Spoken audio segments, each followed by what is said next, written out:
Chapter 1. The Dog-Licking System. Chen Yuan, let's break up. Lin Shutong looked at the disheveled, delicately featured young man with a nest of messy hair in front of her, her face filled with disdain. Why? Shutong, have I done something wrong? Please tell me, it'll change. Chen Yuan's expression was one of confusion, his demeanor anxious and uneasy.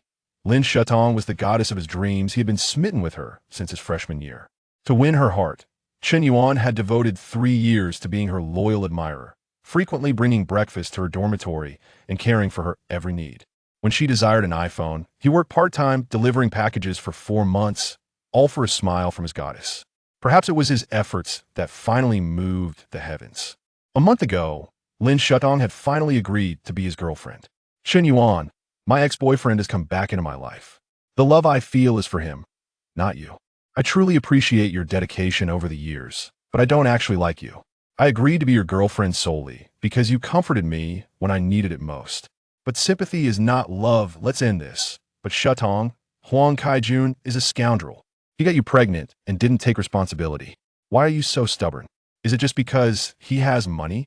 Please do not insult my boyfriend. You don't even compare to his little finger. You're just a loser. Do you know how my friend perceived me? I feel embarrassed walking out with you. Just go away. You.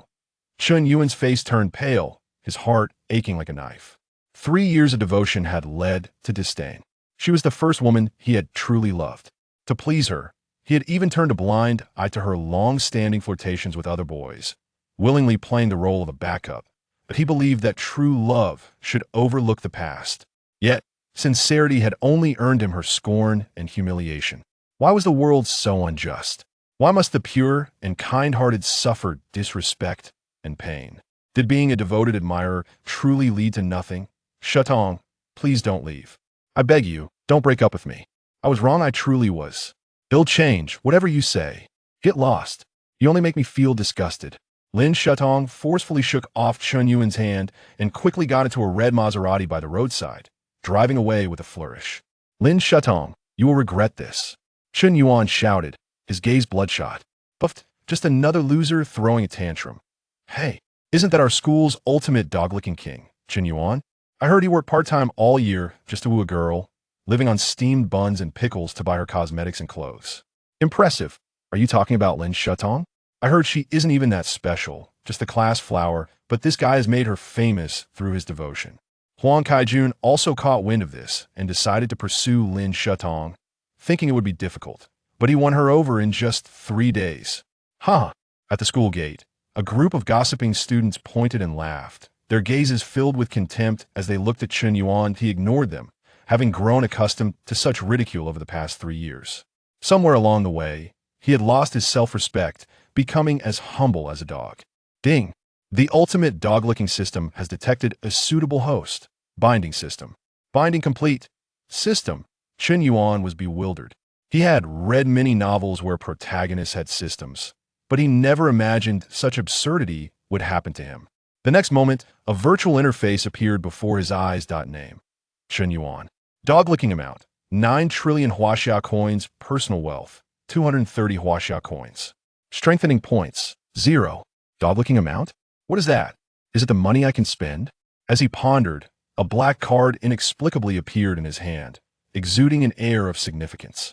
Host assumption is correct. The dog-licking amount refers to the funds you are allowed to spend. A voice echoed in his mind. This is 9 trillion? Holy cow! How much do the richest people in the country possess? The wealth of the world's richest person? Combined, they probably don't even reach a fraction of this sum. Chen Yuan was utterly stunned. Reminder, the dog-licking amount is not the host's private property and can only be used for dog-licking activities. All expenses incurred while catering to a goddess will be covered by the system. However, personal expenditures such as buying a house, a car, dining alone, or entertainment are not covered by the system.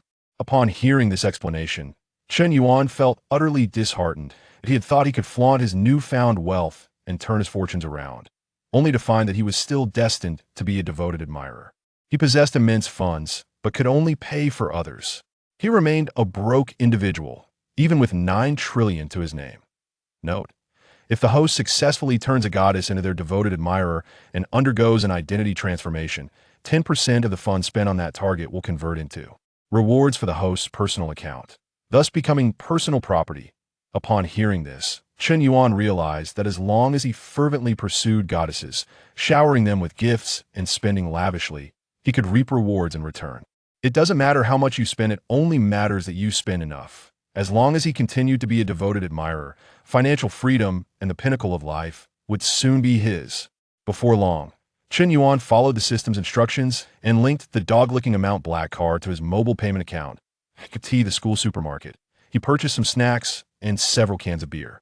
However, when he attempted to pay with the account linked to the black card, the payment page simply wouldn't load. "Hey, can you hurry it up? There are people waiting in line behind you." A stunningly dressed girl behind Chen Yuan impatiently urged.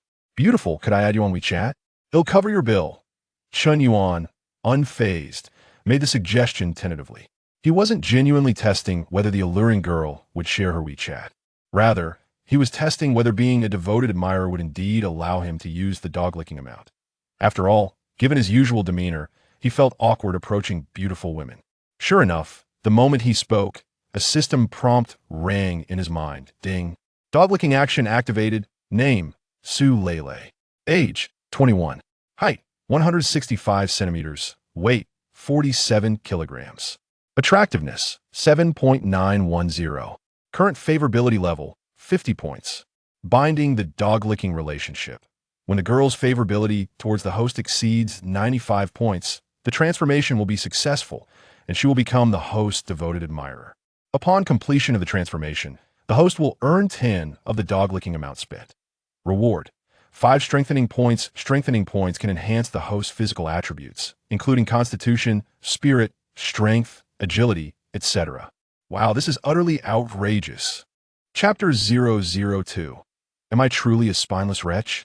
The success of my counterattack brings so many benefits? Chen Yuan was astounded. In an instant, his gaze towards Su Lele resembled that of a hungry wolf eyeing a sumptuous feast. Su Lele.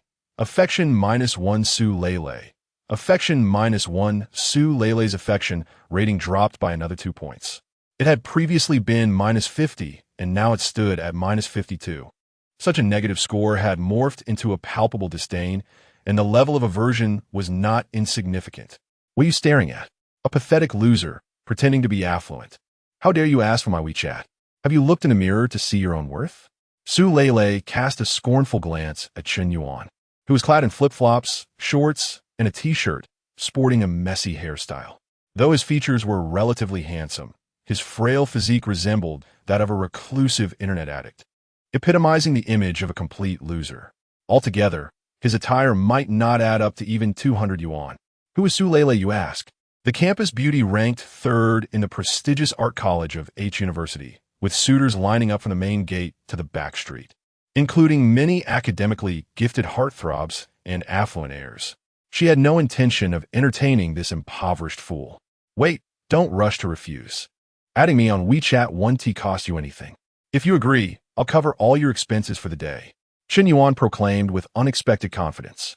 He realized that as long as he had money in his account, he felt remarkably at ease, standing a little taller. ISNT that the sycophant who delivers breakfast to Lin Shutong every day. How dare he ask Su Lele for her WeChat? Good grief. Has this guy suffered some sort of blow to his psyche? To boldly claim he would cover Su Lele's expenses for the day shows he has no idea how exorbitant women's spending can be. And of all people, he chose to approach Su Lele, known throughout the school as a gold digger. Not only is she materialistic, but she also flits between various wealthy heirs, with countless backup suitors.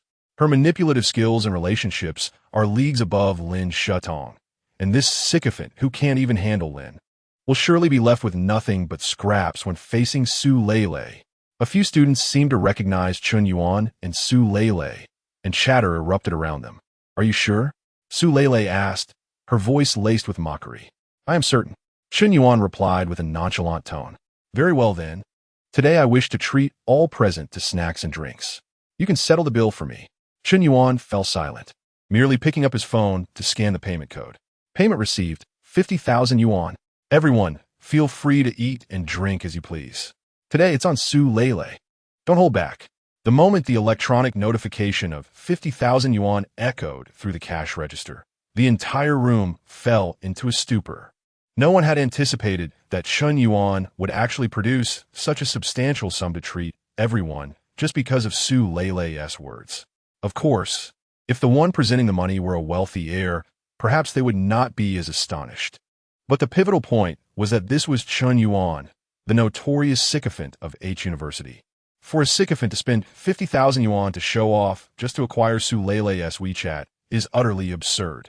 Even if he did flaunt his wealth, it's unlikely she would develop any fondness for him.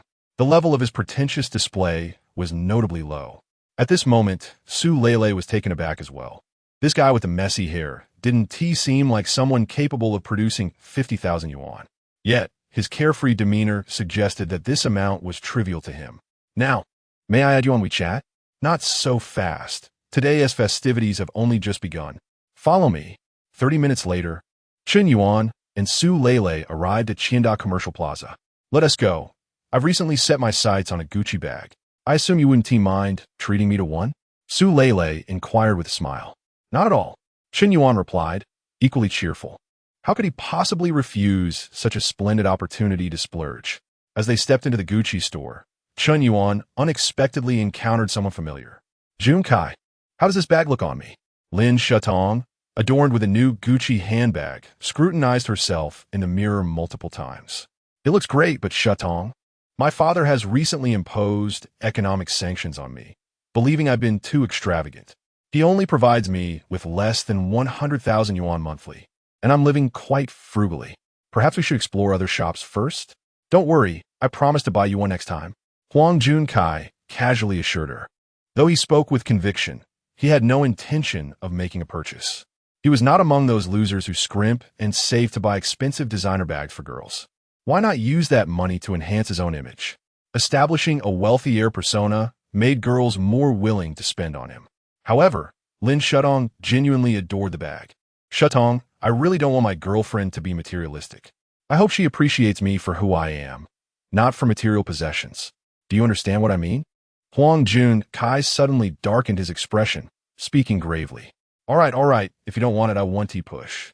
I'm not that kind of woman, Lin Shatong replied, her expression pleading as she reluctantly removed the bag. Just as she finished speaking, Su Leilei and Chen Yuan entered the Gucci store sequentially. Their gazes locked. Chen Yuan, what are you doing following me? I've never encountered someone so shameless. I've already said I'm not interested in you. And your persistence is genuinely repulsive. Lin Shatong's words struck like a dagger. At her remark, Chen Yuan felt a surge of fury. Even a clay figurine has its limits.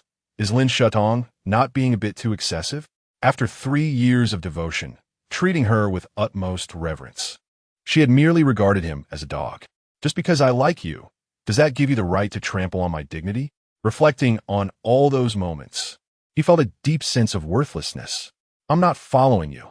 I'm here to accompany Su Leilei to buy a bag. Now that we've broken up, you have no right to interfere with my choices. Chen Yuan retorted, his voice firm, determined to sever any ties with Lin Shatong from that moment onward.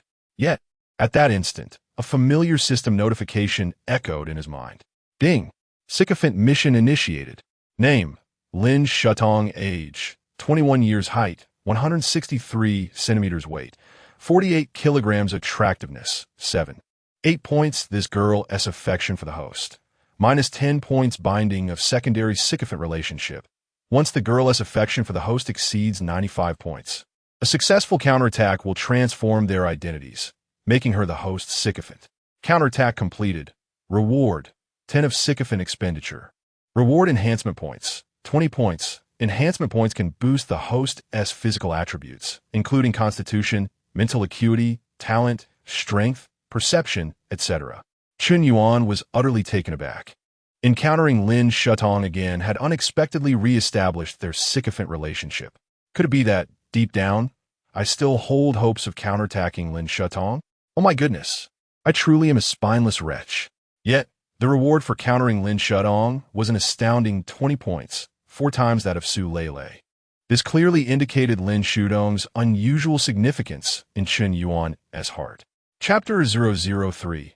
Your boyfriend is quite generous. Gazing at the minus 10 affection points hovering above Lin Shatong's head, Chen Yuan felt a chill in his heart. After 3 years of unrequited admiration, even a stranger would hold a modicum of fondness for him. Yet Lin Shutong harbored not a shred of affection. In fact, she seemed to detest him. To her, he was merely a long-term source of sustenance, devoid of any genuine affection. Chen Yuan, I've already chosen the bag. You could go ahead and pay. At that moment, Su Lele approached, confidently instructing Chen Yuan to settle the bill. As a seasoned admirer, Chen Yuan understood that when a beautiful woman requests payment, hesitation is not an option, and he executed this role impeccably. All right. Chen Yuan produced his black card and approached the counter. Sir, your girlfriend has exquisite taste. She has chosen the latest model of this season, priced at 32,800 yuan. Not a problem. Swipe the card. Upon successful payment, Lin Shutong was left in a state of confusion. Ironically, this was the very bag she had just been eyeing. Even Huang Junkai, the affluent second generation, had hesitated to purchase it for her. Yet here was Chen Yuan, this so-called admirer, buying it without a flicker of hesitation. What was going on?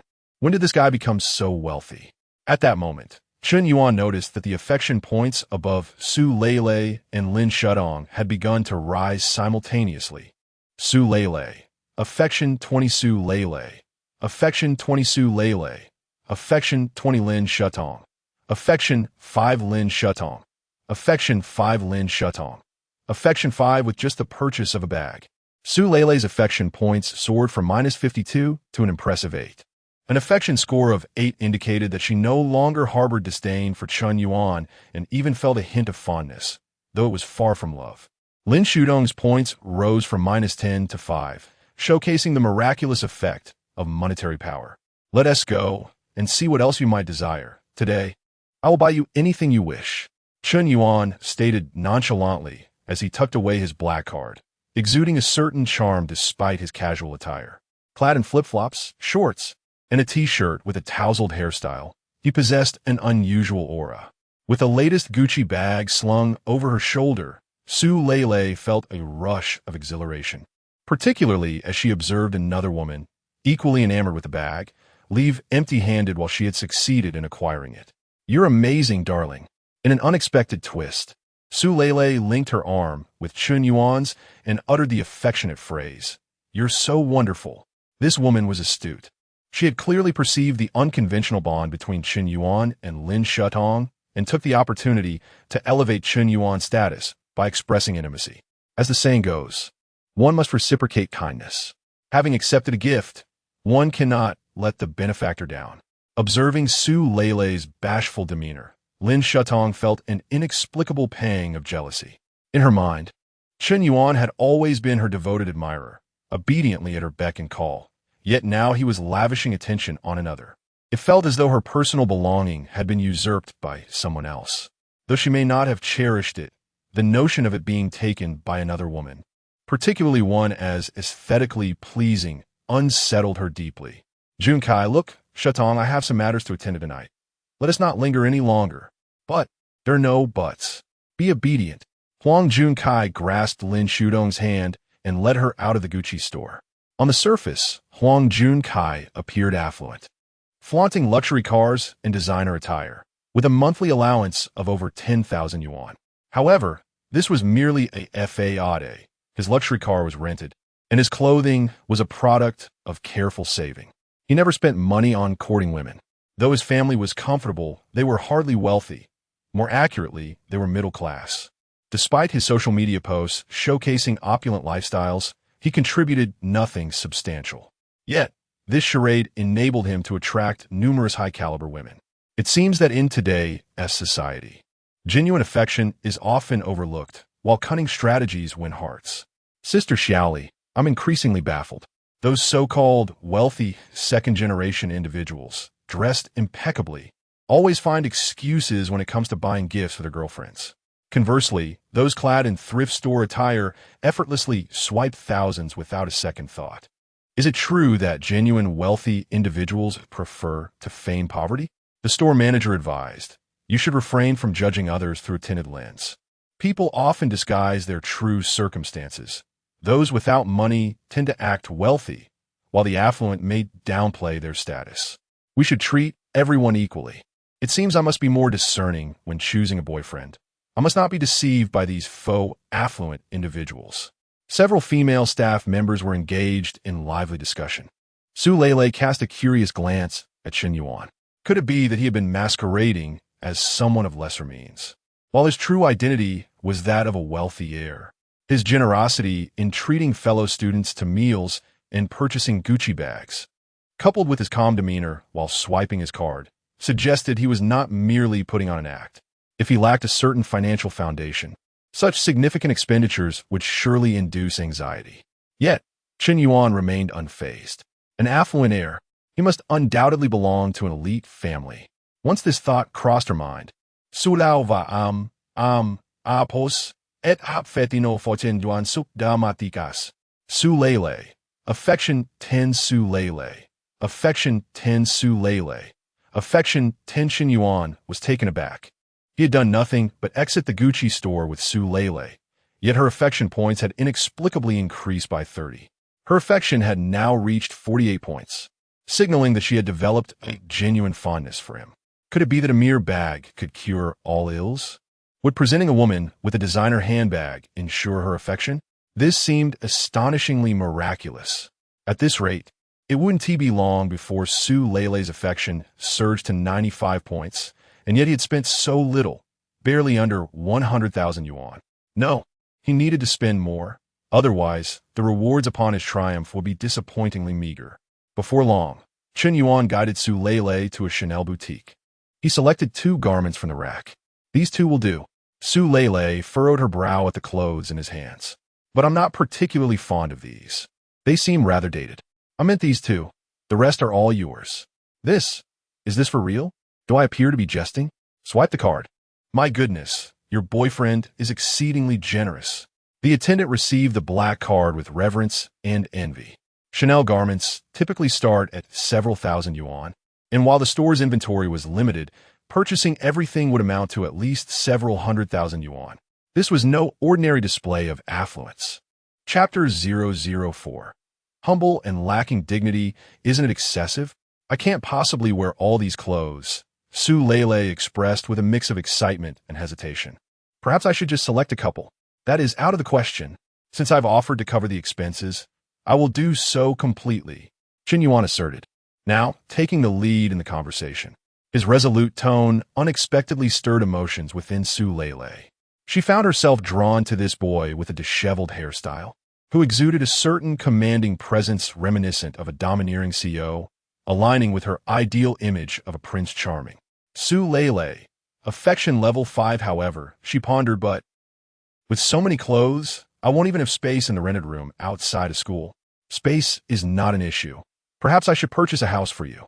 This pronouncement left Su Lele utterly flabbergasted. Is buying a house something one can casually suggest? Though the housing prices in Han City are not as exorbitant as in the metropolitan areas of Yanjing and Modu, they're certainly not affordable. In the city center, prices typically exceed 30,000 per square meter, with some properties in prestigious school districts and commercial streets soaring above 50,000. Even in more remote areas, prices hover around 20,000 per square meter. A 100 square meter apartment would normally cost 2 to 3 million, with 5 to 6 million not being outrageous. Su Lele was undeniably materialistic, a fact she never concealed. Yet, Chen Yuan and Oppos, as proposal genuinely astonished her. Su Lele, affection level -5, her affection level, which had risen to 63, unexpectedly dropped by 5 points. Chen Yuan suddenly realized that his suggestion of buying a house had indeed startled Su Lele. Sometimes being overly generous to someone, especially when the relationship is not particularly close, can yield adverse effects. It seems that when it comes to spending money, one must be patient and gradual. Perhaps not. You've already bought me so much today. I didn't intend to spend so much of your money. I merely wanted to tease you, to see you flustered. I apologize. I'm Oppos. I'm just having a bit of a rough day. I didn't mean to put you on the spot at the school supermarket. I understand. Everyone has their off days. But I'm quite happy now. Really, I only need to choose a few pieces of clothing. There's no need to purchase so many. All right then, Chen Yuan nodded. Excuse me. Do you have a membership card here? Yes, sir. Please issue me a membership card. I would like to load 1 million onto it. From now on, whenever this young lady visits your store, recommend her the latest styles. Certainly, sir. The female attendant, initially concerned that the lucrative deal had slipped away, was pleasantly surprised by this unexpected turn of events. Several female staff members gazed at Chen Yuan with admiration. Despite his casual appearance, he radiated an extraordinary charisma that set him apart from the ordinary. Indeed, should he don more refined attire, style his hair, and groom himself, he would undoubtedly reach the status of a heartthrob. The air of distinction that surrounded him suggested an affluent background devoid of ostentatious arrogance, embodying the refined essence of a noble scion. Why don't I have such an admirable boyfriend? The onlooking girls cast envious glances at Su Lele. Chen Yuan, overhearing their remarks, felt utterly bemused. How was I unaware of possessing such an aura? Noble scion? You ladies truly have a knack for flattery. Here is your card. I notice you're missing a watch. ISNT, there a luxury watch store downstairs? I think a Patek Philippe would be splendid. No, truly you needn't.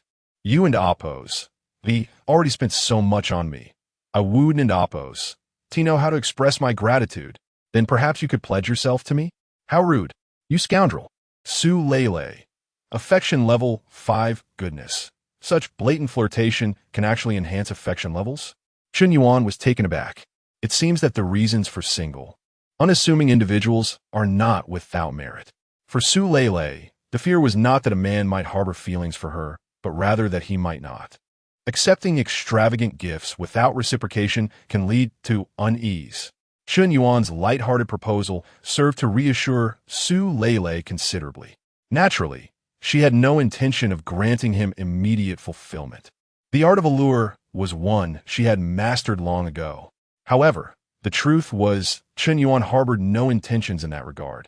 He was merely jesting. For him, winning a girl's affection within a few days, especially one as beautiful as Su Lele, was an impossible endeavor.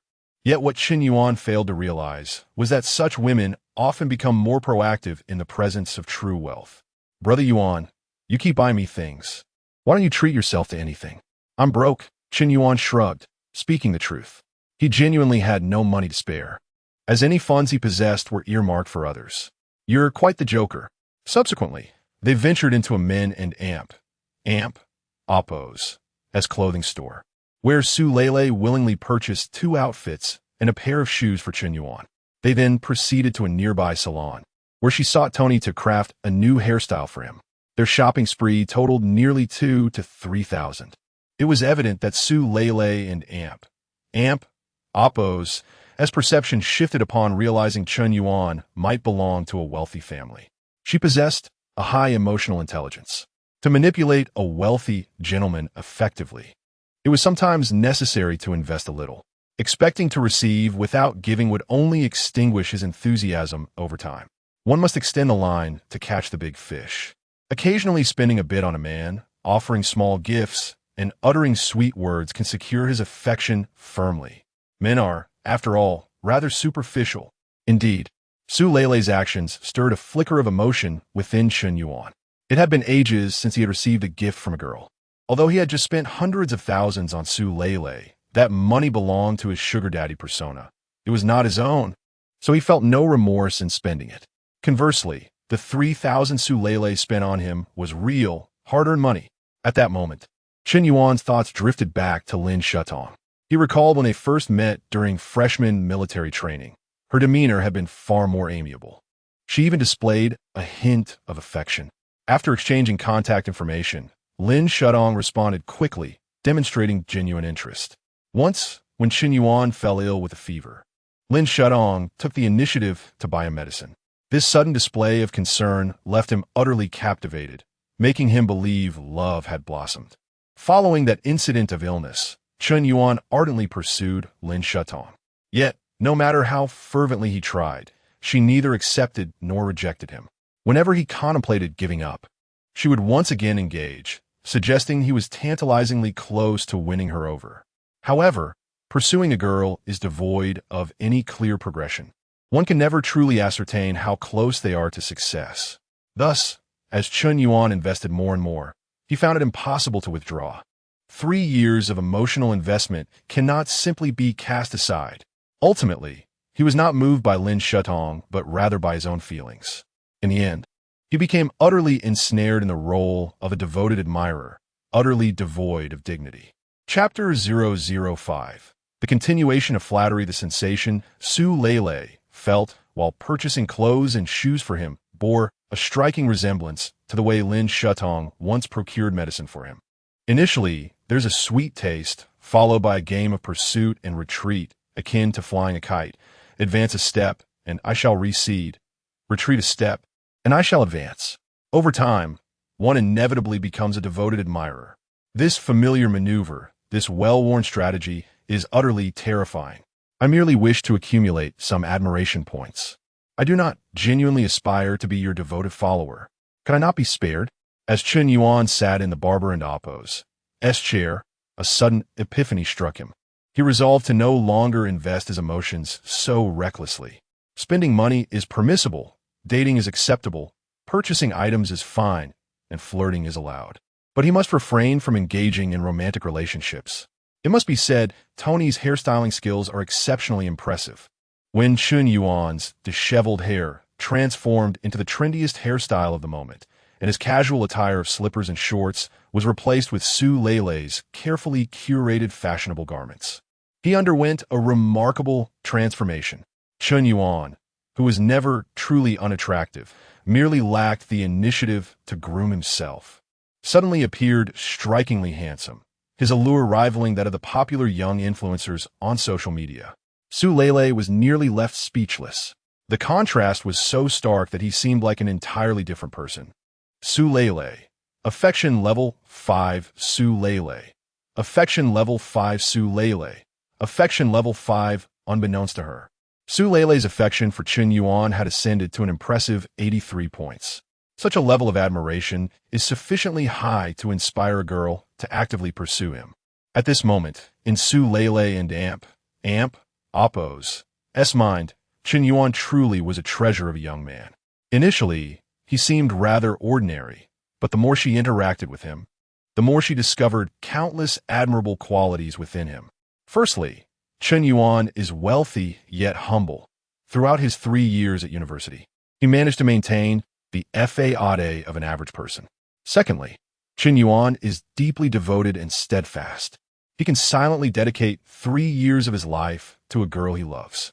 As a wealthy heir, his willingness to lower himself to deliver breakfast to her dormitory every morning is incredibly tender and considerate. Lastly, this young man is undeniably handsome. After a little grooming, he surpasses even the likes of Huang Junkai, possessing a more enduring charm.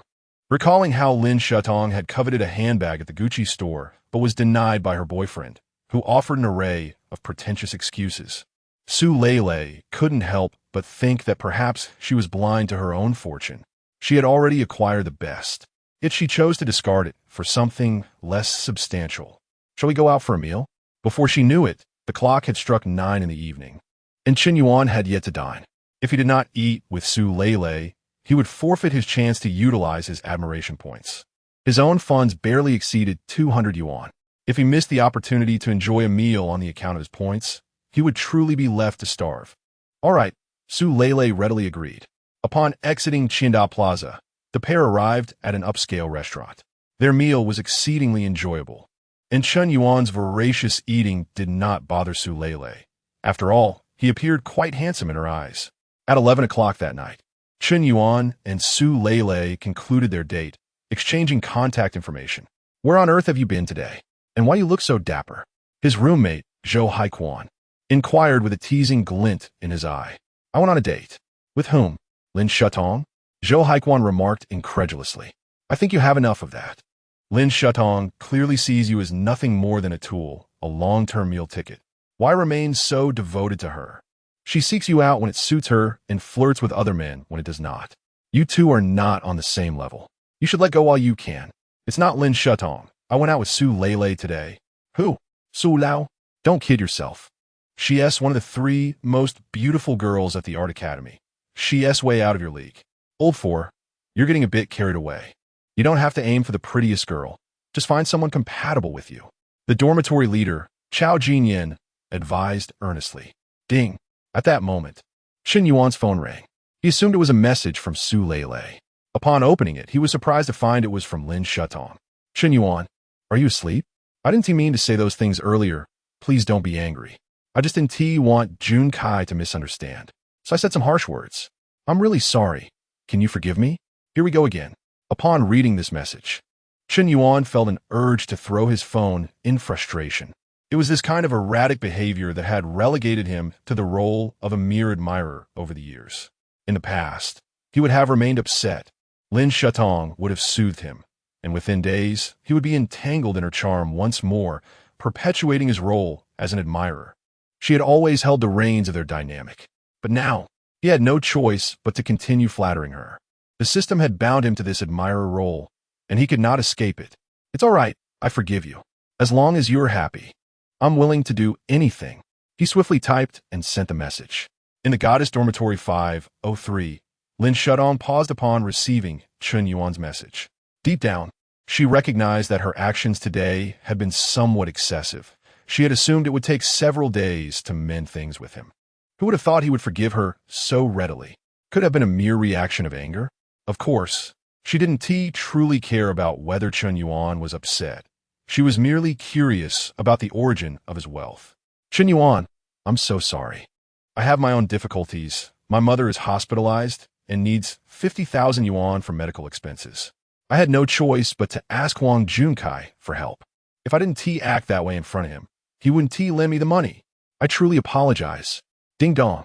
Chen Yuan, transfer of 50,000 yuan. Click to confirm receipt. Upon seeing this transfer notification, Lin Shutong was left in shock. She had never genuinely intended to deceive Chen Yuan out of 50,000 yuan. She had instinctively told a lie to cover another. Yet, who could have predicted that Chen Yuan would transfer the money without hesitation? This was 50,000 yuan, not just 50. Reflecting on how her beloved Huang Junkai wouldn't even buy her a handbag, she felt a pang of discomfort within her heart. Chapter 006. Lin Shutong's Inner Turmoil. Chen Yuan, where did you get so much money? Lin Shutong quickly inquired through a message. Oh, my family received compensation for a demolition, totaling several apartments. Chen Yuan casually fabricated an excuse. Is that so? But even if you've received compensation, you shouldn't spend money so extravagantly. Shutong for you. I am willing to do anything. Chen Yuan suppressed his disgust and sent a sycophantic message. To him, Lin Shutong had become the epitome of a duplicitous character. If you are uninterested, why provoke others? Once someone resolves to pursue you, you begin to concoct various excuses. Do you merely relish the sensation of being pursued? Chen Yuan, please don't act this way. I am truly in a difficult position. This time, Chen Yuan chose not to respond to Lin Shutong's message. Instead, he turned his attention to Su Lei. Lei, how about I treat you to dinner tomorrow? Tomorrow? I have plans with my best friend for a manicure. Then never mind. My apologies. As a girl with a high affinity for Chen Yuan, she was actually quite willing to go out with him. However, as a woman, it was sometimes necessary to maintain a sense of decorum. If a man finds it too easy to obtain something, he often fails to cherish it. Moreover, their acquaintance had been too brief. She did not wish to accelerate the progression of their relationship. Of course, Chen Yuan was not truly desperate to go on a date. He merely sought to indulge in a few lavish meals while spending the money from his sycophantic endeavors. Since you are unwilling, I shall find someone else to pamper. After all, it matters not whom he pleases as long as the funds are expended. Meanwhile, Chen Yuan did not reply to Lin Shutong's messages, and she sat there, lost in thought, contemplating whether to accept the 50,000 yuan transfer he had sent her. In truth, her mother was not ill. Accepting that sum would amount to a form of deceit. Small favors could be overlooked, but a sum of 50,000 yuan would be difficult to explain, especially since she had just broken off their relationship. Would it not appear rather unseemly if she accepted it? At that moment, Lin Shutong's close friend, Sun Rue, approached her. Shutong, who is so generous as to send you a 50,000 yuan transfer, is a Huang Junkai? It's not Huang Junkai, it's Chen Yuan. Xiaorui, what should I do? Lin Shutong cast a troubled glance at Sun Rue. Chen Yuan? That loser has that much money to send you 50,000? Sun Rue exclaimed, astonished. Indeed, I was taken aback as well. I broke up with him today, and while shopping with Junkai, I happened to run into him. He was with Su Lele from the Art Academy, and for some reason, it unsettled me. Junkai didn't buy the bag I wanted, but Chen Yuan bought it for Su Lele instead. I was absolutely furious. Lin Shutong lamented. For what you say, it seems you're somewhat reluctant to part with Chen Yuan, but can he compare to Huang Junkai? In terms of looks and background, he pales in comparison, especially since you've given your first time to Huang Junkai. Yet, I sense that Junkai is somewhat untrustworthy. He never lets me see his phone and has never bought me any gifts. He knows how to charm me, but last time I asked to see his phone, he nearly broke up with me. Out of spite, I agreed to Chen Yuan and Amp, Oppos, as confession. However, through this series of events, I've realized that Chen Yuan treats me better, and his family has received compensation, allocating several apartments. They received compensation? I didn't realize Chen Yuan was a hidden gem.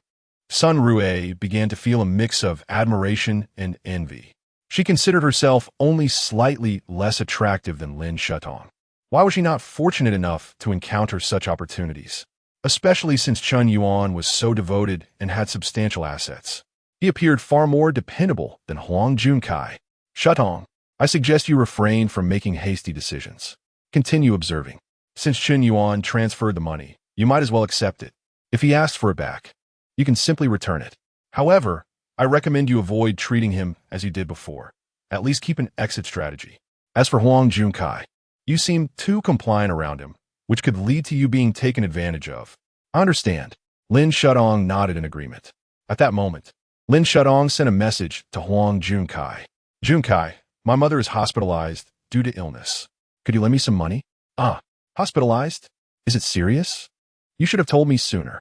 Junkai, I knew you cared about me the most. I have 500 yuan here. I'm not sure if it's enough. If at ISNT, I can borrow more. How about this? Tomorrow, I'll accompany you to the hospital to see your mother and buy some nutritional supplies. Huang Junkai feigned concern. However, upon closer inspection, it was clear he was skeptical of her claim. Lin Shutong's heart sank. 500 yuan. Am I worth only 500 in your eyes? She had never allowed Chen Yuan to touch her physically. Nevertheless, with a mere word, he transferred 50,000 without a moment's hesitation. Yet, she had given everything to Huang Junkai, even undergoing an abortion for him, and he dismissed her with just 500, suspecting her of deceit. Though she had indeed lied, her intention was merely to test him.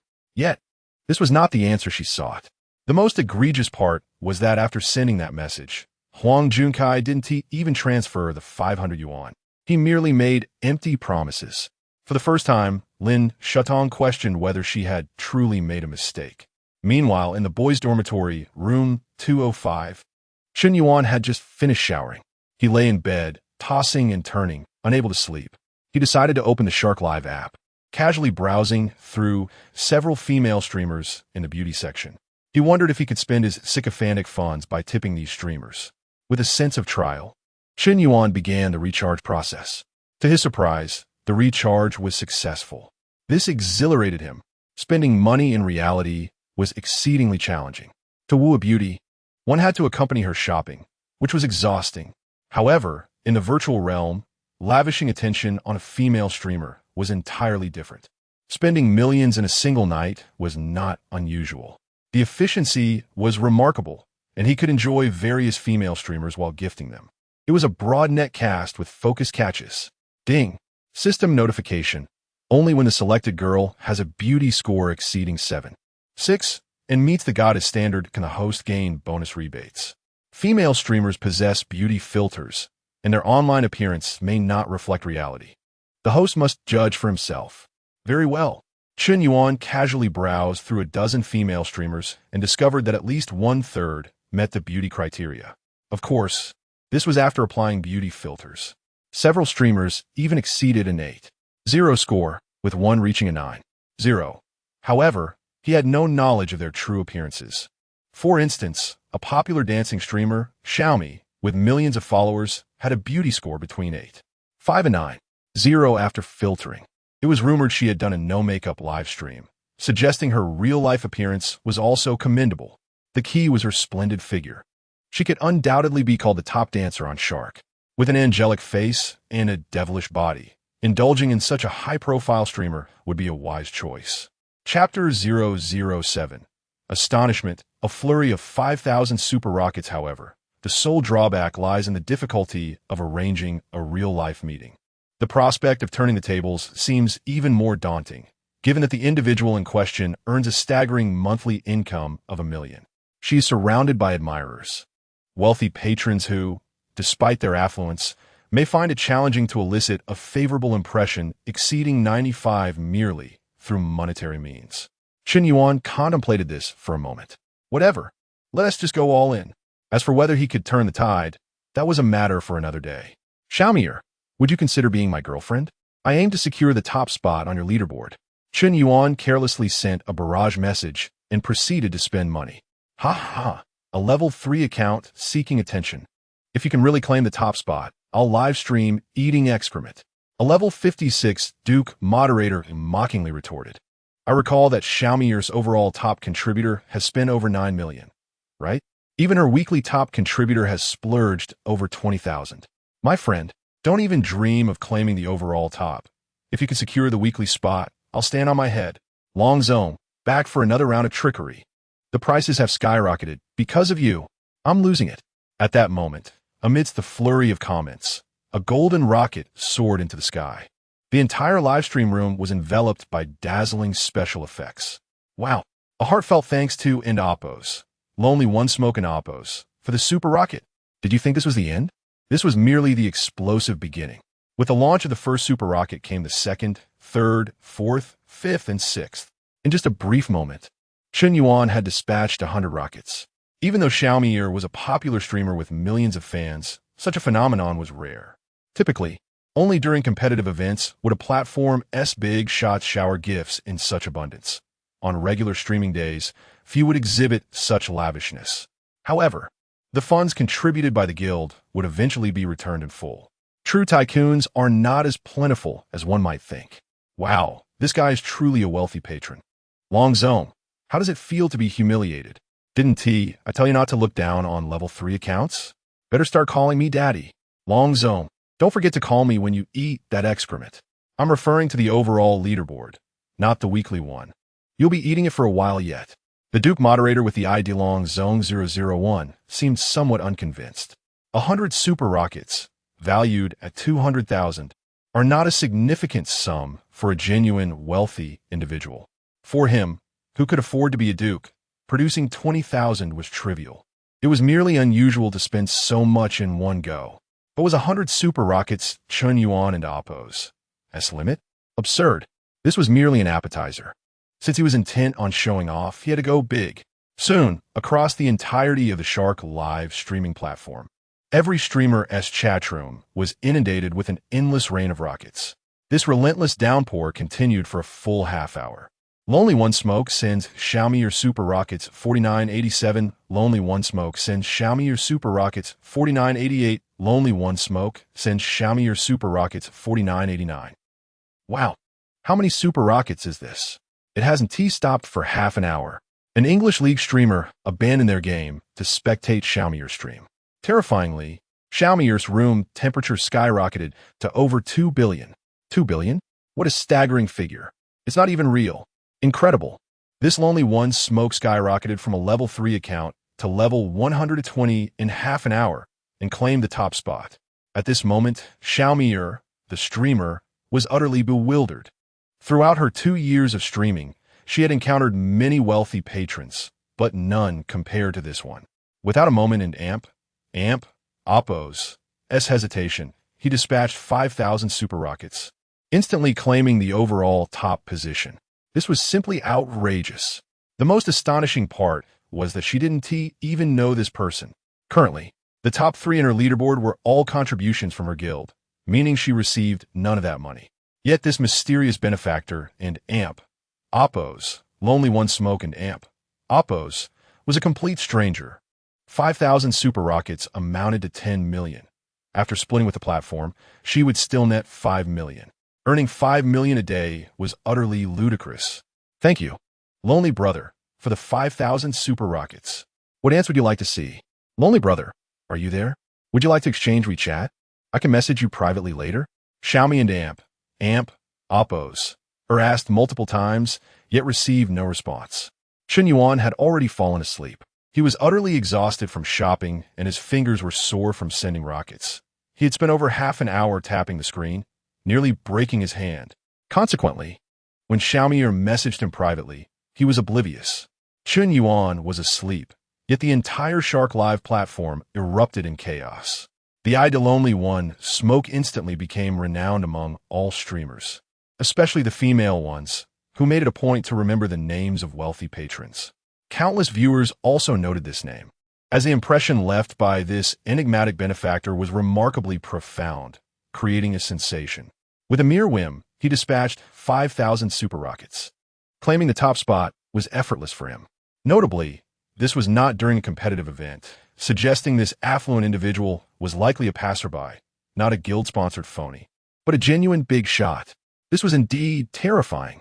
In no time, aside from Xiaomi and Amp, Oppos, or messaging Chen Yuan, numerous other female streamers discreetly reached out to him. Other random individuals seeking sponsorship also approached Chen Yuan. His account inexplicably gained tens of thousands of followers. Some bloggers, recognizing the topic as virality, penned a Weibo article, even attaching screenshots of the rocket rain. This article was titled Shock. Shark Live witnesses the most lavish patron in history, showering 5,000 super rockets in half an hour, causing Xiaomi and Oppos, room to soar to 2 billion. After its release, it inadvertently trended on social media. Nightfall, thunder rumbled and rain poured down. The following morning, the air felt refreshingly crisp. Chen Yuan did not log into his streaming account. Instead, he picked up a book, preparing to attend an elective open class. In truth, attendance was optional. Many would skip other open classes. However, this Monday was different. The most beautiful girl in the literature college, Zhao Yuqi, who ranked second in the entire school, attended her open classes regularly every Monday. Thus, the number of absentees was minimal, especially among the male students. Typically, at this hour, they would be lethargic, barely managing to get out of bed. Yet today, they all woke up half an hour early, striving to look their best. Indeed, the three fellows from dormitory 205, leader Chao Jinyan, second-in-command Zhou Haiquan, and third member Xiong Tao, were surprisingly washing their hair with cold water at the crack of dawn. Were they preparing for a blind date? Come on, hurry up. Today we get to see our goddess Zhao Yuqi. Zhou Haiquan urged. Indeed, we only have one chance a week. I can't help but feel anxious every time I see her. Xiong Tao excitedly styled his hair, even applying gel. Come now. You two are still too young. You must learn to maintain composure, even in the face of calamity. Chao Jinyan, the eldest, appeared calm on the surface, but was inwardly in a tizzy. Chapter 8. An awkward bunch. Zhao Yuqi was naturally acquainted with Chen Yuan. Within the entire School of Literature at Hunan University, the number of individuals unfamiliar with Zhao Yuqi could be counted on one hand. She was an exceptionally talented woman, serving not only as the vice president of the student union, but also as the president of the dance society. On numerous occasions, she had hosted literary performances, possessed a beautiful singing voice, and had even attained a grade 10 piano certification. However, these accomplishments were not the crux of her allure. The true emphasis lay in her striking beauty. In the eyes of many male students, she surpassed even the most popular star, Gulina, in attractiveness. Upon encountering Zhao Yuqi, one might not grasp the notion of being smitten at first sight, but her presence could leave no room for self-deception. Moreover, her family background appeared to be quite remarkable. Consequently, few dared to pursue Zhao Yuqi, as they felt unworthy of her brilliance. The aura surrounding Zhao Yuqi was simply too dazzling. In truth, Chen Yuan was self-aware. When he had previously courted Lin Shutong, he had already felt a sense of striving beyond his reach. Zhao Yuqi was an aspiration he dared not entertain. Nevertheless, he pondered whether it might be acceptable to indulge in a fleeting fancy now, especially since it wasn't his own money that was at stake. Around 8 in the morning, Chen Yuan arrived at the classroom for an open lecture. Today, he donned the outfit that Su Lele had purchased for him yesterday. His hair was neatly styled, a stark contrast to his previous disheveled appearance. It must be said, Su Lele possessed an exquisite eye for fashion. The ensemble she selected accentuated Chen Yuan's refined demeanor, rendering him both elegant and fresh. "Who is that boy? He is quite handsome. I don't recall seeing him before," one girl remarked, her eyes sparkling with intrigue. "Oh my goodness, is that really Chen Yuan? How did I not notice how attractive he is before?" In truth, Chen Yuan was not unattractive. It was merely that his previous hairstyle had been rather lackluster and his attire unimpressive. Additionally, his daily antics of groveling beneath Lin Shudong's dormitory had cast him in a rather pitiable light. It was astonishing how much he had transformed since their breakup. A group of girls gathered, whispering excitedly, their glances frequently landing on Chen Yuan's seat. At that moment, Lin Shutong and Sun Rui entered the classroom hand in hand. The two girls exuded youthful exuberance through their fashionable attire. Notably, Lin Shutong, with her ponytail and white sneakers, accentuated her shapely figure in fitted leggings, radiating vibrancy and charm. Upon catching sight of Chen Yuan, she was momentarily taken aback, seemingly unable to believe that this previously unkempt individual could appear so appealing with a little refinement. Lin Shutong and Oppo's admiration for him surged, an instantaneous increase of 10 affinity points. Chen Yuan found himself speechless in the brief moment of their reunion. Lin Shudong's regard for him had soared by 30 points, a stark contrast to the 3 years of effort he had invested, which had only led to her growing disdain. Now, a mere change of attire had wrought such a substantial shift in her perception. Chen Yuan's frustration bubbled within him. It appeared that women could indeed be rather superficial. Moments later, Lin Shutong and Sun Rui took seats directly behind Chen Yuan. In the past, Lin Shutong would have made a concerted effort to maintain distance, even during their relationship. Yet now, she had willingly chosen to sit so close behind him. Around them, several boys began to chatter animatedly. "Did you catch the Shark live stream yesterday? Wow, Xiaomi and Oppo's stream hit over 2 billion views. A wealthy benefactor spent 5,000 on super rockets in just half an hour. It was explosive. I missed it, but I saw it trending on Weibo this morning. In Oppo's, as simply outrageous. 5,000 on super rockets. That's $1 million. With that much money, one could buy a villa? It's hard to fathom such extravagance. In Oppo's. It's not like they get anything in return." Listening to the buzz of excitement from his classmates, Chen Yuan paused. The enigmatic benefactor they spoke of was, in fact, seated right beside them. It seemed that his efforts had not been in vain. The sensation of being discussed and admired was rather exhilarating. He felt a sudden urge to declare, "I confess, I am indeed the mysterious benefactor you speak of. Call me Lonely Cigarette."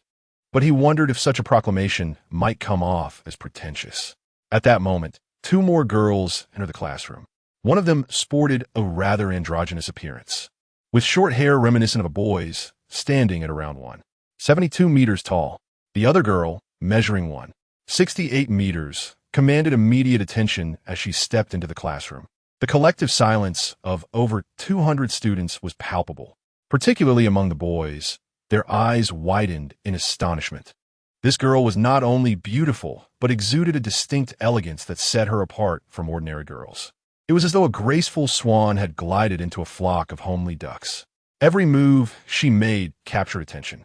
Zhao Yuqi was undeniably stunning. It appeared she required little adornment to radiate such beauty. With flawless skin, an exquisite figure, and undeniable talent. It was no wonder that both boys and girls alike were drawn to her. However, rumors circulated that Zhao Yuqi was already in a relationship. Just the other day, someone claimed to have seen her stepping into a Rolls-Royce. What does it matter what car someone drives? Don't spread unfounded rumors. The boys' gazes were filled with anticipation, hoping Zhao Yuqi would choose a seat beside them. Even a little proximity to the goddess would be a blessing. At that exhilarating moment, a tall, handsome boy abruptly stood up and approached Zhao Yuqi. "Chairwoman, may I add you on WeChat? Wow, Li Jianfeng is audacious." He actually asked for her contact information. The crowd of onlookers held their breath, awaiting Zhao Yuqi's response. But before she could speak, the androgynous girl behind her swiftly stepped forward to confront Li Jianfeng. "What do you think you're doing? Am Li Yanfeng, and I'd like to apply to join the student union. Since Yuqi is the vice president, I thought I'd ask her. He stammered. Apply for the student union? Just fill out the application form yourself. The student union recruits new members every year. You've been here for 3 years without joining, and now you're seizing the opportunity to ask Yuchi for her WeChat? What is your true intention? The short-haired girl bluntly exposed Li Jianfeng's pretext, plunging the atmosphere into an awkward silence. Li Jianfeng stuttered, his handsome, sun-kissed face flushed with embarrassment. Truly, what an excruciatingly awkward situation. Chapter 009. Where did I go wrong? Haha. Fortunately, I held back. Otherwise, it would have been too embarrassing. Xiong Tao wore a smug expression. This Wu Xiaofei is truly a devil. I knew that with her by Zhao Yuqi and Amp. Oppo's side, no boy would succeed in approaching her. It seems that to get close to Zhao Yuqi, one must first deal with Wu Xiaofei. At that moment, another clean-cut young man stood up. Yuqi, I would like to add you on WeChat. Chen Yuan and Oppo's words shocked the entire class. They seemed unable to believe that Chen Yuan would dare to ask Zhao Yuqi for her contact information. What audacity! Who gave him the courage? Was it Liang Jingru? Didn't it Oppo's? See how miserably Li Jianfeng failed and how embarrassing it was?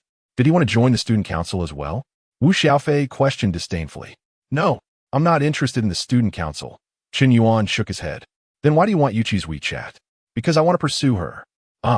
Even Wu Xiaofei was taken aback. She seemed completely unprepared for Chen Yuan and Amp, Oppo's directness and boldness. This was certainly unexpected. Ding! The dogged pursuit begins. Name, Zhao Yuqi. Age, 20 years. Height, 168 centimeters. Weight, 49 kilograms. Attractiveness, 7 points. The girl and Oppo's affection for the host, 10 points. Binding relationship as the third pursuer. If the girl and Amp, Oppo's affection for the host exceeds 95 points, the reversal is successful, and identities will switch, turning the other party into the host and Amp, Oppo's pursuer. Reversal complete. Reward, 10 of the pursuer's funds. Reward enhancement points, 25 points. Enhancement point can strengthen the host's physical attributes, including constitution, spirit, talent, strength, perception, etc. Reward skill, master-level piano performance. Chen Yuan was completely taken aback. He never anticipated that Zhao Yuqi would hold 10 points of affection for him. This was entirely unexpected. It must be said that Zhao Yuqi has encountered numerous suitors throughout her life.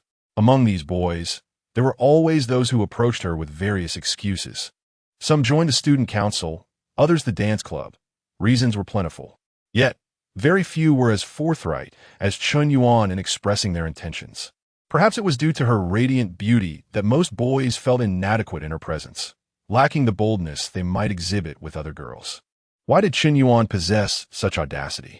Because he no longer cared. Long ago, while pursuing Lin Shutong, he had already sacrificed his pride and dignity. He was indifferent to love now. To him, all high-value beauties were merely machines for spending money. As long as one met the criteria for the pursuer and Oppo's funds, the pursuit would commence without hesitation. To his astonishment, Zhao Yuqi gracefully nodded in response. She seemed to regard Chen Yuan with a look of appreciation. In truth, adding a contact was not a monumental act. Zhao Yuqi merely disliked when boys approached her under the guise of elaborate excuses. Must one not be straightforward in their intentions? Every girl enjoys being pursued, and Zhao Yuqi is no exception. However, whether one can succeed in that pursuit is another matter entirely. After adding WeChat, Chen Yuan did not continue to awkwardly engage in conversation. His objective for the day had already been achieved. Shutong, what on earth is going on with Chen Yuan? He actually wants to pursue Zhao Yuqi now? When did he become so bold? Moreover, didn't an Amp, Oppo's transfer you 50,000 yesterday? Now he is asking Zhao Yuqi for her WeChat right in front of you. What does that mean? Sun Rue shook Lin Shutong and Amp, Oppo's arm bewildered. I don't know what he means, but since we've broken up, I can't control who he wants to pursue. Lin Shutong's expression was grim. She felt as though Chen Yuan had betrayed her. In just one day, how could he have changed so drastically? Just yesterday, he was her most loyal pursuer. Yet now, he dared to flirt with the school's second most beautiful girl in front of her, and succeeded at that. Are you doing this to provoke me? Or have you truly moved on? Lin Shutong felt a mixture of anger and anxiety. An unsettling fear of losing Chen Yuan crept into her heart, intensifying her feelings of unease. If a man is entirely under her control, he holds no allure for her. From a psychological perspective, such a man is perceived as a lower-tier being in her eyes, creating an imbalance in their relationship that stifles attraction. Women often claim to desire a man who is wholly obedient. Yet, in reality, they disregard men who are overly compliant. Thus, a charismatic man will never be dominated by a woman. Chen Yuan's nonchalant demeanor only accentuated his confidence and charm. As the saying goes, the upper limit determines the lower limit. If Chen Yuan dares to pursue the school beauty, then Lin Shutong is hardly remarkable. Lin Shutong. Affection 5 Lin Shutong. Affection 5 Chen Yuan glanced back at Lin Shutong and was astonished to find her affection level had increased by 10 points. What on earth is happening? Chen Yuan was bewildered. The reason he flirted with Zhao Yuqi in front of Lin Shutong was partly to assert himself. If Lin Shutong could flirt with other boys, why couldn't he pursue the school beauty? Initially, he thought this move would diminish Lin Shutong and Appo's affection for him, but instead, it had risen. What? Didn't it amp? Appo's. You say you dislike fickle men? Didn't it amp? Appo's. You say you detest scoundrels? Didn't it amp? Appo's. You say you hope for a man who is devoted to you? I adhered to all your requests. Yet now, you treat me like a dog. And when I flirt with the school beauty in front of you, your affection for me not only doesn't decline, but actually increases? Are you perhaps mentally unstable? Chen Yuan felt utterly lost in understanding this woman's mindset. Indeed, the fate of the devoted pursuer is often grim. Old 4, I notice you and Amp, Appo's, completely different now. You even dare to flirt with Zhao Yuqi. Impressive. What old 4? Call me fourth brother. Fourth brother, could you possibly share Zhao Yuqi's WeChat with me? Xiong Tao asked, his face a mask of flattery. That's not appropriate. If you want it, go ask her yourself. Fourth brother, don't be like that. We're brothers. Have you forgotten how we once shared one pair of underwear between 2 of us and 2 pairs between 4? What kind of bond do we share? We're brothers in life and death. Stop. I can't help you with that. Even if I give it to you, she might not necessarily add you. Wow, you traitorous scoundrel. Unbeknownst to them, 2 periods of public class time had flown by.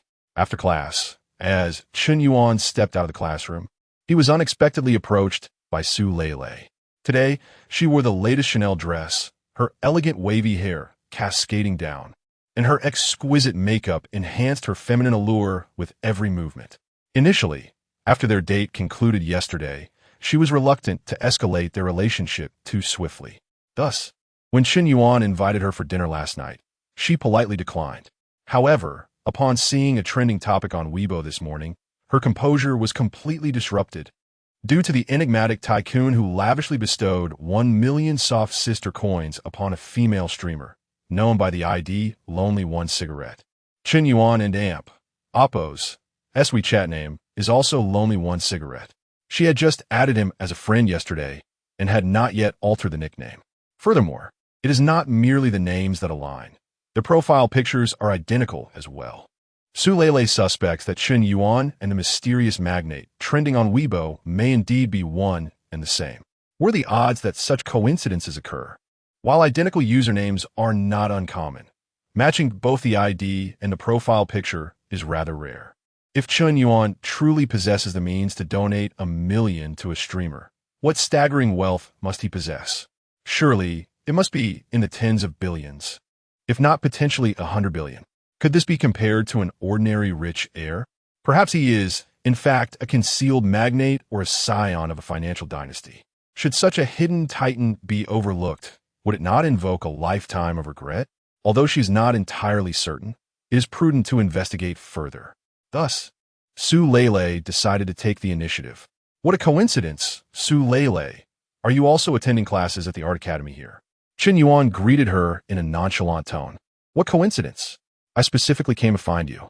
This is a sketch I made this morning, a gift for you, Su Lei said, presenting a drawing board to Chen Yuan.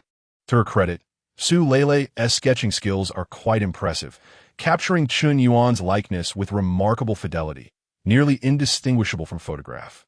What is happening? A stunning girl has come to seek out Chen Yuan? Wait, isn't that Su Leilei from the Art Academy? She is actually presenting a gift to Chen Yuan?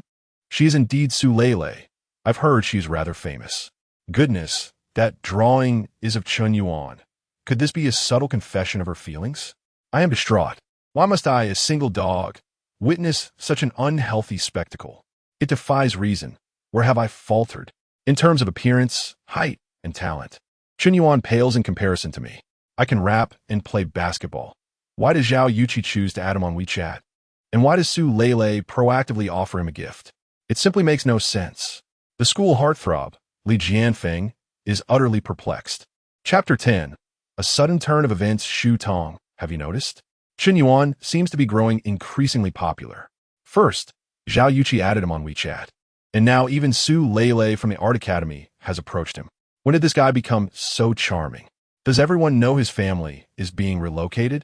Her close friend, Sun Rue, whisper behind her. Lin Shu Tong felt a mix of emotions, unsure whether to be angry or not, as she silently observed Chen Yuan and Su Leilei laughing together. She deliberately walked past them, hoping to make Chen Yuan aware of her displeasure. She longed for him to come over, just like before, to comfort and pamper her whenever he sensed her unhappiness. This time, however, Chen Yuan appeared oblivious to her presence, continuing to engage in jovial conversation with Su Leilei. It is a peculiar psychological phenomenon among women.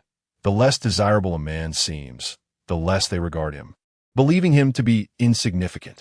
Conversely, a popular man, admired by many, must possess charm and talent worth exploring. This subconscious desire for what one cannot attain often leads to a competitive spirit. As Chen Yuan faced emotional turmoil, he began to transition from an honest man to a rogue. He perceived no conflict between being a cad and a sycophant. He was merely a licking rogue. Does your ex-girlfriend Lin Shu Tong seem a bit upset? Shouldn't you console her? Su Leilei remarked, half joking. She had already sensed Lin Shu Tong's intentions when she passed by. This woman was clearly a manipulator, wanting what she could not have. Now that Chen Yuan was her target, she would not allow Lin Shu Tong to ensnare him. There's no need. We've moved on. It wouldn't be appropriate for me to comfort her, Chen Yuan replied, shrugging. He recognized that both women were formidable in their own right. In his previous self, he would have struggled against such cunning women. But now, as long as he remained true to himself and refrained from developing genuine feelings, he believed he could navigate this precarious situation. After all, to him, they were merely tools for financial gain. With this thought, Chen Yuan felt a surge of clarity. Indeed, he was still too young. One painting from Su Leilei had nearly swayed his heart. Do you enjoy watching live streams, Xiao Yuan? Su Leilei inquired as they strolled through the tree-lined campus path. Live streams? Not frequently. I only glance at them occasionally when I'm bored, he replied. Oh, which platforms do you prefer? I've watched Shark, Douyin, and Longya, but I tend to lean towards Shark more. Just as I thought, she seemed to confirm her suspicions. Actually, I aspire to be a streamer too. I've heard female streamers earn quite well nowadays. That sounds wonderful. Self-sufficiency is commendable. If you ever start streaming, let me know. I'll support you. Really? You're so kind, Xiao Yuan. As they conversed, Su Leilei linked her arm with Chen Yuan's. Her radiant smile, an alluring figure capturing the attention of several passers-by. At that moment, a tall, fair-skinned, handsome young man, filled with fury, approached them. His eyes burned with betrayal and anguish. Su Leilei, didn't you say you were going to do your nails with your friends today? Why did you deceive me? Who is this man? Wang Yu, who I associate with, is none of your concern. You are not my boyfriend, she retorted defiantly. But you promised to watch a movie with me a few days ago. Why are you going back on your word? Do you women not mean what you say? Senior Leilei, I've been pursuing you for 6 months. Why do you always treat me like this? Am I merely a backup option to you? Wang Yu's face was filled with despair, tears welling in his eyes. A man does not weep easily, but he was deeply hurt. Stop being so self-important. Wang Yu, did I ever ask you to pursue me? All you ever offer is to take me to the movies. Do you know I've seen that film a dozen times? I refuse to waste my time with you, Su Leilei and Amp. Oppose. words were harsh, causing Chen Yuan to furrow his brow in disapproval. In Wang Yu, he saw a reflection of his former self. At this realization, Chen Yuan abruptly shook Su Leilei's arm off. Xiao Yuanyu. Su Lao. I never anticipated you to be so callous, to toy with a man and amp, Oppo's, as feelings, who watches a movie over and over with different people. You've truly disappointed me.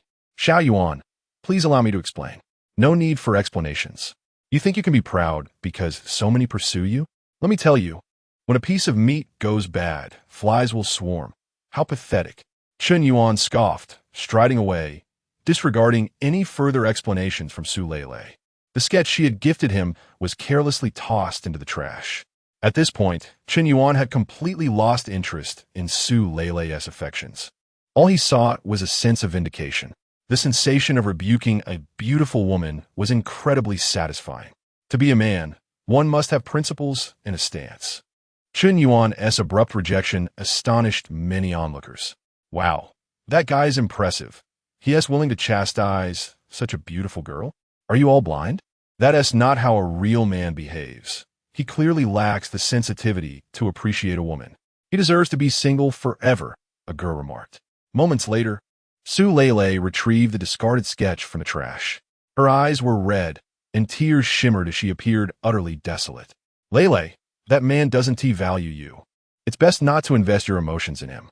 I'm the one who truly cares for you. Wang Yu attempted to comfort her, assuming the role of a devoted admirer. Leave me alone. If it weren't for you, Chen Yuan wouldn't have misunderstood me. I hate you. Leilei, what did I do wrong? Why do you treat me this way? Wang Yu's sorrow deepened.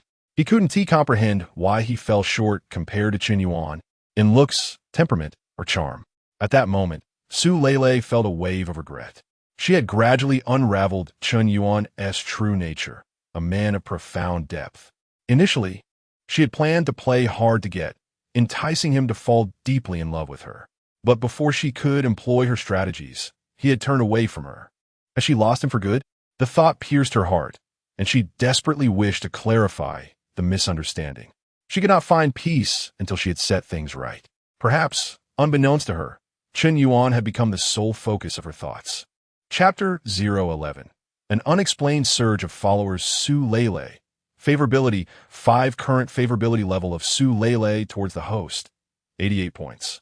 Upon observing the system interface, Chen Yuan was utterly bewildered to see Su Leilei's favorability towards him increase by 5 points, now standing an impressive 88. He had anticipated that their recent confrontation would lead to a swift decline in her sentiments. The outcome, however, was entirely unexpected. How could this be? Had he truly misjudged the situation? Feeling rather disenchanted, Chen Yuan returned to his dormitory alone. In his boredom, he began to scroll through Douyin. The short video and live streaming platforms were currently experiencing an unprecedented surge in popularity. Most young people indulge in short videos during their leisure time, and Douyin stood out as the most popular application among them. As Chen Yuan browsed through the local recommendations, a vaguely familiar face caught his eye. In a video, a girl dressed in white was gracefully playing the piano, although the filming was somewhat distant and appeared to be amateurish. The girl and Oppo's elegance and beauty were strikingly distinct from the typical internet celebrities. Remarkably, she had not applied any beauty filters. What a display of confidence. Nowadays, Douyin and Amp, Oppo's female influencers often rely on filters to enhance their appearance. Without them, some look less appealing than ordinary passersby.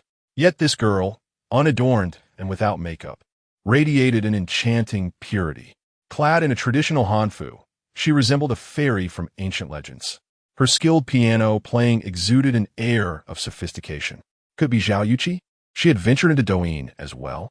To his astonishment, she already boasted over 1 million followers despite having only 7 or 8 videos, a clear indication of her impending stardom.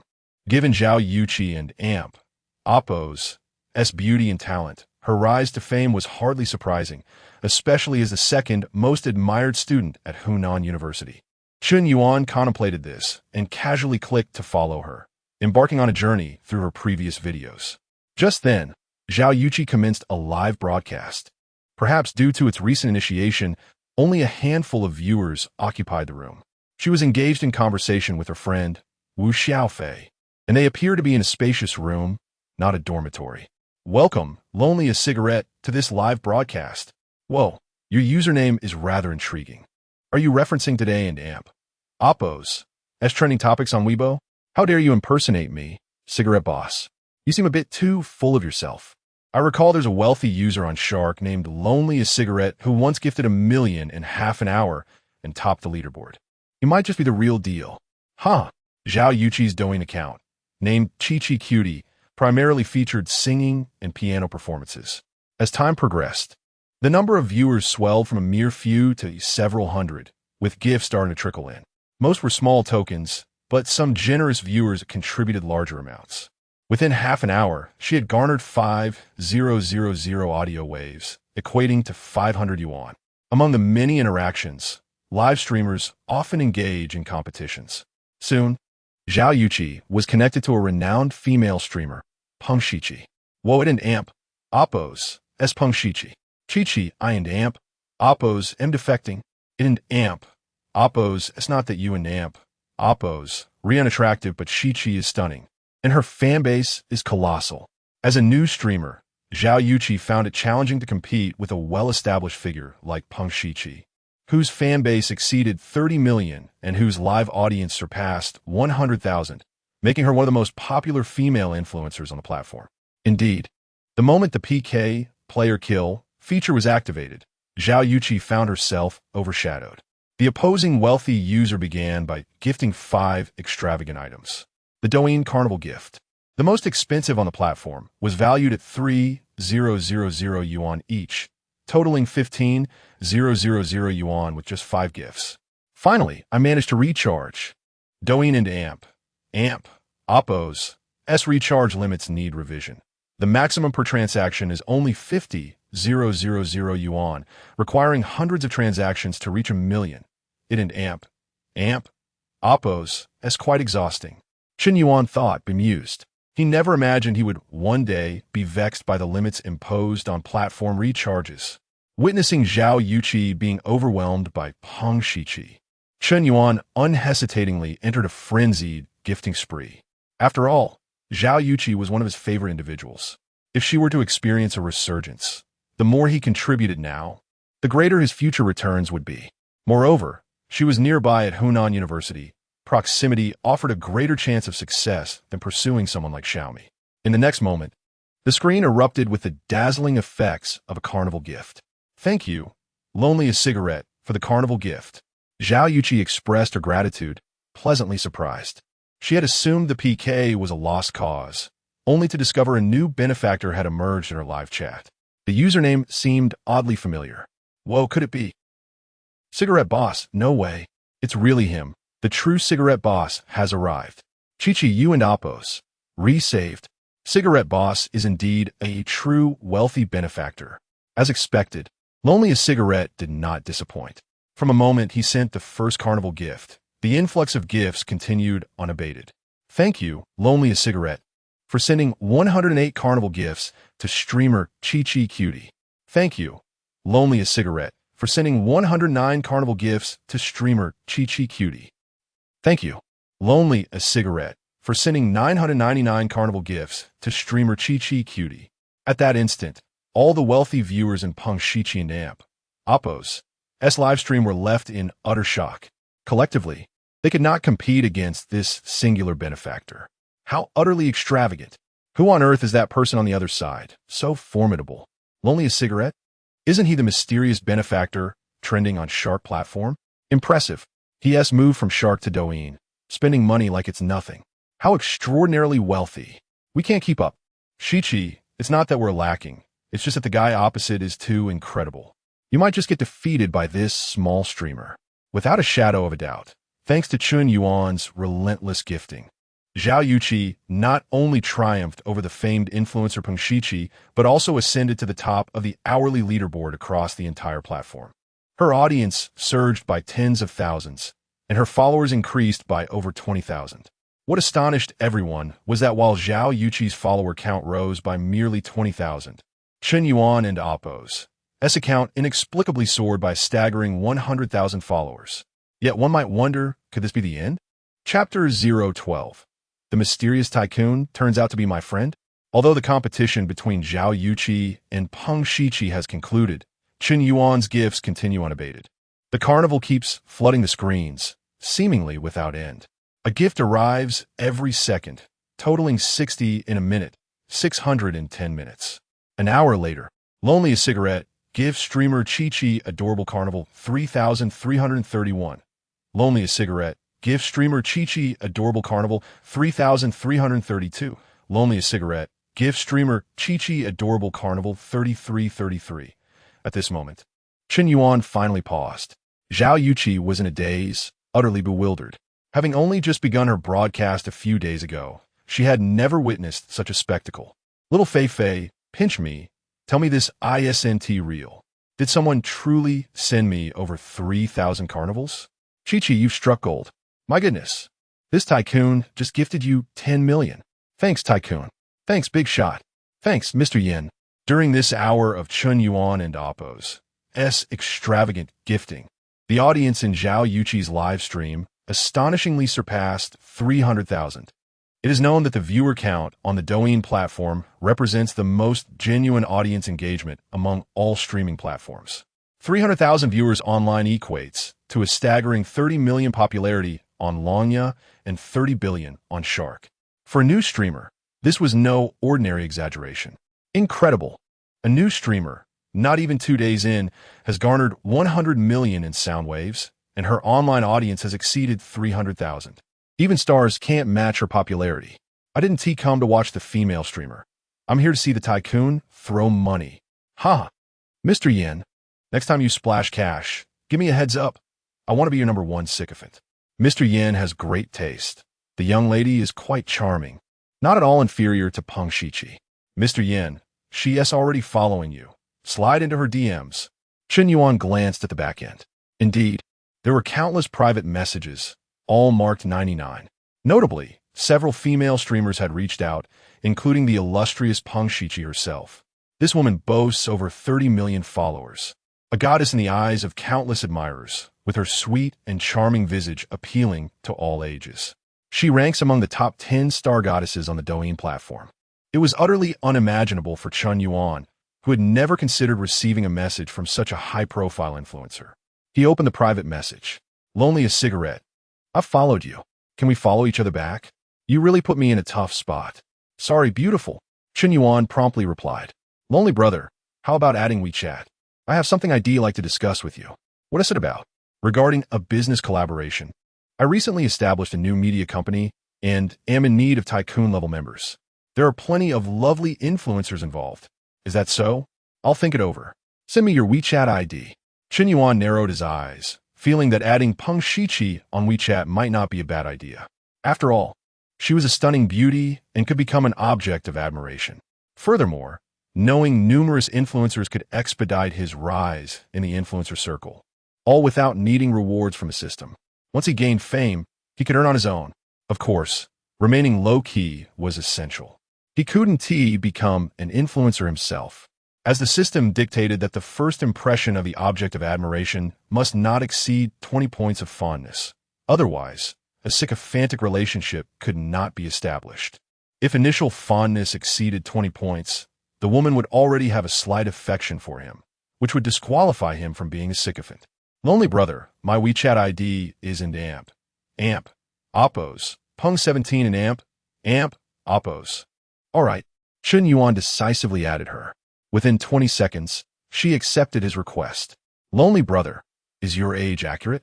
Are you really only 21? Peng Shiqi inquired. Yes, it's true. I'll be 22 next month. Chen Yuan typed back.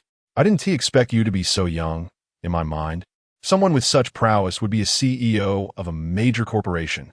What is a CEO of a large corporation? I could buy a Fortune 500 company in a heartbeat. Do you believe it? Haha, you're quite humorous. Peng Shiqi clearly thought Chen Yuan was boasting. What did it mean to own a Fortune 500 company? These colossal corporations often had valuations in the hundreds of billions, with some reaching trillions. If he could buy one, he might as well fly. Even Jack Ma wouldn't dare make such claims. Without much interaction, Peng Shiqi found this mysterious tycoon a bit exaggerated, not at all resembling a wealthy individual. She even suspected that the person she added was not the true wealthy figure, leading her to lose interest. "Why are you back so early?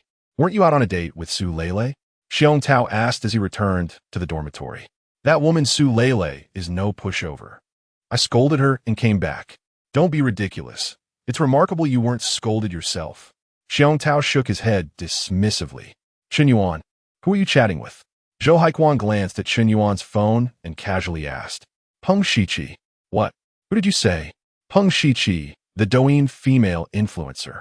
"Come on, don't tell me you're chatting with the President of the United States." Believe it or not, Chen Yuan was too lazy to explain. Meanwhile, on another front, after Zhao Yuqi ended her broadcast, she promptly followed Chen Yuan into Oppo's Douyin account. She felt that whether out of gratitude, politeness, or some other motive, she ought to express her thanks to this mysterious top supporter in private. Moreover, this top supporter was from the same city. However, the moment she followed Chen Yuan and Oppo's Douyin account, she froze in disbelief. She discovered that this mysterious top supporter, the legendary tycoon trending on Weibo, had a WeChat account that was already a friend of hers. In other words, the tycoon who gifted her 10 million was someone she knew. "What is up, Chi-Chi? Did you add that mysterious tycoon on WeChat? I tell you, a person who casually throws 10 million has wealth beyond imagination. If you can gain their support, skyrocketing to fame online is no problem at all. I've already added them." Zhao Yuqi replied absent-mindedly. "You added them so quickly?" "No. I just realized that the person who sent me gifts, Lonely a Cigarette, is actually my WeChat friend." Zhao Yuqi explained. "What?" Upon hearing Zhao Yuqi's response, Wu Xiaofei was instantly left with a myriad of questions. Chapter 013. The school bell takes the initiative to invite me to dinner. "Did your WeChat friend just send you 10 million? Wu Xiaofei inquired with growing curiosity. "It was Chen Yuan. This morning, he asked for my WeChat." "Is it him? The one known as an Oppo's? Lonely a Smoke and Oppo's?" "No way." Wu Xiaofei was utterly astonished. She had never imagined that the seemingly shy and introverted boy was, in fact, a lavishly wealthy figure online. The contrast was staggering. Earlier, Wu Xiaofei had considered several wealthy suitors who had pursued Zhao Yuqi in the past, but Chen Yuan was certainly not among them. He was notoriously known as the school and Oppo's devoted admirer.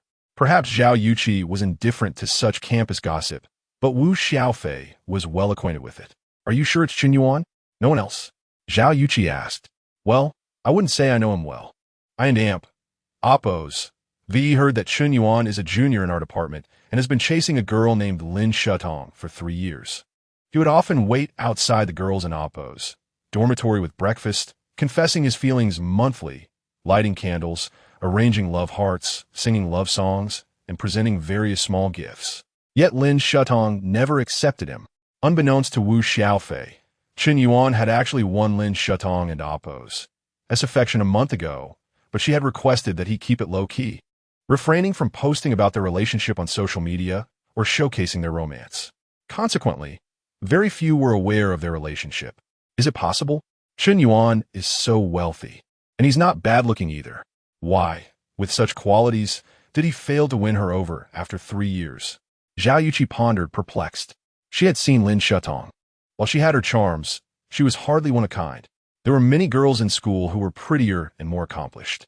On the other hand, Chen Yuan possessed a remarkable fortune, capable of casually gifting 10 million to a streamer, a true heir of immense wealth, far beyond the typical affluent second generation. While it was common for rich heirs to drive luxury cars worth millions, few could afford to lavish tens of millions on gifts. I understand now.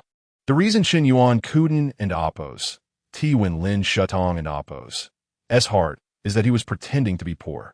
To conceal his identity, he even took on a part-time job delivering packages. No one at school knew he was wealthy.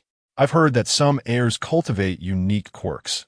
They desire genuine love, not superficial relationships based on wealth. Thus, the prince disguises himself as a frog, and Chen Yuan must be one of those. Wu Xiaofei, an avid reader of online novels with a vivid imagination, speculated. Could it truly be so? He must have been disappointed, deciding to stop the charade. Zhao Yuqi nodded in agreement. She suddenly felt that this boy was truly remarkable and considerate. For the sake of his beloved, he was willing to endure so much. A prominent heir who humbly performed menial tasks for 3 years simply to win her heart. How romantic! It is peculiar how society perceives things. A wealthy heir delivering packages is seen as making a significant sacrifice, while an ordinary student doing the same is merely fulfilling a normal duty. ISN and AMP, Oppos, T it just the reality of life. Zhao Yuqi, regarded as an unattainable goddess by ordinary students, was, at her core, just a fellow student herself. She too admired boys who seemed better than her. In her eyes, Chen Yuan was quite exceptional. Xiaofei, how should I express my gratitude to him? He gifted me 10 million, and my fan count in the live stream soared by tens of thousands. It feels overwhelming. Zhao Yuqi expressed her unease. In my opinion, that guy is genuinely determined to pursue you. Otherwise, he wouldn't oppose. TB's so generous. But Yuqi, you must hold your ground and not let him sweep you off your feet so easily, Wu Xiaofei advised. I understand. Zhao Yuqi nodded. She then picked up her phone and sent a message to Chen Yuan. Thank you so much for the gifts. I feel terrible about it. How about I treat you to dinner tomorrow at 6:30 p.m. as a token of appreciation for your generous support? What? The school bell is inviting me to dinner? Chen Yuan was taken aback upon reading Zhao Yuqi's message. He never expected that one day she would ask him out. She was a prominent figure at school, the vice president of the student council, the most beautiful girl in the literature department, the second belle of the university. Ordinary boys wouldn't dare to pursue her, often relegating themselves to secret admiration. Yet now, she wished to dine with him? Great. It would be an honor to dine with you, President Zhao. Chen Yuan quickly typed a reply. In Oppos, S settled then, 6:30 p.m. at the east gate of the school. We mustn't oppose. Miss each other. Prepare to be impressed by my appetite. Haha, bring it on. My family owns a restaurant, so feel free to indulge. Zhao Yuqi responded promptly, showing no signs of being offended by Chen Yuan and Oppos as playful banter. On the surface, Zhao Yuqi appeared as an elegant and graceful lady, but privately, she seemed quite lively and talkative. As their conversation progressed, Chen Yuan found it challenging to keep pace with her. For every message he sent, she would reply with 2 or 3, reflecting on his past interactions with Lin Shutong, where he would send dozens of messages just to receive a single reply. Hours later, Chen Yuan felt a pang of sadness. He had consistently deceived himself, believing that if he persisted in his efforts, Lin Shutong would eventually recognize his worth. However, reality had repeatedly slapped him in the face. A man who does not elevate himself will always be perceived as merely a devoted admirer, regardless of his efforts. Hey, stop playing on your phone. Are you joining us for a game? We need a support player to rank up.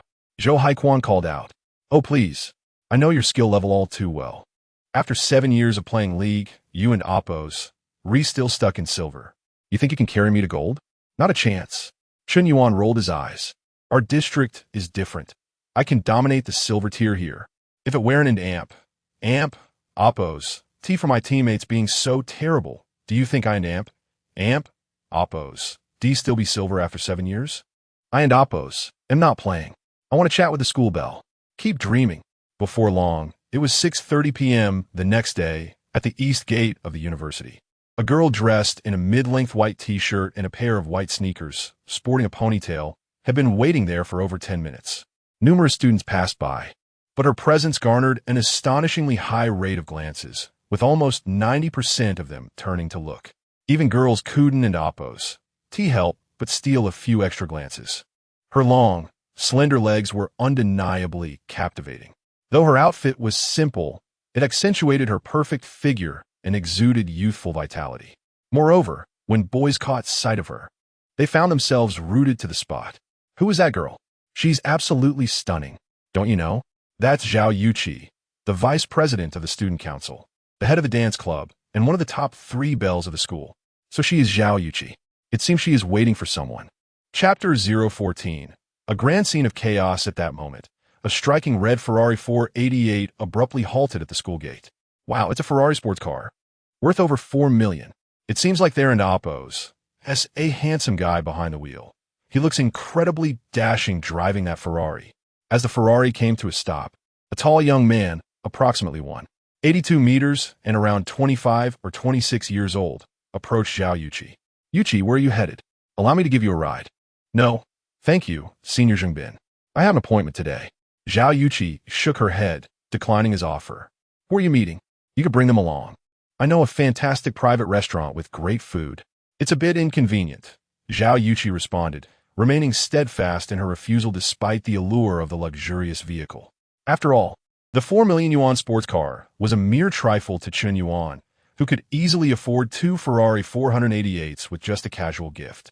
Zheng Bin and Appo's expression darkened. He had not anticipated Zhao Yuqi to be so difficult to win over. Since he first laid eyes on her at a birthday gathering, he had been smitten. He vowed to pursue her and even bet with his friends that he would win her heart within half a month. Yet over a week had passed, and there was still no progress. To arrive in a luxury car only to be rejected was an experience he had never encountered before. At that moment, a refined young man riding a bicycle approached them. Yuqi, am I late? I came right on time, but I didn't expect you to arrive early, Chen Yuan said apologetically. Glancing at the time on his phone, it was precisely 6:30, not a minute more or less. In the past, whenever he arranged to meet Lin Shutong, she would typically be at least 30 minutes late, while he himself would often delay by another 30. After numerous anxious waits, he learned to inform his date when he arrived and timed it perfectly, eliminating tiresome waiting periods. However, since today marked his first outing with Zhao Yuqi, he had refrained from employing those tactics and arrived exactly at 6:30, not a moment earlier or later. He did not expect Zhao Yuqi, a prominent campus beauty, to arrive more than 10 minutes ahead of schedule.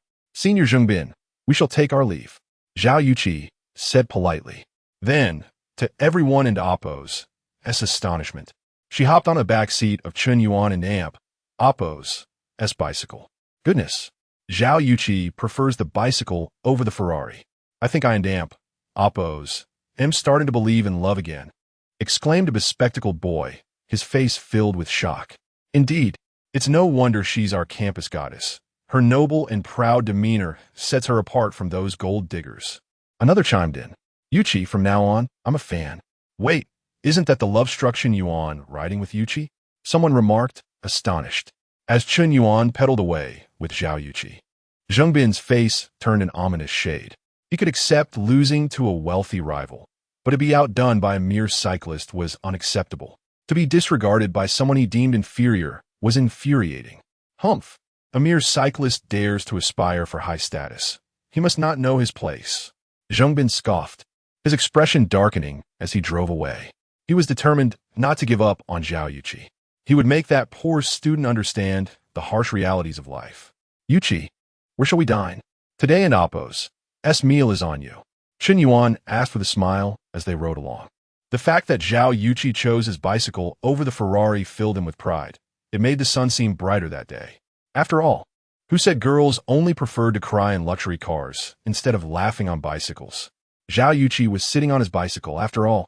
ISN and Appo's. There a place called Appo's. One trip lobster and Appo's nearby. The food is decent. Let in Appo's. Let's go for some lobster, Zhao Yuqi suggested. Sound great. Upon arriving at the lobster restaurant, the ambience was indeed pleasant, and the prices were reasonable, around 300 to 500 yuan for a meal. If 3 or 4 people gathered, it would average less than 100 yuan per person, making it affordable for ordinary students. Hence, the restaurant enjoyed a thriving business. Zhao Yuqi seemed to particularly relish lobster, opting for a spicy flavor. Chen Yuan's impression of her began to feel more genuine. It turned out that even a goddess could have a penchant for bold flavors. As they chatted and peeled shrimp, a pair of attractive young men and women entered the restaurant. The man donned a full designer Versace outfit, while the woman was equally youthful and vibrant. Though in comparison to Zhao Yuqi, they lacked a certain charm in terms of temperament, physique, and appearance. Lin Shutong? Chen Yuan felt a wave of discomfort wash over him. Why did they keep running into this couple? They had met at the Gucci boutique last time, and now here they were at the lobster restaurant. It was almost as if they were haunted by their presence. Lin Shudong was momentarily taken aback upon seeing Chen Yuan. However, when she noticed that he was seated with Zhao Yuqi, her bewilderment deepened. How could Chen Yuan possibly be with Zhao Yuqi? It was utterly inconceivable. In the past few days, Lin Shudong's impression of Chen Yuan had improved somewhat, but his image as a love-struck fool remained firmly entrenched in her mind. Yet who would have thought that this so-called amp, oppos, love-struck fool and amp, oppos, could actually secure a date with the top beauty of the literature department and the second most popular girl on campus? Was he genuinely that exceptional? Did she truly overlook any unique qualities about him? Her doubts began to creep in. It wasn't just her. Huang Junkai also found himself questioning his own life choices. Zhao Yuqi was a rare gem he couldn't even manage to flirt with. So how could Chen Yuan, the supposed amp, oppos, love-struck fool, and amp, oppos, achieve such a feat? Junkai, should we switch to another restaurant? Lin Shudong tugged at Huang Junkai and amp, oppos, sleeve, feeling uncomfortable. No need to change. This place is quite nice, especially since we have acquaintances here. Huang Junkai replied, striding toward Chen Yuan's nearby table.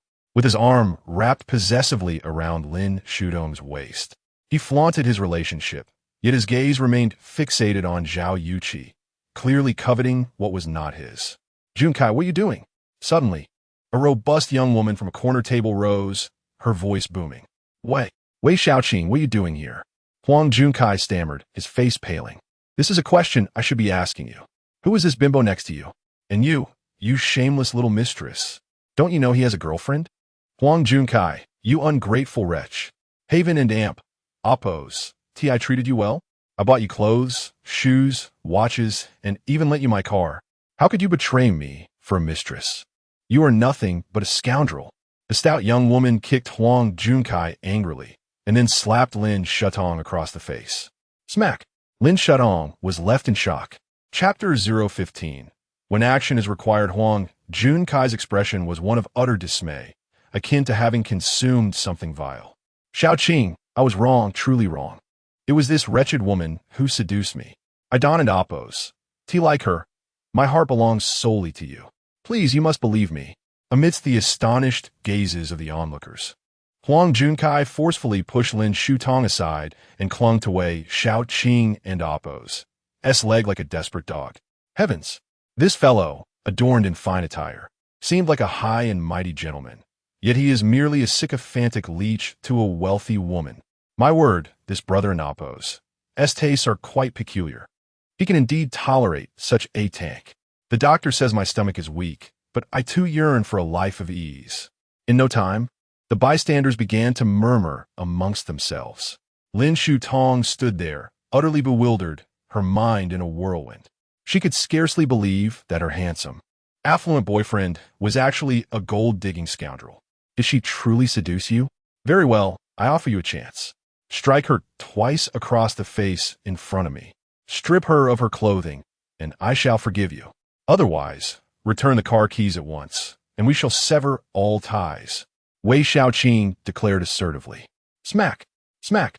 Huang Junkai, indeed, turned ruthless and struck Lin Shudong twice, with such force that her face nearly swelled from the blows. Huang Junkai, you. What do you mean you? You shameless harlot, a green tea bitch, a homewrecker. The necklace around your neck is mine. Take it off immediately. Faced with Wei Xiaoqing and oppos' domineering presence, Lin Shudong felt a deep sense of injustice. She was unaware that Huang Junkai was a scoundrel with a girlfriend. She too was a victim. Why did everyone perceive her as the homewrecker? No one was willing to stand up for her. Under the derisive gazes of the crowd, Lin Shudong endured the most humiliating moment of her life. At that moment, a handsome young man suddenly stood up. His expression was devoid of any emotion as he casually picked up a steaming plate of lobster and, with unhurried strides, approached Huang Junkai from behind, smashing the plate down with a resounding crash. Bang! The plate shattered, and the scalding lobster splattered all over Huang Junkai. What are you doing? Why are you hitting him? Wei Xiaoqing demanded. I am hitting this scoundrel, Huang Junkai. You are nothing but a filthy dog, Chen Yuan insisted, showing no intention of letting Huang Junkai off the hook. How dare you, you pathetic loser? You think you can take me on? I and Oppos. LL you. Huang Junkai quickly regained his composure after the blow and twisted his face in anger as he and Chen Yuan engaged in a scuffle. In terms of physical confrontation, Chen Yuan was at a disadvantage. Huang Junkai stood at 183 centimeters and weighed 70 kilograms, while Chen Yuan was only 179 centimeters and weighed 63 kilograms. However, at that moment, he noticed an unexpected surge in Lin Shutong's affinity towards him. Lin Shutong. Affinity 20 Lin Shutong. Affinity 20 Lin Shutong. Affinity 20. Her affinity had already risen to 35 points, and with his decisive action, it skyrocketed by 60 points, reaching an astonishing 95 points. This was entirely unforeseen for Chen Yuan. It seemed that seizing the moment to save a damsel in distress could indeed result in an explosive increase in a woman and Oppos' affection. Indeed, it was a man's duty to act when the time called for it. Lin Shutong was now in tears, overwhelmed by the realization that, amidst her public humiliation, the one person willing to stand up for her was Chen Yuan, the very man she had previously overlooked, the one she had treated like a mere servant, was now her knight in shining armor. Suddenly, she recalled the kindness and concern Chen Yuan had shown her over the past 3 years. In stark contrast, Huang Junkai's sweet words had proven hollow. He had contributed nothing genuine to her life, only ensnaring her with deceit. The facade of his affluent background crumbled before her eyes. How foolish she had been, blinded by ambition and desire to climb the social ladder, only to find herself in such a predicament. In times of crisis, one's true nature is revealed. Chen Yuan was the one who had consistently treated her with kindness. Regret filled her heart. Yet, it was evident that Lin Shutong was reading too much into the situation. Chen Yuan's actions were not driven by lingering feelings for her. He had long desired to confront Huang Junkai, but had awaited the opportune moment. The sight of Huang Junkai's shameless demeanor was simply repulsive, and he was determined to settle both old and new scores. Ding! The system detected that the second target of affection, Lin Shutong, had successfully exceeded 95 points in favorability towards the host. Congratulations to the host for achieving a remarkable turnaround. Ding! The total expenditure of affection points for the second target amounts to 50,000, rewarding the host with 5,000 points. Ding! Lin Shutong has successfully transformed into the host's devoted admirer, granting the host an additional 20 enhancement points. Name: Chen Yuan. Age: 21. Height: 179 centimeters. Weight: 63 kilograms. Strength: 9 constitution, 9 mental, 10 agility, 9 perception, 10 status. Sub-healthy skills: none enhancement points. 20. Please select enhancement direction. I choose to enhance strength and constitution by 10 points each. Without hesitation, Chen Yuan confirmed his choices as the system interface appeared before him. Ding! Enhancement successful. The host's current strength is now 19 points, and constitution is also 19 points. In the next moment, Chen Yuan felt a warm surge coursing through his body. His previously slight frame suddenly awakened with explosive power. Huang Junkai, gripping Chen Yuan's neck, was about to throw a punch, but in an instant, Chen Yuan tightened his grip, not only halting the punch, but lifting Huang Junkai off the ground and slamming him down hard. Damn you! Huang Junkai exclaimed, scrambling to his feet, but Chen Yuan retaliated with a fierce kick that sent the towering figure flying 3 meters away. At that moment, Huang Junkai no longer dared to retaliate. Who would have anticipated that this seemingly frail young man could fight with such ferocity? Huang Junkai, taller and bulkier, found himself utterly overmatched, quickly losing his combat effectiveness. Chen Yuan, thank you. Lin Shutong expressed her gratitude, tears glistening in her eyes. No need for thanks. I am not helping you. I have simply long found him intolerable, Chen Yuan replied candidly. Yet Lin Shutong clearly saw things differently, believing that Chen Yuan still cared for her, merely unable to set aside his pride. Xiaoqing, help me. Take me to the hospital. I feel like I and Amp, Oppos, am dying. Get lost, you scoundrel. You deserve what you got. Hey there, handsome. Can I add you on WeChat? Wei Xiaoqing, showing no sympathy for Huang Junkai, rushed over to request Chen Yuan and Amp, Oppos, as contact information instead. The decisive manner in which Chen Yuan had taken down Huang Junkai was undeniably impressive, revealing the mark of a true man. That preposterous fellow, Huang Junkai, becomes increasingly repulsive with each passing glance. Not only is he a kept man, but he and Appos is also utterly useless, devoid of any sense of shame, and incapable of winning even a simple brawl. What else could he be but a good-for-nothing boss? Tally all the damages incurred in the shop today, as well as the impact on business, and put on my tab. Zhao Yuqi approached the proprietress with a smile. The proprietress had initially considered contacting the authorities, but with someone willing to cover the damages, there was little else to discuss. Zhao Yuqi and Appos' gaze toward Chen Yuan seemed increasingly admiring. A discreet and affluent benefactor, not only handsome, but also possessing remarkable fighting skills and a strong sense of justice. Despite Lin Shudong's repeated offenses against him, he harbored no resentment, instead taking action to discipline the scoundrel. What magnanimity! What panache! Zhao Yuqi. Affinity 10 Zhao Yuqi. Affinity 10 Zhao Yuqi. Affinity 10 imperceptibly. Zhao Yuqi and Appos' affinity for Chen Yuan had reached 40 points. At 40 points of affinity, an amorous relationship could begin to blossom. Chen Yuan hadn't anticipated that his violent assault on Huang Junkai would cause Zhao Yuqi's affinity for him to skyrocket. While it was understandable that Lin Shudong's affinity for him would surge after he helped her out of a predicament, Zhao Yuqi was merely an observer. The fact that she would also experience such a significant increase in affinity was a delightful surprise.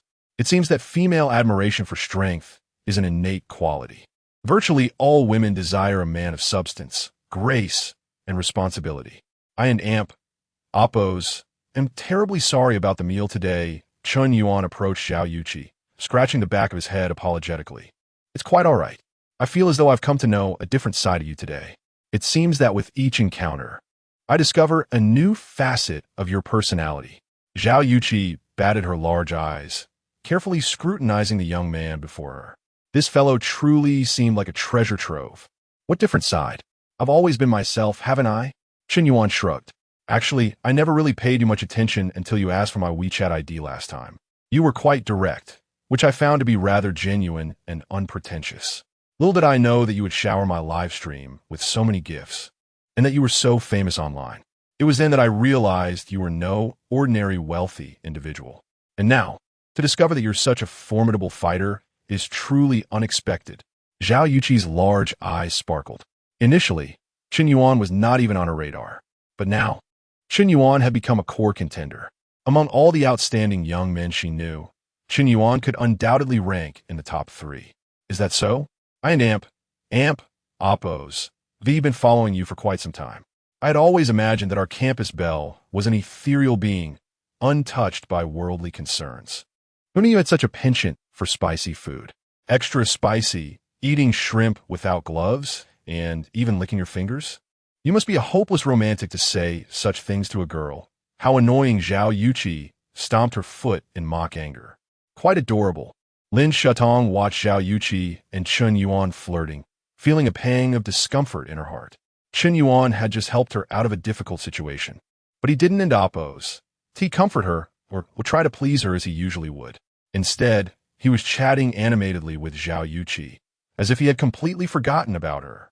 At this moment, Lin Shutong felt an unprecedented sense of crisis. Zhao Yuqi was not only on par with her in terms of figure, appearance, and demeanor, but she even surpassed her in some aspects. Such a goddess-like figure was showing an extraordinary interest in Chen Yuan. Now that Chen Yuan had a better prospect, could he still be as devoted to her, showering her with unwavering attention? Impossible. Why was it that just when she had discovered Chen Yuan's virtues and genuinely wanted to understand, like and love him, he was about to be snatched away by another girl? No, this couldn't happen. Chen Yuan was hers, and he would always be hers. No one could take him away. People often fail to cherish what they have when they have it. It is only when they lose it that they are filled with regret. This was perhaps the most accurate depiction of Lin Shutong and Appos' current state of mind. Chen Yuan, can I have a word with you? Lin Shutong approached, interrupting Chen Yuan and Zhao Yuqi and Appos' conversation. Idon and Amp, oppos. T think there and amp. Amp, oppos. Has any need for that. But I really have something to say to you. You wearing and amp. Oppos. T this cold to me before. No matter how wrong I was in the past, you would always forgive me. This time, I truly know I was wrong. Can we go back to the way we were? You love me, Don and amp. Oppos. To you? Lin Shutong asked, her eyes brimming with tears, hoping to receive an affirmative answer from Chen Yuan. Go back to the way we were? Continue to fawn over you like a dog? You'd reply to 2 messages when you were in a good mood, but ignore me completely when you weren't. We were together for a month, and you wooed in amp. Oppos. To let me post photos of us together on social media, or even hold your hand in public. Your excuse was that you were afraid your family would find out and it would have a negative impact? I don't believe you for a second. I think you were afraid that all your backup options would run away, right? 3 years. Do you know what I endured during those 3 years? I tried my best to make you happy. Everything I did was a joke to you. You just enjoyed the process of me pursuing you. You never cared about me at all. Lin Shutong, I and oppos. I'm telling you now, they're an oppos. There's no going back. I don't and oppos. T love you anymore. Chen Yuan practically roared the last sentence. He ignored Lin Shutong and instead grabbed Zhao Yuqi and oppos' hand and left the lobster restaurant. Along the way, Zhao Yuqi was forcibly led by the hand by Chen Yuan. She didn't end amp, oppos. T know what to say? She didn't end amp, oppos. T know if Chen Yuan was doing it on purpose or not. In any case, Zhao Yuqi didn't resist when Chen Yuan held her hand in front of Lin Shutong at the lobster restaurant. She didn't end oppos. T know if it was to save face for Chen Yuan or if it was some strange psychological factor at play. Zhao Yuqi obediently allowed Chen Yuan to hold her hand for a long distance. Actually, I don't know what to say. You must be feeling very upset. I and oppos. V heard the story about you and Lin Shutong, but I and oppos. V always been confused. Since you like her so much, why didn't and oppos? T you just tell her your identity? If she knew your true identity, she would have agreed to be with you a long time ago, right? What identity? Chen Yuan was a little confused. He was just a kid from an ordinary family. What kind of awesome identity could he have? But soon he realized what she meant. Zhao Yuqi must have seen him spending tens of millions of yuan on gifts in the live stream and assumed that he had an extraordinary identity. Chapter 17. Lin Shutong's heart ached like a knife in truth. I am merely an ordinary person, desiring only a simple love. Yet, fate has conspired against me. Chen Yuan spoke these words with sincere earnestness. He truly was just an ordinary individual, devoid of any remarkable status. From Zhao Yuqi and oppos' perspective, Chen Yuan was overly modest. As she had previously surmised, Chen Yuan concealed his identity solely to seek a pure love, wishing to dissociate his emotions from material wealth. Yet the harsh reality remains. The underprivileged are deemed unworthy of love. Fairy tales are ultimately just that, fairy tales. Lacking financial means, one cannot provide romance, security, or the desired lifestyle for a woman. Why would she choose you? After leaving the lobster restaurant, Chen Yuan departed, while Lin Shutong returned to her dormitory, despondent and lost in thought. She felt as though she had truly botched this encounter. Not only had she been deceived by the scoundrel Huang Junkai, but it seemed that Chen Yuan had also given up on her entirely. In the past, she would have been indifferent to Chen Yuan and Amp, oppos' opinion of her. After all, he was merely a devoted admirer. If he were gone, it would be no great loss. She could simply cultivate another admirer. Lin Shutong and Amp, oppos' pond of admirers contained more than just Chen Yuan and Huang Junkai. There were other fish to be raised. When necessary, she could easily fill the void. Though these fish may not be particularly impressive, having some is better than having none. At least it provides a transitional phase, does it not? However, this time, she seemed to have genuinely developed feelings for Chen Yuan, especially as he began to display more generosity and confidence. Even during confrontations, he exhibited a growing sense of masculinity. It dawned on her that she had perhaps never truly understood Chen Yuan. Moreover, Zhao Yuqi and Su Lele, the goddesses of the school, were actively engaging with him. This only deepened her realization that Chen Yuan was, in fact, a man of substance. Shutong, you finally returned. I've discovered a monumental secret, originally intended to share it with you, but considering your date with Huang Junkai today, I felt it might be inappropriate to do so. I'll wait until you come back. Sun Rue exclaimed with excitement, her brows furrowing with anticipation. What's secret?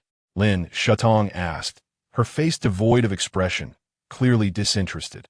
The humiliation and blow she had suffered that day were far too great to recover from in an instant. Do you know the true identity of and Oppos? Lonely as Cigarette and Oppos? Sun Rue inquired. Lonely as Cigarette, the one who has been trending on Weibo, the one who gifted $1 million to a female streamer? Lin Shutong replied. Her curiosity piqued despite herself. Not $1 million, but $2 million. Shutong, do you realize? Just last night, I casually scrolled through Douyin, and to my astonishment, the platform in AMP, Oppos, S most popular streamer turned out to be Zhao Yuqi. I was utterly shocked. I then discovered that Zhao Yuqi not only secured first place on the hourly chart, but also generated a staggering $100 million in revenue. This tycoon is none other than Lonely as Cigarette. But that's not the main point. The key detail is that after following his Douyin account, I realized we were actually friends on WeChat. And that person is Chen Yuan. My heavens, can you imagine my reaction? I was utterly dumbfounded. Chen Yuan, that ordinary fellow, is actually a millionaire online. He has hidden his wealth far too well. I suspect his claims about his family's relocation are false. His true identity is likely that of a super-rich heir or a corporate magnate. Shutong, this could be your golden opportunity. If you manage to marry into wealth, don't forget about your sister. Sun Rue chattered incessantly, bubbling with excitement. Lin Shutong felt as though she had been struck by lightning, overwhelmed by a torrent of emotions. What did you say? Chen Yuan. He is Lonely as Cigarette? She stammered. It's true, Shutong. Initially, I could hardly believe my eyes, but the WeChat account linked to Douyin is unmistakable. Moreover, Chen Yuan can transfer you 50,000 with ease, even if his family had undergone relocation. I doubt his parents would simply hand him that much money. Therefore, there's only one possibility. Chen Yuan is indeed a wealthy heir, a true tycoon. Shutong, why not break up with Huang Junkai and be with Chen Yuan instead? Sun Rue suggested. Yet, as soon as those words were spoken, Lin Shutong felt as if her heart had been pierced by daggers. Stop. Sun Rue, please stop. She cried, tears welling up in her eyes. What's wrong, Shutong? Why are you crying? At that moment, her heart felt like it was being torn apart. She finally understood why Zhao Yuqi had dined alone with Chen Yuan. That was $1 million. It should have been hers. Why did it go to that wretched Zhao Yuqi? The wealthy young man she had been pursuing had already been captured. This young man was even richer than she had imagined, devoted entirely to her, embodying the perfect ideal. Yet, she had pushed him away with her own hands. At this instant, she longed to slap herself fiercely, realizing the immense folly of her ignorance. No, it should not be like this. Chen Yuan is mine. I have not lost yet. There is still a chance for redemption. I must not give up so easily. I will win Chen Yuan back.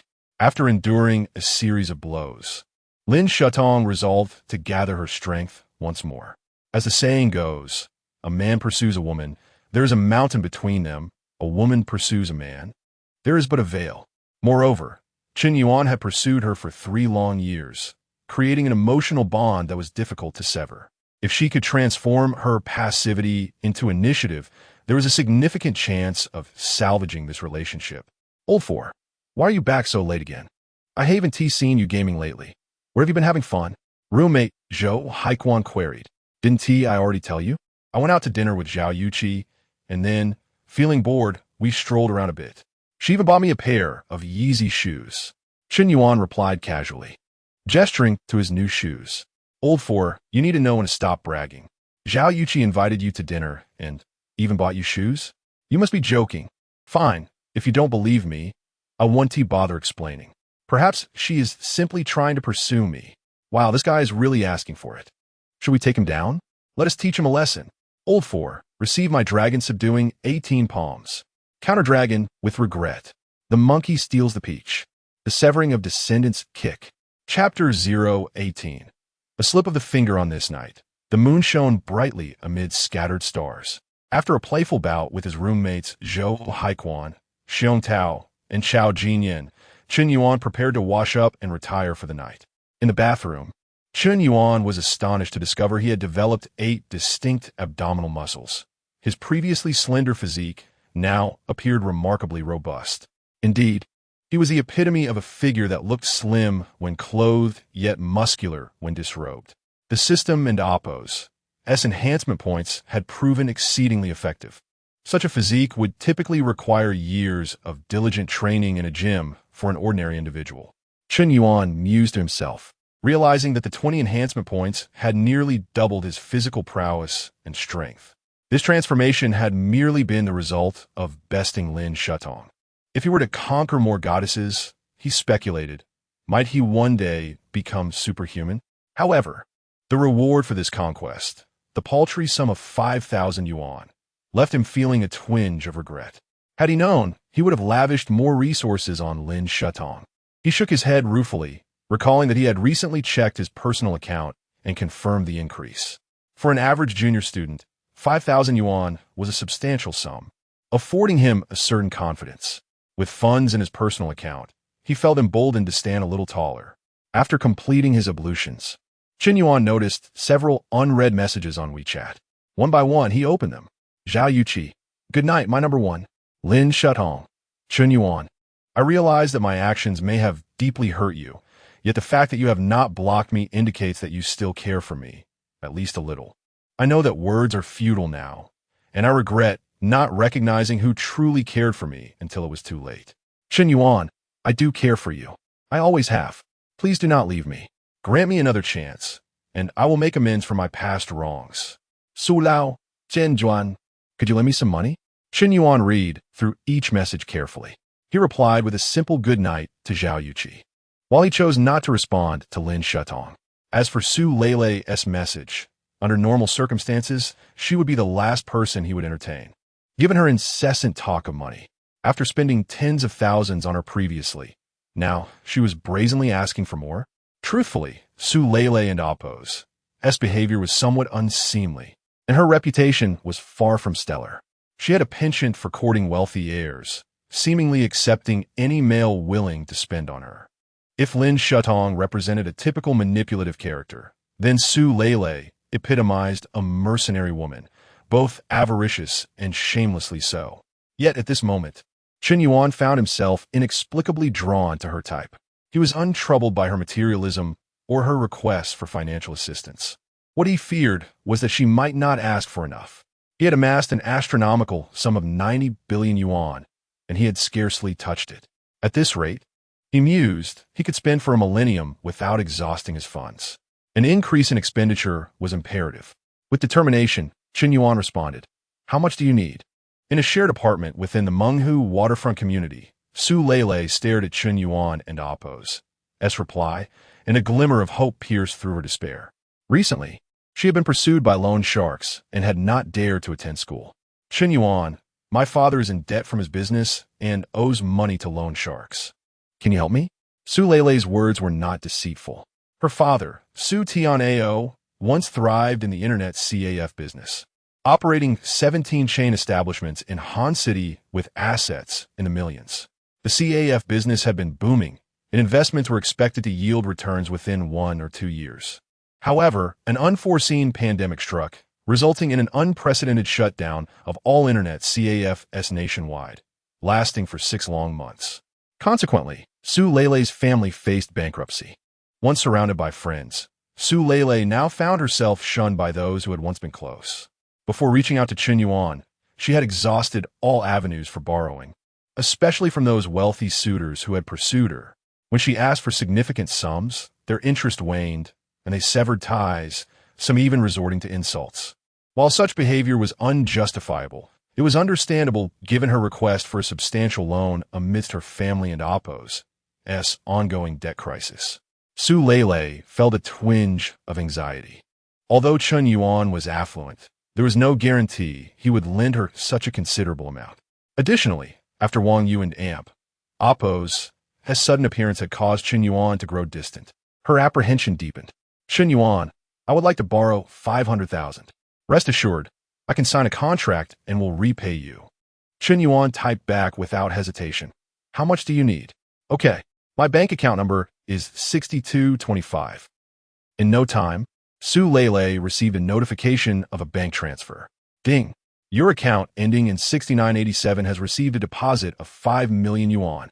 Staring at the bank alert, Su Lele was momentarily stunned.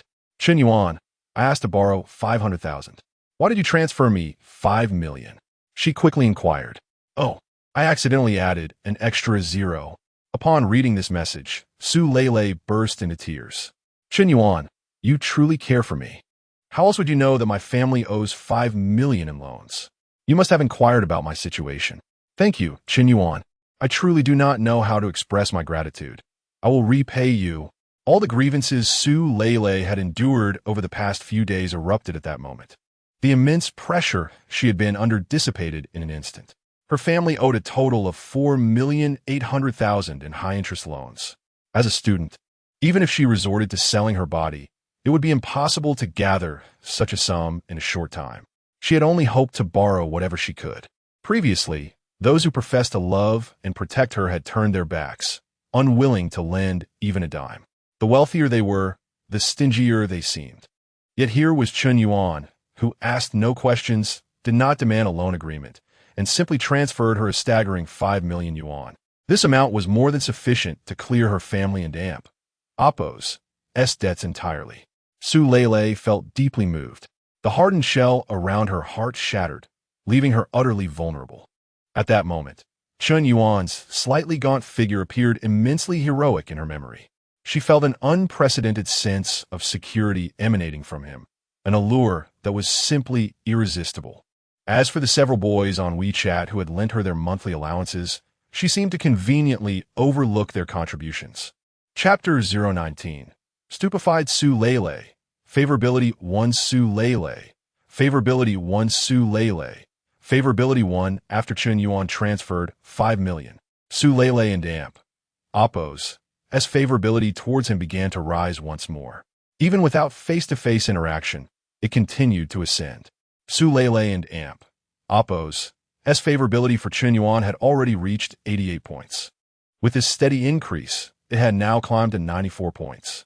Just a smidgen more, and it would breach the critical threshold, leading to a remarkable turnaround. Yet, at that crucial moment, the favorability ceased to grow. Damn it. Why toy with my emotions like this? Just a little more, and you stop?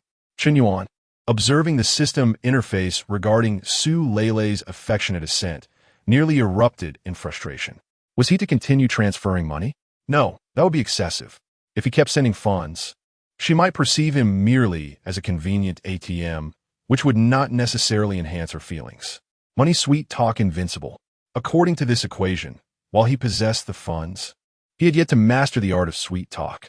Moreover, Chen Yuan was not particularly adept at uttering flattering words. Certainly, he would never confess his feelings to Su Lele, having learned a painful lesson from his past. His premature declaration to Lin Shutong had plunged him into a significantly passive situation.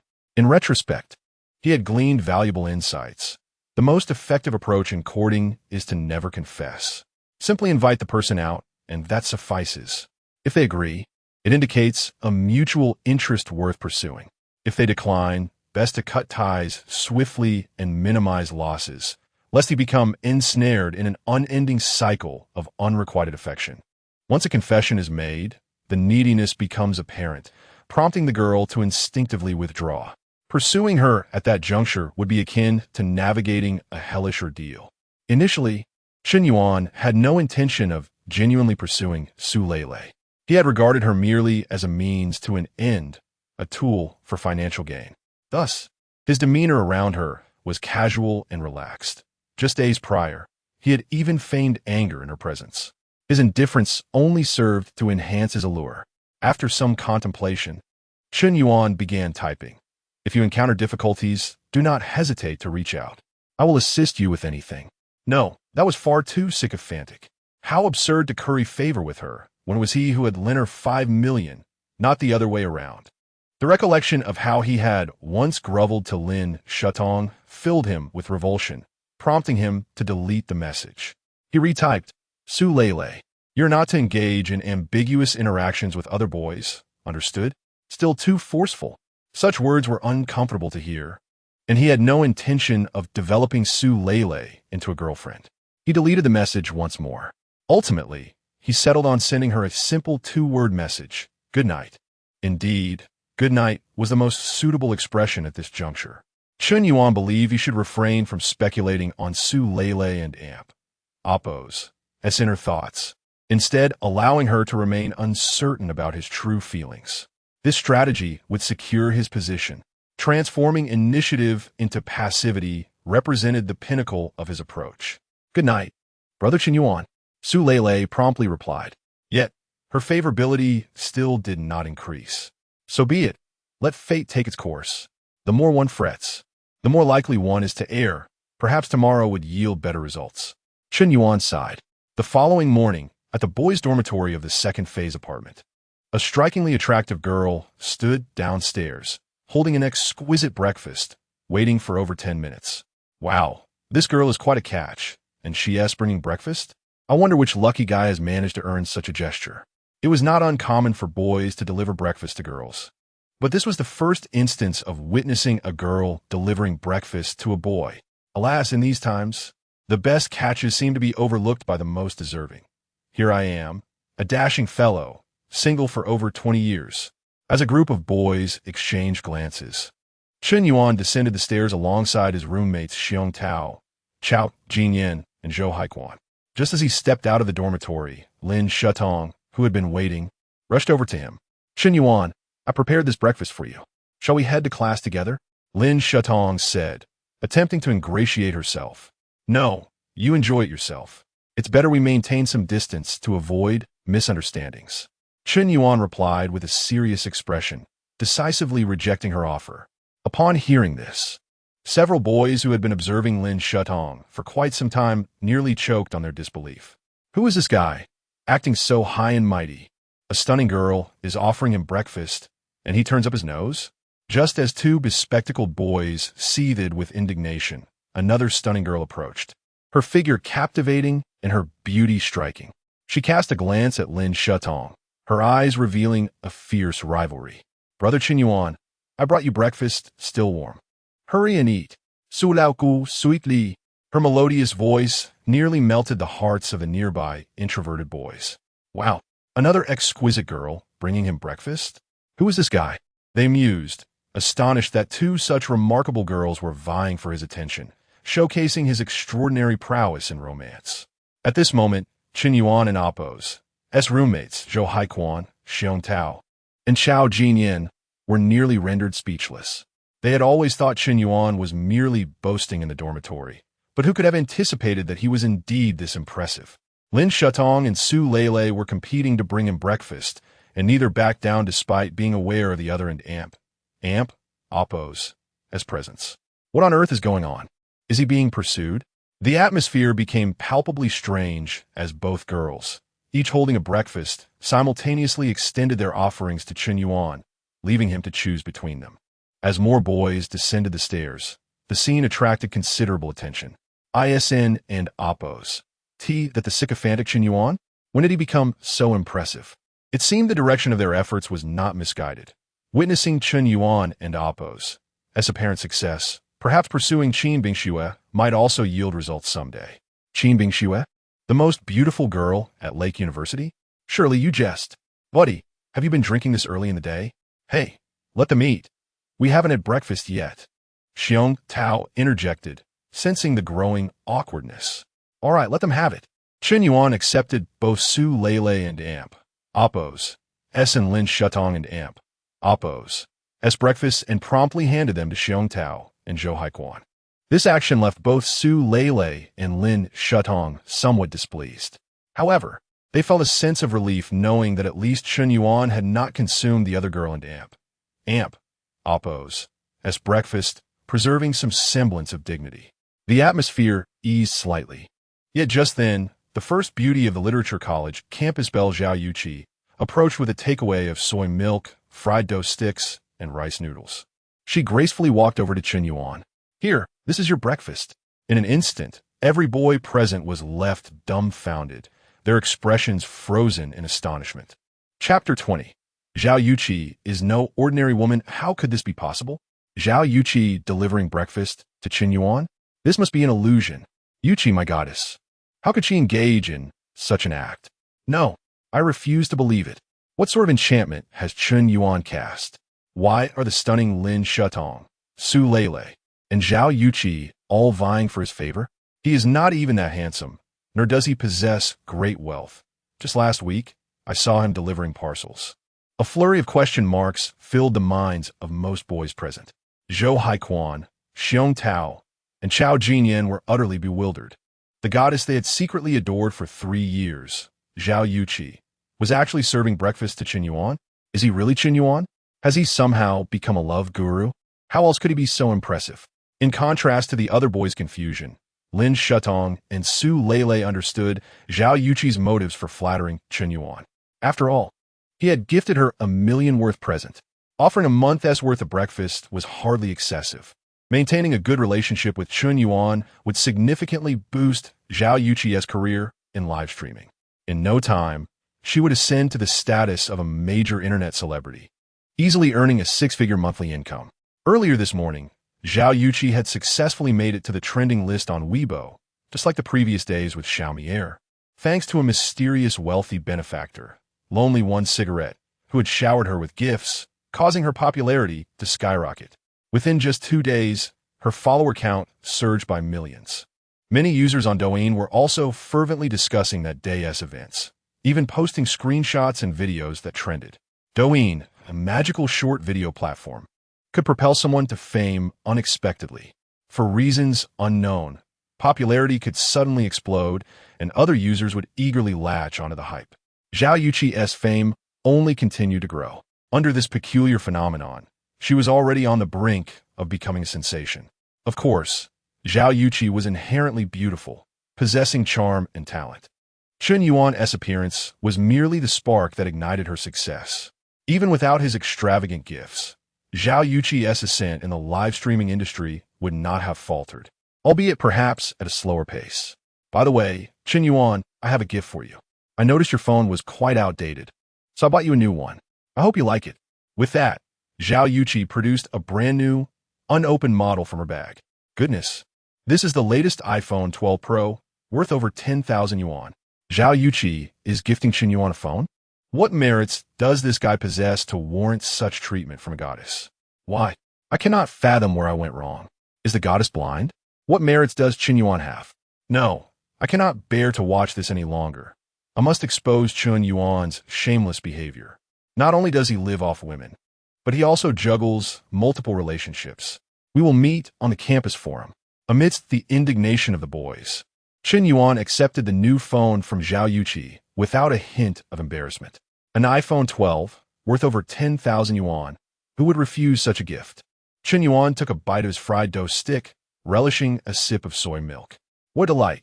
The feeling of receiving a gift from a goddess is simply exquisite. It proves the old adage. It is not that beautiful women are not proactive. Rather, you have never witnessed a beautiful woman take the initiative. Zhao Yuqi. Affection level 5 after accepting the gift. Zhao Yuqi's affection level remarkably increased by 5 points, reaching 45. Chen Yuan was taken aback. He had not anticipated that receiving gifts could also enhance affection levels, in addition to giving them. For Zhao Yuqi, the meticulously prepared breakfast from Lin Shutong and Su Lele had gone untouched, as he had given them to his roommates. Yet, he eagerly devoured her casual offering of soy milk and fried dough sticks. The very gift she presented was met with delight. This indicated her status in Chen Yuan's eyes was unmatched by Su Lele and Lin Shutong. Surely, Chen Yuan could afford a phone worth over 10,000 yuan. His joy stemmed not from the phone itself, but from the thoughtfulness of the giver. He valued the sentiment and the bond. Zhao Yuqi believed this to be the case. Clearly, she had misjudged Chen Yuan. He was not so noble or contemplative. In fact, he was rather superficial. A phone worth over 10,000 yuan was a luxury for him. How could he not be thrilled by such an extravagant gift? Thank you for the gift, Yuqi. I truly appreciate it. I'm glad you like it. I must be off now. I have a live stream event tonight regarding live stream sales. It's my first time doing something like this, and I hope you can support me. At this moment, Chen Yuan realized Zhao Yuqi and Appo's Yuan's sudden gift of the iPhone was a strategic move to garner his support. It made sense. Her affection level for him was not yet high enough to warrant her chasing after him. Her gesture of delivering breakfast and gifting a phone appeared flirtatious, but was merely a tactic to leverage Chen Yuan for her own promotional gain. This woman was remarkably composed. She was no naive girl blinded by love. Her abrupt appearance today had not only overshadowed Lin Shatong and Su Lele, dissuading them, but also created an illusion for Chen Yuan. Had he not noticed her affection level of only 45 points, he might have believed Zhao Yuqi truly had feelings for him. In reality, she had not invested genuine emotions. She was merely testing the waters, playfully toying with him. Should Chen Yuan act recklessly in pursuing Zhao Yuqi, he would ultimately lose his agency, becoming nothing more than a sycophant. Astounding. This woman is no simpleton. Chen Yuan suddenly came to a realization. The so-called campus beauty, once stripped of her goddess aura, was merely an ordinary woman, albeit one with striking looks. The title of campus beauty did not imply superiority, purity, or detachment from worldly matters. She was human too, possessing desires and the same vanity as any other woman.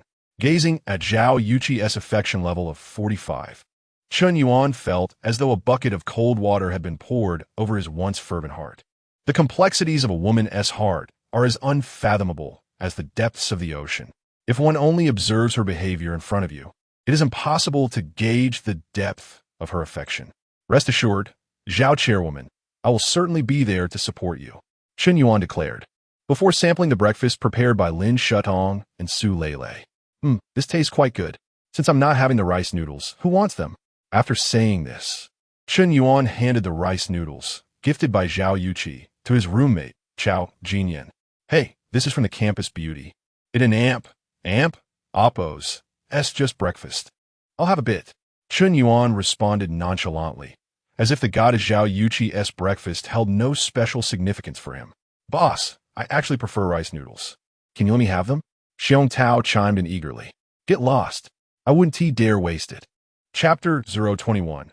Gratitude to the lonely brother for granting the emperor's status. Zhao Yuqi was just about to leave when she turned around and saw Chen Yuan nonchalantly giving away the rice noodles she had brought him.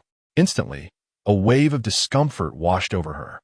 For a long time, she had grown accustomed to being treated like a goddess by the boys around her.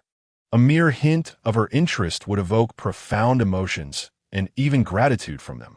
She had assumed that Chen Yuan would be no different. Although this young man was affluent, he was fundamentally no different from others. He too was captivated by her allure. Yet now, it was clear that Chen Yuan did not regard her with any special consideration. In his eyes, she was just like Lin Shatong and Su Lele. Zhao Yuqi despised this sensation. She turned on her heels and strode away, her expression evidently displeased. Chen Yuan, I think Zhao Yuqi seems upset. Honestly, how could you give away breakfast from such a prominent campus beauty to someone else? I would be furious. Zhou Haikuan sighed, shaking his head in disbelief. Exactly. Even I, a man of steel, can grasp this simple truth. How could you not understand? Chao Jinyan patted Chen Yuan's shoulder with a serious expression. There was an unmistakable hint of lewdness in his tone. Boss, haven't you secretly harbored feelings for Zhao Yuqi for quite some time? Are you truly content to let your goddess be wooed away by that scoundrel? Xiong Tao interjected. Nonsense. As the saying goes, brothers are like limbs, while women are like garments. Am I the type to prioritize romance over friendship? Boss, are you sure it's not that you can't win Zhao Yuqi's heart? And you're just saying this to console yourself? We're all brothers. Can we drop the pretense? How dare you? Can't you show me a little respect? After Zhao Yuqi departed, Lin Shatong and Su Lele followed suit. Today marked the first formal clash among the three women. Initially, it appeared that Zhao Yuqi had decisively overshadowed Su Lele and Lin Shatong. Yet in the end, it turned out that none had gained a clear advantage. The root of the issue lay in Chen Yuan and Oppo's ambiguous attitude. It was impossible to discern whom he truly favored. Since discovering Chen Yuan and Oppo's background last night, Lin Shatong had firmly resolved to reclaim his affection. No matter how he treated her, she vowed to win him back. If he pursued her for 3 years, she could certainly pursue him for the same duration. What was once lost must be regained. Perhaps she had not noticed that her actions increasingly resembled that of a lovesick puppy. As for Su Lele, she believed that Chen Yuan harbored feelings for her. After all, why else would he casually lend her 500,000? Wealthy men were never short of admirers, and Chen Yuan, being so accomplished and affluent, naturally attracted flocks of admirers. Compared to those undesirable losers, she preferred to vie for a man sought after by many. The more desirable a man is, the more women he attracts.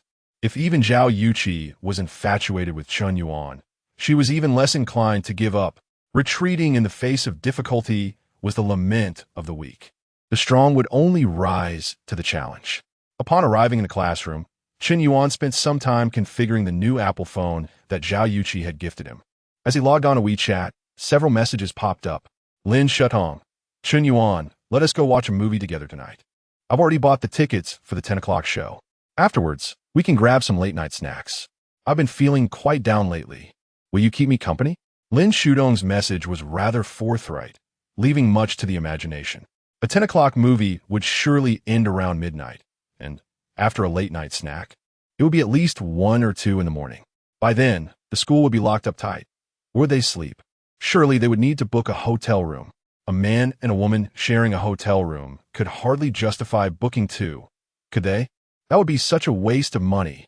Sharing one room would allow for conversation, reflections on life, and discussions of dreams. This ploy felt eerily familiar to him. Chen Yuan, no, I need to study tonight. I'm graduating next year and preparing for the postgraduate entrance exam. Even Chen Yuan himself found this excuse unconvincing. It sounded utterly absurd. Nevertheless, he sent it to Lin Shutong. Lin Shutong, you're preparing for the exam? I knew you were a diligent person. If you're studying for it, I could accompany you. Chen Yuan, I was just saying that.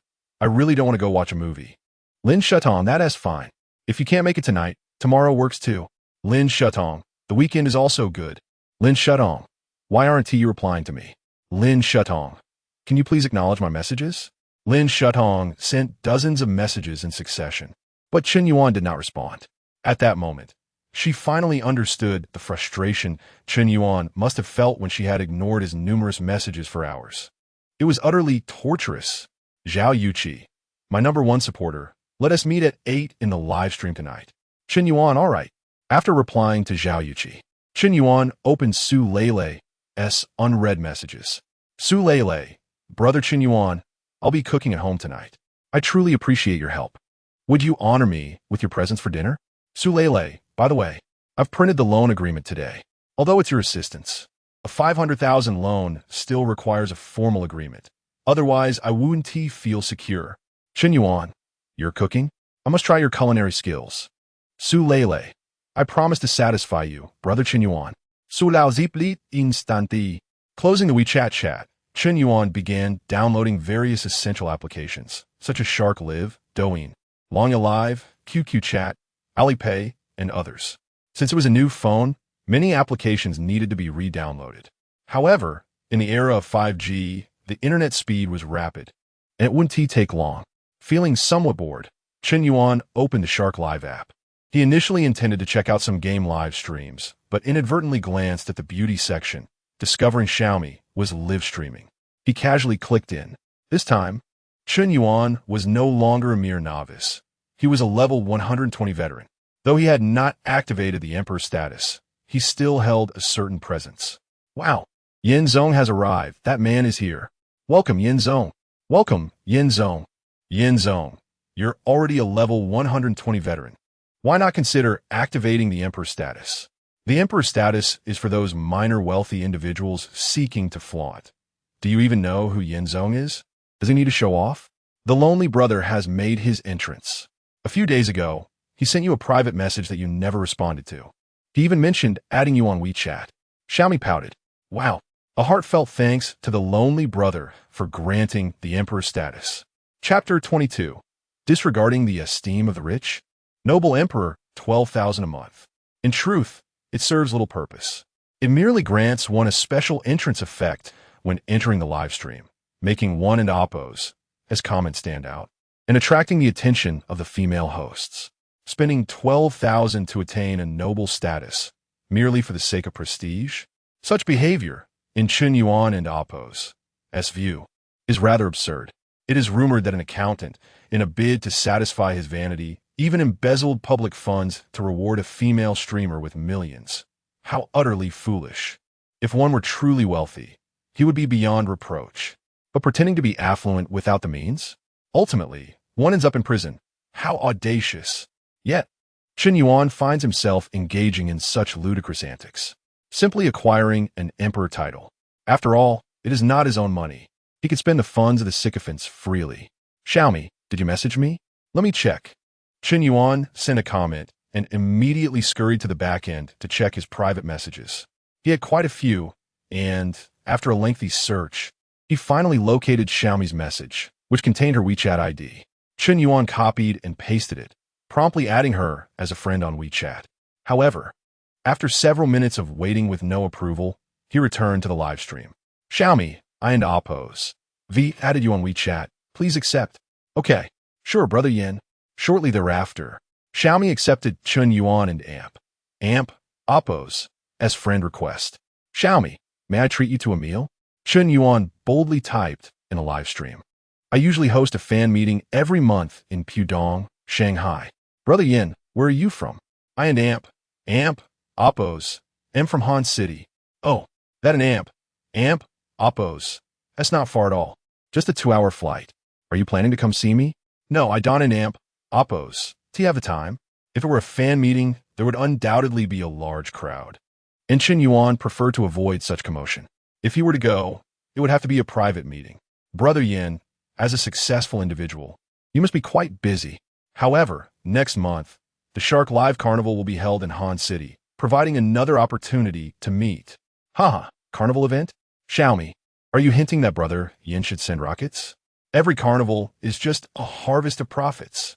Brother Yin, since you're here, shoot into Appo's. Do you at least send a rocket before you leave? Wow, thanks to Lonely Cigarette Brother for the super rocket. Love you, moi. Since Chen Yuan was gifting, he naturally wooed and Appo's. T stop at just one. A single super rocket was merely the beginning. Within a few minutes, he sent out 100 super rockets. Then he slipped away. It wasn't that he didn't want to continue gifting, but rather that his account balance had been depleted. Damn it. The recharge limits on these live stream platforms are far too low. Each time he needs to top up multiple times. If only he could recharge 1 billion at once. Half an hour later, Chen Yuan returned online. This time, he was well prepared with ample resources. However, he did not enter Xiaomi and Appo's live stream, for he discovered another high-profile female streamer had gone live. Zaya Shenshin, also a dance streamer, skilled in traditional, modern, and Korean dance, with an adorable appearance and an impressive figure. In terms of looks, she might slightly pale in comparison to Xiaomi, yet her talent was unparalleled. With an estimated score of 8 for appearance, but a perfect score for skills, she, too, boasted millions of followers. Wow, Brother Yin, you left Xiaomi to come here, to Zaya Shenshin? Welcome, Brother Yin. Brother Yin, you just sent 100 super rockets to Xiaomi. Aren't and Appo's. Are you going to show some appreciation here? Brother Yin, at least 100 super rockets to start, right? Brother Yin, what do you do? Can I work for you? As Chen Yuan entered Zaya Shenshin's live stream, the comments began to ramp up. The fans in this live stream were largely overlapping. Many would check one streamer for a while and then switch to another, creating a fluid audience. Chen Yuan and Appo's reputation on Shark Live had grown larger than that of many streamers. Wow, Brother Yin is here, welcome. Zaya Shenshin immediately welcomed him. Faced with a barrage of comments, Chen Yuan refrained from unnecessary chatter. He simply posted, Zaya Shenshin, what is your top donation goal? I shall surpass it immediately. This conspicuous comment sent shockwaves through the entire live stream. Wow, Brother Yin has begun. He and Appo's at it again. This is terrifying, Brother Yin. Please remain calm. I just checked. Zaya Shenshin's top donation is 18 million, and her top donor is Long Wang. Are you going to surpass Long Wang? Long Wang is already a level 120 mogul, owning several agencies and rumored to be a shareholder of Penguin Group. Quite impressive. Brother Yin, while in Appo's, all fun and games, Don and Appo's, jest with the top donor. As the comments escalated, a golden rocket ascended from the bottom of the screen, signaling the commencement of the battle. The first, second, the 100th, the 1,000th, the 2,000th, the 5,000th.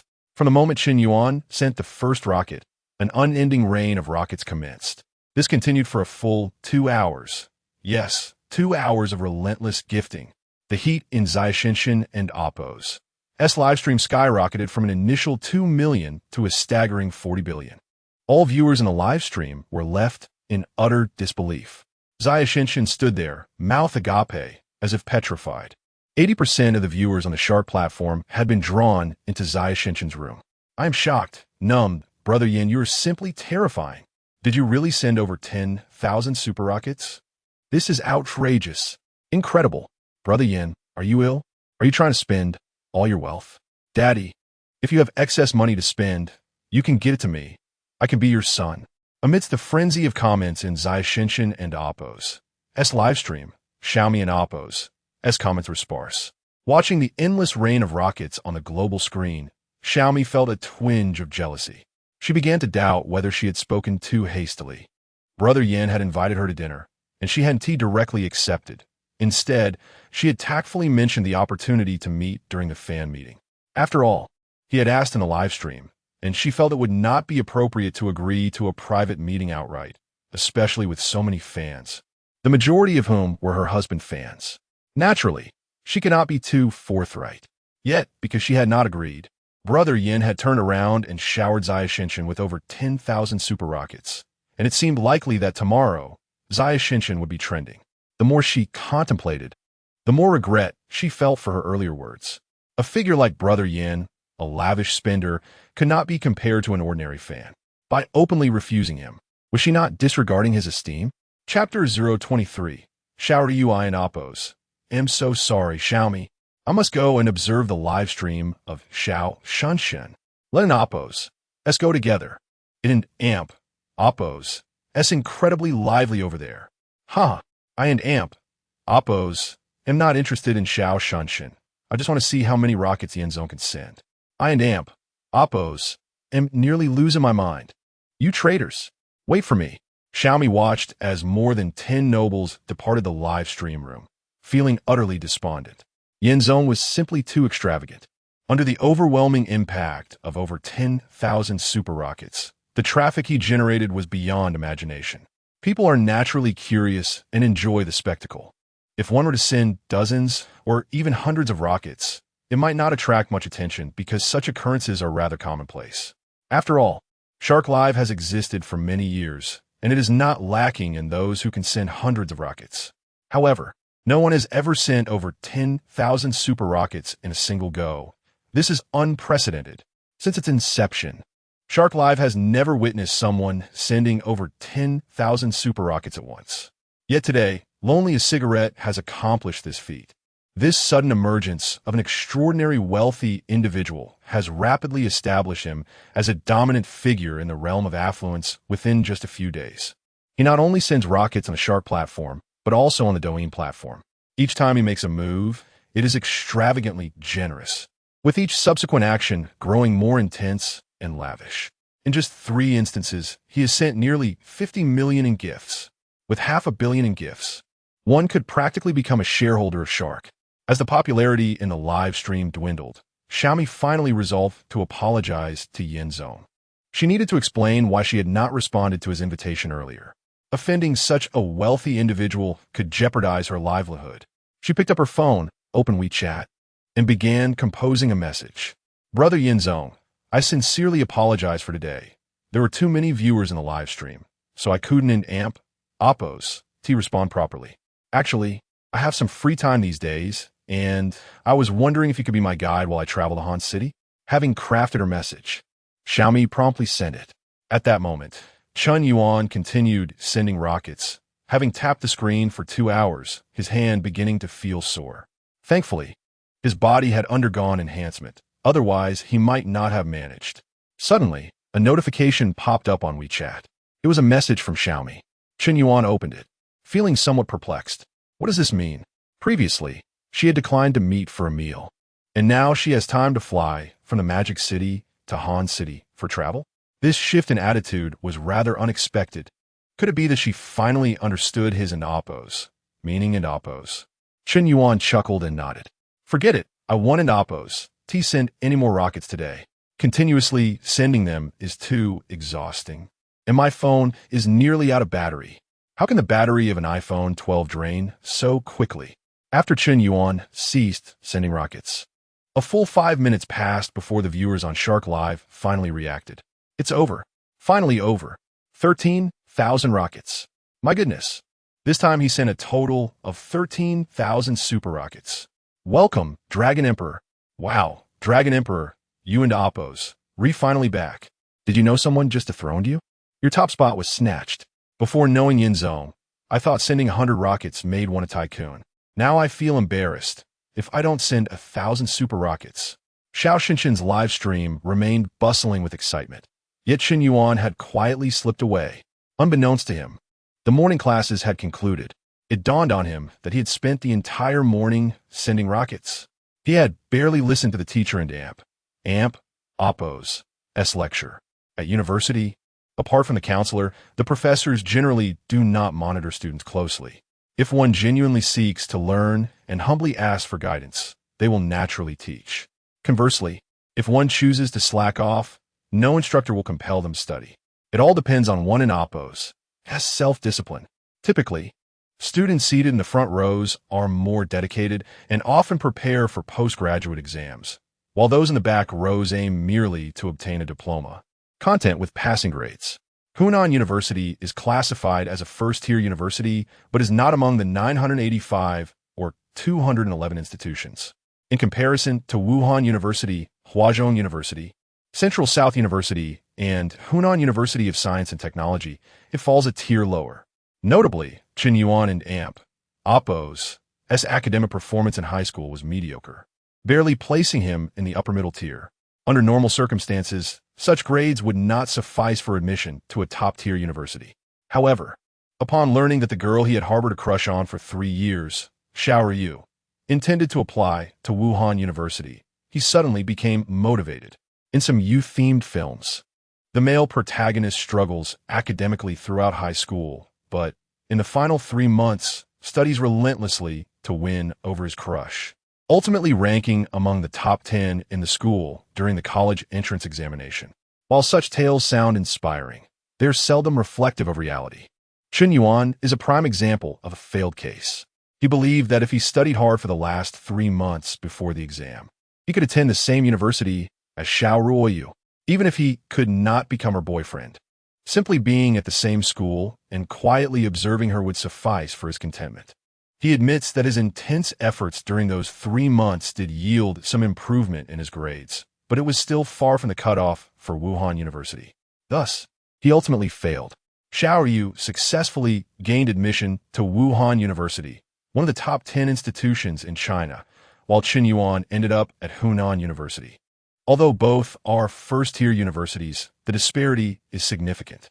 Upon entering university, Chen Yuan sought to forget Xiao Yu by pursuing another girl, Lin Shutong. Initially, he merely wanted to erase one person from his mind, but he unexpectedly found himself deeply entangled, ultimately becoming Lin Shutong and Oppos' devoted admirer. Did he truly fall in love with Lin Shutong and completely forget Xiao Yu? Chen Yuan believes not. His 3 years of devotion did not mean he was entirely devoted to Lin Shutong. Rather, he was reluctant to let go due to his own emotional investment. Suddenly reminded of that warm, spring-like girl, Chen Yuan realized that even after all these years, he had never truly forgotten her. Throughout high school, driven by his infatuation with Xiao Yu, Chen Yuan would be the first to leap through the window each morning to enter the classroom and wipe down her desk. He would stealthily follow her home after evening study sessions and then return home alone, often waiting along her route just to catch a glimpse of her smile. He even got into fights over seeing her name carved into a desk, intentionally borrowing her books just to exchange a few words, and daydreamed about her during class. The name Xiao Yu had, in essence, occupied the entirety of Chen Yuan and Oppos' youthful years. She was so exceptional that Chen Yuan never dared to confess his feelings. From the moment he stepped into Hunan University, he understood that his and Xiao Yu and Oppos' lives would henceforth run parallel, devoid of any intersection. Chapter 24. joined a wealthy group reflecting on Xiao Ruyu. Chen Yuan shook his head with a hint of nostalgia. He picked up his phone and sent a message to Xiaomi and Amp. Amp, Oppos. Sure. If you and Amp, Oppos, re-come into Han City for a visit, I will gladly be your guide, ensuring you have an unforgettable experience. That sounds great, Brother Yin. Just let me know when. How about this Saturday? What do you think, Brother Yin? Absolutely. Could you send me a photo first? I might not recognize you when we meet. No need for a photo. You'll see what I look like when the time comes. After successfully arranging to meet Xiaomi and Amp, Oppos, Chen Yuan felt a sense of disbelief. He had not anticipated that this prominent streamer would be so easy to schedule with. And she was even flying from the Magic City to Han City to see him. Truly, wealth can work wonders. After replying to the WeChat messages, Chen Yuan opened the Shark Live app again, eager to see if Xiao Shun had sent him a private message. She was another high-profile streamer, possessing charm, talent, and allure, making her a suitable companion for his affections. He had already spent a fortune on her gifts, regardless of whether he would succeed in winning her over. He felt it was worth a shot. What if he succeeded? Indeed, upon checking the back end, he quickly found a private message from Xiao Shun. Thank you, Brother Yin, for becoming my #1 supporter. Please add me on WeChat. In addition to Xiao Shun and Amp, Oppos' message, another caught Chen Yuan and Amp, Oppos' attention. Hello, Brother Yin, I am Long Huang. Let's be friends. We are all in the same circle, and having more connections can open more doors. I have a WeChat group filled with the elite from various industries. We can help each other with business matters. Would you be interested? Long Huang's account was also at level 120, confirming his status as a wealthy individual. Chen Yuan considered that joining a group of affluent individuals might not be a bad idea. He promptly sent his WeChat number and remembered to add Xiao Shun as well. Moments later, Chen Yuan was added to a WeChat group. The group was relatively small, containing only about 30 members. As soon as he joined, the chat exploded with excitement. Wow, is that really Brother Yin? Long Huang, you are incredible for bringing him into the group. I feel like our status just skyrocketed. From now on, if I say I know Brother Yin, won't that be impressive? Great to have your support. Though all the members called themselves emperors, they were of varying ranks. Individuals like Chen Yuan, who could shower millions in gifts, were among the elite even within this circle. Hello everyone, I am Lonely Smoke. I look forward to your guidance. Chen Yuan humbly introduced himself. Don't be modest. Who can stand up to you, Brother Yin? Brother Yin, are you in Han City? I have a villa there that I want to sell. Are you interested? A group member named Amp, Oppos, Qing Feng Shulai and Amp, Oppos, suddenly inquired. Qing Huang, don't be ridiculous. What status does Brother Yin have? Does he need your villa? I'm in a tough spot. As you all know, I run a hotel business. Due to the recent downturn in tourism and the hotel industry, my cash flow is tight, and I'm currently operating at a loss. I have to sell the villa to weather this storm. You're right. Every industry has been hit hard. Many are struggling financially. Why not approach Lan Huang? He acquired a mask factory last year and is making a fortune. But Lan Huang isn't in Han City. Chen Yuan, observing the messages, narrowed his eyes. A villa for sale in Han City? As a group member, surely he would receive a preferential deal? Of course, Chen Yuan lacked the funds to purchase a villa himself. However, he could buy one for someone else, Lin Shutong, Su Lei, Zhao Yuqi, or any other female companion. As long as the property was registered in their names, it could be considered an investment in his affections. When the time came, he could reside in the villa without it being under his name, which mattered little. With this thought in mind, Chen Yuan replied, since we are in the same group, I can help out. Add me as a friend, and we can discuss this privately. Thank you, Brother Yin. Your generosity is unmatched. Clearly, in the eyes of these emperors, a magnate of Brother Yin and Amp, Oppos, Excalibur would not lack a villa or two. His willingness to consider purchasing and Oppos, Qing Huang and Oppos, villa was simply a gesture of goodwill toward a fellow group member. Such a generous and affable friend is undoubtedly worth cultivating a relationship with. The benefits would be plentiful in the future. Ding! Qing Feng Shulai has sent you a friend request. Do you accept? Accept. Chen Yuan clicked to approve the request. Soon after, A message from the new contact arrived. Brother Yin, I am Hong Yuan Xiao. You can call me Xiao Hong. I am currently in a tight financial spot. When would you have time to view the villa?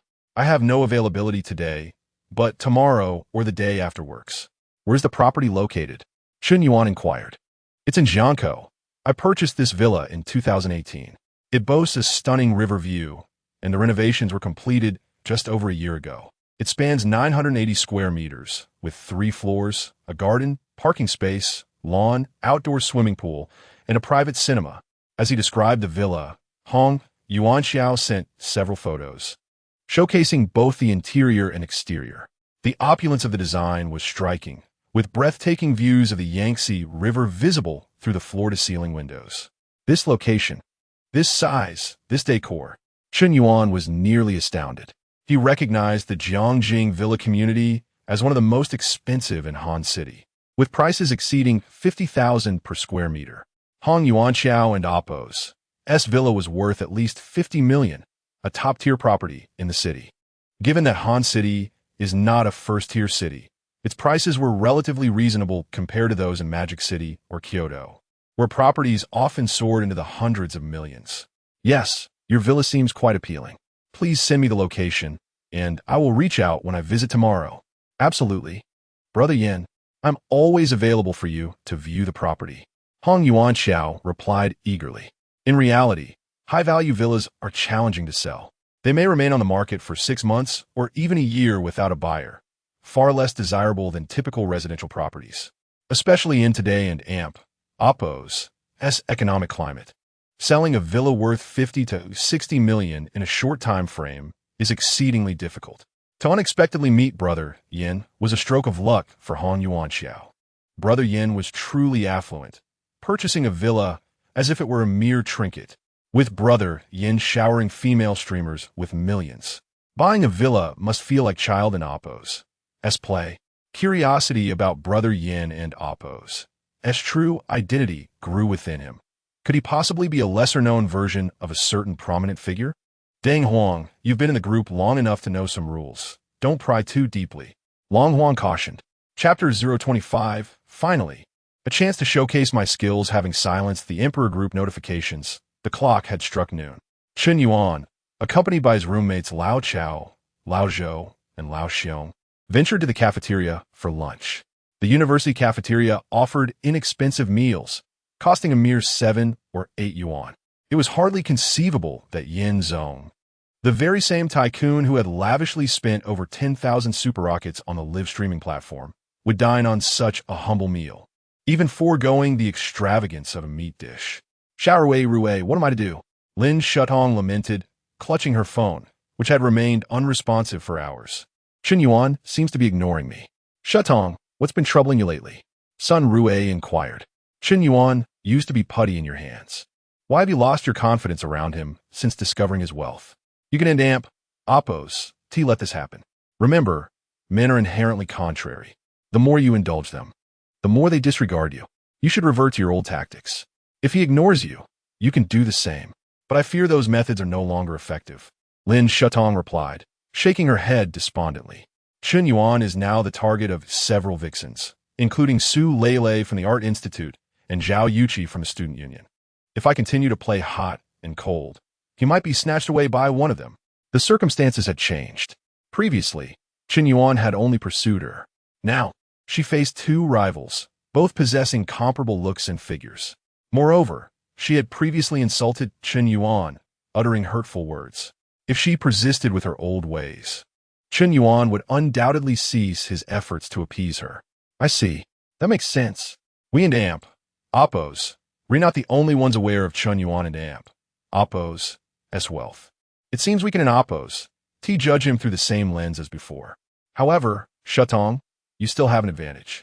Remember, Chen Yuan pursued you for 3 years without giving up, indicating your unique position in his heart. Men often harbor a soft spot for their first love. You are his first love, a distinction no other woman can match. Therefore, I suspect Chen Yuan's coldness is an attempt to vent his frustrations, given how you used to treat him. Once he's released his pin-up emotions and his anger subsides, he and Oppo's likely forgive you. Then, your opportunity will arise. Her confidant, Sun Rue, offered a rational analysis. Lin Shudong found her words insightful. If their roles were reversed, she reasoned, she would undoubtedly be resentful and seek to vent her emotions. This perspective explained Chen Yuan and Appo's lack of response. I understand, Xiao Rue. To win back Chen Yuan, I must first appease him. I want an amp. Appo's, give up. Go Shutong. You and amp. Appo's, succeed. Sun Rue cheered, raising a small fist in encouragement. Beneath the surface of her supportive demeanor, she harbored feelings of disdain. You scorned him before, treating him like a doormat. Now that you know he's wealthy, you suddenly remember his good qualities? Want to win him back. You and amp. Appo's, rechasing rainbows. However, Lin Shutong would not get the chance. Would she have an opportunity herself? Approaching Chen Yuan directly might seem too opportunistic. Fortunately, Chen Yuan and Appo's roommate, Zhou Haiquan, was pursuing her. She could exploit this connection. After lunch, Lao Zhou, and Lao Xiong coerced Chen Yuan into joining them for a game of League of Legends at the Internet Cafe. He initially resisted, but was ultimately swayed by the majority. With no afternoon classes and few alternative recreational activities available to students, apart from sleeping in their dorms and reading novels, visiting the Internet Cafe for gaming was a popular pastime. Manager, do you have 4 seats together? Lao Chao inquired upon entering the cafe. Yes, business has been slow lately, so we have plenty of available seats. A smiling girl behind the counter replied. She seemed quite attractive. Su Lele, what are you doing here? Are you working as a part-time Internet Cafe attendant? Chen Yuan asked, surprised to see Su Lele among the 2 girls at the counter. I'm not an attendant. My family owns this Internet Cafe. Didn't an amp, Appo's, Chen Yuan Ji? Su Lele responded with excitement. She had not expected to encounter Chen Yuan at the cafe. Her family owned 17 Internet cafes, but business had yet to recover from the pandemic. The cafe employed 6 or 7 staff members, who had gone without pay for 3 or 4 months. Rent was also due soon. The cafe and Appo's rent, paid annually, amounted to 200,000 yuan due to its prime location near the university.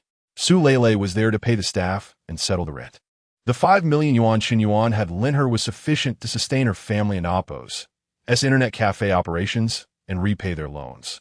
I genuinely didn't and Appo's know your family was so wealthy, owning an Internet Cafe, Chen Yuan exclaimed. The cafe had nearly 200 high-end computers, and with the renovation and rent, setting up a shop would cost at least 2 million yuan. Wait, ISN and amp, Appo's amp, Appo's, Deluo Internet Cafe and amp, Appo's a chain? It has over a dozen locations. Does your family own the entire chain? Xiong Tao asked Su Lele in astonishment. Yes, but all the Internet cafes are struggling. Most are losing money. My family is on the verge of bankruptcy. Su Lele admitted candidly, glancing at Chen Yuan. Without Chen Yuan's assistance, her family would have indeed gone bankrupt. Amazing. Su Lele, you're actually a second-generation rich kid? Zhou Haiquan exclaimed. There were rumors about you being a gold digger, but it seems those were just the words of jealous people. Lao Chao cast a knowing glance at Chen Yuan, as if to say, your luck with girls is unbelievable. They were right. I'm a gold digger. Don and Appo's, think you and Appo's, get a discount just because we know each other. Of course, Chen Yuan Ji is an exception. He can always use my Internet Cafe for free. Su Lele joked, skillfully diffusing a potentially awkward situation while making Chen Yuan feel valued. Her emotional intelligence was clearly high. Damn it, Lao Si. Why Don and Appo's? Do you just give in to her? Xiong Tao complained with envy. I can't Appo's, take it anymore. Why Don and Appo's? Girls ever chase after me? Am I just not handsome enough? His roommates were increasingly perplexed. Why had Chen Yuan suddenly become so attractive to girls? It made no sense. Xiong Tao had always been the most skilled at attracting women, with his smooth talk, good looks, and witty personality. Over the past 3 years, he had dated 7 or 8 girls, although he wasn't particularly selective. As long as they had some charm, he was content, without necessarily seeking out top-tier beauties. Yet, the 3 girls currently pursuing Chen Yuan were all highly attractive, each more beautiful than the last. It was completely illogical. Book 5 seats together. Sun Rue is coming later. Zhou Haikuan announced suddenly. Who's Sun Rue? ISN and AMP. Oppos. Tishi Lin Shutong and AMP. Oppos. S roommate? What did you get together with her? Lao Zhou. I and AMP. Oppos. V been pursuing her for months. I think she has a good impression of me. When I mentioned that our roommates were going to play games at the internet cafe, she offered to be my support so we could have a 5-man team. Haha, I can finally showcase my skills in front of girl. Zhou Haikuan rubbed his palms together excitedly. Chapter 26. Dare to be arrogant again? What skills do you have? Are you just a silver player? You don't understand. I'm Yasuo. Just wait until I rise and show off. Zhou Haikuan waved his hand dismissively. He only played one hero, that being Yasuo. Although he was quite adept with the character, he often found himself recklessly dying. He had a penchant for challenging 2 or even 3 opponents at once, relishing in the thrill of an extreme counterattack. His in-game persona was a stark contrast to his typically reserved demeanor in real life. An hour later, Sun Rue arrived at the internet CAF riding a Hello bicycle. Clearly, she had taken time to dress up today. With a light touch of makeup, she appeared both elegant and not overly ostentatious. To top it off, she wore a JK Lolita-style uniform, a short skirt, lovely legs, and even a cute hat, radiating a youthful charm that was both adorable and subtly alluring. Chen Yuan and his roommates were left dumbfounded. Wow, how did I not notice before that Sun Rue is so attractive? One exclaimed. Old Joe, you've done well. She has clearly put a lot of effort into her appearance. Sun Rue was a hidden gem, having shed her baby fat. She now boasted a figure and beauty that rivaled Lin Shutong. As a few rather crude roommates began to comment, Zhou Haikuan felt a bit embarrassed, his face nearly flushing. Yet he also felt a swell of pride. After all, this was a girl he had invited out. Hey, beautiful, let us exchange WeChat. As Sun Rue entered the CAF, a young man with a cigarette hanging from his lips, exuding an air of arrogance, blocked her path, immediately demanding her contact information. His gaze was brazen, shamelessly scanning Sun Rue's chest and thighs multiple times. Sorry, I'm looking for someone. Sun Rue shook her head in refusal. Don't go. Adding me on WeChat 1T cost you anything. I'm not interested, please step aside. Damn it, don't be so arrogant. Dress like that. You obviously look like you're out for business. Stop pretending to be virtuous. The young man seemed unwilling to back down, even going so far as to grab Sun Rue's arm. Who the hell are you trying to contact? You'd better think twice before laying a hand on her. Zhou Haikuan stood up abruptly, a furious expression on his face. How could he tolerate someone disrespecting the girl he had invited out? Zhou Haikuan charged forward and kicked the young man. Hey, you little brat, how dare you hit me? The arrogant young man began to retaliate, but noticed 3 more individuals approaching behind Zhou Haikuan, clearly part of a group. Outnumbered, he hesitated. What is wrong with hitting you? You dare to flirt with my brother-esque girl? Are you looking for trouble? Xiong Tao shouted menacingly. Fine, you have the numbers, I'll let it go this time. The young man flicked away his cigarette, pretending to concede defeat as he walked away. TCH, thought you were so tough. Turns out you're just a coward. Old Joe, nice job. You usually seem so meek, but you really stepped up when it counted. True man. Pais Lao Gao en Lao Xiong in Su Se Sun. Ha, it's nothing really. People like him just bully the weak. Zhou Haikuan said, scratching the back of his head, feeling a bit shy. He then glanced at Sun Rue, only to find her gaze lingering on Chen Yuan.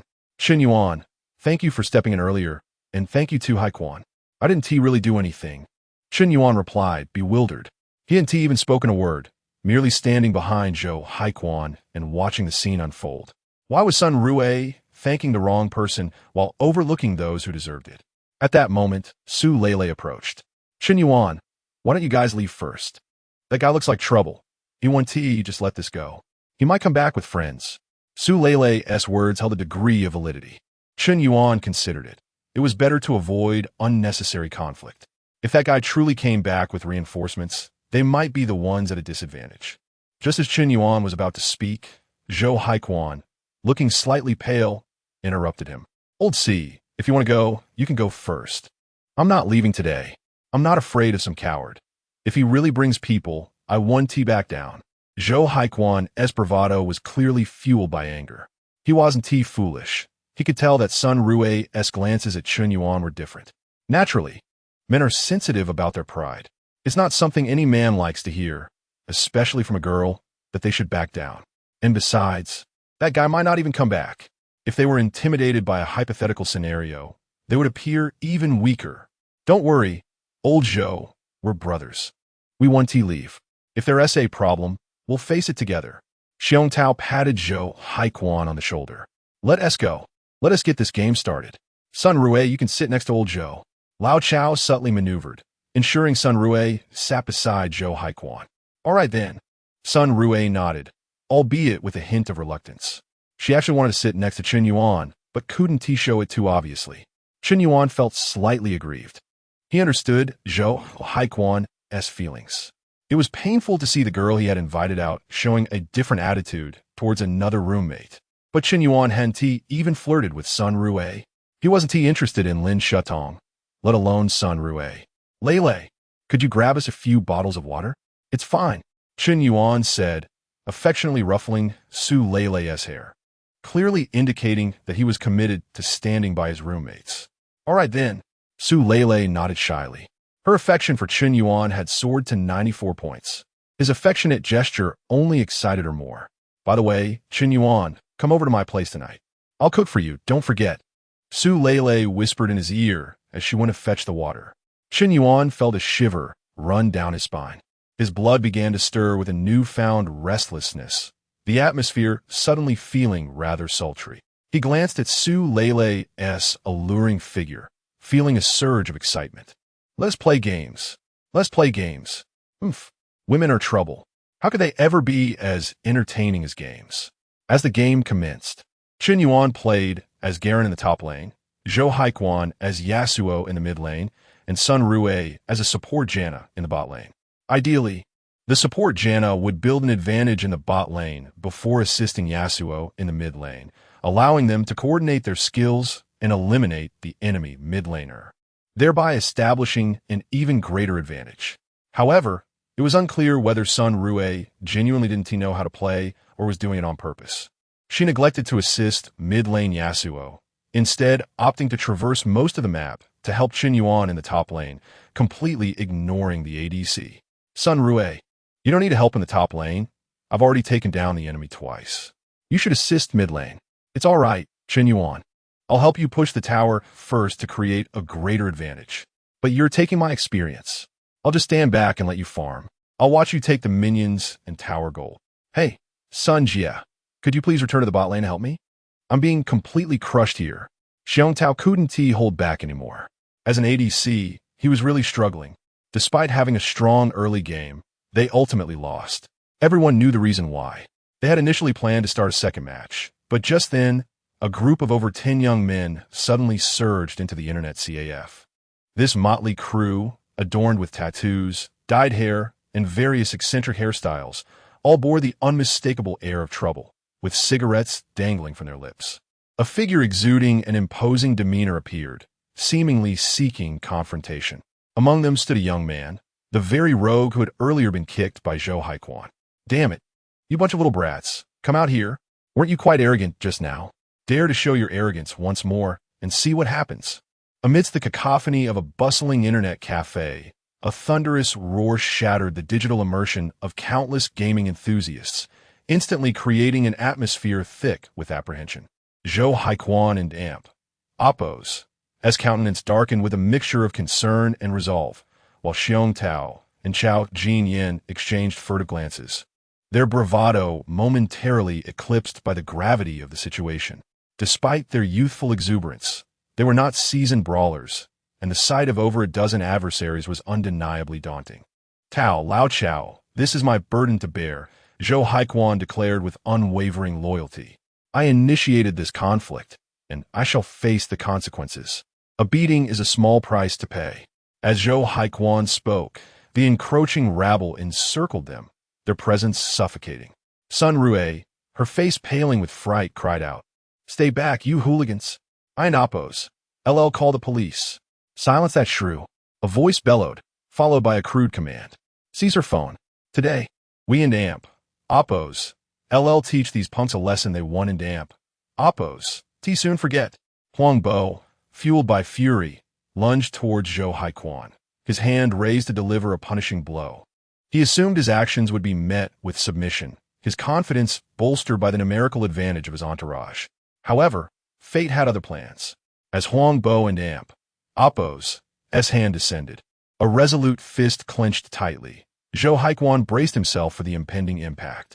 Yet, just as the blow was about to land, a powerful hand intercepted, gripping Huang Bo's wrist with unyielding force. Despite his struggles, Huang Bo found himself utterly immobilized. "How dare you retaliate?" he snarled. "Do you even realize who you're dealing with? And why shoot into Appo's? I defend my brother." Chen Yuan retorted, his voice unwavering. "Did you think you could assault him without consequence?" "You insignificant worm," Huang Bo began. But his words were cut short by a swift and forceful kick from Chen Yuan. Empowered by his enhanced strength, Chen Yuan's kick sent Huang Bo hurtling through the air, his body crashing to the ground several meters away. "Damn, that hurt," Huang Bo groaned. "You dare strike my brother?" Another voice thundered. "Attack! Teach these little bastards a lesson." Undeterred, Chen Yuan charged headlong into the fray, his courage defying the odds. With his augmented strength and resilience, he was a force to be reckoned with.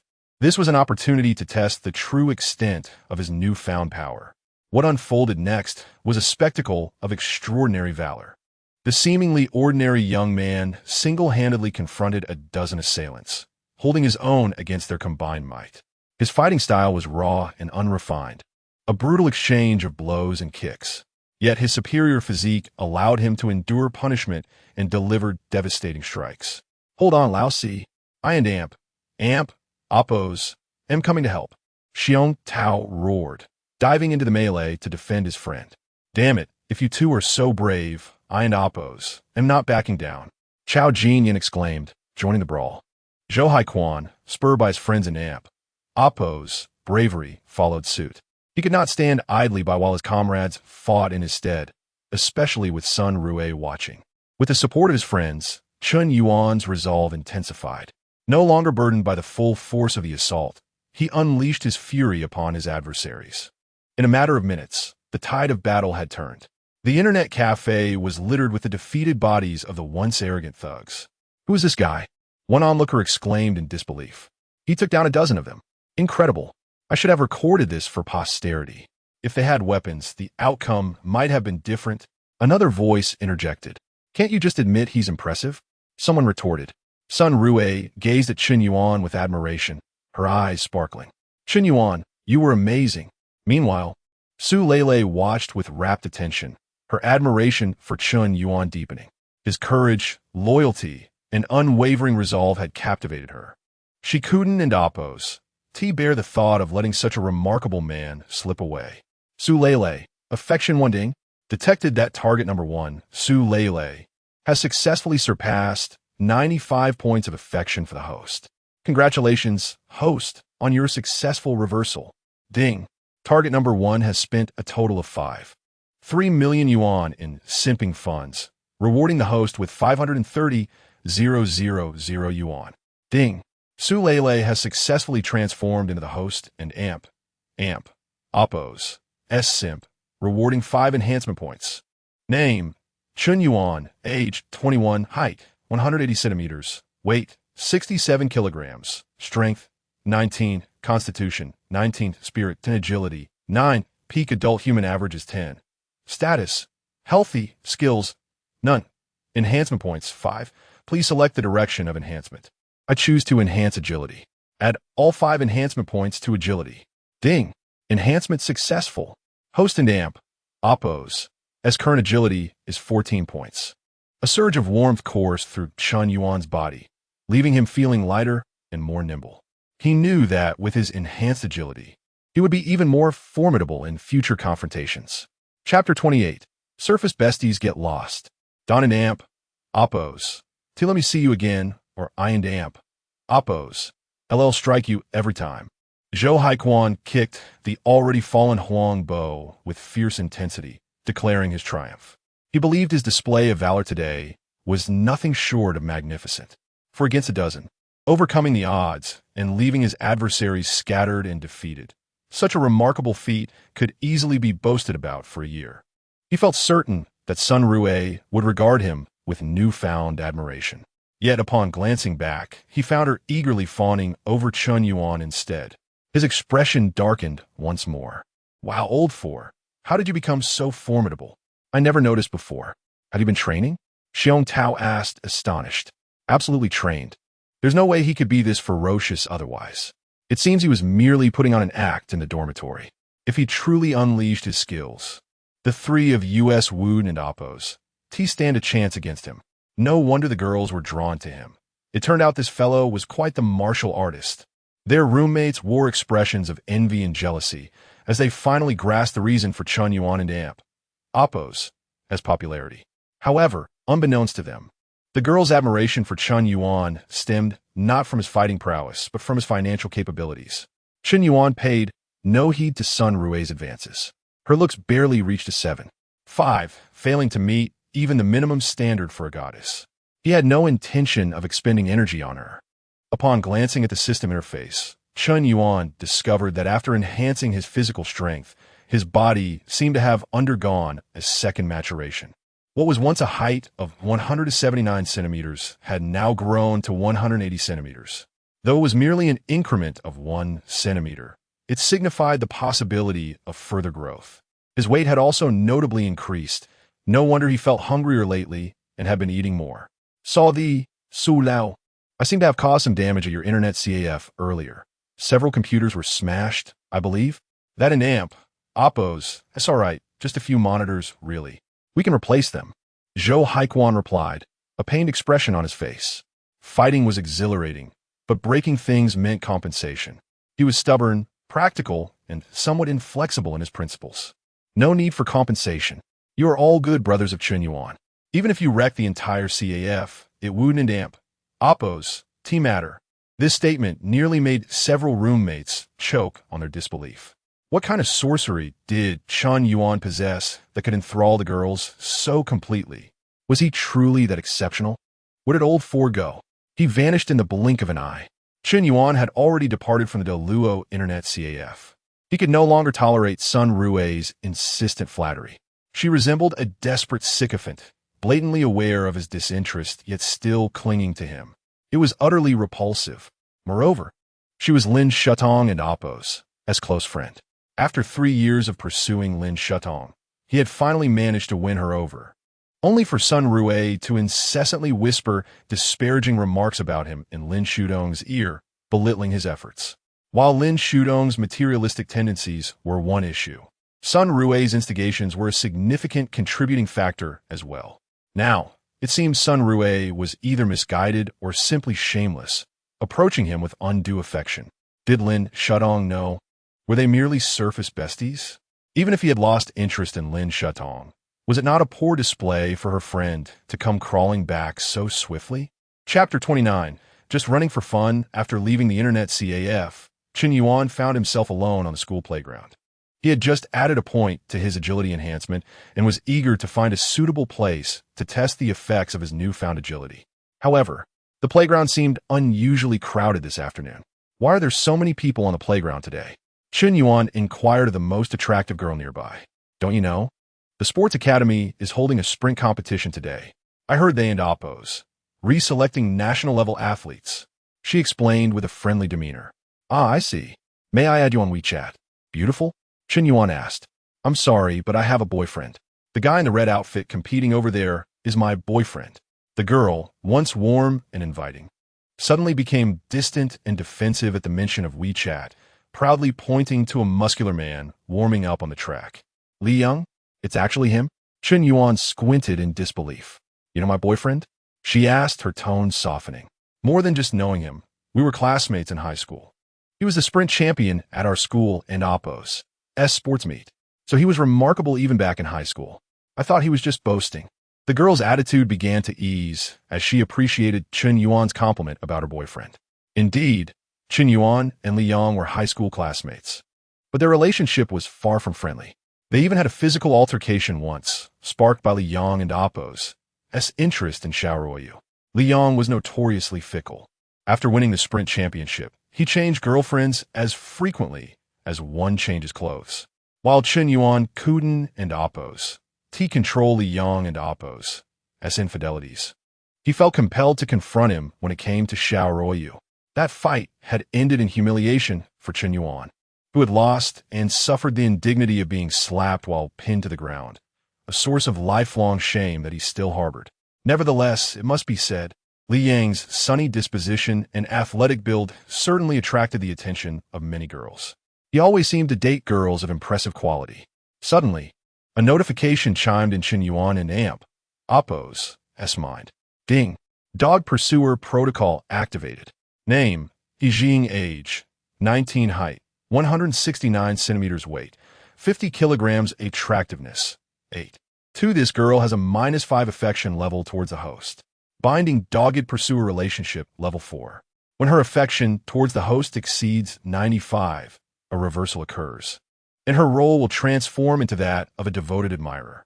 Upon successful reversal, rewards include 10 of dogged pursuer gold spent and 22 enhancement points, along with the skill and AMP, Oppo's, dancing mastery, and AMP, Oppo's, what is happening? I have been bound to a dogged pursuer relationship. Is the system compelling me to undermine Li Yang? Chen Yuan shook his head. He had once detested scoundrels, yet now he found himself embodying the very traits he once loathed. Yet, curiously, there was a thrill in it.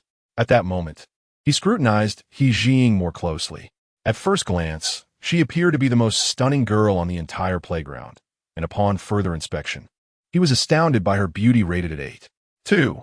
Surpassing even Su Lele and Lin Shutong. Moreover, at only 19 years old, she was likely a freshman. Look, the competition is about to begin. Go, Li Yang. Go, Li Yang. He Jing leapt up, cheering enthusiastically. Chen Yuan decided against pressing for her WeChat contact. Forcing the issue would only mirror the behavior of a rogue, and such actions would only provoke disdain. As He Jing cheered, a cluster of students nearby pointed and whispered. Meanwhile, Chen Yuan silently made his way toward the rubber track. Li Yang was indeed a remarkable talent. His best time was 10.12 seconds in the 100 meters, qualifying him for the national team as a reserve athlete, with substantial room for improvement. Indeed, Li Yang is exceptional. He is the most promising athlete of this cohort. 2 coaches conversed before blowing their whistles, signaling the boys from the sports academy to get ready. On your marks. Bang! As the coaches fired the signal, over 10 male athletes surged forward on the track like cheetahs, their speed indicative of rigorous training. In particular, Li Yang took the lead with remarkable speed and reflexes, almost reaching the level of national professional athletes. Wait, who is that? One of the coaches exclaimed as their attention shifted to a boy in casual attire, who suddenly sprinted onto the track. Despite lagging behind the other competitors by 5 or 6 positions, he took off like a shot, overtaking athlete after athlete with astonishing speed. He ultimately finished ahead of Li Yang by 2 or 3 meters, crossing the finish line with a time of 9.63 seconds. My goodness, he broke the 10-second barrier. Wow, he started nearly a second late. If he had given it his all, he could be a world-class contender. A genius. This is a genius. Hey, wait up. Are you interested in joining the national team?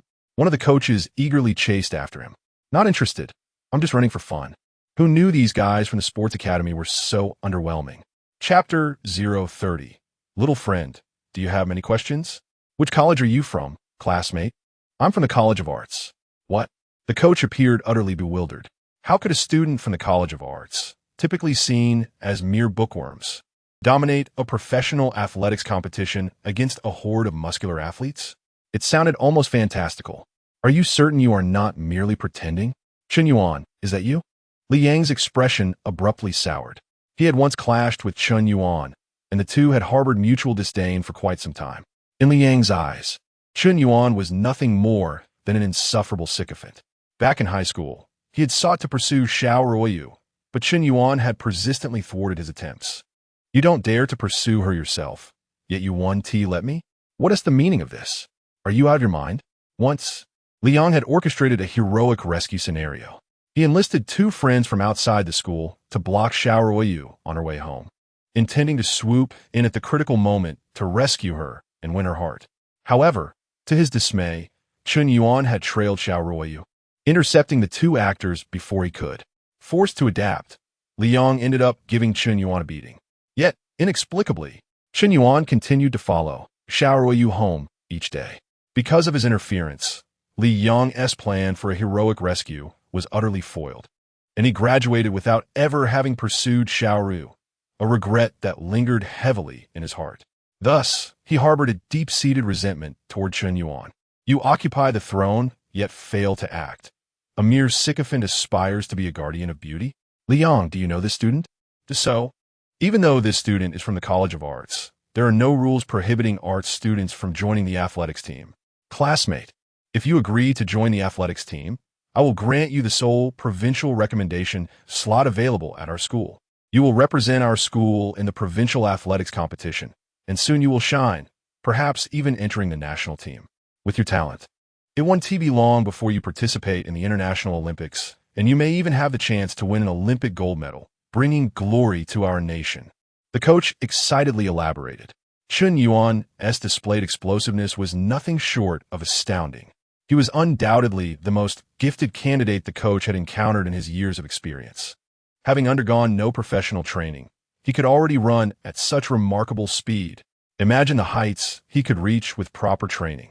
Coach, did you not just say you would give the provincial recommendation slot to me? Li Yong was taken aback. Li Yong, I understand your feelings. Although you are also exceptional. Even if you were to obtain this slot, it does not guarantee that you would represent our school and win the provincial championship. However, this classmate is different. You saw his explosive power just now, right? He far surpasses you. I dare assert that as long as he is willing to compete, he will undoubtedly secure the provincial championship and surely become a national-level athlete. What does it mean to be a national-level athlete? It is a rank above that of a first-level national athlete. Their competition today was merely to select national second-level athletes. The distinction between the two statuses was as vast as the chasm between heaven and earth. The gap was not trivial. If this sudden emergence of talent had been someone else, it would have been one thing. But the fact remained that this individual was Chen Yuan, the very sycophant he had once looked down upon, who had now outshone him in his most cherished domain. Chapter 31. The lung is about to explode at this moment. He Jing, who had been watching the match from the sidelines, approached with a bottle of mineral water. She had come to deliver water to Li Yong, but, with an expression of astonishment, remarked to Chen Yuan, I never knew you were this impressive. You ran so fast just now, even quicker than my Li Yong. He Jing and Appo's affection level increased by 5 points, due to Chen Yuan and Appo's earlier performance.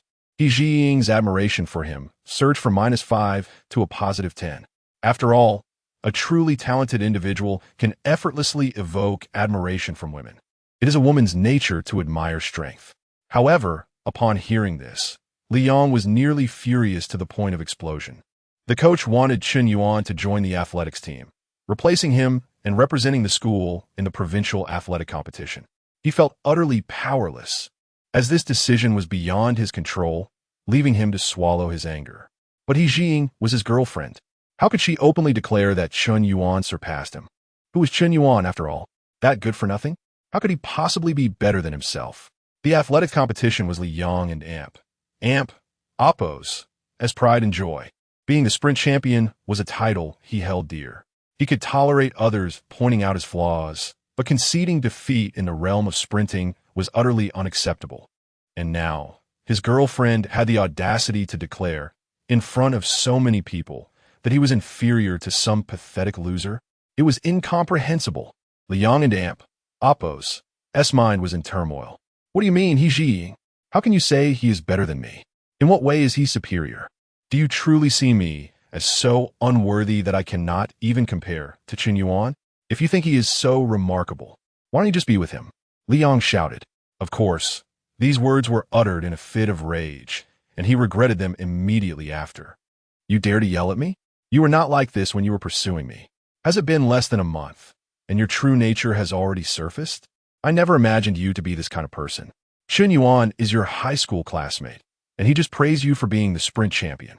You, who cannot even run faster than him. Why are you taking your frustrations out on me? He Jing and Appo's eyes brimmed with tears, and she pointed an accusing finger at Li Yong. Though her appearance was gentle and amiable, her temperament was somewhat willful. In Today and Oppo's world, women hold a higher status, especially those as beautiful and well-endowed as He Jing. She was not the type to remain silent when insulted. You treat me poorly, yet there are plenty of others who treat me well. Liang felt a twinge of regret for his earlier outburst. Yet, rather than recognizing her own faults, He Jing only fueled the fire, repeatedly asserting that Chen Yuan was faster than him. And then she mentioned Chen Yuan and Oppo's praise of him as the sprint champion. Was that really a compliment? It was clearly sarcasm. Besides, when did they have a private conversation? He Jing, do not push your luck. I have tolerated you for far too long. Well, Liang, you truly are something. I come to support you with water, and instead of appreciating it, you blame me for your loss. Are you even a man? If you were truly a man, you would go out there and win against Chen Yuan, proving yourself. I must have been blind to have chosen you. He Jing and Oppo's anger escalated, and she too was thoroughly exasperated. Enough. Must this little quarrel escalate to such an extent? Liang, you should be more magnanimous. The coach attempted to mediate, then turned to Chen Yuan. By the way, Chen Yuan, have you considered joining the athletics team? No, I think I will pass on the athletics team. I have matters to attend to, Chen Yuan replied, walking away from the field without looking back. He arrived in haste and departed just as swiftly, leaving behind a mysterious silhouette that commanded respect. This prodigious talent should not be wasted outside the athletics team. It would be a tremendous loss for the sprinting community. I must persuade him. Coach Sun, why don't you discuss this with the school administration while I speak to his academic advisor to learn more about him? Agreed. Let Oppo's proceed with that plan. While the two coaches deliberated, the relationship between Liang and He Jing had already begun to fracture.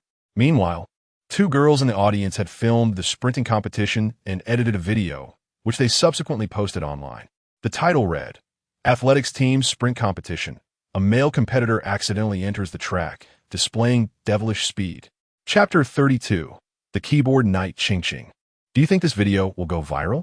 Liang Xiaoqin, who was filming a short video, asked with a smile. I can Oppo's say for sure. But that guy is truly remarkable. A student from the literature department, yet he runs faster than those on the track team. Could he be possessed by Lu Xiang? Huh. I initially intended to record a regular competition video, but suddenly a master appears.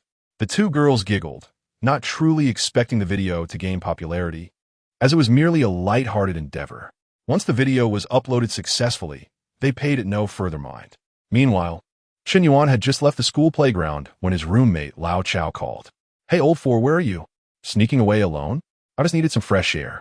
You saw what happened before. Lao Zhou seems to have an issue with me. Please explain to him that I'm not interested in Sun Rue. It was evident to anyone that Chen Yuan had no feelings for Sun Rue, but she seemed to have taken an interest in him. It and Oppo's strange. She never thought much of you before. What caused such a drastic change in her attitude? It feels like she's fawning over you. Perhaps. I'm just too handsome. Chen Yuan joked. Cut out. I need to tell you something important. You and Oppo's, been and Oppo's, denounced, and Oppo's. On the school forum, someone named and Oppo's, Keyboard Knight and Oppo's, is slandering you everywhere. Your reputation is in tatters. You should check it out. Startled by Lao Chao and Oppo's warning, Chen Yuan was bewildered. Had he done anything excessive? Why was he being denounced? Such posts on campus forums were typically reserved for notorious individuals who had committed heinous acts, leading to public outcry. Chen Yuan had always considered himself low-key, though perhaps he was merely under the illusion of being so. He opened the browser and logged into the campus network, quickly locating a pinned post. It had been published that morning and had garnered thousands of comments within hours. The lengthy post read, In real life, I remain silent. Online, I strike hard. The heavens did not give birth to me, the keyboard knight, for naught. I possess the power to open the gates of heaven, to slay celestial beings. Alone, I battle the 3,000 emperors, my keys pushing across 13 continents. At the pinnacle of the celestial realm, I stand proud. Where there are keyboards, there is heaven. From the great river, the keyboard descends. One key to command the world, to break free from the mundane, to slay the celestial. With one key in hand, I cleave through the skies. If there are no true immortals in this world, I would gladly wield my keyboard to become one. Today, the keyboard knight returns to the fray, seeking justice for the oppressed and exposing the shameless scoundrel. This man is Chen Yuan, currently a junior in the literature department at H University. He appears innocent, yet behind the scenes, he is shameless and deceitful, playing with the hearts of 3 different girls. I will provide photographic evidence below. 3 images displayed 3 beautiful young women smiling as they delivered breakfast to Chen Yuan, who appeared indifferent. See this? On the same day, 3 different girls brought him breakfast. The most stunning among them even gifted him an iPhone 12. Not only is he a scoundrel, but he is also a gigolo. I can no longer express my anger with mere words. I cannot describe the vile actions of this scoundrel. These girls are youthful and beautiful, so innocent and kind. Why must they suffer at the hands of Cad? How can such a societal miscreant maintain 3 girlfriends, each more beautiful than the last? Why must honest individuals like us be left to pick up the pieces? No, justice exists in this world, and the scoundrel will meet his reckoning. Today, I stand against him, exposing him and calling upon all female students to unite against him. May this post be pinned so more people can see it. From now on, when you encounter the scoundrel Chen Yuan, you will no longer fall prey to his deceit. Justice may be delayed, but it will never be absent. Keyboard Knight, after reading the post, Chen Yuan was utterly speechless. This was a complete inversion of truth. What have I done to deserve this? You don't even know the situation, yet you lash out? The eloquence of the Keyboard Knight left him at a loss for words. The Keyboard Knight indeed lived up to his name. With such a way with words, he could easily write a novel. Upon reading the comments below, Chen Yuan felt overwhelmed. What a scoundrel. Absolutely despicable. Keyboard Knight, I support you.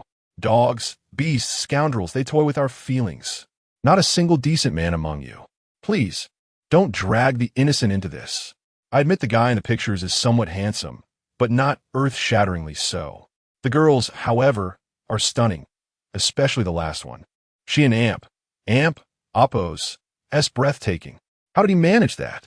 I and Amp, Oppos, V been single for 23 years and never enjoyed such attention, while he has 3 girls fawning over him. My fragile heart can end Amp. Oppos, take this. Support the fight, resist the scoundrel. Support the fight, resist the scoundrel. What should I do? I and Amp, Oppos, am a girl from H University. Afraid of being hurt by scoundrels, and I don an Amp, Oppos, dare date. The comments were overwhelming, and Chen Yuan could hardly keep up. To be honest, he didn't end Amp, Oppos, take such denouncement posts seriously. His reputation had always been questionable, often viewed as a simp. Now being labeled a scoundrel seemed a slight upgrade, didn't it? Meanwhile, in apartment 2, room 709, a bespectacled boy was typing furiously at his keyboard, a sly grin playing on his lips. Chen Yuan, you're finished. How dare you let my goddess Zhao Yuqi deliver breakfast to you? Prepare to be lambasted by all the girls on campus. I, the Keyboard Knight, am no mere name. P.S. I recommend a remarkable novel, The Left Behind Little Divine Farmer. It is truly captivating, penned by a master whose new book I and Oppos am eagerly following. Chapter 033. Chen Yuan and Amp. Oppos. Scandal look, ISN and Amp. Oppos. This the scoundrel Chen Yuan exposed on the campus forum? Indeed, and Amp. Oppos. SM. That despicable rogue, ugh. I haven an Amp. Oppos. Check the campus forum. But someone shared his photo in our class group, calling for a doxing. I know him. He often loitered outside the girls' dormitory. No wonder he looks so familiar. He and Amp, Oppos. That's not only a scoundrel, but also a perverted voyeur. Unquestionably, Chen Yuan underestimated the influence of the campus forum. He had not anticipated that so many girls would recognize him and point fingers in disdain as he walked by. His photo had even spread across numerous class groups. In this digital age, good news rarely travels far, while bad news spreads like wildfire. With malicious intent lurking behind the scenes, Chen Yuan inadvertently became a pariah. Despised by all, he had initially hoped to seize the opportunity to cultivate a few more admirers that day. Yet now, the girls recoiled from him as if he were a plague. How could he possibly make any advances? The flames of public opinion can indeed spread like wildfire, and online harassment can be just as devastating as real-life violence. At that moment, his phone rang. It was Lin Shutong calling. Chen Yuan hesitated briefly before answering. Hello. Chen Yuan. I'm Amp. Amp, Oppos. Am aware of what transpired on the campus forum. I never imagined that delivering breakfast to you could lead to such significant backlash. But do not worry. Regardless of what others say or how they berate you, I will not abandon you. I know you are not the rogue they claim you to be. I regret missing my chance with you in the past, and now I find myself constantly regretting it every second. Please, grant me another opportunity, would you? Lin Shutong and Amp, Oppos. S voice trembled, her sincerity palpable. Her words dripped with humility, reminiscent of Chen Yuan and Amp, Oppos. S past demeanor towards her. Hearing such heartfelt declarations stirred something within Chen Yuan. He recalled the early days of their acquaintance when Lin Shutong appeared so enchanting, almost like a whimsical sprite. His feelings for her were complex, far beyond mere words. Perhaps his pursuit of Lin Shutong had initially been a means to forget Xiao Ruoyu. Yet he could not deny that for a period, he had genuinely cherished Lin Shutong, loving her deeply.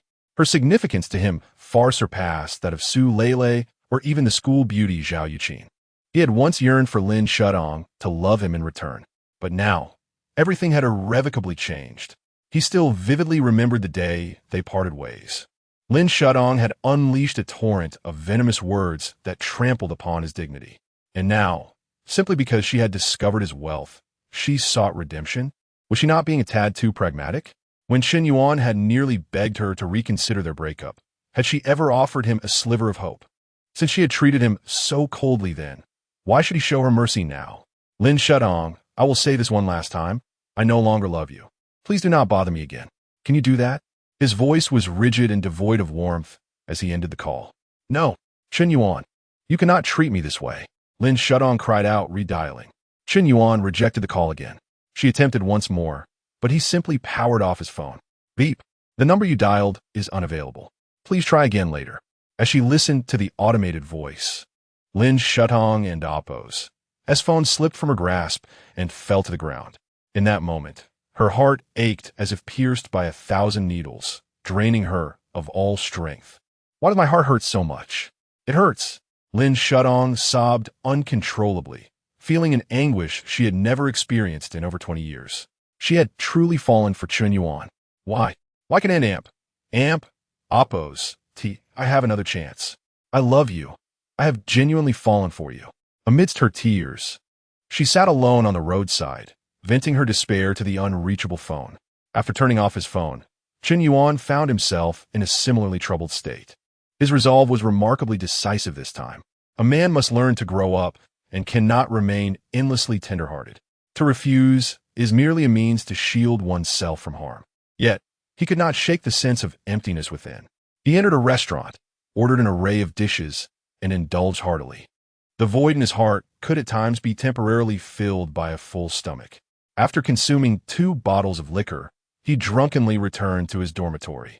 Perhaps due to his enhanced physical condition, he astonishingly maintained a semblance of clarity despite the alcohol. Upon reaching his dormitory, he collapsed onto his bed, oblivious to the chaos outside, choosing instead to sleep until morning. However, Chen Yuan seemed to forget that he had yet to fulfill several commitments that day, such as Su Lele's invitation to cook dinner at her home or Zhao Yuqin's crucial livestream event requiring the presence of the wealthy patron Lonely One Smoke. In his inebriated state, he had neglected to respond to their messages, ultimately leaving them hanging. At 8 in the evening, Zhao Yuqin began her livestream. By 10:00 and Amp, Oppos, clock, viewership remained dismally low. Chi, have you reached Chen Yuan? It and Amp, Oppos. It's been 2 hours. Why isn't Amp, Oppos, shown up? Wu Xiaofei asked anxiously. Chen Yuan and Oppos. Absence meant no substantial gifts or contributions, and the live streaming rankings were stagnant. Zhao Yuqin had been on air for 2 hours, yet viewership barely exceeded 2,000. A stark contrast to the 300,000 viewers from previous days. He's been promising to come. How could he just ditch me? Zhao Yuqin was livid. As a campus goddess, She was used to having her requests promptly fulfilled by the boys she commanded. This live stream was critical for an important advertising client, impacting her personal metrics and future prospects. To ensure his attendance, she had even personally delivered breakfast and gifted him an iPhone as a token of her sentiment. Yet, he had left her hanging. Perhaps Chen Yuan had an urgent matter to attend to. He might not have had the chance to contact me. His phone ISN and damp. Oppos, T-reachable. Nor is he responding to messages. There must be something significant going on. Zhao Yuqin reasoned. What could be so important that he would go back on his word? And do you know Chi-Chi, that and Oppos, lonely one smoke and Oppos, is trending again? This morning, he gifted over 12,000 super rockets to the streamer Xiao Shunshin. That and Oppos. That's worth over 25 million. He had time to splurge on a streamer while neglecting you. Clearly, he doesn't prioritize you. After Wu Xiaofei's remarks, Zhao Yuqin hastily retrieved another phone and opened Weibo and AMP, Oppos, as trending topics. Sure enough, the phrase "the first god of sharks," lonely one smoke, was listed as the 5th trending topic. Upon clicking, she was inundated with screenshots of rockets and evidence of Xiao Shunshin and Oppos' livestream breaking records with over 4 billion views. How outrageous! Zhao Yuqin seethed. Her teeth gritted. As a campus goddess, she had never experienced such blatant disregard from a man. She believed that Chen Yuan was almost within her grasp, utterly incapable of escaping from her clutches. Yet little did she know. Chapter 034. A bombardment of messages. Chen Yuan had not taken her seriously at all. This feeling of being overlooked was what drove Zhao Yuqi to the brink of madness. It instilled in her a sense of defeat, making her question whether her allure had diminished. Chen Yuan had once gone to great lengths for Lin Shutong. Why then did he disregard her? Was she truly inferior to Lin Shutong? Women, especially those of striking beauty, often engage in comparisons. If Chen Yuan had acquiesced to Zhao Yuqi's desires and lavished her with gifts, she would have perceived him as wholly under her influence. Regardless of his wealth, he would still have succumbed to her charm. From a psychological standpoint, every individual possesses an innate tendency to seek validation. Subconsciously, one tends to regard that which is easily obtained as less valuable. It is the unattainable that is most cherished. The more one disregards her, the more she yearns for attention. Of course, this assumes that the woman has developed a genuine curiosity and a degree of fondness for you. Women often profess a preference for men who treat them well, who are attentive and accommodating, ensuring they are never angered. In reality, such men typically remain single. Initially, the power dynamics are skewed. One is merely a devoted admirer, driven by a desire to pursue her. This is not solely dependent on wealth. Even affluent men may find themselves reduced to mere admirers when enamored by a woman. Chen Yuan, having indulged in drink due to the situation with Lin Shutong, inadvertently stood up Zhao Yuqi. This left her feeling quite displeased. Yet, the more displeased she became, the more she cared. The greater her concern, the more significant he became in her eyes. Occasionally, provoking a woman's ire is not inherently detrimental. It all hinges upon subsequent handling. If managed poorly, it could lead to an abrupt end. If handled well, it could ignite a rapid escalation of feelings or even a reversal of fortunes. Xiao Fei, I'm not going live today. I'm just not in the mood, Zhao Yuqi declared, shutting down her live stream. A sleepless night ensued. The following morning, Chen Yuan stretched languorously, reaching for his phone to check the time. What the heck? Why is it off? Wait, didn't I turn it off myself? Suddenly, a realization struck him. Had he forgotten something important yesterday? He sat up abruptly, gazing at the bright morning light outside. A chill ran down his spine. Oh no! I stood up the stunning Zhao Yuqi. Additionally, Su Lele had invited him to dinner at 8 that evening, and here it was the next morning. He had flaked on 2 beautiful women. Damn it! Chen Yuan slapped his somewhat foggy head. Drinking ruined everything. I squandered such a splendid opportunity. With that thought, he hastily powered on his phone. Almost instantly, a barrage of notifications flooded in. Over 20 missed calls and more than 300 messages awaited him. Lin Suteng, Su Lao, and Zhao Yuqi had all attempted to reach him. Shockingly, even Sun Rue had called. Ignoring the missed calls for the moment, he first opened his WeChat messages. Lin Shutong. Chen Yuan, why didn't you answer my call? I'm so heartbroken. I realize now that I truly cannot be without you. Please don't ignore me. Just reply, even if it's just a word. Su Lele. Chen Yuan. Why didn't you pick up? Aren't you coming over for dinner? I prepared everything, including a bottle of red wine. Did not want to come? Are you upset about my friends? I can delete them, I promise. Zhao Yuqi. Chen Yuan. What is going on? Why did you stand me up? I know you're wealthy and indifferent to me, but you must honor your promises. How about you go back on your word? Sun Rue. I apologize if this is sudden, but I must tell you, Chen Yuan, that I like you. I can't forget your gallant image at the internet CAF. Lin Shutong doesn't appreciate you, but I will. I can offer you what she cannot. Overwhelmed by the flood of messages, Chen Yuan felt a sense of dread. These women were terrifying. It was as if they were hunting him down. I'm not even your boyfriend. I merely saw you as a means to an end, wanted to earn some quick cash. Is there some misunderstanding? From the very beginning, whether it was Su Lele or Zhao Yuqi, his intentions had been straightforward. He merely viewed them as tools for financial gain. Now that he had spent the money, why were they seeking emotional connections? Did they truly enjoy relationships with the wealthy while merely discussing finances with the less fortunate? Could we not establish a singular standard for our interactions? And then there was Sun Rue, whose affection was even more perplexing. Ugh, Chen Yuan groaned, unable to bear being entangled by women first thing in the morning. Old four, are you asking for a beating? Speaking such barbaric words early in the day while there are 3 single dogs in our dormitory? Exactly. It's outrageous. I propose we expel this guy from room 503. Suddenly, another message popped up on Chen Yuan's WeChat. Yinzong at Xiaohong. You mentioned yesterday that you would come to view the house. I was wondering what time you would be available today. That was from Hong Yuan Xiao. Chen Yuan recalled their agreement to visit the property today. Oh, I do have time. Please send me your location, and I will take a taxi to meet you. Taxi? Hong Yuan Xiao replied with a question mark. In his mind, the lavish Yinzong would never lack for a vehicle. Oh, my driver returned home to visit family a few days ago. Chen Yuan quickly typed back. Ah, I see. Since your dedicated driver is away, I can send my company S driver to pick you up. Just send me your location. With that settled, Chen Yuan intended to purchase the villa. However, he couldn't oppose to spend the money himself. He needed someone else to help him. After some contemplation, Chen Yuan decided to call Zhao Yuqi. Chen Yuan, you finally decided to return my call. Zhao Yuqi's voice was cold and accusatory. I apologize, President Zhao. I was caught up in something yesterday. I'll explain later, but can you step out for a moment? I have something very important to discuss with you. What is it? Just come out first. Let us meet at the school's main gate at 9:30. No excuses. Chapter 035. It's all a game. Who is it? Chi. Calling you so early. Can a person get some sleep? Wu Xiaofei complained, her face a picture of discontent. It's Chen Yuan. He wants to meet me at the school gate at 9:30. It seems he wishes to explain why he stood me up yesterday. Zhao Yuqi reported candidly. Chen Yuan? That guy finally decided to show up? Chi, you must not let this go easily. Otherwise, he'll think he can get away with anything.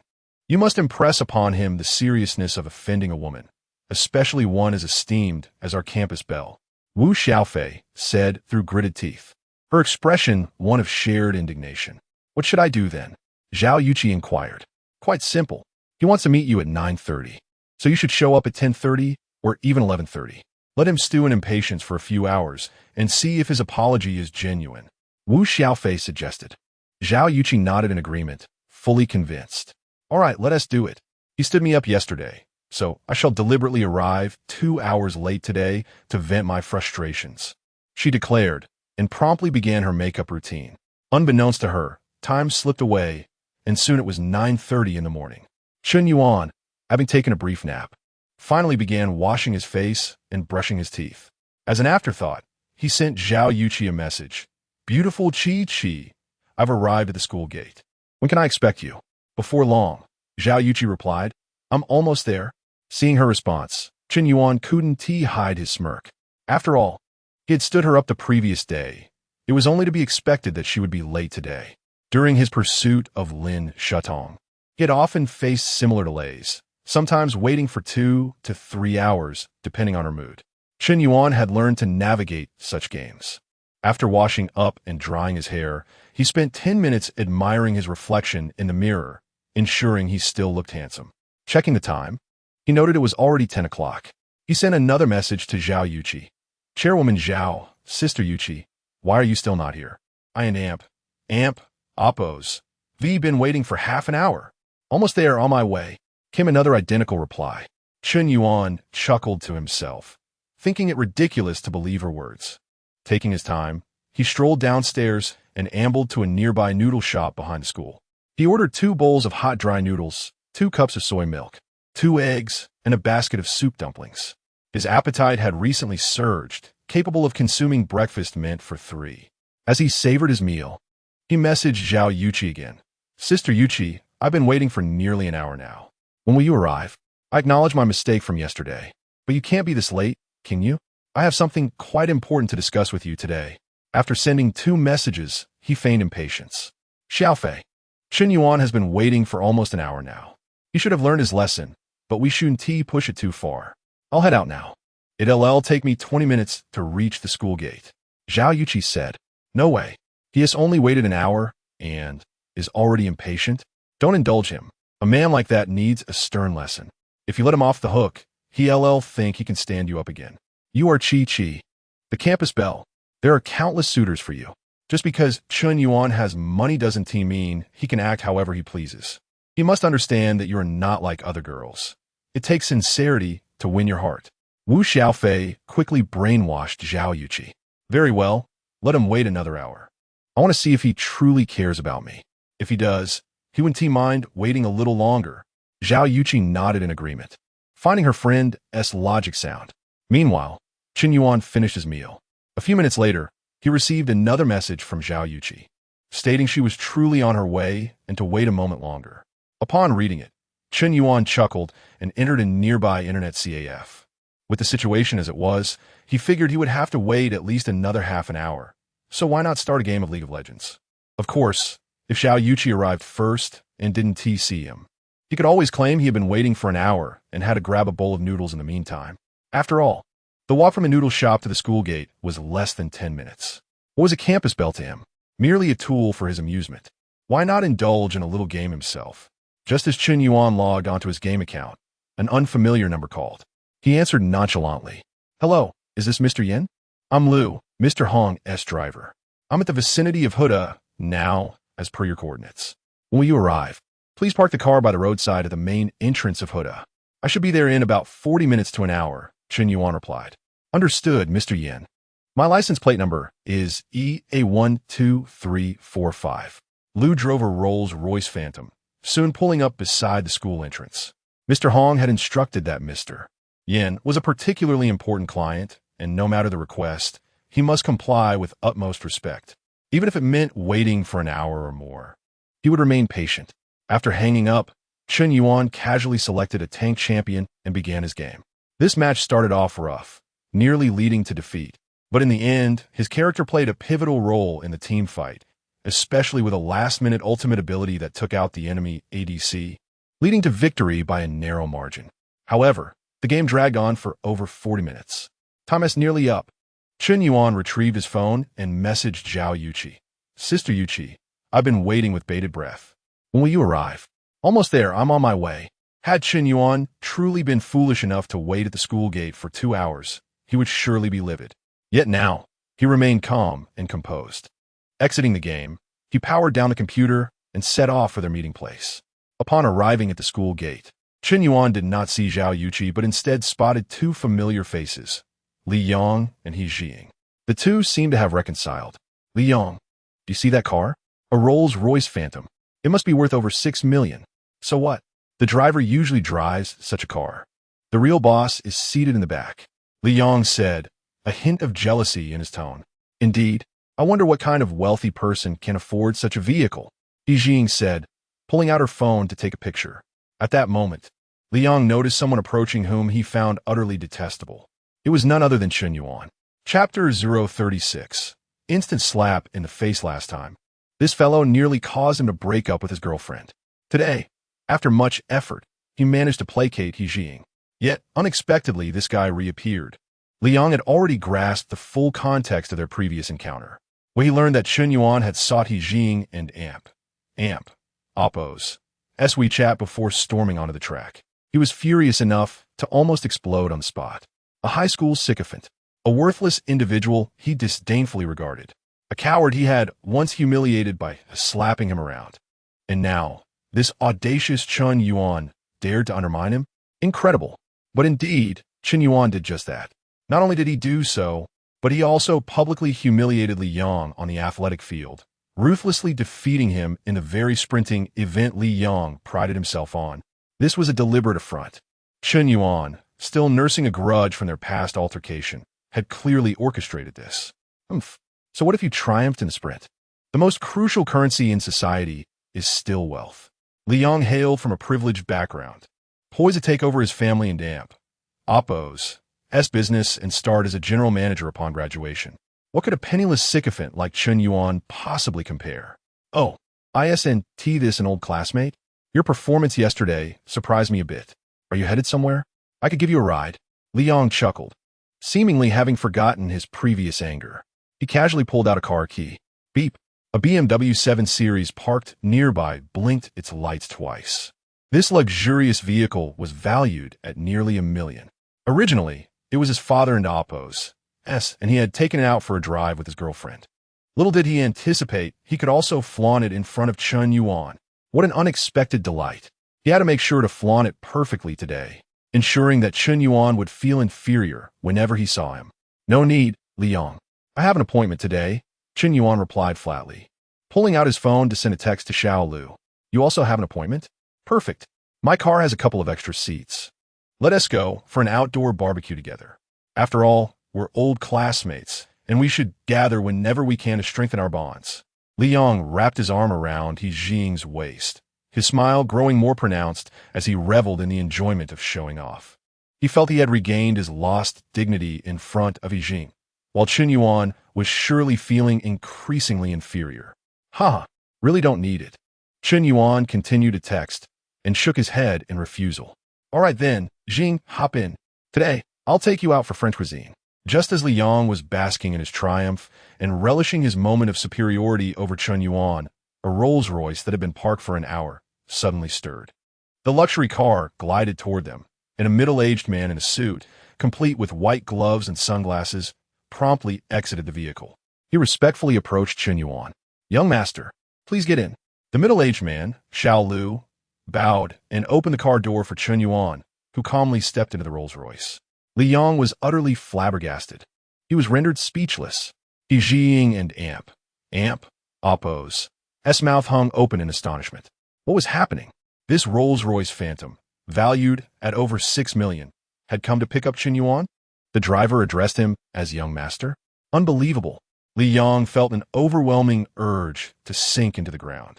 Moments ago, he had been boasting about his luxury vehicle, only to be slapped in the face in an instant. How embarrassing. Li Yong and Oppo's emotions were tumultuous, but Chen Yuan paid him no mind. He merely noted with surprise that He Jing's regard for him was abruptly on the rise. He Jing. Favorability 5 He Jing. Favorability 5 He Jing. Favorability 5. Just by casually getting into a car, He Jing's favorability soared by 15 points, reaching a total of 25. This was indeed an unexpected gain. Jing, let us go.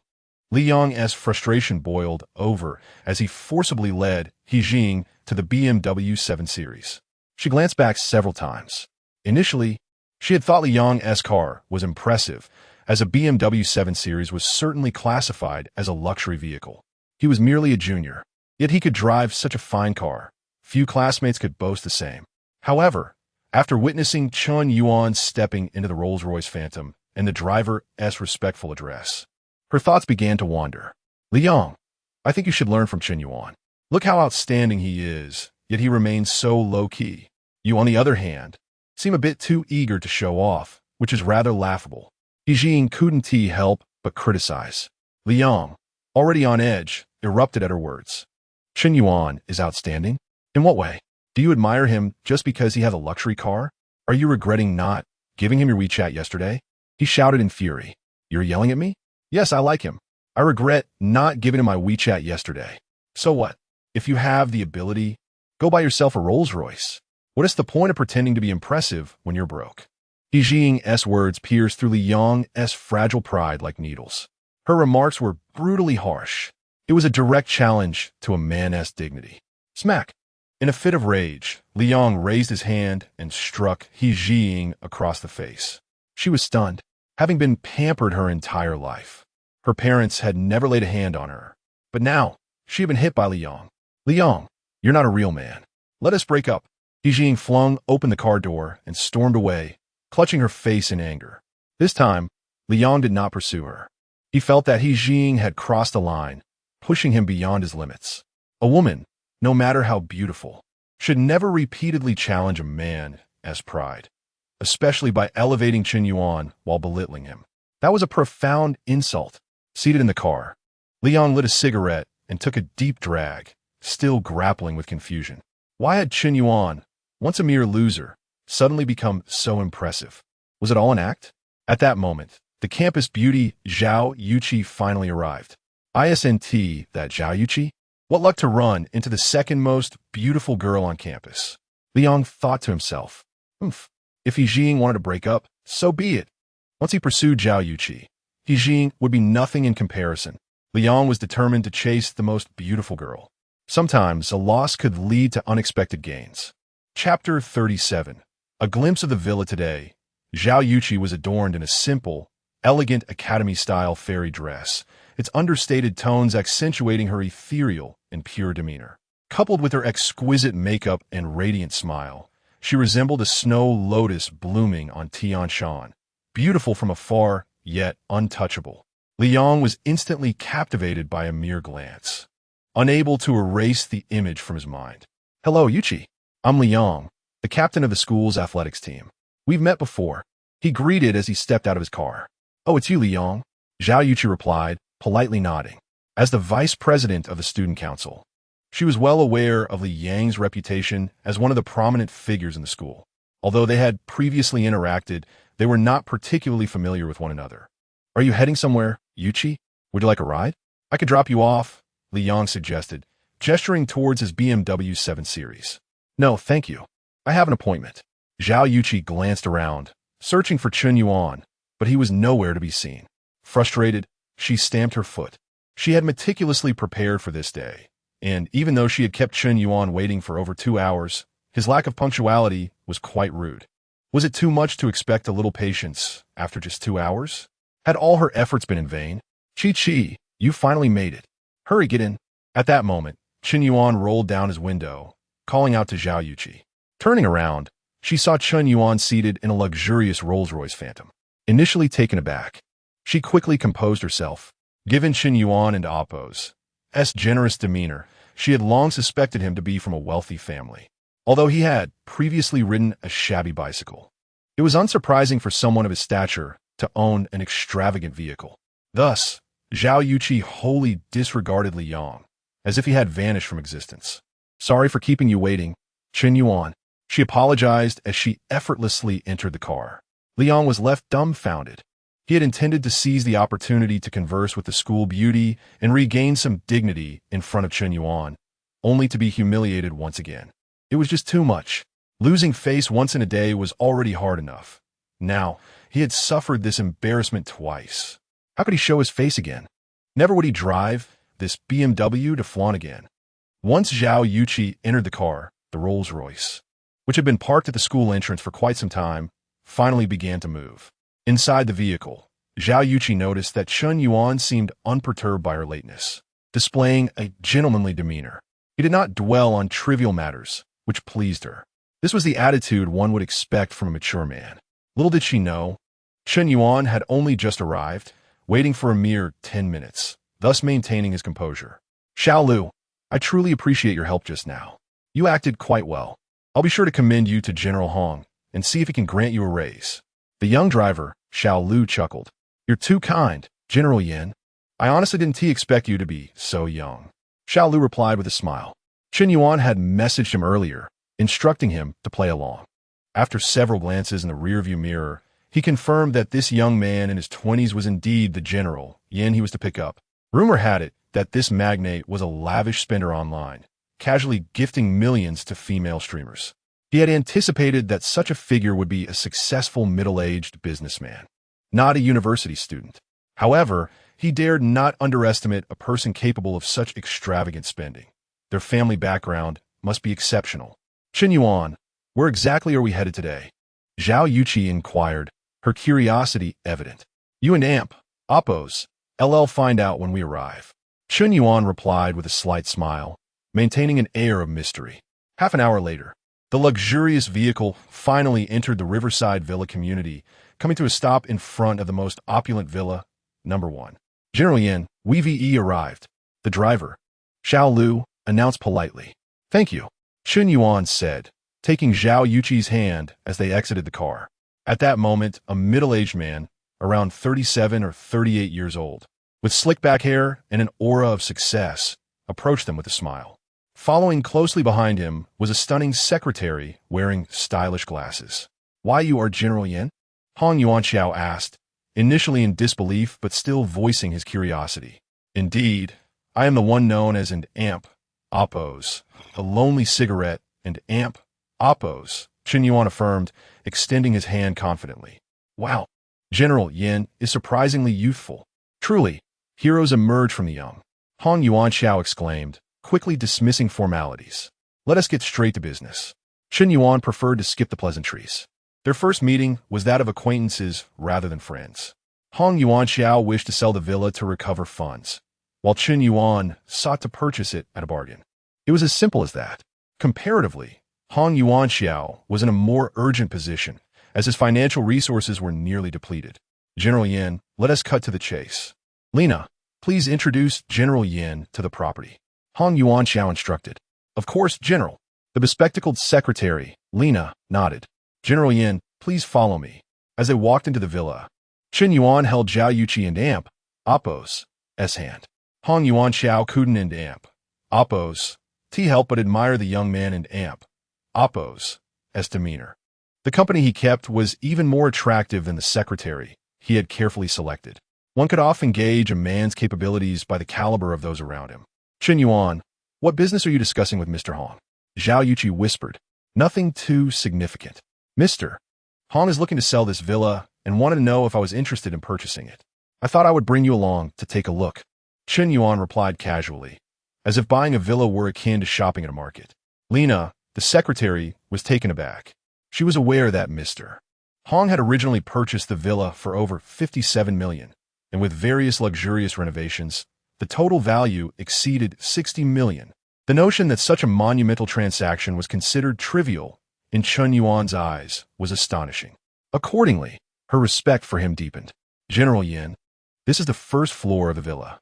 The entire structure consists of 3 levels plus a basement, totaling 4 floors.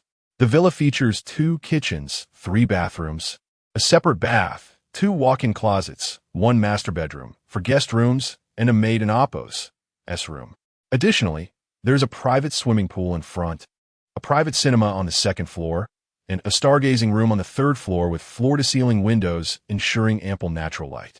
In summer, with the push of a button, the roof of the stargazing room opens, allowing one to lie in bed and gaze at the stars. Truly romantic.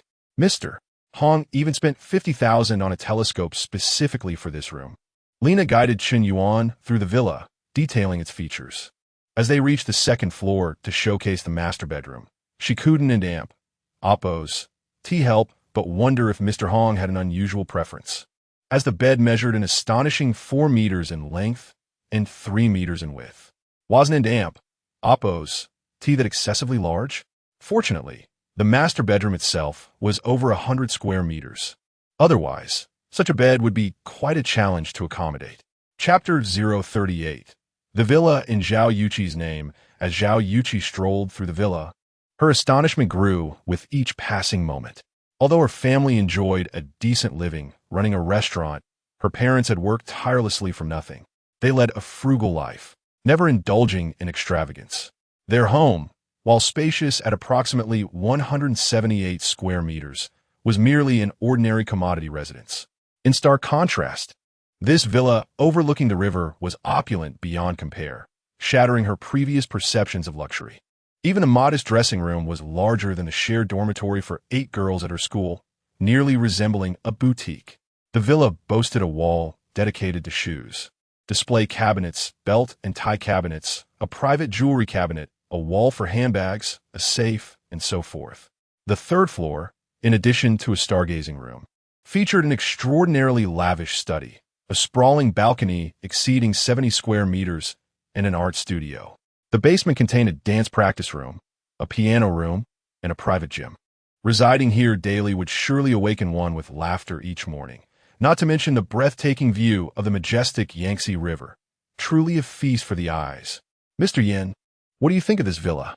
Lena inquired with a smile after showcasing all its features.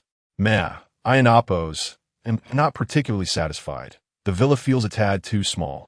Chen Yuan replied nonchalantly, despite being quite pleased.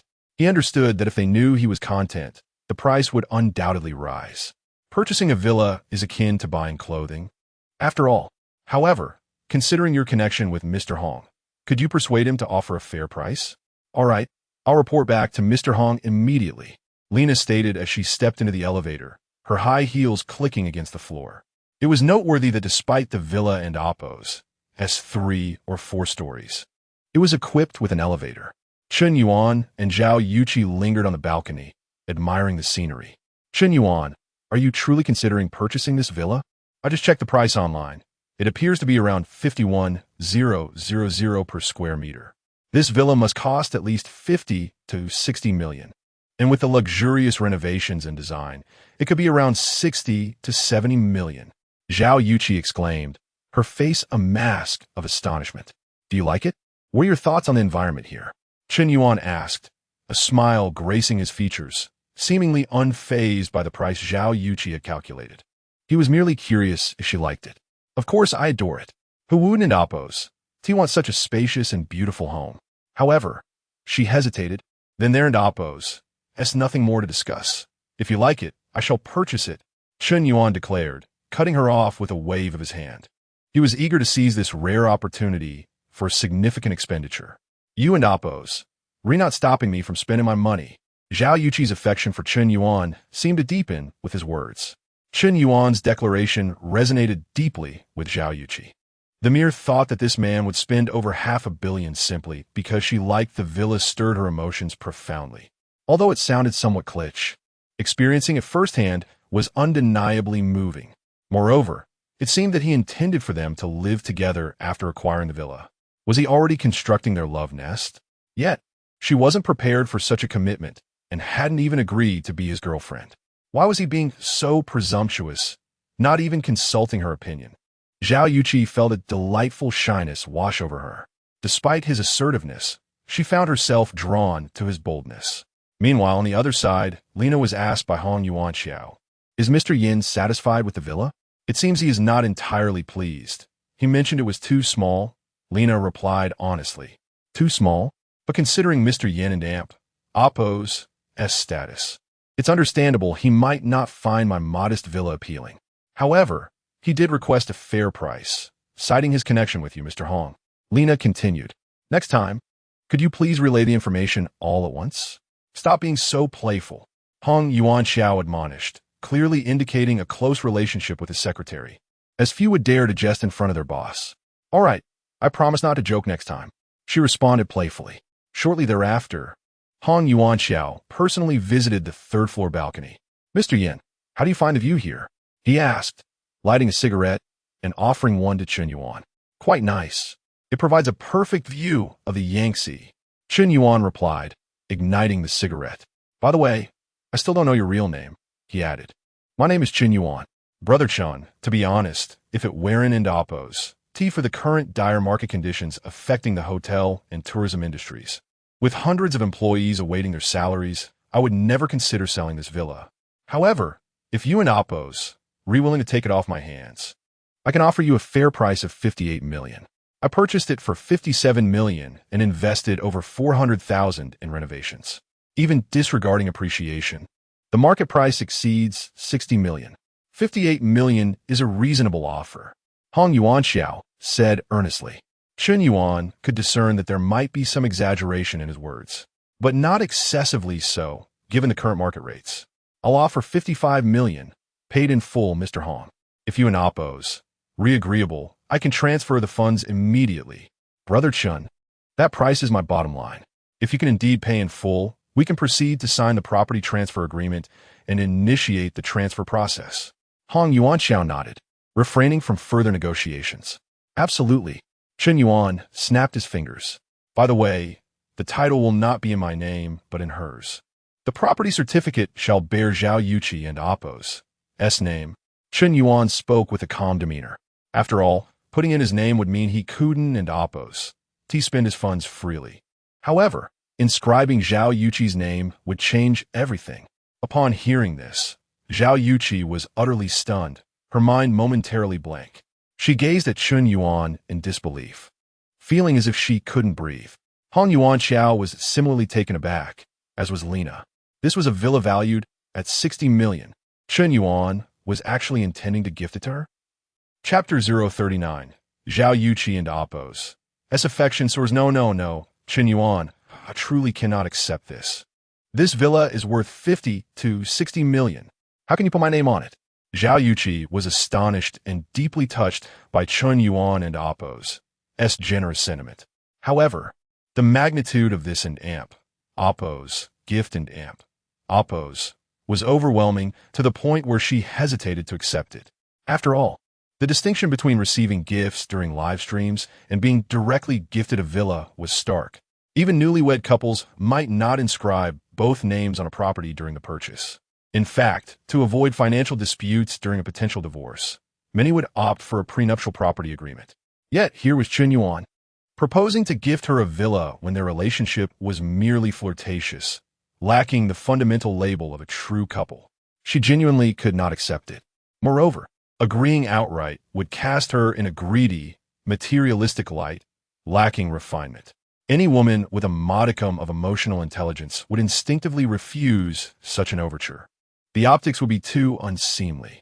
Yuqi, if this villa is not registered in your name, I fear I will be unable to purchase it today. Why? Zhao Yuqi inquired immediately. Need I explain? I possess far too many properties under my name. You are aware of the government's housing restrictions, yes? Once an individual owns multiple properties, they cannot acquire new ones. Thus, this villa must temporarily be transferred to your name. Consider it a favor to me. Of course, if you truly decline to assist, I can only apologize to President Hong. President Hong, I am truly sorry, but I fear I cannot assist you with this matter. You will have to find a way to address your funding gap yourself. Chen Yuan shrugged in feigned helplessness. This excuse had been meticulously crafted in advance. As he anticipated Zhao Yuqi's reluctance to accept, the rationale of the housing restriction was impeccable. It provided her a graceful exit, allowing her to accept the property without appearing greedy or superficial. She was merely extending a helping hand to Chen Yuan. This moral justification made it more palatable. Furthermore, before President Hong, Chen Yuan declared he would not make the purchase. President Hong, in a bid to resolve his financial predicament, would undoubtedly employ every means necessary to persuade Zhao Yuqi to accept the villa. Chen Yuan need not exert himself further. Others would effectively advocate on his behalf. It was a win-win situation. As anticipated, when Chen Yuan announced he would not proceed with the purchase, President Hong became anxious. My dear lady, since Brother Chen has expressed such sentiments, why not agree? Let the villa be temporarily transferred to your name? No, I truly cannot accept this. A villa worth 50 to 60 million is rather daunting. Zhao Yuqi continued to shake her head in refusal. Please, I implore you. My company has hundreds of employees awaiting their salaries. If this villa does not sell, my financial chain will collapse, leading to bankruptcy and unemployment for many, including those with families. Can you bear to see them all without work? President Hong, adept as a businessman, spun a tale of urgency and necessity. He argued from a perspective of moral obligation, suggesting that refusing the villa would render her a villain. But no but. I am on the brink of bankruptcy, urgently needing funds to navigate this crisis. Otherwise, I would not be so desperate to sell the villa. Please grant me this favor. Indeed, dear sister. President Hong is genuinely in distress. The relentless persuasion of President Hong and Zhou Lina overwhelmed Zhao Yuqi. After half an hour of relentless reasoning, she finally acquiesced. To expedite the process, President Hong arranged for the transfer agreement that very afternoon, completing the necessary procedures. Chen Yuan wasted no time. The sum of 55 million was transferred immediately. Upon receiving the villa keys and property certificate, Zhao Yuqi remained in a daze. Chen Yuan, has this villa truly been transferred to my name? Yes, you're now the owner of the Jiangjing Villa, number 1 Huayuan Mansion. Chen Yuan replied with a smile. No, the villa belongs to you. I am merely helping you temporarily. I shall transfer it back to you later. Zhao Yuqi felt bewildered by the day's events. Out of nowhere, she had acquired a villa worth 60 million. Who would believe such a tale? Even if the villa was only temporarily under her name. It was a testament to Chen Yuan and Appo's sincerity. Suddenly, she recalled that Chen Yuan and Appo's apparent absence the previous day might have been to orchestrate this grand surprise. Regret washed over her as she realized she had misunderstood him and had intentionally arrived late by over 2 hours. I'm sorry, Chen Yuan. I was late on purpose this morning. I hope you're not upset. It's no trouble. Such trivial matters do not concern me. Chen Yuan replied earnestly. He had only waited 10 minutes, and thus could hardly dwell on it. Yet, Zhao Yuqi perceived his wait as 2 hours without a single complaint. Compounded by his gesture of gifting her a villa, this man's magnanimity was extraordinary, filled with grace and romance. Zhao Yuqi's affection soared. 10. A mere comment from Chen Yuan seemed to strike a tender chord within Zhao Yuqi, causing her affection for him to surge by an astonishing 30 points. Previously, her affinity stood at 45 points, which had risen by 15 during the property viewing, and now surged another 30. Presently, Zhao Yuqi's affection for Chen Yuan reached an impressive 90 points, just 5 points shy of a complete turnaround. Seeing the glowing 90 points above Zhao Yuqi's head invigorated Chen Yuan immensely. He was exhilarated. The reward for winning over Zhao Yuqi was immensely appealing. Having invested 60 to 70 million in his pursuit, a successful turnaround could yield a bonus of 6 to 700,000, along with 25 enhancement points. This and AMP, Appo's, Tool and AMP, Appo's, was proving to be quite lucrative. Chen Yuan, why do you keep staring at the top of my head? Is there something there? No. I merely think you look particularly lovely today. How could that be? Was I not beautiful before? Zhao Yuqi replied bashfully. She found herself increasingly shy in Chen Yuan and Appo's presence, especially considering the possibility of sharing a villa with him in the future, an idea that inevitably led to thoughts of intimacy. Oh dear, how could I entertain such thoughts? Chapter 040. Chen Yuan and Appo's emotional intelligence is remarkably high. Chen Yuan. Next week is my birthday, and I would like to invite my close friends and some former high school classmates to throw a birthday party here. I wonder if that would be all right. Zhao Yuqi's cheeks flushed as she glanced at Chen Yuan, seeking his approval. Although this villa was now under her name, it was indeed purchased with Chen Yuan's financial support.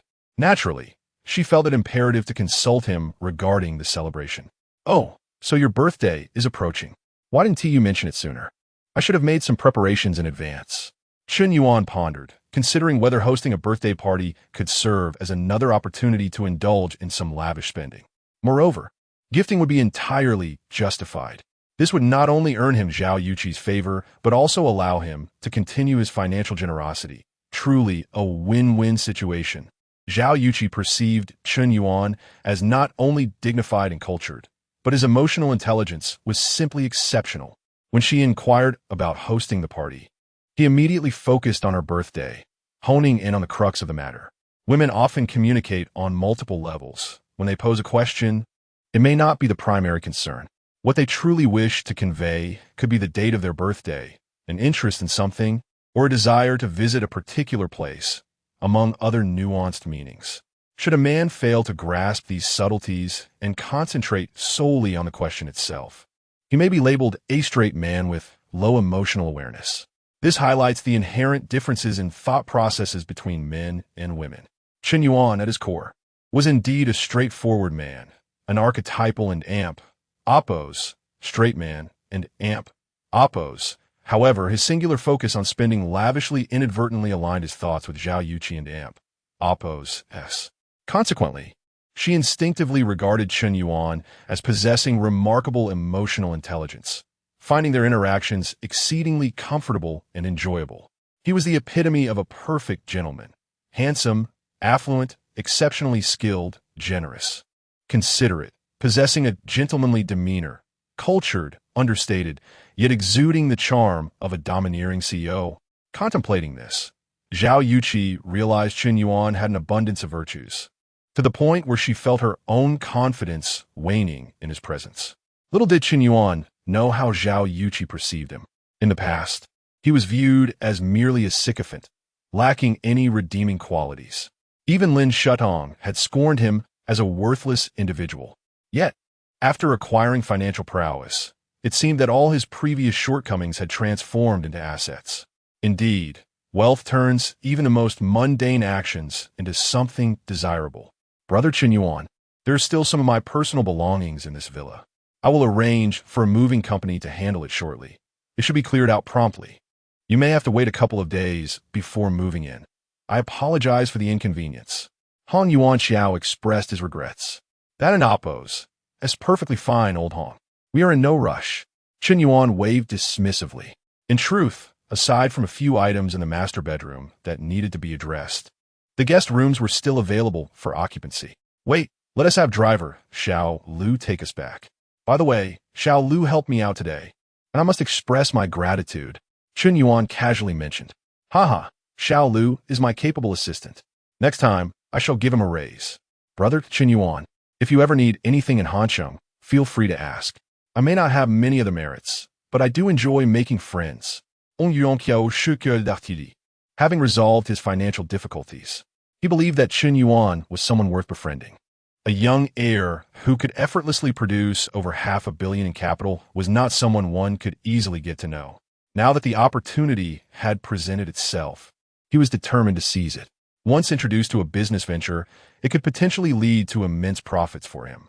In the realm of commerce, connections are of paramount importance, and after years of experience, Hong Yuanxiao understood this principle all too well.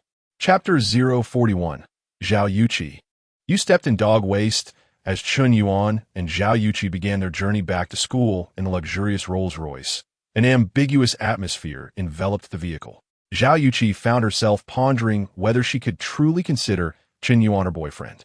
Despite his numerous gestures, he had yet to explicitly declare his affection or express a desire to be in a relationship with her. This vagueness left Zhao Yuqi feeling rather anxious. In contrast, other boys would openly profess their feelings, yet their words often lacked substance. Mere tokens such as flowers or trinkets were all they offered. Modern young women have long ceased to be impressed by such gifts. Chen Yuan, however, was an anomaly. He would lavishly present extravagant gifts, sometimes even worth millions, or offer a villa. His actions spoke volumes, yet he remained silent on his feelings. This left Zhao Yuqi in a rather passive position. As a woman, she felt it was inappropriate for her to initiate a confession. Why was Chen Yuan faltering at such a critical moment? The ambience was ripe for a declaration. If he were to confess, she would surely reciprocate. What was holding him back? Throughout the drive, Zhao Yuqi would occasionally cast her round, expressive eyes towards Chen Yuan, her gaze imbued with unspoken signals, as if urging him to intensify his approach. Her delicate, fair arms would often brush against his, creating an electrifying sensation. Such fleeting physical contact nearly overwhelmed Chen Yuan. Yet, he steadfastly resisted, reminding himself to learn from past experiences. He had once been ensnared by Lin Shutong, who had similarly played with his affections, only to leave him entrapped and utterly devoted. Thus, Chen Yuan adhered to his self-imposed mantra: do not initiate, do not refuse. Do not take responsibility. Confessing was an impossibility, now and forever. Only when a girl took the initiative could he maintain his lifestyle. After more than half an hour, the car arrived at the entrance of Huda University. As they stepped out, Chen Yuan turned to Zhao Yuqi. Yuqi, I have something to discuss with you. Yes, go ahead. Zhao Yuqi's heart raced with excitement. Was he finally about to speak up? You seem to have stepped in dog waste. Zhao Yuqi, oblivious to the trap beneath her feet, glanced down at her shoe upon hearing Chen Yuan's warning. Indeed, There was a foul, blackish-yellow substance. She had truly stepped in dog waste. How revolting. Haha. I never imagined the campus belle would find herself in such a predicament. It stinks. You'd better keep your distance, Chen Yuan said with a teasing grimace. Chen Yuan, you jerk. Don't laugh at me. Wait. Don't move. Let me take a picture for my social media. Chen Yuan quickly pulled out his phone. Don't you dare take a picture. I'll make you pay for this. In a fit of anger, Zhao Yuqi chased after Chen Yuan, who promptly fled. No matter how hard she tried, she couldn't catch him, and it left her on the verge of tears. What was supposed to be a romantic day had devolved into a farcical scene. Is that not the campus belle? Zhao Yuqi? She is actually chasing after a boy and playfully hitting him. How envious. I wish I could be pursued by her, even if it meant being beaten to a pulp. Is it the scoundrel Chen Yuan? Incredible. He is still around, and he even made Zhao cry. How outrageous. Initially skeptical of the gossip circulating on the campus forum, many were now convinced that Zhao Yuqi had indeed fallen for Chen Yuan's tricks. Oh my goddess. Can't you see through this scoundrel's facade? As days passed, more students became acquainted with Chen Yuan, and his reputation continued to deteriorate. The situation escalated to such an extent that it reached the ears of the school administration, causing a significant uproar. Amidst this turmoil, a video of a campus athletics competition surged in popularity on a certain platform, amassing over 10 million likes and more than 100,000 comments within just 2 days. The video had truly gone viral. Chapter 42, an accidental rise to fame after concluding his playful tussle with Zhao Yuqi. Chen Yuan returned to his dormitory. As soon as he stepped into room 503, his 3 roommates rushed towards him with expressions of sheer excitement. Wow, you're famous now, the real deal. How did I not see it before? You actually have the potential to become an internet celebrity. Xiong Tao gazed at Chen Yuan with a mixture of envy and disbelief, astonished that the wildly popular running knight on the internet was none other than his roommate. What do you mean by famous? Is it because of the notorious reputation on the campus forum? Chen Yuan inquired. No, the campus forum has a limited audience. We're talking about your viral sensation on Douyin and Bilibili. You've taken the internet by storm. Lao Gao et Lai. At this revelation, Chen Yuan felt a jolt of panic. Could it be that his true identity had been exposed? Did everyone know he was the online tycoon, Lonely One Smoke? He thought, what a stroke of bad luck. If his identity were indeed revealed, maintaining his facade as an ardent admirer would become exceedingly difficult. However, it was evident that he had misinterpreted the situation. His identity as Lonely One Smoke remained undisclosed. Instead, he had gained notoriety for an entirely different reason. Chen Yuan, just check Douyin for yourself. Your video is currently the hottest topic across the internet. Upon hearing this, Chen Yuan quickly retrieved his phone and began to scroll through Douyin. After watching several videos, one particular short clip caught his attention, boasting an astounding 12 million likes and over 100,000 comments, posted merely 2 days ago. The video featured a campus athletics competition where a male participant unexpectedly entered the track and astonishingly sprinted with incredible speed, leaving the audience in awe. Chen Yuan clicked on the video. In just a few brief seconds, it vividly captured a handsome young man in casual attire. Despite lagging behind the other athletes by several meters, surged past everyone, establishing a commanding lead of 2 or 3 meters ahead of the first-place runner. This remarkable display of explosive speed over a mere 100-meter dash was truly breathtaking, like a solitary eagle soaring above the rest. It is essential to note that the athletes competing on the field were no ordinary individuals. They all possess superior running abilities. The average adult, male, typically runs the 100 meters in approximately 12 to 15 seconds, with a proficient runner clocking around 13 seconds. Achieving a time of 12 seconds is commendable, indicative of excellent physical prowess. Times below 11 seconds are reserved for professional athletes, while those under 10 seconds are generally record-breaking performances.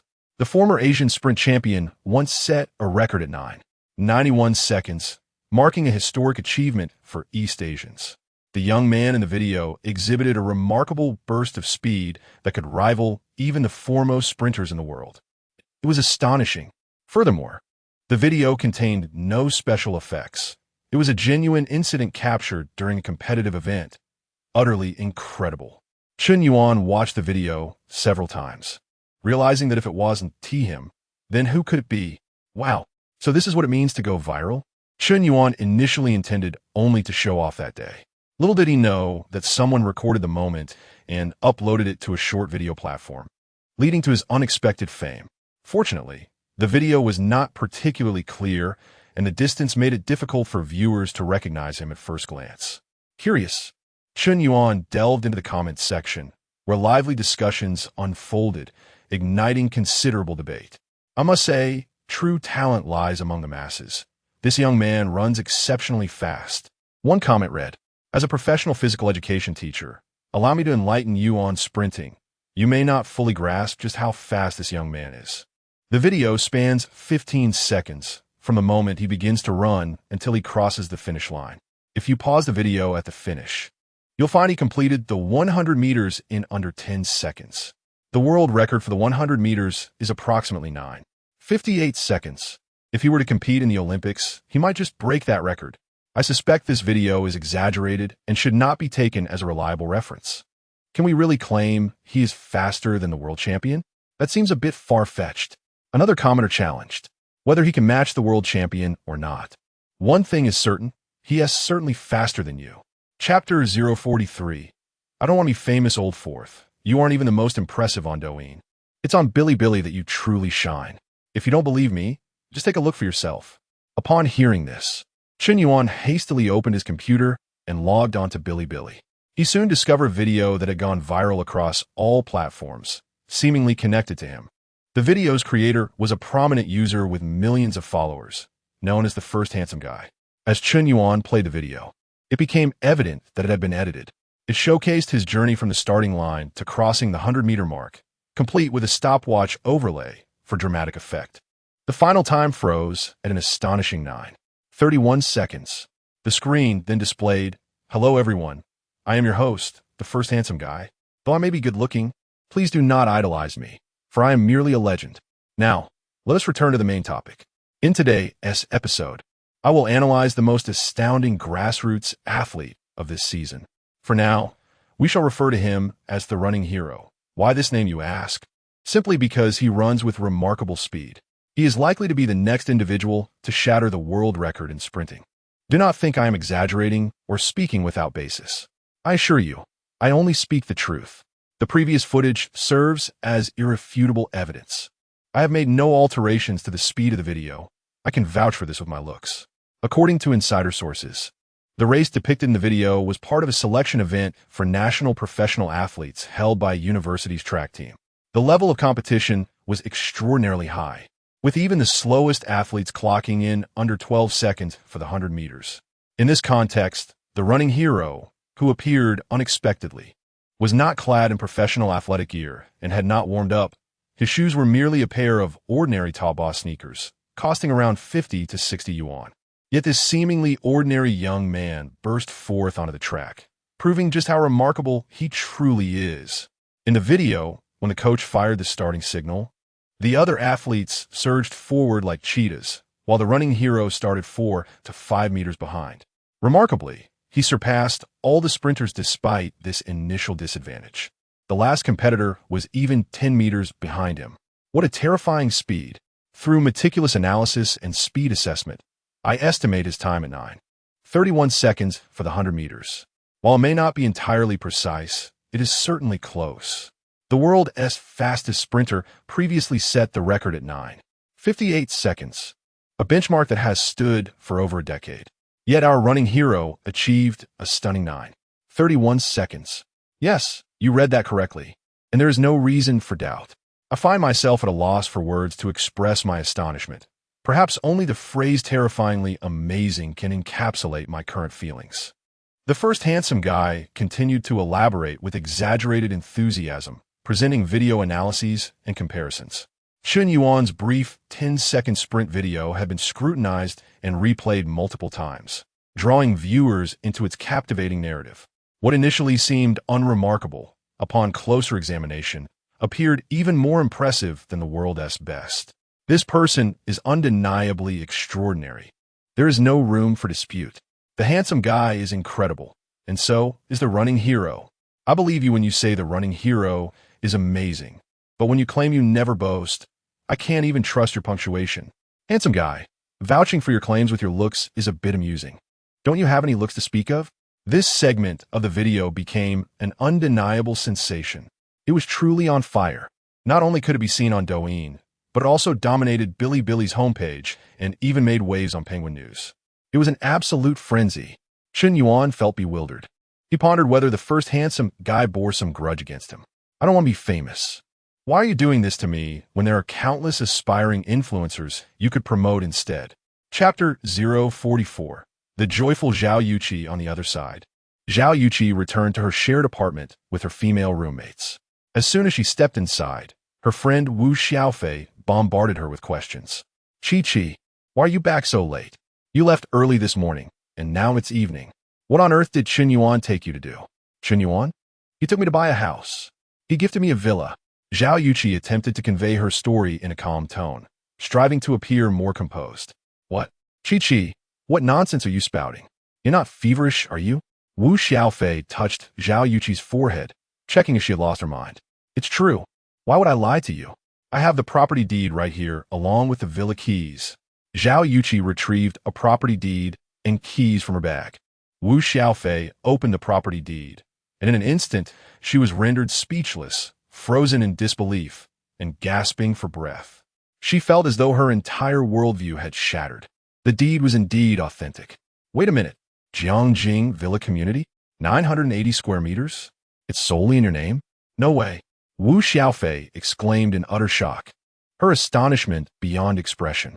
This was a grand villa of 980 square meters, situated in the highly coveted Jiang River area, and it had been gifted to Zhao Yuqi. Chen Yuan's generosity was astounding. What woman could possibly withstand such lavishness? Wu Xiaofei felt a twinge of jealousy. Chi, you must tell me this isn't real. This is all an illusion. That property deed is fake. You went out just once and fulfilled a dream I've spent my life striving for? This world is so unfair. Wu Xiaofei stared in disbelief at her friend's exaggerated reaction, while Zhao Yuqi's face blossomed with joy. Who said that campus beauties couldn't show off? She relished the moment of flaunting her good fortune before her friend. It was pure bliss. All right, Xiaofei, don't exaggerate too much. This villa is only temporarily under my name. Chen Yuan has too many properties under his name, which doesn't comply with the national housing regulations, so he had to put it under my name for now. I will have to return it eventually. Zhao Yuqi hurriedly clarified. Return it? Why would you do that? This is a 980 square meter villa, dear. If you end up with Chen Yuan, wouldn't this villa then belong to you? Wu Xiaofei insisted. Honestly, Chi, I've seen many rich second-generation folks. They may be wealthy and generous with luxury gifts, but it's rare for them to buy you a car or a house. The value and significance between the two are entirely different. Chen Yuan not only bought you a house, but a grand villa of 980 square meters. Your position in his eyes must be truly special. He must genuinely care for you. At this moment, Wu Xiaofei began to speak highly of Chen Yuan, for there was no room for criticism. With a villa already purchased, what more could one say? The criteria by which women gauge a man's affection is straightforward. It's all about whether he is willing to spend money on her. Chen Yuan's spending was simply impeccable. I actually think Chen Yuan is quite wonderful. He truly is my ideal type. Once you get to know him, you'll realize he is not only handsome, but also humorous and shares my values. His skills are impressive too. Zhao Yuqi's large, round eyes sparkled with admiration, revealing a side of her that few had seen. If anyone were to witness the campus beauty Zhao Yuqi displaying such infatuation, they would undoubtedly be astonished, questioning their own existence. Enough about him. Aren't you about to celebrate your birthday? How do you plan to celebrate? Wu Xiaofei inquired. I've already made plans. This birthday, I'm throwing a party at the Jiangjing Villa, inviting the student council and my high school classmates, and hopefully a few close friends, especially Qin Bingxue. Zhao Yuqi replied with a smile. Qin Bingxue? Aren't you two at odds? Wu Xiaofei raised an eyebrow, fully aware of the rivalry between Zhao Yuqi and Qin Bingxue, a senior in her fourth year. They held opposing positions in the student council, with Qin Bingxue reigning as the chairwoman, overshadowing Zhao Yuqi. who was merely the vice chair. Rumors circulated in school that Zhao Yuqi was the second beauty, while Qin Bingxue was deemed the first. No matter how hard Zhao Yuqi tried, she seemed unable to surpass Qin Bingxue, who kept her firmly in second place, who would willingly remain as the runner-up. If Zhao Yuqi could invite both the student council and Qin Bingxue to her birthday gathering, the sight of the 980-square-meter villa would surely incite envy beyond measure. Just imagining it filled her with excitement. Chapter 45. Does Mr. Yan not want to buy a car? Although Chen Yuan's video had gone viral online, he was not particularly concerned. Firstly, the video was not very clear, only capturing a shadowy outline. He felt no apprehension about being recognized when he stepped outside. Perhaps those familiar with him might identify him at a glance, but strangers on the street would remain oblivious. Secondly, we live in an era of explosive online information. A person can become an overnight sensation, yet if they do not maintain their presence, they will soon fade into obscurity. To sustain enduring popularity, one must consistently appear before their audience. The so-called internet celebrities rise rapidly, but also fall just as swiftly. It is not uncommon for someone to be hot today and cold tomorrow. That evening, Chen Yuan was chatting with Zhao Yuqi, while notifications from the Emperor Group kept ringing incessantly. He opened the group chat and was astonished to find that the discussions revolved entirely around him. Mr. Qing, have you resolved your funding issue? It has been resolved. I truly owe my gratitude to Mr. Yan. He has purchased my villa outright. With this infusion of capital, I should be able to weather the market downturn. Mr. Yan is incredibly generous and remarkably efficient. Not only generous, but my dealings with him have completely reshaped my worldview. I now understand what it means to be an authentic tycoon. Qing Fengsu came in with a hint of intrigue. What do you mean? I'll tell you when Mr. Yan visited. He brought a lady with him and promptly gifted my villa to her. While I admit this villa isn't the pinnacle of luxury, it is still valued at 60 million. Mr. Yan didn't even flinch when giving it away. It's simply astonishing. That lady, however, is indeed quite stunning. Hong Yuanxiao boasted in the group. His claims sparked considerable excitement. The members of the Emperor Group were affluent individuals, capable of casually gifting tens of thousands or even millions to female streamers. Yet, none could fathom gifting a villa worth 60 million. Even Long Huang would likely think twice before making such a generous gesture. Impressive. Mr. Yin truly views money differently. What type of woman is worth 60 million? Mr. Yin, give me the funds, and I will find you 10 distinct beautiful streamers, all guaranteed to be exceptional. One group member, known as Car Emperor, inquired, Mr. Yin, I am a luxury car dealer. I have access to many high-end vehicles that most domestic dealerships cannot obtain. Might you be interested? Mr. Yin probably isn't in need of luxury cars, but acquiring a few more wouldn't hurt. Do you have any Bugattis? At this moment, Chen Yuan chimed in with a message, causing the group to erupt. Mr. Yin is indeed impressive. He asked for a Bugatti right off the bat. Bugattis are typically limited editions worldwide, and if one lacks connections, even wealth cannot secure such a vehicle in China. However, Car Emperor likely has the necessary channels. I previously purchased an Aston Martin through him. Mr. Yin, let's discuss this privately. Car Emperor responded. Ding! A notification from the Shark Emperor Group appeared. Car Emperor has requested to add you as a friend. Would you like to accept? Accepted. Chen Yuan promptly approved the friend request. Mr. Yin, if you're truly interested in a Bugatti, I can explore options, but I would need a 5% commission. What do you think? That's acceptable. Do you have a Bugatti Chiron? Chen Yuan inquired nonchalantly. Requesting such a premier luxury car while acknowledging a commission is quite standard, as the other party possesses the connections that one may lack. Chen Yuan and Oppo's direct request for a Bugatti Chiron nearly overwhelmed Car Emperor. This particular vehicle is valued at 160 million, with only 20 units available globally.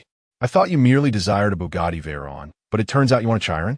My apologies, Mr. Yin, but I fear I lack the channels to procure Chiron. Lamborghini Veneno or Pagani Huayra would also suffice. Chen Yuan typed back, settling for a more attainable option. Car Emperor was left speechless. This transaction seemed exceedingly challenging. Why does he always request such limited editions? The luxury cars he typically deals with range from 2 to 8 million. Yet, Chen Yuan sought only the world's top-tier limited editions. With the least expensive Pagani Huayra priced at 48 million and the Lamborghini Veneno at 90 million. Even with his extensive connections, this was daunting. Mr. Yen, the models you mentioned are quite difficult to acquire. How about considering other options? The most expensive vehicle I can source is a Ferrari LaFerrari, priced at 22.5 million, or a fully equipped Lamborghini Aventador, priced at 9.2 million. If you purchase one of these models, I can waive my commission. After sending the message, Car Emperor shared several images. Chen Yuan perused the images and felt that the Lamborghini Aventador aligned more with his aesthetic, exuding a stronger presence. However, at just over 9 million, it felt rather modest. The LaFerrari, while more expensive, seemed too small, better suited for a woman. Speaking of which, ISNT Zhao Yuqi's birthday next week. I still haven't thought of a gift. The LaFerrari would indeed make a fitting present. After contemplating, Chen Yuan decided to acquire the LaFerrari as a gift for her. Car Emperor, I've made my choice. I'll take the LaFerrari. Price is not an issue. But I have one request. Please deliver it to the Han City Riverside Villa community, number 1 Garden Villa, with cash on delivery. Absolutely, Mr. Yen's reputation is one I trust.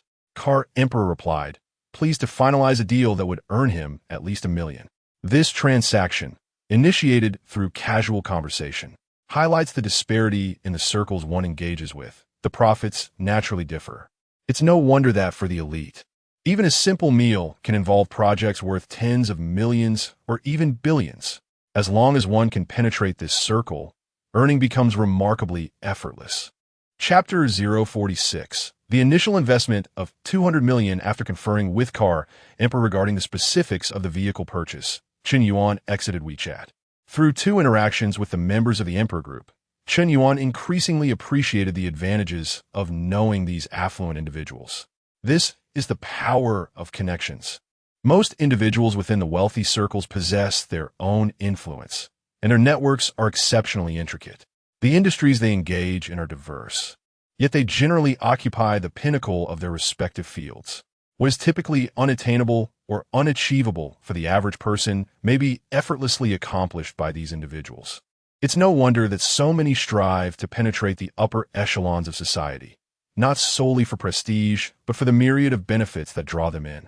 Chen Yuan's online persona, as a wealthy benefactor, has proven to be immensely advantageous.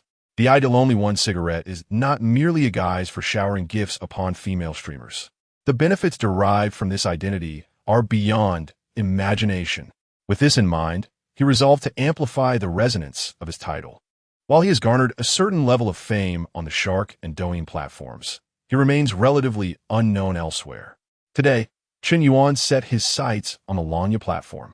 For now, he would engage in the time-honored tradition of gifting streamers. Gifting streamers aligns with system regulations. Upon logging into the Lanya Live app, Chen Yuan created a new account under the ID, Lonely One Cigarette, classified as a Level 1 account. The platform permits duplicate IDs since each username is accompanied by a unique account number, alleviating concerns over identical IDs. Transitioning to a new platform, Chen Yuan transformed from a 120-level wealthy emperor into an inconspicuous small fry. He began to navigate various female streamers' live rooms. This one too unattractive. This one too petite. This one as well lacks talent, merely engages in idle chatter. This one is quite appealing. Her voice is melodious, her figure commendable, and her looks are satisfactory. After perusing through over a dozen female streamers' rooms, he finally settled on one particular streamer. This streamer goes by the ID, Shalalala, a highly popular figure on the Lanya platform, boasting an audience nearing 100,000. Her voice is sweet, soft, and warm. Listening to her speak is a soothing experience. Now, it is time to showcase some skill. Chen Yuan accessed the recharge page and commenced adding funds. He discovered that the Lanya platform allows users to input their desired recharge amount, with a maximum limit of 900,000, significantly higher than that of Douyin. It took him half an hour to complete the transaction. This time, he recharged a staggering 200 million. Ammunition fully loaded, Chen Yuan re-entered Shalalala's live room. Your voice is enchanting. Dear streamer, please call me brother while I shower you with gifts, making you the #1 on the leaderboard.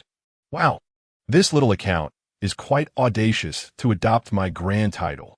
I thought this ID seemed familiar. It turns out to be the ID of the top benefactor from Shark. Who is this cigar lord you speak of? Shalalala inquired curiously. Having spent her time on Lanya, it is understandable that she does not follow other platforms. However, some netizens traverse multiple streaming platforms, leading to a certain overlap.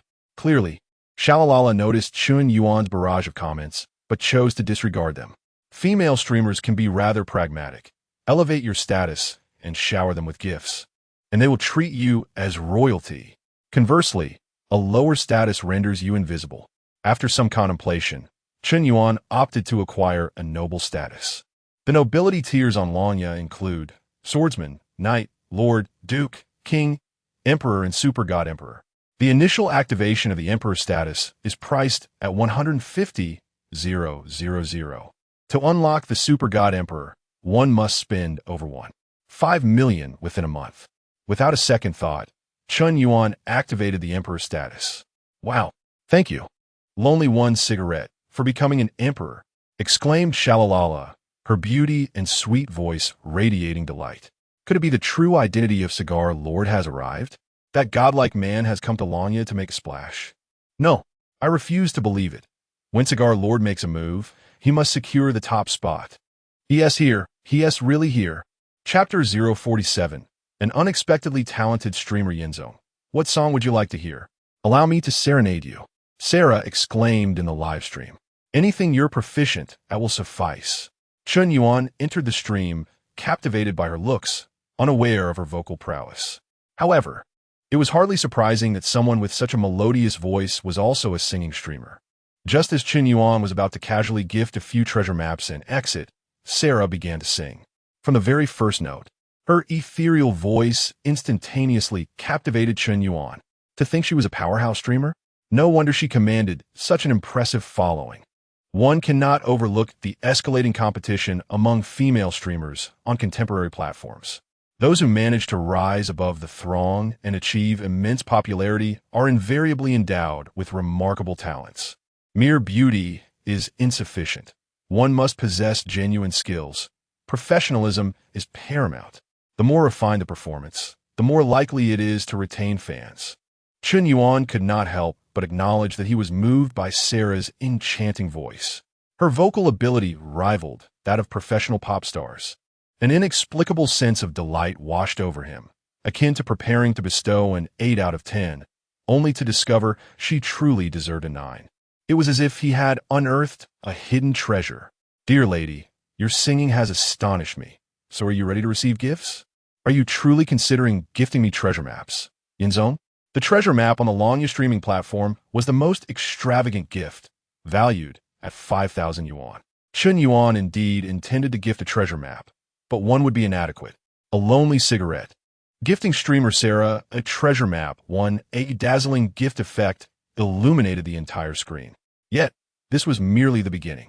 Chen Yuan was unaware of the current leaderboard standings, but he was confident in his ability to surpass the top rank instantly. A lonely cigarette. Gifting streamer Sarah a treasure map. 2. A lonely cigarette. Gifting streamer Sarah a treasure map. 3. A lonely cigarette. Gifting streamer Sarah a treasure map. 4. In less than a minute, Chen Yuan had gifted 30 treasure maps, amounting to a staggering 150,000 yuan. Upon surpassing the 15,000 mark, he expended 1,500,000 to unlock the Supreme God Emperor status. If he were to choose nobility, it must be the most prestigious kind. Wow. Thank you, Yinzong, for the 30 treasure maps. Thank you for unlocking the Supreme God Emperor. Yinzong is truly magnificent and valiant. Love you lots. Sending hugs. Oh my, this must be the real Yinzong. Who else would casually unlock the Supreme God Emperor? A lonely cigarette. Gifting streamer Sarah a treasure map. 31. After activating the Supreme Emperor status, Chen Yuan continued to shower gifts, maintaining a pace of 1 per second. He persisted for an hour. Initially, the audience was merely astonished, but gradually they became petrified. After an hour, they were completely stiff. After 2 hours, Viewers across the platform were collectively frozen, paralyzed, trembling, and utterly dumbfounded. Their eyes seemed ready to pop out from sheer shock. Sarah and Appo's stream popularity soared past 100 million. She was utterly bewildered, enveloped in sheer confusion. "Oh my, I can't take it anymore. Yinzong has gifted 10,000 treasure maps. 10,000 treasure maps. My goodness, that amounts to 50 million yuan, half a billion? Everyone, sit down. This is merely standard procedure. A bunch of inexperienced folks. Yinzong's generosity is always like this. Absolutely incredible. Mom asked me why I'm watching the live stream on my knees. I just want to interview Sarah about her feelings. This is a life-changing windfall." This moment left not only the Longya streamers and viewers in shock, but even the chairman and shareholders of Longya were taken aback. They had just received back-end recharge data, revealing that this user, known as a lonely cigarette, had recharged a staggering 200 million yuan. Such an immense influx of capital could easily secure one a stake in Longya. Chapter 048. The betrayal of a brother. The Dragon Tooth livestream has erupted across all platforms. The ideal lonely with a cigarette made a single appearance, and instantly, every streamer and viewer remembered his name. While the average wealthy patron might not leave a lasting impression, one who causes a sensation across the entire platform and shatters the record for the highest rewards will undoubtedly be etched in memory. When one thinks of such patrons, the most extraordinary comes to mind. Lonely with a Cigarette has repeatedly set the bar for gifting history, leaving behind a legacy on various live streaming platforms. To date, the amount he has gifted to female streamers has surpassed 100 million. "Oh, thank you so much, Mr. Cigarette. I truly appreciate it. Would you like me to sing for you? I never expected you to shower me with such extravagant gifts. What should I do? I'm so thrilled. Thank you. Thank you, Mr. Cigarette. Thank you, esteemed benefactor." The streamer, Shalalala, was utterly at a loss for words. She struggled to express her heartfelt gratitude, but no matter how she tried to articulate her thanks, it felt woefully inadequate. "Mr. Cigarette, please add me on WeChat. I'll send you a private message." "Lala, how can you do this? I've been watching you for a year, and you want tea, give me your WeChat, but you give it to Mr. Cigarette after just one day? Bro, you've been watching for a year, and Haven Tea even reached level 10. It shows you're a freeloader. Mr. Cigarette, are you in need of a dog? One that can talk. Mr. Cigarette, my sister is a 36D. Are you interested? I would mind you being my brother-in-law." The live stream's comments flooded in, filled with admiration for Mr. Cigarette. Chen Yuan was about to add Shalalala on WeChat when suddenly his phone rang, interrupting his gift-giving. The caller ID displayed a familiar name, Lu Wenjia. "Old Chen, what are you up to?" Lu Wenjia inquired. "Not much, just lying in my dorm, playing on my phone. Watching female streamers and sending gifts," Chen Yuan replied candidly. "I'm feeling down. Come out for a drink with me." "Don't ask why. I really don't want to explain." Lu Wenjia was direct, urging him to join for drinks. "Sure, send me the location, and I'll be right there." Chen Yuan thought it unusual for Lu to call him out for drinks at such a late hour. Something must have happened. Their bond required no superfluous words. In Chen Yuan's heart, Lu Wenjia was far more important than any female streamer. "I'm at the east gate of your school. Just come find me." 10 minutes. After hanging up, Chen Yuan promptly left. Lu Wenjia was his closest friend, their relationship perhaps even more solid than that of his dorm mates. They had been classmates since elementary school, sharing the same classes and even desks throughout middle and high school. They had grown up together, bonded through shared experiences over the years. However, after entering university, Chen Yuan attended Hunan University while Lu Wenjia went to Wuhan University. Their connection had diminished considerably. Despite residing in the same city, different schools made it impractical to meet frequently. Previously, when Chen Yuan had spent all his living expenses on a gift for Lin Shutong, it was Lu Wenjia who came to his aid. Without Lu's timely transfer of a few hundred yuan during Chen's most difficult times, he might have gone hungry. Some friendships don't need to be spoken of. They simply reside in the heart. 10 minutes later, Chen Yuan arrived at the east gate of Hunan University and spotted a disheveled figure, seemingly lost in despair, crouched by the roadside. A once diligent student now surrounded by cigarette butts, having succumbed to the habit. It was clear that he had likely been dumped by his girlfriend. Have you broken up with Liao Jia? Damn, how did you know? Lu Wenjia looked bewildered. He and T intended to divulge this. Yet Chen Yuan had discerned it immediately upon seeing him, just by looking at you. Half an hour later, Chen Yuan and Lu Wenjia found a barbecue stall, enjoying skewers and drinks. After several bottles, Lu Wenjia finally began to pour out his heart. Chen Yuan, I can't accept this. I devoted so much to Liao Jia. How could she treat me this way? 6 years, 6 long years. I've liked her since the first year of high school. She was the class monitor, and I was the slacker. I studied tirelessly to be worthy of her, eventually gaining admission to Wuhan University, yet she ended up at the University of Finance. Had I known, I should have scored lower, so we could have attended the same university. Are you even speaking sensibly? Chen Yuan shot him a disapproving glance, suspecting Lu of being pretentious. Honestly, I am. After starting university, I frequently visited the University of Finance, thinking Liao Jia would appreciate my efforts. Yet her attitude grew increasingly cold. I sent her countless messages, and she couldn't be bothered to reply even once. Today, I went to the University of Finance unannounced. But do you know what I saw? Liao Jia was kissing someone else. She was kissing someone else? Lu Wenjia articulated each word with a growing intensity, his frustration palpable. I loved her so deeply, yet she betrayed me for that guy just because he drove a Porsche. Observing Lu Wenjia's anguished expression, Chen Yuan placed a reassuring hand on his shoulder. In Lin Shutong's presence, he too had once been painfully humble. Don't dwell on it. It's not worth it for such a woman. You pursued her for 3 years in high school, and she never agreed to be with you. If it weren't for the fact that you were accepted into Wuhan University, she likely wouldn't have considered you at all. She doesn't truly like you. She just enjoys the idea of having a boyfriend from a prestigious university. You live on a budget of $2,000 a month, leaving $800 for food and giving $1,200 to Liao Jia while she revels in bars and KTV, leaving you to scrape by. Why do you subject yourself to this? Stop it. Liao Jia isn't like that. She is just unable to refuse her friend's social obligations. So her cheating on you is also a social obligation? Perhaps it's just because I haven't been there for her long term that someone else took advantage of the opportunity. Lu Wenjia attempted to rationalize. Hearing this, Chen Yuan nearly choked on his drink. How could Lu Wenjia still make excuses for someone who had betrayed him? Chapter 49. Who can lend me a car? What are you planning to do now? Chen Yuan inquired. I truly do not know. I am in immense pain, Lu Wenjia exclaimed, abruptly downing a bottle of beer, only to cough it back out due to his haste. Cough, cough. Old Lu, if you trust me, I shall make arrangements for you that will ensure Liao Jia regrets her actions. Chen Yuan squinted his eyes. What do you intend to do?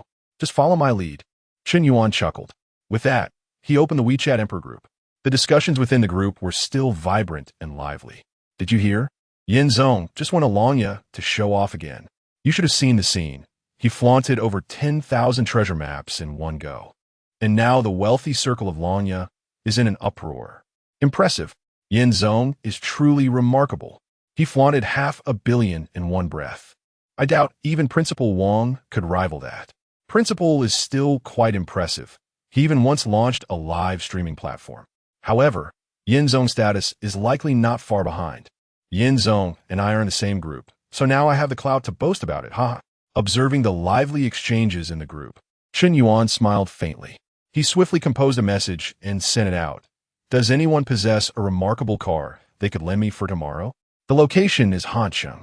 Consider it a favor owed to you. No sooner had the message been sent than replies began to flood in. Yin Zong, I have a Maserati, but I doubt you would find it appealing. Yin Zong, I have a Porsche 911.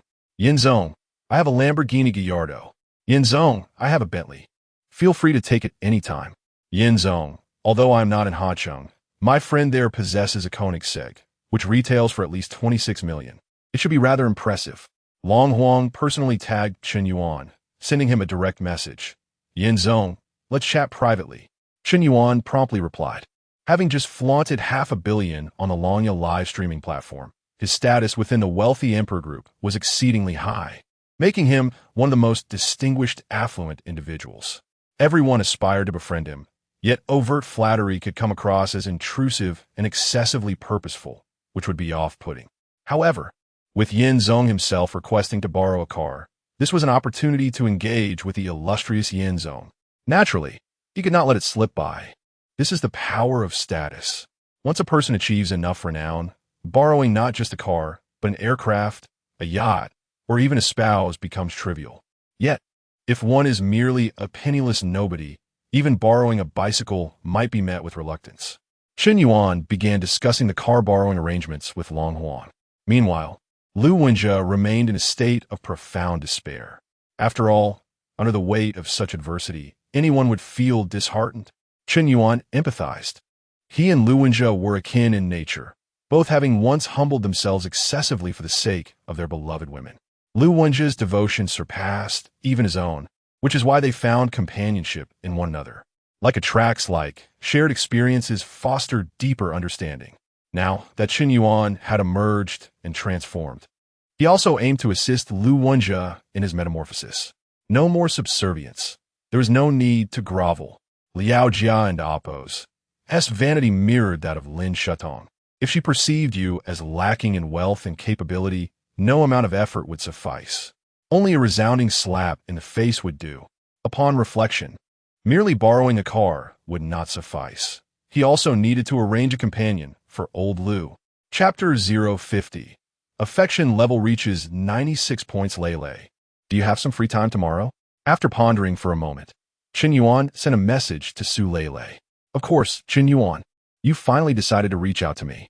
I thought you would never want to talk to me again after you missed our last date. Su Lele's reply was instantaneous. In truth, when Chen Yuan did not show up for their previous rendezvous, she had already grasped her standing in his heart.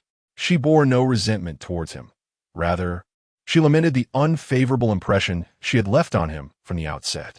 She was notorious within the school for her materialistic tendencies and had entangled relationships with numerous boys. Her acquaintance with Chen Yuan was merely serendipitous. How could she, a girl of such dubious character, ever hope to rival the school's belle, Zhao Yuqi? In terms of appearance, poise, or reputation, she fell woefully short. Initially, she had been quite avaricious in her demeanor. Even when boys genuinely expressed interest, it was merely a fleeting dalliance for her. She never concerned herself with others' opinions, believing in a mutual exchange of frivolity. If you played with me, I could just as easily play with you. Youth was a time for indulgence, a pursuit of desires without restraint. Yet now, she found herself steeped in regret. Upon realizing her true feelings for Chen Yuan, she became engulfed in insecurity, burdened by the knowledge that her purity had been irreparably compromised. She resented her youthful naivety and the premature sacrifices she had made, which had only led to her being hurt by deceitful men. Consequently, she spiraled into a path of self-destruction, drinking, smoking, tattooing, rebelling, dancing the night away in clubs, and returning home at dawn. Too much lived at such a tender age, she had cycled through a dozen boyfriends. How could she dare to hope that Chen Yuan would ever come to love her? A tempest of bitterness roiled within her. She despised the world for its unfairness, for allowing her to encounter someone as perfect as Chen Yuan only after she had been so thoroughly scarred. Meeting the right person at the wrong time was indeed a sorrowful irony. If only she had met Chen Yuan earlier, would she have turned into the person she had become? The tragedy of life is that when one wishes to give their all to another, they find themselves stripped of the right to do so. Lele, I have a favor to ask of you.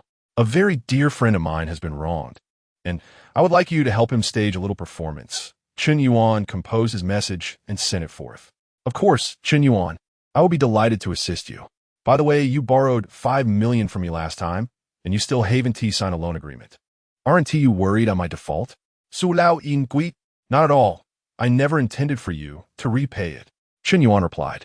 That 5 million was merely a means to cultivate Su Lele's affection, an investment to win her favor. Now, with her affection level having reached 95 points, Chen Yuan had successfully turned the tide. The question of repayment was trivial. After all, what was there to lament about spending the system's money? Su Lele, affection level 1 ding. Current target of reversal, Su Lele. Affection level towards host reaches 96 points. Reward, 5 enhancement points for the host. Upon seeing the system notification, Chen Yuan was nearly astounded. He had initially believed that achieving 95 points of affection would suffice to complete his task, without the need to maintain any further relationship. After all, once the mission was accomplished, the tool would naturally lose its utility. To his surprise, further increasing the affection level would yield unexpected rewards. Moreover, each increment in affection would grant 5 enhancement points. Such rewards were exceedingly generous. Of course, the higher the affection level climbed, the more challenging it became. After all, the maximum affection level was merely 100 points. Surpassing that threshold would indicate that a person loved you more than they loved themselves. In this world, every individual primarily loves themselves, and it is rare to find someone who loves another more than they do themselves. If such love exists, it is akin to the legendary tale of Liang Shanbo and Zhu Yingtai, who would sacrifice everything for each other. At that moment, the system interface appeared. Name: Chen Yuan. Age: 21. Height: 180 centimeters. Weight: 67 kilograms. Strength: 19. Constitution: 19. Spirit: 10. Agility: 14. Peak adult level is 10. Status: very healthy. Enhancement points: 5 points. Please choose the direction of enhancement. I choose to enhance my spirit. Chen Yuan responded fervently. Ding. Enhancement successful. Host's current spirit: 15 points. As the system's voice faded, Chen Yuan felt a refreshing wave wash over his mind. He inexplicably sensed that his thoughts had become remarkably clear. It was as if many previously perplexing questions were suddenly illuminated. A profound realization enveloped him, a most delightful sensation. Chapter 51. You are truly beyond redemption, old Chen.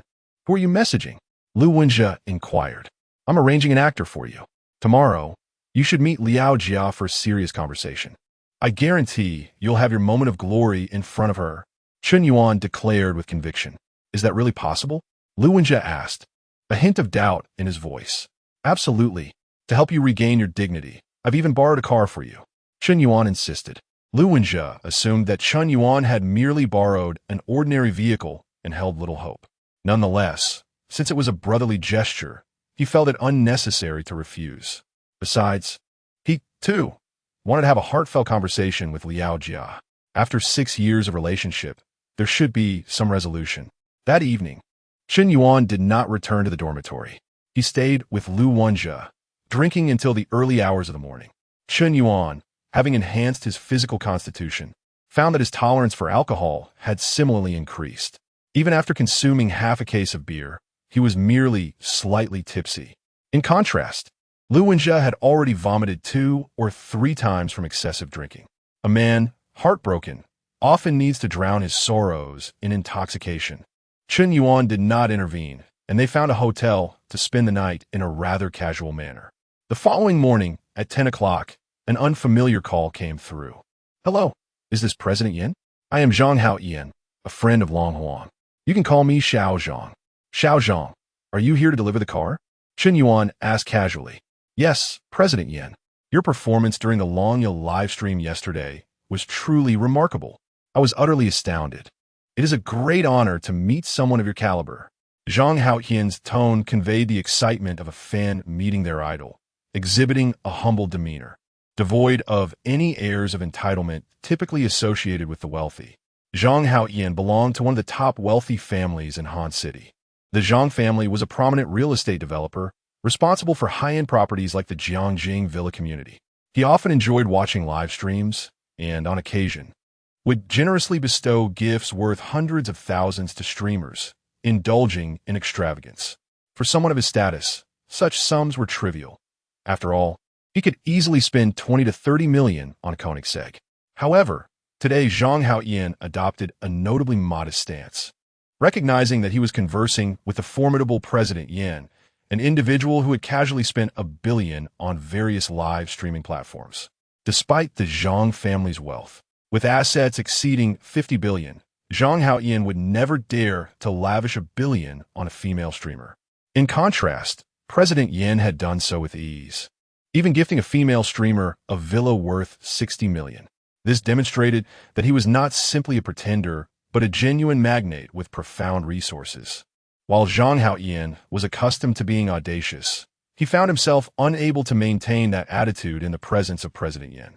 Oh, you were watching the live stream on Long Yi yesterday? It's merely trivial matters, not worth mentioning. I'm at the Chen Yuan community on Friendship Avenue.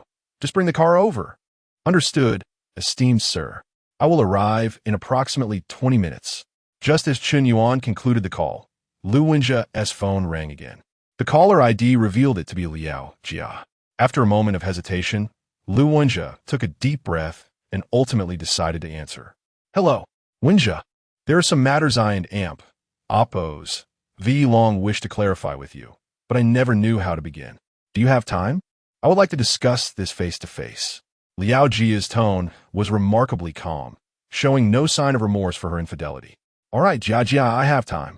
In fact, I have things I wish to say to you as well. Let us meet at my CAF at noon. Let us not miss each other, Liao Jia instructed before hanging up. Chen Yuan shook his head in exasperation. This guy, even after being betrayed, still maintains such a pleasant demeanor? Have you grown accustomed to being a doormat? Old Chen, I and AMP, Oppos, he made up my mind. I still want Wen Jiajia back. I cannot lose her, Lu Wenjia declared resolutely. Damn it, you and AMP, Oppos, truly beyond redemption. Chapter 052. Summoning the crew upon exiting the hotel. Chen Yuan casually purchased 2 bowls of hot dry noodles from a roadside vendor. At that moment, a silver flash of lightning roared past, akin to a specter. An extraordinarily imposing supercar came to a halt in front of the hotel. What kind of car is this?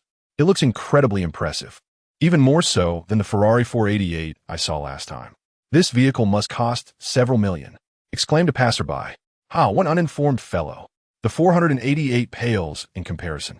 This is a Koenigsegg, one of the world's top supercars, with a staggering price tag of 26 million. Go look it up. 26 million? My heavens. That is utterly outrageous. For just a car, it's more expensive than a villa. I thought it was some obscure brand, but it turns out to be off the charts.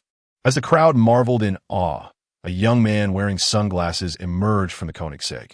A toothpick dangled from the corner of his mouth. A Patek Philippe adorned his wrist, and he was clad in Versace, exuding an air of opulence. Hey, Boss Yen, I've arrived. Where are you? 10 meters to your right in the alley. Wearing a white t-shirt and cargo pants, holding hot dry noodles. It's me. Following Chen Yuan's directions, Zhang Haoyan searched for the voice. In the alley, he spotted 2 rather unassuming boys approaching him, dressed in attire worth less than 200 yuan, savoring 5 yuan hot dry noodles. One of them, sporting a smile, waved a greeting. Zhang Haoyan was momentarily taken aback. Is this really the renowned Boss Yen? So young, so unassuming. He hardly resembles a lavish patron who casually rewards a female streamer with 500 million. You are Boss Yen? Indeed, Chen Yuan nodded. My apologies, esteemed one. I didn't realize earlier. You are quite low-key. Zhang Haoyan removed his sunglasses, quickly recognizing that true affluent individuals often do not require superficial embellishments for validation, as such trappings held no significance for them. For these magnates, actions are dictated by personal inclination, seamlessly oscillating between low-key and ostentatious as the occasion warrants. This represents a true pinnacle of sophistication. It seems I must learn from Boss Yen in the future. I should avoid being overly extravagant.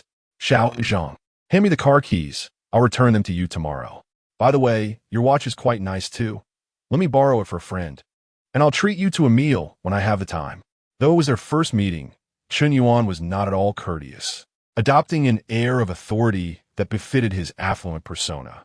Zhang Haoyan glanced at Lu Wenjia beside Chen Yuan, his expression instantly conveying understanding. It appeared that Boss Yen's companion was merely an ordinary person who had lost face for some reason, prompting Boss Yen to assist in restoring his dignity. Such occurrences are not uncommon in the circles of wealthy heirs. Boss Yen, here are the car keys and the watch. If you find this insufficient, I can call a few friends over. I assure you, assembling a convoy of several vehicles is no trouble at all. Upon hearing this, Chen Yuan's eyes sparkled with excitement. Excellent. Xiao Zhang, if you are willing to help, that will be splendid. One moment, I'll make a call to a friend. Hello, Dogsy, we have an event today. Let me introduce you to someone. Who? Boss Yen.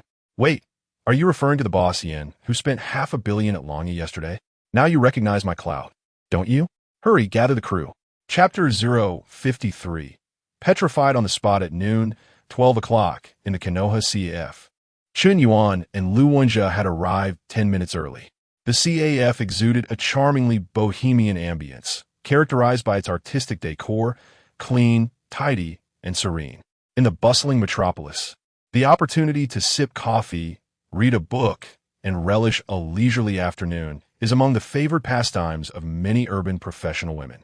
However, a single cup of coffee here costs 1 to 200 yuan, a rather steep price for ordinary students. While an occasional visit might be acceptable, frequent patrons would likely need a more affluent background. Lu Wenjia sat in the CF, visibly fidgety, while Chen Yuan occupied a distant corner, concealing himself behind a book. They waited for over half an hour. Around 12:30, a Porsche Cayenne finally glided to a stop in front of the CAF. At that moment, a girl, familiar yet unfamiliar to Chen Yuan, emerged from the vehicle. She possessed a certain beauty, adorned in a Chanel dress, with an LV bag in hand and a Swarovski necklace around her neck. Her ensemble was worth around 20 to 30,000 yuan. Although comprised of luxury items, they were merely standard models amongst opulence. Yet, her expression radiated an arrogance reminiscent of a peacock. Jia, you finally arrived. I ordered you the Americano you often drink.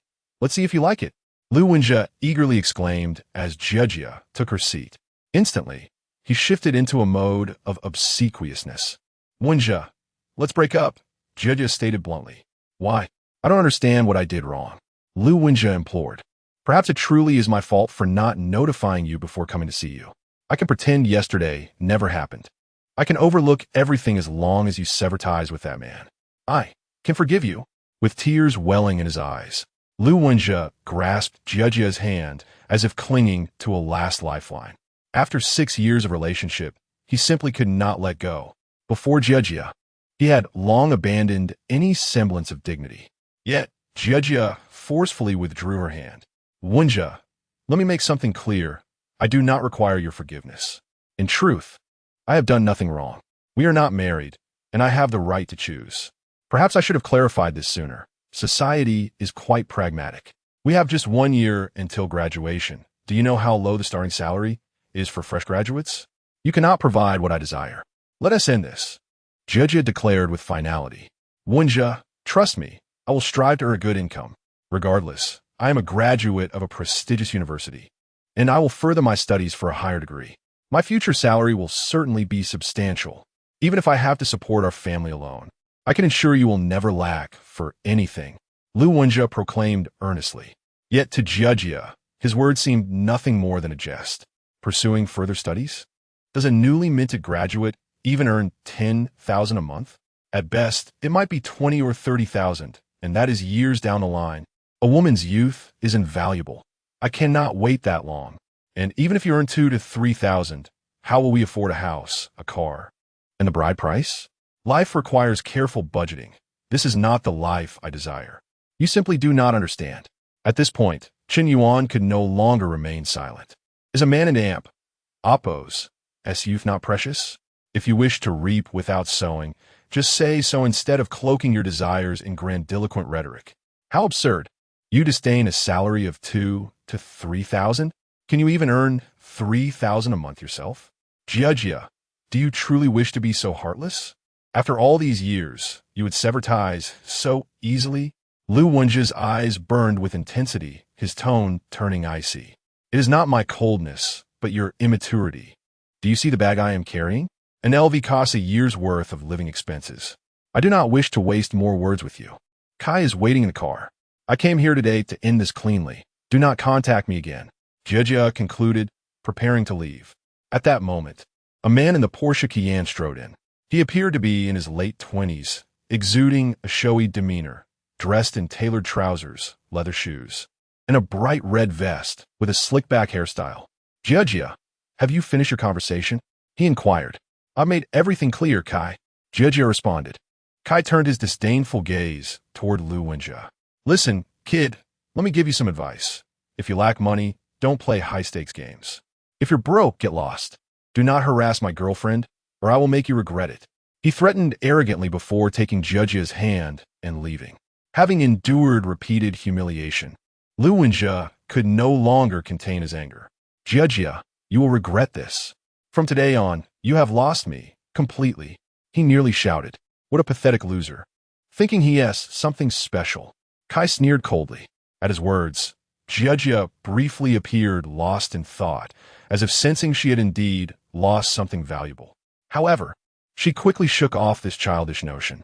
Wow, look at that supercar. It's so cool. I wonder whose it is. Kai Ed Fleemet. My goodness, that's a Koenigsegg. A top-tier luxury car worth 26 million. Jiejia, let's go take a picture. Such a rare sight. Kai remarked enthusiastically, clearly a car enthusiast. As Jiejia gawked at the car, she marveled at the staggering price, pondering who could possibly afford such a vehicle. Let's take selfies, she exclaimed, striking various poses in front of the car. Just then, Lu Wenjie approached them. Could you please step aside?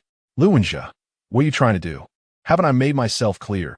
With a press of a button, Lu Wenjie unlocked the Koenigsegg, the scissor doors rising gracefully like butterfly wings, revealing a dominantly sleek design that left a powerful visual impact. Jiejia stood frozen, her expression one of sheer astonishment. This, Chapter 54, The Girl in Damp, Oppo's mindset exploded. Impossible. How could you possibly have such a luxury car? I see now, Lu Wenjie, this must be a rental, right? I never expected you to have learned such deceptive tricks. Do you think that by renting a luxury car, I would reconsider?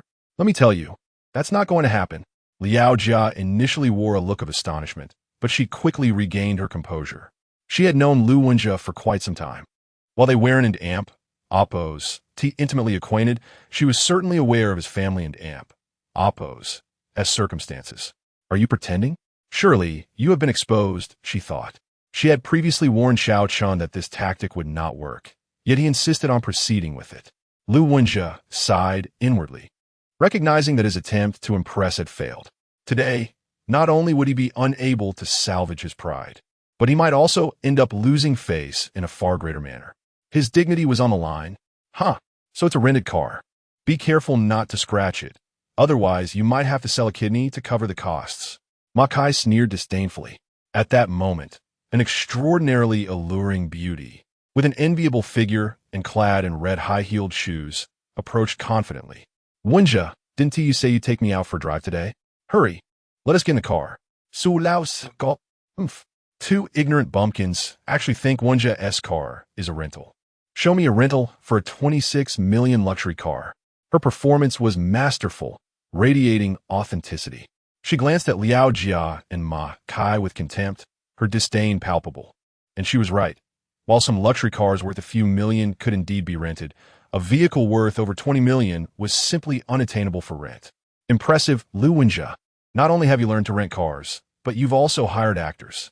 You must have spent quite a bit, huh? Let me tell you, stop with these flashy tricks. They are futile. No matter how convincingly you act, you will never be a second-generation rich kid. Liao Jia continued her mockery, firmly believing that Lu Wenjie, the sycophant, could not possibly be the legendary super-rich heir.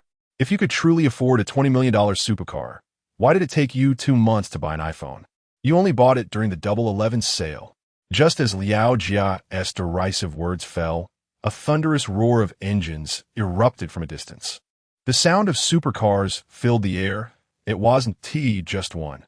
Over 20 luxury supercars were heading towards the ICF. Onlookers gasped in awe.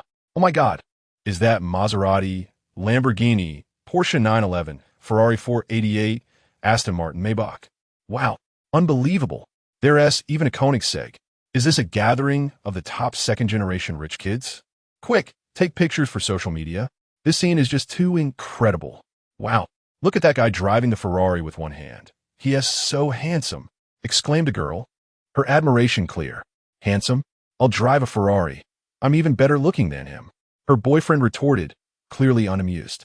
As all the luxury cars came to a halt near the CEF, blocking the street entirely, the atmosphere grew thick with tension. The spectacle was truly overwhelming. At that moment, a young man with a toothpick in his mouth and black sunglasses swaggered out of one of the cars. He strode confidently towards Lu Wenjia. Young Master One, I heard someone was disrespecting you. I had to come see who dared to offend our young Master One. Are they tired of living? Young Master One, young Master One, young Master One. Suddenly, all the affluent heirs who had just exited their supercars approached Lu Wenjia, addressing him respectfully as young Master One. The scene left everyone dumbfounded. Lu Wenjia and Appo's aura surged, embodying the essence of grandeur and prestige. Although he had not uttered a single word, his presence alone commanded attention. Liao Jia stood in shock. Her worldview shattered. She began to question everything. Was Lu Wenjia truly a super-rich heir? Was his status really so formidable? Even the pompous second-generation rich kids had to show him respect. How could this be? At this point, Liao Jia had no choice but to believe that the supercar worth over 20 million might indeed belong to him. The evidence was unmistakable and irrefutable. Hiring one actor is easy. Hiring two is doable. But over 20 rich heirs arriving in supercars? Surely, they cannot all be actors. Even if they were, to assemble such a lineup indicates that he is indeed impressive. Damn it, I thought someone had the audacity to show off in front of young Master One. But it turns out to be you, Ma Kai. A rich heir with bleached hair recognized the disguised man and sneered. White hair, you know this guy? Zhang Haoyin inquired. Of course, this guy may lack other talents, but he is quite skilled at wooing women. His group is into packaging design, quite lowly, the white-haired heir retorted. Packaging design? What is that? You would understand. Some losers, despite having little money, try to pass themselves off as second-generation rich kids.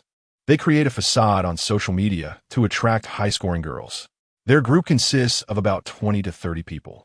They rent a luxury car and take turns posing for photos, averaging a couple of hundred each for a luxury car selfie. They rent a 5-star presidential suite, averaging 200 each for lavish room shots. They rent a luxury yacht, averaging 500 each for extravagant cruise pictures. They even rent planes and villas. With dozens of people rotating through, the entire process costs each person less than $2,000. Their social media profiles look high-end, filled with luxurious venues and cars. These girls think they've met their Prince Charming. But the reality is, this guy might not even make $5,000 a month. That LV bag she's carrying? I could tell at a glance that it's fake. The white-haired heir pointed at Liao Jia's LV with a smirk, openly mocking her.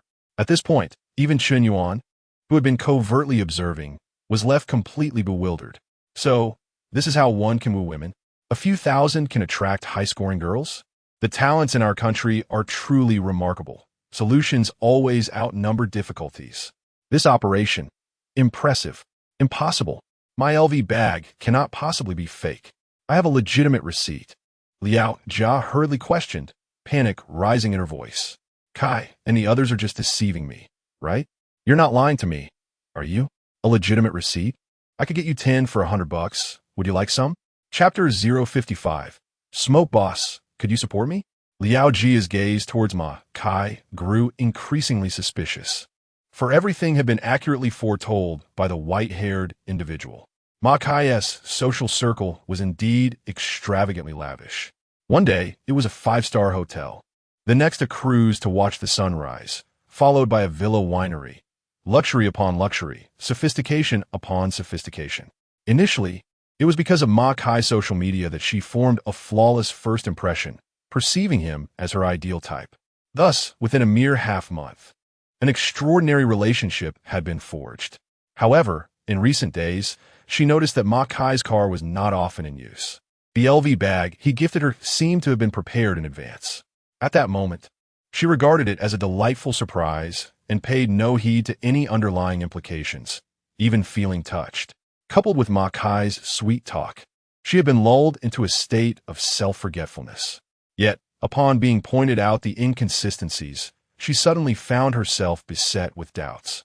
Ma Kai, noticing Liao Jia's increasingly dubious gaze, chose to abandon all pretense. All right, Liao Jia, I'll lay my cards on the table. I am indeed not a rich second-generation heir, but I never claimed to be one, so I haven't deceived you. He continued, don't look at me with those eyes. I have seen many gold diggers like you. I spent merely $200 on that LV. You were worth no more than that. The hotel room, the meals, All of it was on me. I've spent over 1,000 on our 3 dates. You should be grateful." Upon hearing this, Liao Jia almost spat blood from rage. She had genuinely been ensnared in a trap. Yet, even upon realizing she had been deceived, she could only resign herself to her misfortune. She lacked even the grounds to report him to the authorities for throughout. Ma Kai had never extorted a single penny from her. Legally speaking, there was no fraudulent nature to their relationship. They were merely two individuals engaged in a normal romantic affair. Even if they shared a hotel room, it was entirely of her own volition. One could not accuse another of fraud due to romantic discord. Such reasoning held no validity. Liao Jia and Appo's mindset shattered. The thought that she had lost a genuine affluent boyfriend, one who drove a sports car worth over 20 million, all for the sake of a deceitful scoundrel, gnawed at her. This man had treated her so well, devoting 6 years of unwavering commitment, always available and exceedingly considerate. He was even a graduate of a prestigious university. In stark contrast, Lu Wenjie appeared as an angel. Regret flooded her being. "Wenjie, don't call me that. Since you've decided to sever ties completely, I hope you won't contact me again. Let this be the end." This time, Lu Wenjie finally displayed a semblance of resolve. With matters reaching this point, further discussion was futile. He turned and entered his Koenigsegg, with Su Lei taking the passenger's seat, as envious gazes from a throng of onlookers followed the luxurious sports car as it sped away. How handsome! How wonderful it would be to have such a boyfriend. You have no idea. I just witnessed that woman breaking up with him in the CAF. Isn't that foolish? She lost a watermelon for a sesame seed, and now she hasn't even secured the sesame. Huh. Today's green tea types just cannot see their own worth. Fixated on latching onto the wealthy, deserving to be toyed with. There's no sympathy to be had. A gold digger deserves her fate. Bah. After Lu Wenjie drove off, Liao Jia became the subject of ridicule. Each cruel remark pierced her heart like a dagger, causing her to bleed incessantly. Ultimately, she broke down completely, collapsing to the ground in a fit of tears. Yet, no one showed her compassion. Those who are pitiful often possess their own faults. "Hey, Ma Kai, you thought you could simply walk away after digging into Wenjie's territory?" At this moment, Chen Yuan, who had been lurking in the shadows, finally stepped forward, blocking Ma Kai and Appo's path as he attempted to leave. Lu Wenjie was generally reserved and seldom acted out of line. But for this scoundrel who had encroached upon his friend and Appo's territory, Chen Yuan would not let him off easily. As soon as Chen Yuan stood up, Zhang Haoyan followed suit, along with a cadre of wealthy heirs who encircled Ma Kai. Ma Kai nearly lost control of his bladder out of fear. "Brothers, I truly did not know she was Wenjie's girlfriend. It's my fault for not recognizing her worth. I'm sorry. I'll cut ties with her immediately. I'll block her on WeChat, and I swear I won't dare again. Can you let me off this time? Is an apology sufficient? If I stab you and merely say sorry, will that suffice?" The white-haired individual jeered. I'll do it right now." Ma Kai nodded submissively, immediately beginning to slap himself, doing so with considerable vigor. After all, any one of these wealthy heirs could easily dispose of him, let alone the entire group. If he could just endure this humiliation, it would be worth it. They were all capable individuals, able to endure hardship and maintain dignity. After delivering 100 slaps to himself, Ma Kai and Appo's face was swollen. Impressive. A person who can inflict pain on themselves is indeed a character. Zhang Haoyan remarked with surprise. "Scram, don't let me see you again. I'm leaving. Finally, Ma Kai fled in a rented Porsche Cayenne, retreating like a beaten dog. Smoke boss, my act was quite commendable, wasn't it?" Zhang Haoyan chuckled. Before Chen Yuan, he removed his sunglasses and relaxed his typically domineering demeanor. "Wait a minute. Is this really the smoke boss? I thought that Lu Wenjie was the smoke boss. I even bowed to him earlier. I also thought Wenjie was the smoke boss. What a misunderstanding. I assumed the smoke boss was merely observing. I mean, how could he possibly be interested in such a lowly individual? Hold on. Don't you think the smoke boss's silhouette looks somewhat familiar? Almost reminiscent of the viral running hero from TikTok. Indeed, let us not joke. The smoke boss is undoubtedly the godly rich hero. The group of wealthy heirs exchanged banter, their postures humbled. "Brothers, Thank you for your support today. Lu Wenjie is my brother. Supporting him is equivalent to showing me respect. Why don't we head to the CAF? Coffee is on me. Chen Yuan graciously proposed. Since they had lent their support, it was only fitting to reciprocate. However, treating this group of wealthy heirs to a meal was beyond Chen Yuan's means, as he had no idea what extravagant items they might choose. Coffee, however, was within his budget. Though parting with his own money stung a little, he could not lose face. Sure, I'm a bit parched. By the way, Smoke Boss, I actually have a favor to ask if that's all right.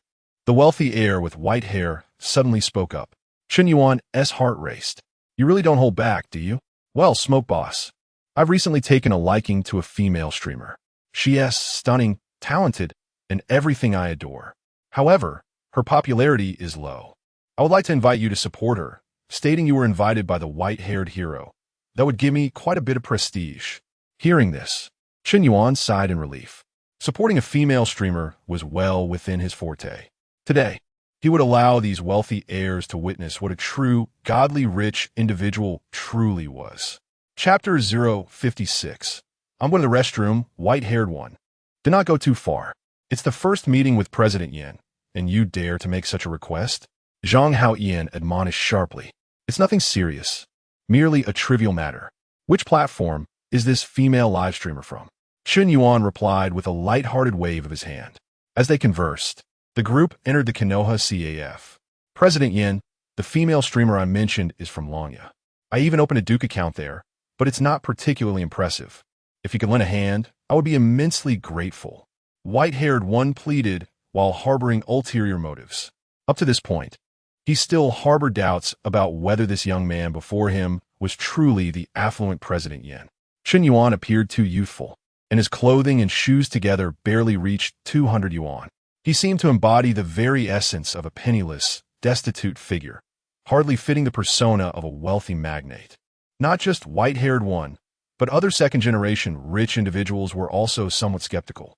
In this day and age, various deceptive tactics are all too prevalent, and one must remain cautious. Since you are indeed President Yan, it wouldn't oppose. Be unreasonable for you to support the female streamer in front of everyone, would it?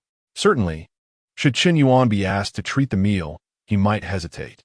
However, if it involves gifting the streamer, he would face no such reservations. He still had 150 million left unspent on Longya, and with the system's abundant rewards, it could hardly be exhausted. If you wish to test me, I shall indulge you. Waiter, bring 20 cups of coffee. Certainly, sir. The beautiful waitress in the CAF smiled sweetly, fully aware of the stature of this group. Outside, 20 luxury cars were parked. As they entered, nearly all the seats in the CAF were filled. Previously, there had been 5 or 6 female office workers present, who now wore bashful expressions. Under ordinary circumstances, how often does one encounter so many affluent individuals at once? In an instant, the business at Konoha CAF experienced a significant boost, with the influx of young, fashionable women multiplying several times over. After finding a seat, Chen Yuan took out the Apple 12 phone that Zhao Yuqi had purchased for him, activated the data, and opened the Longya live streaming app. To his surprise, it was indeed President Yan. One wealthy young man recognized the familiar ID Lonely Cigarette on Chen Yuan's phone and nodded in acknowledgement. Brother, what is the name of the female streamer you fancy? Chen Yuan asked white-haired one with an air of indifference. President Yan, the female streamer I like is called and Amp. Oppo's classmate Ruashi. And Amp. Oppo's. She is a streamer from the Xingqiu district and currently has just over 50,000 subscribers. Merely a small streamer. Very well. Chen Yuan nodded and began to search for classmate Ruashi. He typically did not watch these smaller streamers, but many were indeed visually appealing. Upon searching, he clicked into classmate Ruashi's live stream. Coincidentally, she was not only broadcasting, but also engaged in a PK with another female streamer. A significant portion of female streamers in AMP, Oppo's, income on various platforms stemmed from PKs, as they encouraged audience spending and allowed for interaction with other streamers, attracting more fans. Not bad. She truly is quite stunning. Chen Yuan couldn't help but praise. The beauty on his phone scored a remarkable 9 out of 10 in looks. Among all the female streamers Chen Yuan had encountered, classmate Ruashi ranked in the top 3. Even Zhao Yuqi might not surpass her in beauty, unless, of course, the beauty filter was turned off. White-haired 1's standards for beauty remained as sharp as ever. Impressive, truly impressive. Wait, is this not the campus belle from the music academy, Zhou Ruashi? She is actually streaming on Lanya? In the crowd, a relatively young, wealthy individual seemed to recognize the streamer. The music academy. Is it the Han City Music Academy? Indeed, Zhou Ruashi is quite famous there. Previously, a friend of mine attempted to pursue her but failed. Who would have thought that white-haired one has already taken notice? As several wealthy young men engage in discussion, classmate Ruashi finally seemed to notice the arrival of the wealthy patron in her live stream.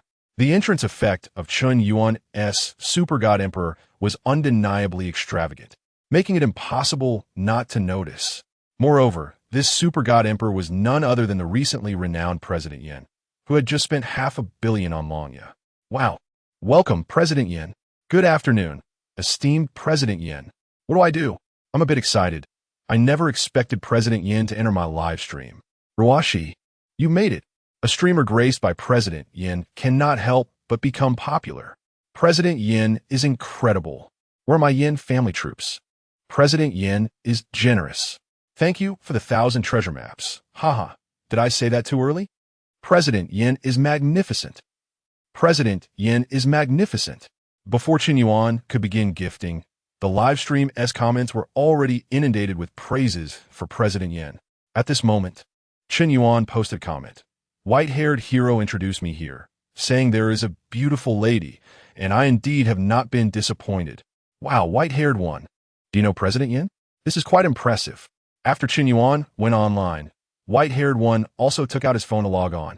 Of course, President Yen is my good buddy. You lot have no idea of my influence. White-haired one typed, casually showing off. Observing the comment, Chen Yuan and Amp, Oppo's lips curled into a slight smile. He opened the gifting interface and began to gift with practiced ease. Wow, thank you, President Yen, for the treasure maps.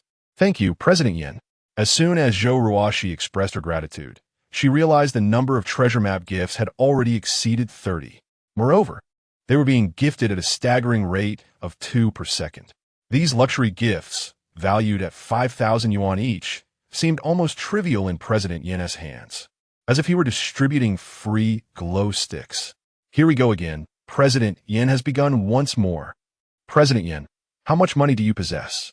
Can you spare me a little? Even Principal Wang would go bankrupt if he kept gifting like this every day. The comments in the live stream soared. The female streamer, classmate Ruashi, was left astounded. However, even more astonished were the wealthy young individuals witnessing Chen Yuan's gifting in real time. In a live stream, witnessing someone gift is often merely a matter of admiration for the wealth of others. Yet, witnessing a wealthy patron personally reward a female streamer, amassing over $1 million in mere minutes, was an entirely different experience. And judging by President Yen's speed, it seemed he would never stop. Unbelievable. This is too extravagant. President Yen, please don't gift excessively. In just a few minutes, it feels as though a sports car has already been gifted away. White-haired one quickly intervened. Initially, he had encouraged Chen Yuan to support the streamer, but now that the young man had showered her with millions, it raised the question of how he would repay such a favor. However, the debt was too great to repay. In Oppo's, that's all right, just a few treasure maps. Does anyone else have a streamer they fancy? I can support each of you today. Chen Yuan replied with a radiant smile. Unbeknownst to them, the treasure map gifts in the live stream had already surpassed 1,000. White-haired one was nearly on his knees. President Yen and Amp, Oppo's, has 5 million already. Please stop. I truly cannot afford this. I'm not asking for repayment. I find this streamer quite delightful. Let us start with 10,000 treasure maps. By the way, could someone do me a favor and help me click? I need to go to the restroom. Chapter 57. How could Mr. Yen possibly be reluctant to spend on a cup of coffee? Astonishment. Utter disbelief. Has Mr. Yen truly sunk to such depths of extravagance? To the extent of soliciting assistance for his expenditures? The white-haired youth, bewildered, took the phone, while Chen Yuan excused himself to the restroom. He opened the back end to check the remaining dragon tooth coins. Puffed. Just as the white-haired youth sipped his coffee, he erupted in a fit of surprise. What on earth? You just sprayed coffee all over me. Zhang Haoyan expressed his annoyance. My apologies, Brother Tian. I couldn't and amp, oppos, help it. The amount of dragon tooth coins in Mr.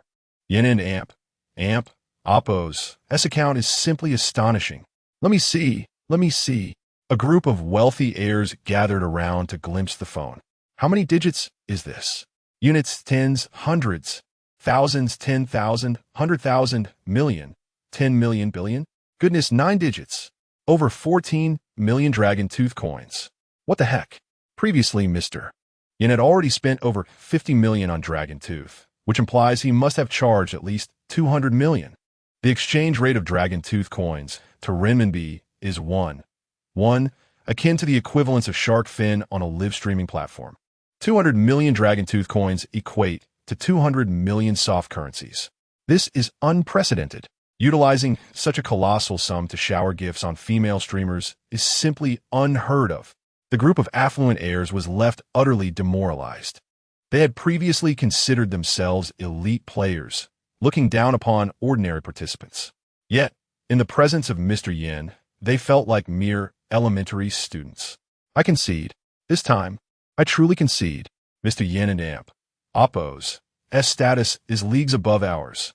Brother Tian, should I continue to send gifts? My fingers feel a bit numb. They seem to have lost their coordination. The white-haired youth inquired. Since Mr. Yin has requested your assistance, by all means, continue. After all, it's not your money. Arin and Oppos. Tu always complaining about not having enough to spend? This time, let us indulge a little. Zhang Haoyan encouraged. Brother Bai, this ISN and Oppos. T like you. Arin and Oppos. Tu usually fearless? Why are you hesitant now? Another wealthy heir prodded. Who said I and Amp? Oppos. Am hesitant? It and Amp. Oppos. S merely sending gifts. I've never been apprehensive in this regard. If Mr. Yin doesn't return, I'll keep sending. The white-haired youth declared confidently. In this day and age, one can lose anything, but never face. Brother Bai, you said it yourself. I hope you won't end up slapping your own face. The group of rich heirs reveled in the spectacle. After all, since Mr. Yin had initiated it, why not proceed? The white-haired youth steeled himself and began to click furiously on the gift options. When his left hand grew weary, he switched to the right. After 5 minutes, Chen Yuan had still not returned. After 10 minutes, Chen Yuan remained absent. After 20 minutes, where on earth is Mr. Yin? I've already spent nearly 20 million. Sweat began to form on the white-haired youth and Oppos as forehead. He had never before gifted such a staggering amount to a female streamer, despite Mr. Yin's earlier request for assistance. The enormity of the sum still left him feeling a tad uneasy. It was precisely this audacity that defined these affluent heirs. Others simply wooed into Oppos. T dared to act so recklessly. I just stepped out to inquire at the restroom. Mr. Yin mentioned he had a stomach upset from last night's barbecue and is currently occupied. Oppos and buffed. ISNT Mr. Yin concerned that I might deplete his funds? Brother Bai, didn't you say you wouldn't stop until Mr. Yin returns? If you're feeling anxious, just admit it. It's not embarrassing to feel that way in front of Mr. Yin.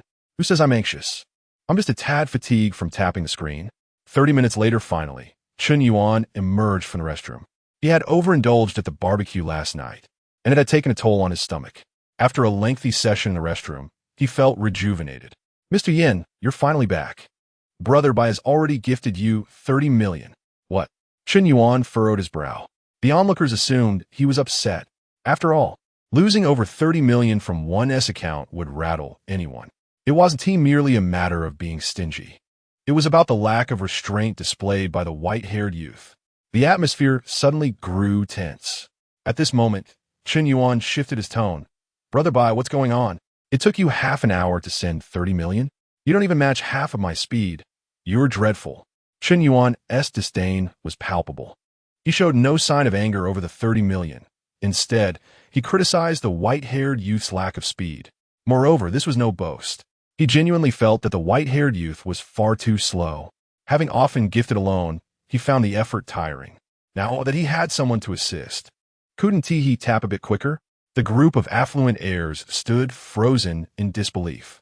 Previously, they had regarded themselves as wealthy and superior. But now they realized that they were not just poor. They were beneath the lowest tier. Mr. Yin, may I become your follower? I wish to take you as my role model. Mr. Yin, here is your phone back. I apologize. Initially, I was merely testing you. But now, I am genuinely in awe. I, by Qilin, am completely convinced. Chen Yuan accepted the phone and nodded. In the span of a coffee break, all 20 affluent heirs were thoroughly captivated by Chen Yuan and Appo's commanding presence. His calm demeanor in the face of having 30 million siphoned from his account was nothing short of remarkable.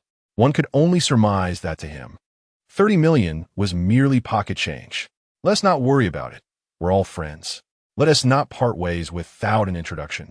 We should create a group chat for our next gathering. Chen Yuan suggested. Absolutely. To befriend Mr. Yin is an honor. Mr. Yin, as the group leader, I can boast about you for years to come. This bragging could last a lifetime. Thus, Chen Yuan established a WeChat group chat, with all 20 wealthy heirs joining without exception. With their inclusion, Chen Yuan felt his network expanding significantly. The resources at his disposal would undoubtedly multiply. Although these affluent heirs might not wield immense influence now, their family backgrounds were reputable in Hansheng. With a simple phone call, any issue could be resolved. Moreover, they would gradually grow into their own.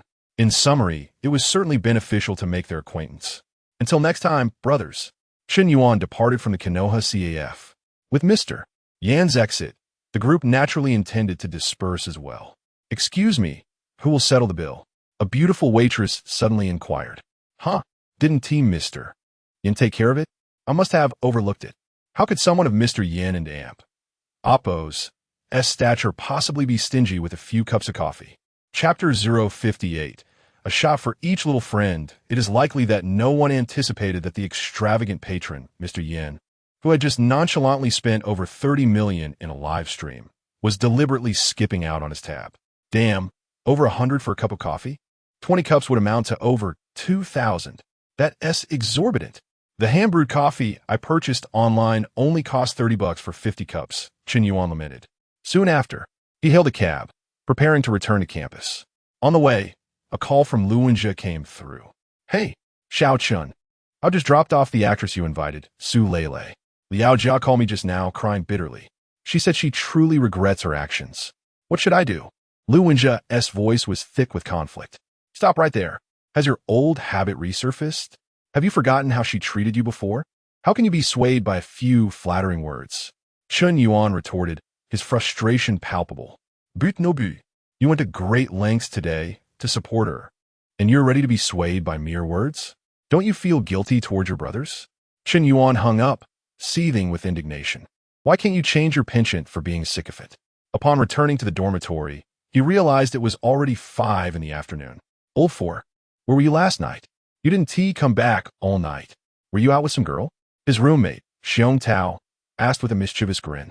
Yeah, not only did you vanish last night, you skip your morning classes too. The counselor even called me out for you, and I had to make excuses. Lao Chao added earnestly. Damn it, I was nearly defeated by Voldemort, just one step away from victory. Zhou Haiquan exclaimed, clutching his phone in fury. Recently, the guys in the dorm had been playing League of Legends less frequently. After years of trying, they still hadn't reached Diamond. Playing solo was becoming increasingly unappealing.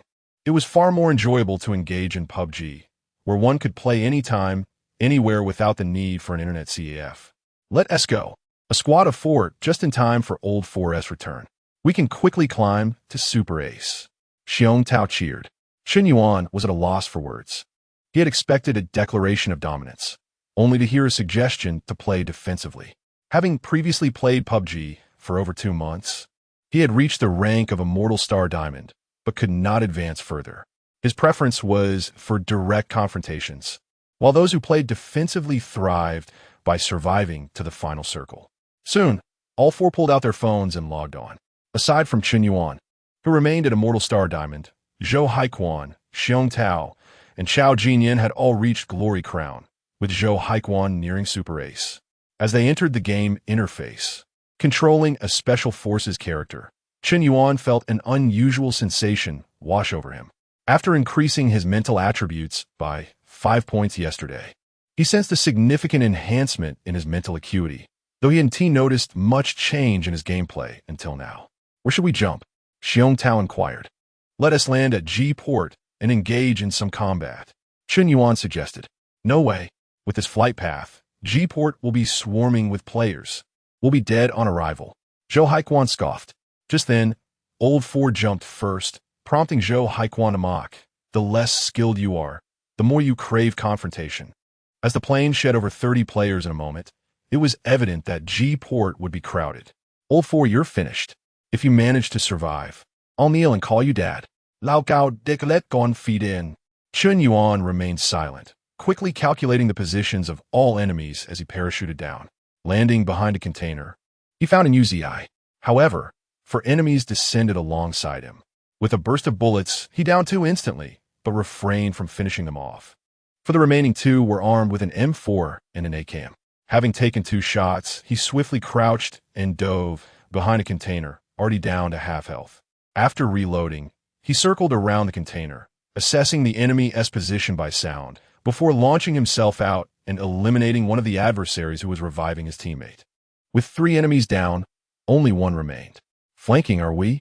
Chen Yuan smirked, switching screens and unleashing a hail of bullets just as the last foe emerged from behind the container, hitting him squarely. For kills right off the bat. Did you just predict that? You must be cheating, the last defeated player exclaimed in frustration. After dispatching a full squad, Chen Yuan quickly looted their boxes, upgrading his arsenal to an M4 in one hand and an ACAM in the other, equipped with level 2 armor, a level 2 helmet, and a level 3 backpack. Though his ammo was limited, it was sufficient for his needs.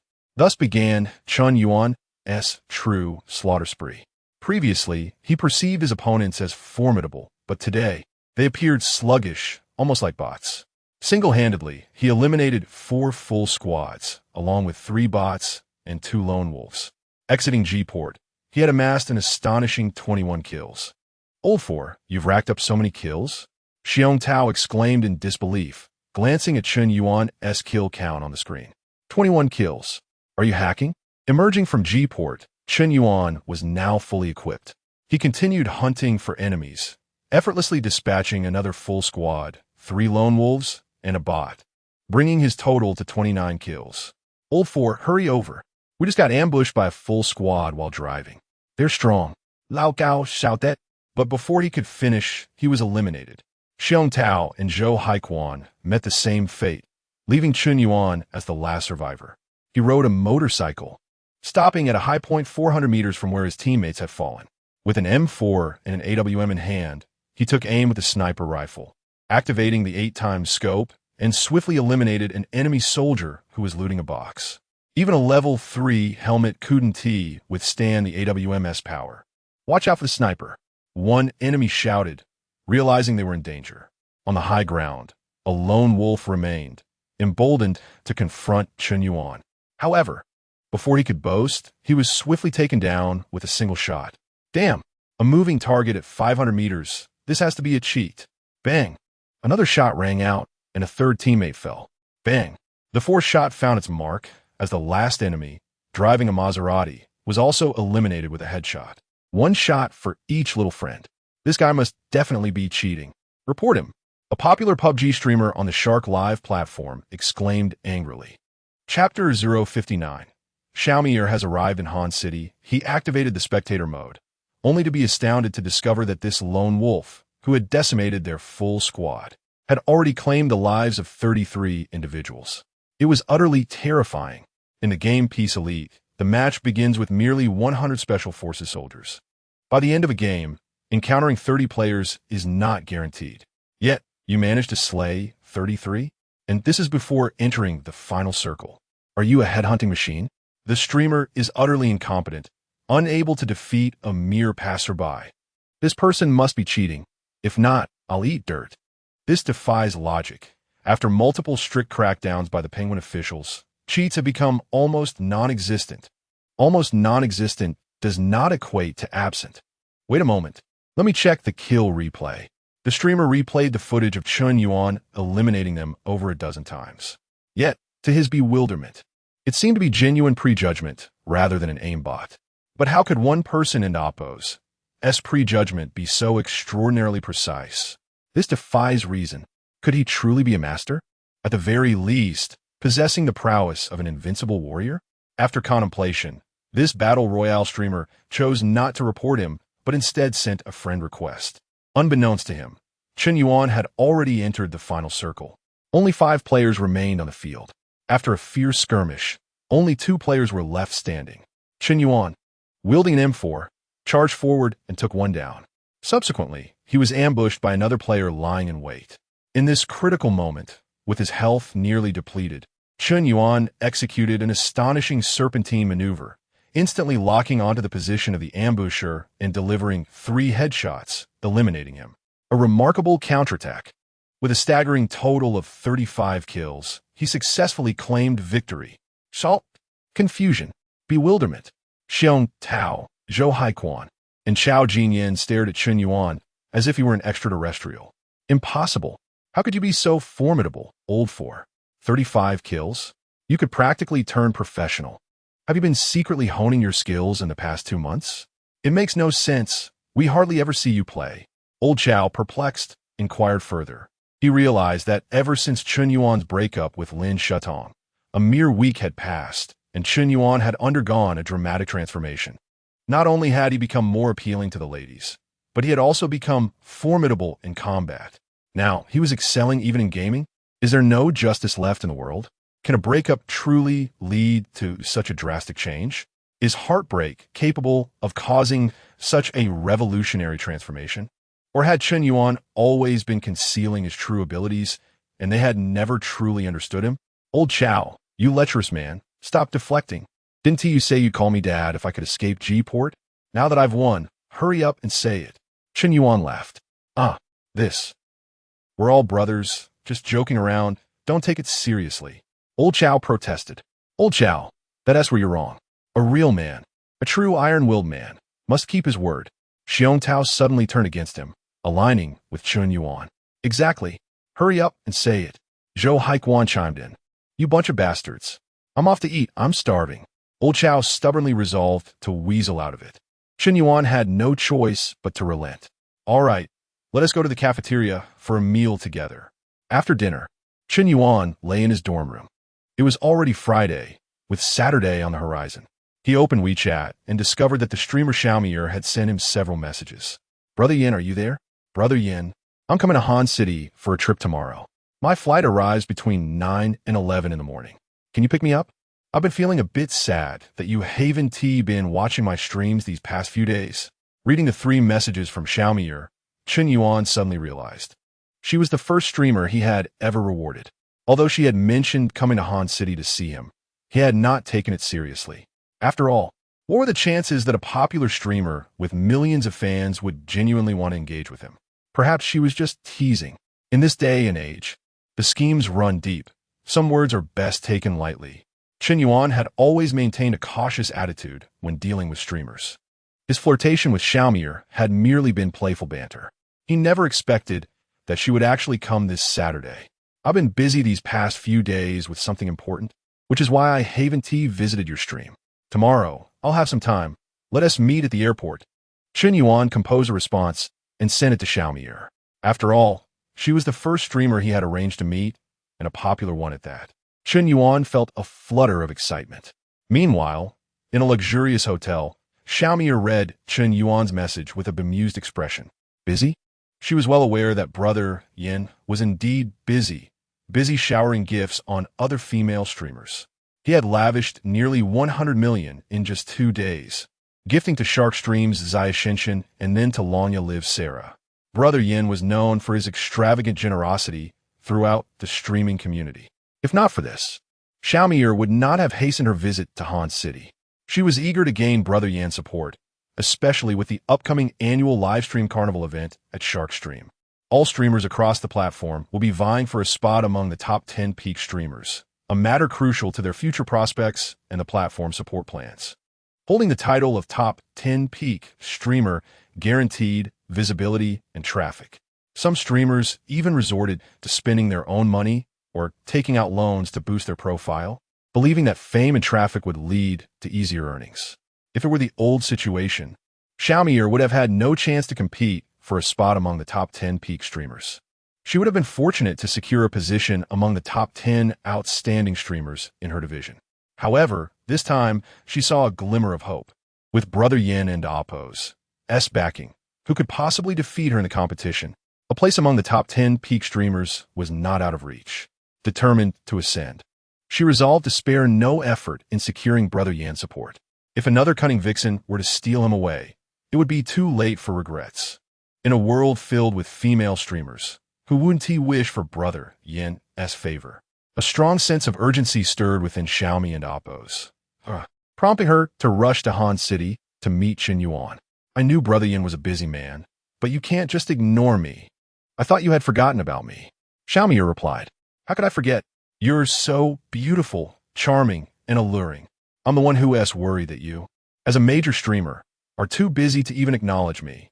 Chapter 060. A scheme. How can you say that, Brother Yin? No matter how busy I am, I could never ignore you. Xiaomi replied instantly, even sending a koi emoji. Am I really that significant? Chen Yuan mused, enjoying the flattering attention. The thought of a popular streamer lowering herself to please him was exhilarating. The goddess of countless otaku was now his devoted admirer. What a delightful sensation. Xiaomi, you're truly thoughtful. I can't wait to see you. Tonight feels interminably long. Chen Yuan responded. I am eager to meet the enigmatic Brother Yin too. I am quite curious. Are you sure you want an amp? Oppo's. Send me a photo? Even if you aren't an amp, Oppo's. Conventionally handsome. What matters is inner quality. Xiaomi sent 3 consecutive messages, clearly yearning to unveil Chen Yuan's appearance. The more he withheld, the more her curiosity grew. However, she speculated that he was likely quite ordinary looking, perhaps even a middle-aged man with a bit of a belly. After all, a handsome man would surely have at least one selfie in his social media gallery. I don't usually take selfies, but you'll see me tomorrow. Chen Yuan chatted with Xiaomi for 2 hours, discussing interests, favorite foods, movies, and celebrities. They shared preferences and partners. Did she prefer cute, lively, innocent, or quiet girls? And what about him? Did he favor mature, steady, athletic, or scholarly types? After such an engaging conversation, Chen Yuan felt a strong connection had formed between them, though it could have been a result of mutual effort. With anticipation for their date the next day, he drifted into slumber. Unbeknownst to him, a heavy rain began to fall outside, foreshadowing an unpromising weather forecast for the following day. The next morning, the sky remained a dreary gray, the clouds lingering ominously. Although the rain had lessened, venturing out was still a bit inconvenient. Chen Yuan rose early, washed up, dressed sharply, and set out. He enjoyed a couple of bowls of hot dry noodles and 2 cups of soy milk before hailing a taxi to the shopping mall. He purchased a stylish outfit and even got a haircut. After all, meeting a beautiful and popular streamer for the first time was bound to make anyone a bit anxious. He subconsciously aimed to present himself as dapper and polished, not wanting to make a poor first impression. This psychological urge was involuntary, much like how women often feel compelled to wear makeup before a date. The less familiar they are with someone, the more they want to perfect their appearance. Men, too, share this sentiment. After a session with a stylist, Chen Yuan admired the handsome figure in the mirror, feeling quite pleased. His physique had become more athletic recently, exuding masculinity. Once a bit lanky, he now boasted a model-like figure, complete with sculpted abs and a chiseled appearance. Gone were the days of messy hair and casual attire. He now sported a fashionable look that left him almost unrecognizable to himself. He felt extraordinarily handsome. After perfecting his ensemble, it was nearly 10 in the morning. The airport was quite a distance from the city center, and a taxi ride would take about an hour. The timing was perfect, as the arrival of his date was expected around 11:20. Chen Yuan had no intention of arriving early.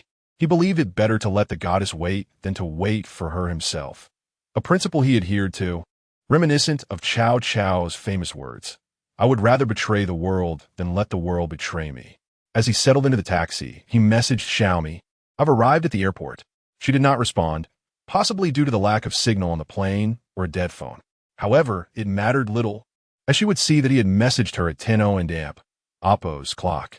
After sending the message, Chen Yuan engaged in conversation with Zhao Yuqi and Su Lele, maintaining daily communication to nurture their budding relationships. Sometimes, haste leads to failure. Just then, Lin Shooting sent him a message. Chen Yuan, please respond. If you ignore me, I'll commit suicide. What the heck, Lin Shooting? Are you out of your mind? Chen Yuan replied, genuinely worried about her. In the girls' dormitory, Lin Shooting clutched her phone with excitement. Xiao Rui, Chen Yuan replied. This tactic actually worked. It shows he still cares about me. She continued typing. You finally replied. You're worried about me, which means you still care, right? Actually, I and Oppos am just worried you might drag me into your mess. Don't overthink it. Chen Yuan quickly clarified. You don't need to deny it. I know you still have feelings for me. Since you're willing to reply and Haven T blocked me, it means I still have a chance.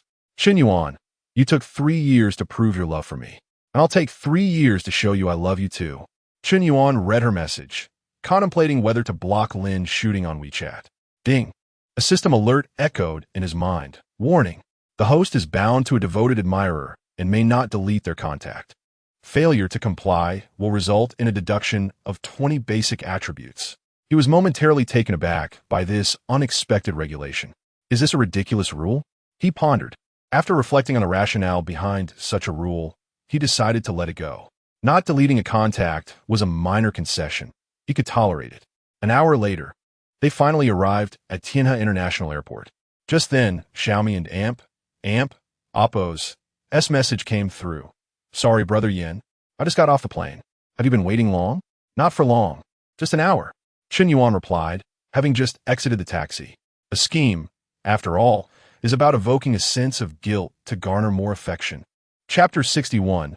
Debt collection on the street. Chen Yuan arrived at the airport pickup area. After waiting for approximately 5 minutes, at long last, a girl wearing oversized sunglasses and a mask emerged slowly. Accompanying her was a female assistant, whose appearance was rather ordinary and her figure slightly plump.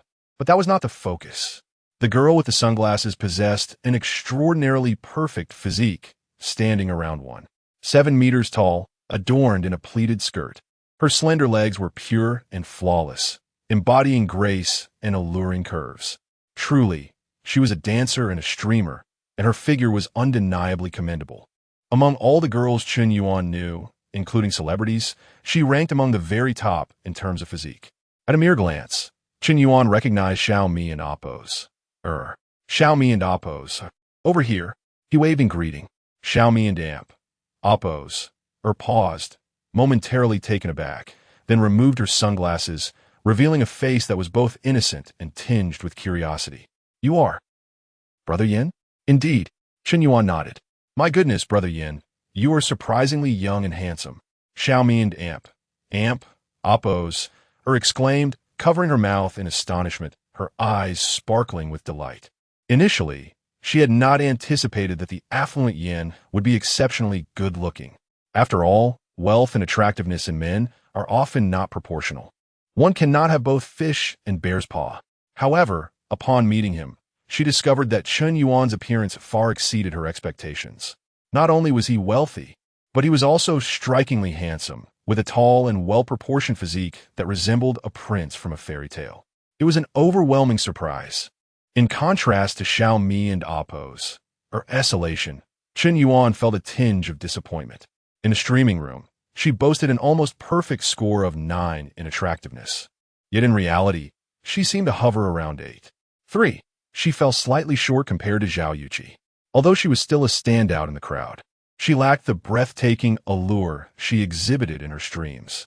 Who claimed that female streamers looked better in reality than on screen. Such assertions were utterly absurd. Without the enchantment of beauty filters, she merely reached the level of a campus belle, hardly qualifying as a national goddess. Nevertheless, the difference was tolerable. Far better than some streamers who appeared drastically different in person. Xiaomi, finally meeting you in person, I must say you look even more stunning than in your streams. Chen Yuan feigned surprise, paying her a compliment. However, it was merely a platitude. Typically, when a man meets a woman for the first time, he tends to say such things. Even if he privately deemed her less attractive than her photos, he would still assert that she looked better. Yet, Some women took such words to heart. Brother Yen, you are much more handsome than I imagined. I initially thought you were a middle-aged man in his 40s. Who would have guessed you were so youthful? Xiaomi and Oppos. Or spoke sincerely, her bashful demeanor suggesting that her first impression of Chen Yuan was quite favorable. System. Why haven't you established the simp relationship yet? Ding. Name. Su Yihan. Stage name. Xiaomi and Oppos. Age. 23 height. 169 centimeters weight. 45 kilograms attractiveness. 8. 3. This girl's favorability towards the host. 70 points. Ding. Due to the girl and amp. Oppos. High initial favorability towards the host, the binding of the simp relationship failed. Notice, when the target and amp, Oppos, favorability towards the host drops below 10 points, the simp relationship can be rebound. My goodness. As the system and amp, Oppos, notification echoed in his mind, Chen Yuan felt utterly bewildered.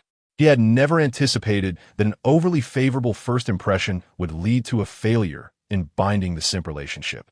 Had he known, he would have dressed down for the occasion. He had not expected Xiaomi to harbor an initial favorability of 70 points, almost bordering on love at first sight.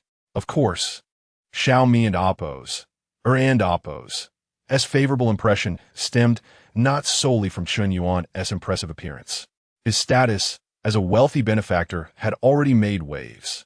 Additionally, he had previously gifted her substantial sums. All these factors combined led to Xiaomi's astonishingly high favorability upon their first encounter.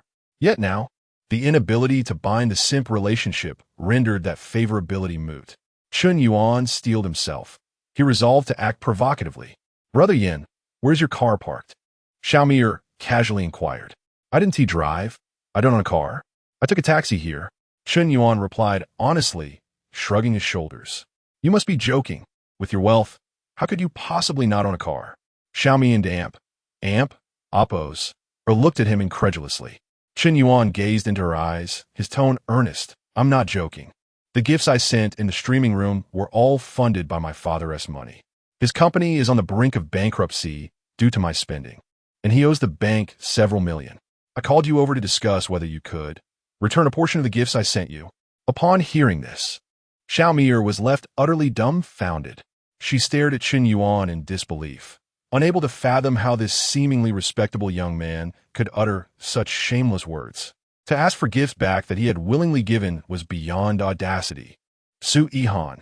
Favorability -10, Su Yihan. Favorability -10, Su Yihan. Favorability -10, Su Yihan. Favorability -10, current favorability towards the host, 30 points. Brother Yen, are you serious? Xiaomi's tone turned cold. Even her assistant, who had initially looked upon Chen Yuan with admiration, now regarded him with disdain. Serious? Absolutely. I estimate I gifted you over 10 million. I know your platform takes half, so let us say 5 million. If you return that to me, I want to press for more. What does that sound? Chen Yuan asserted boldly, resembling a man without money exploiting a situation to collect debts. Xiaomi and Oppos, was on the verge of a mental breakdown. She had come to Han City intending to cultivate a closer relationship with the wealthy brother Yin to garner more support and ascend to the pinnacle of the top 10 streamers. Yet, she never anticipated that this affluent individual was nothing like her imagination. He had squandered his family's wealth, and now he had the audacity to ask her for money? Are you dreaming? I have never encountered someone so shameless. You voluntarily gifted my Xiaomi, correct? No one forced you. Now that you've run out of money, you wish to reclaim it? You're an adult. You must take responsibility for your actions. The plump assistant stormed forward, blocking Xiaomi and pointing an accusatory finger at Chen Yuan, berating him fiercely. Su Yihan, favorability -10, current favorability, 20 points. I did indeed gift voluntarily, but why can't I request a refund? Platforms like Taobao, JD, and Pinduoduo allow for 7-day no-reason returns. Why can't you? Chen Yuan shouted defiantly. His public display of audacity shattered the last remnants of Xiaomi and Oppos, favorability towards him. Su Yihan, favorability -20 Su Yihan. Favorability -20 Su Yihan. Favorability -20 current favorability towards the host, -40 points. Ding. Simp relationship binding successful. Chapter 62. A wasteful plaything finally. The binding was successful. However, it seemed to have crossed a rather unpleasant line.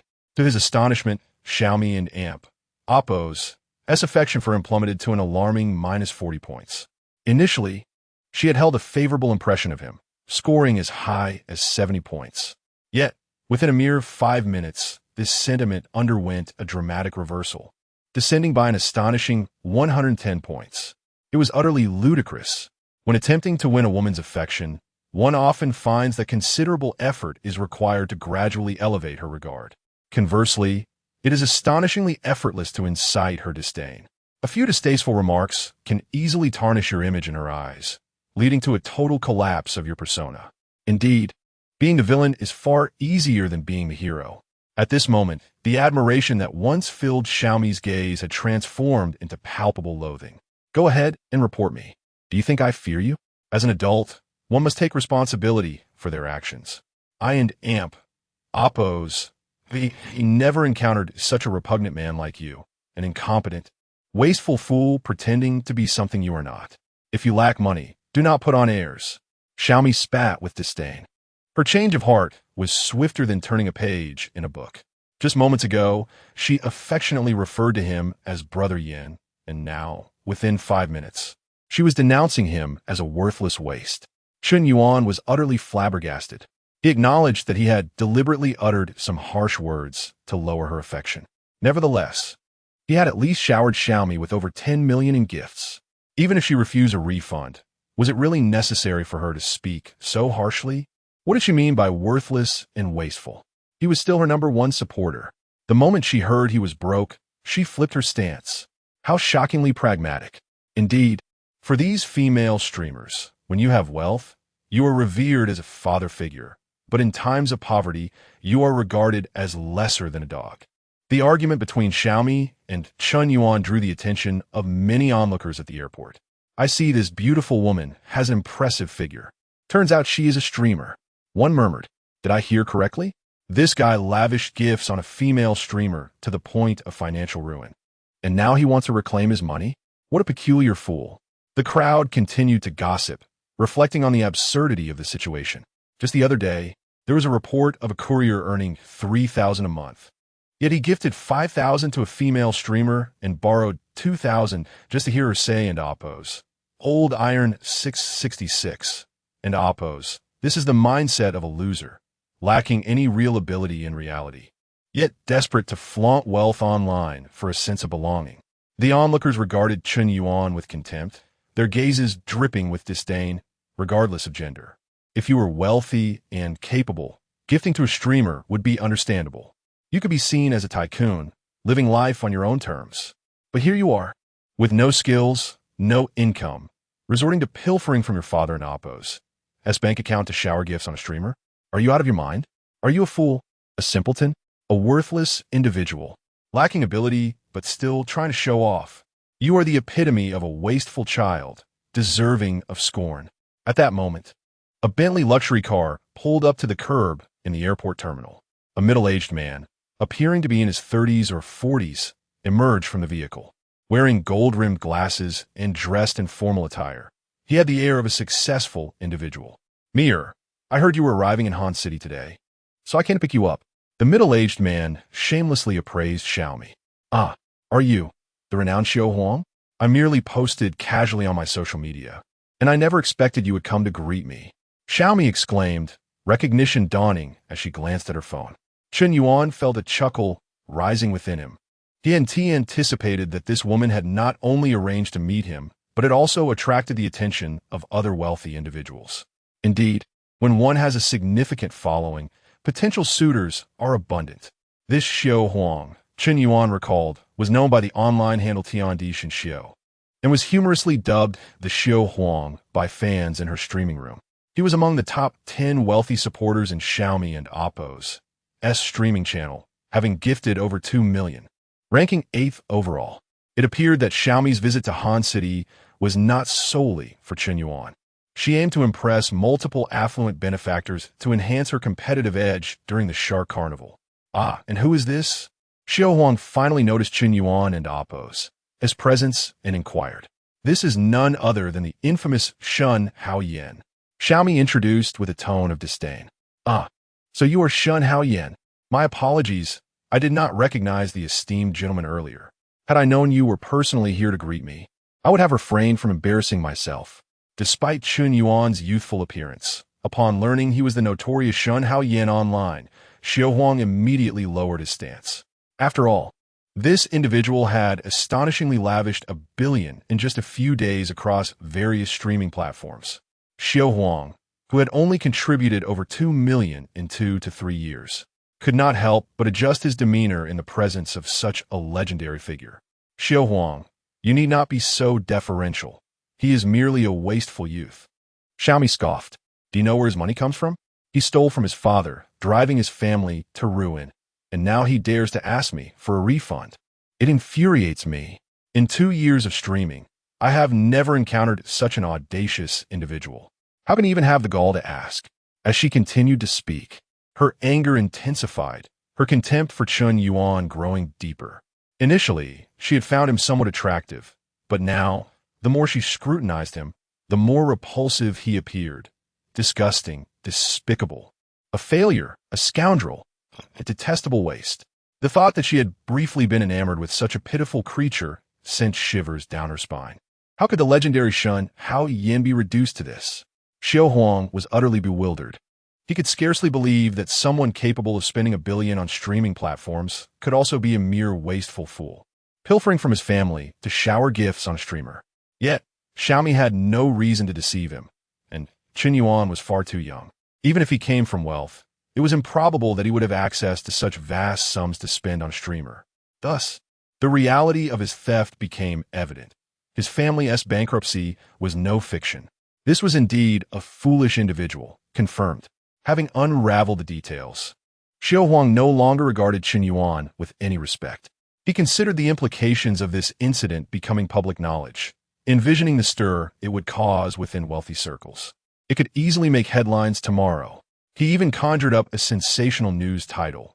Recently, it has been revealed that the newly emerged online tycoon, Lonely Smoke, is nothing but a superfluous waste, having squandered $1 billion in 3 days to gift a streamer, leading his family to bankruptcy. Xiao Huang, having begun his career in media, believed this story could fetch a handsome sum. Chapter 63. A disdainful smile, Chen Yuan's gaze was devoid of warmth. Faced with a barrage of ridicule, he appeared to be in a realm entirely separate from the mockery. Initially, he harbored a certain fondness for Xiaomi Air, as their conversation the previous night had been quite delightful. However, he was taken aback to discover that her intentions were merely to establish a sycophantic relationship, as she deliberately uttered a few distasteful remarks. To his dismay, she revealed such a repugnant face. Chen Yuan was no stranger to gold diggers, having encountered them before, such as Su Lele. Although she too was materialistic, at least she understood the value of gratitude. After borrowing $5 million, she was constantly mindful of repaying it. In stark contrast, Xiaomi Air's insatiable greed left Chen Yuan feeling utterly disgusted. When Chen Yuan requested her to return the money, he did so merely as a formality. He had no genuine intention of demanding the $5 million back. Had she exhibited even a hint of hesitation or a tone of negotiation, even if she ultimately chose not to return the money, he would have said nothing further. After all, she was engaged in this line of work, and returning the favor was simply a matter of principle. Yet, her swift change in demeanor was astonishing. Not only did she turn her back on him with ruthless disregard, but she also mocked him in front of others. How could he possibly endure this? Xiaomi Air, regardless of the circumstances, I am still your top supporter. You needn't speak so harshly, Chen Yuan stated, taking a deep breath and adopting a remarkably calm tone. Those who knew him understood that this was merely the calm before the storm. Top supporter? How laughable. To have a supporter like you is nothing short of misfortune. If others were to discover that you are using stolen funds to shower gifts, I cannot fathom the extent of the ridicule I would face. Have you considered the impact on my reputation? It is fortunate that I am not pursuing damages for defamation. Xiaomi Air retorted, her tone unwavering and resolute. Moreover, You are not my only benefactor. Why do you not seek restitution from Zaya Shinshin or Sharala? Why is it that you specifically approach me, when I am the one who has received the least from you? Are you attempting to bully the honest? She continued, nearly pointing a finger at Chen Yuan in indignation. Mier, do not lower yourself to the level of this wasteful individual. You have yet to eat, I presume? I have reserved a table at a 5-star hotel. Did you not mention coming here for a vacation? In a few days, I shall take you to see the 3 gorges and the enchanting Shenangjia primitive forest. What do you think? Xiao Huang interjected, deliberately ignoring Chen Yuan while subtly wrapping his arm around Xiaomi Arendamp. Oppo's, as slender waist. How annoying, Xiao Huang Gitch. Do you not know that a girl's waist should not be touched so casually? Xia Omia exclaimed, feigning indignation. My apologies, mer. Your waist is simply too delicate to resist. Xiao Huang replied playfully. You are such a scoundrel. Xiao Huang Gitch, you are too wicked. Xiaomi Air blushed, seemingly unfazed by his advances. Could it be that the relationship between the beautiful streamer and the wealthy man was? Chen Yuan finally grasped the situation. On the surface, Su Yihan, Xiaomi Air, appeared to be innocent and adorable, resembling an ethereal fairy in the streaming realm. Yet behind the scenes, she was shockingly debauched. The nature of her relationship with the wealthy was shrouded in secrecy. The fact that Xiao Huang could so brazenly touch her and she maintained her composure indicated her vast experience. Before such a woman, Chen Yuan found himself devoid of any desire to impress. He had no intention of clarifying anything. Let her misunderstand. Even if they were bound in this sycophantic relationship, he refused to spend another cent on her. And so, Xiao Huang, Su Yihan, and her assistant strolled toward a luxurious Bentley parked by the roadside. Just then, a silver streak of lightning whizzed past, accompanied by an explosive roar, halting behind the Bentley. My goodness, a Koenigsegg, a supercar valued at over 26 million. How ostentatious! Su Yihan exclaimed in astonishment. As far as I know, there is only one owner of such a vehicle in Han City, the illustrious Zhang family heir, Zhang Haoyan. Xiao Huang remarked with reverence as he watched the young man disembark from the Koenigsegg. Zhang family heir? Su Yihan evidently lacked knowledge of the Zhang family's influence in Han City. However, Xiao Huang was well aware. The Zhang family was among the city's elite, primarily focused on real estate development, with an extensive network throughout the city. In comparison to such a colossal entity, he considered himself insignificant. So that's how it is. Su Yihan's eyes sparkled as she gazed at Zhang Haoyan, as if he were a grand prize. Such a young and affluent second-generation rich man was precisely her ideal type. As for Xiao Huang, she would only allow him to take advantage of her, but would not readily give of herself. Hello, young Master Zhang. I am Feng Xiaobua. We met at the last gala. Xiao Huang extended his hand in greeting. Oh, it and amp, oppos, su. I recall a bit, Zhang Haoyan replied absently. He had come to the airport to meet someone and had little interest in engaging with this social climber. Hello, young Master Zhang. I am Su Yihan, a dance streamer on Shark Live. You may also call me Xiaomi Air, she said, playfully tossing her hair back and shyly introducing herself. At that moment, Chen Yuan emerged from the airport and Oppo's entrance. Upon spotting Chen Yuan, Zhang Haoyan was momentarily taken aback. He had not anticipated encountering Mr. Chen at the airport. Chen Yuan was equally surprised. Sometimes having many acquaintances led to such coincidences, where familiar faces appeared everywhere. Young Master Zhang, please wait. I have encountered a prominent figure. I must greet him. For Zhang Haoyan, Mr. Chen was the true wealthy magnate, setting aside the family power behind him. The fact that he could spend $2 billion on a live streaming platform for entertainment and casually gift 6 million villas to streamers was far beyond what Zhang Haoyan could compare to. Following recent events, this group of second-generation rich had been thoroughly impressed by Mr. Chen's formidable presence. They were genuinely in awe. They nearly acknowledged him as their elder brother on the spot. Now that they had encountered him, they naturally wished to pay their respects. Zhang Haoqian hurriedly approached Chen Yuan, practically sprinting. Mr. Chen, what a fortuitous encounter at the airport, he exclaimed, adopting a very humble posture. In addressing Chen Yuan, he even employed the respectful form of you. Su Yihan was taken aback. Feng Xiaobua was equally puzzled. Young Master Zhang, do you know him? Feng Xiaobo inquired. Of course I do. He is the renowned Mr. Chen, the undisputed leading tycoon across all major streaming platforms. Who doesn't know him? Zhang Haoyan replied. Young Master Zhang, do not be deceived by him. This so-called Mr. Chen is no wealthy magnate. He merely pilfers his father's credit card to shower gifts on female streamers. His family is on the verge of bankruptcy due to his extravagant spending and is now scrambling to borrow money. Su Yihan added, embellishing her words. Zhang Haoyan scrutinized Su Yihan for a moment, then glanced at Chen Yuan, seemingly coming to a realization. A disdainful smile crept across his face. Chapter 64. Is Yin Zong really asking you for a refund? Don and Oppos. TB ridiculous. What's going on? Zhang Haoyan casually inquired. What else could it be? This so-called Yin Zong is merely flaunting wealth online, putting on a FA Ade, and now that his family is bankrupt, he dares to ask me for a refund? What a character! Su Yihan retorted indignantly. It seemed that she was intent on ridiculing Chen Yuan at every opportunity. The atmosphere suddenly turned somewhat bizarre. Zhang Haoyan regarded Su Yihan with an expression akin to observing a fool. Huh, Yin Zong is asking you for a refund? Don't make me laugh. He casually spent 200 million on Lanya, and there's still over 100 million unspent. Bankrupt? Dear sister, you must not comprehend Yin Zong's true strength. Chen Yuan could not be bothered to explain. However, Zhang Haoyan was not about to indulge her foul temper.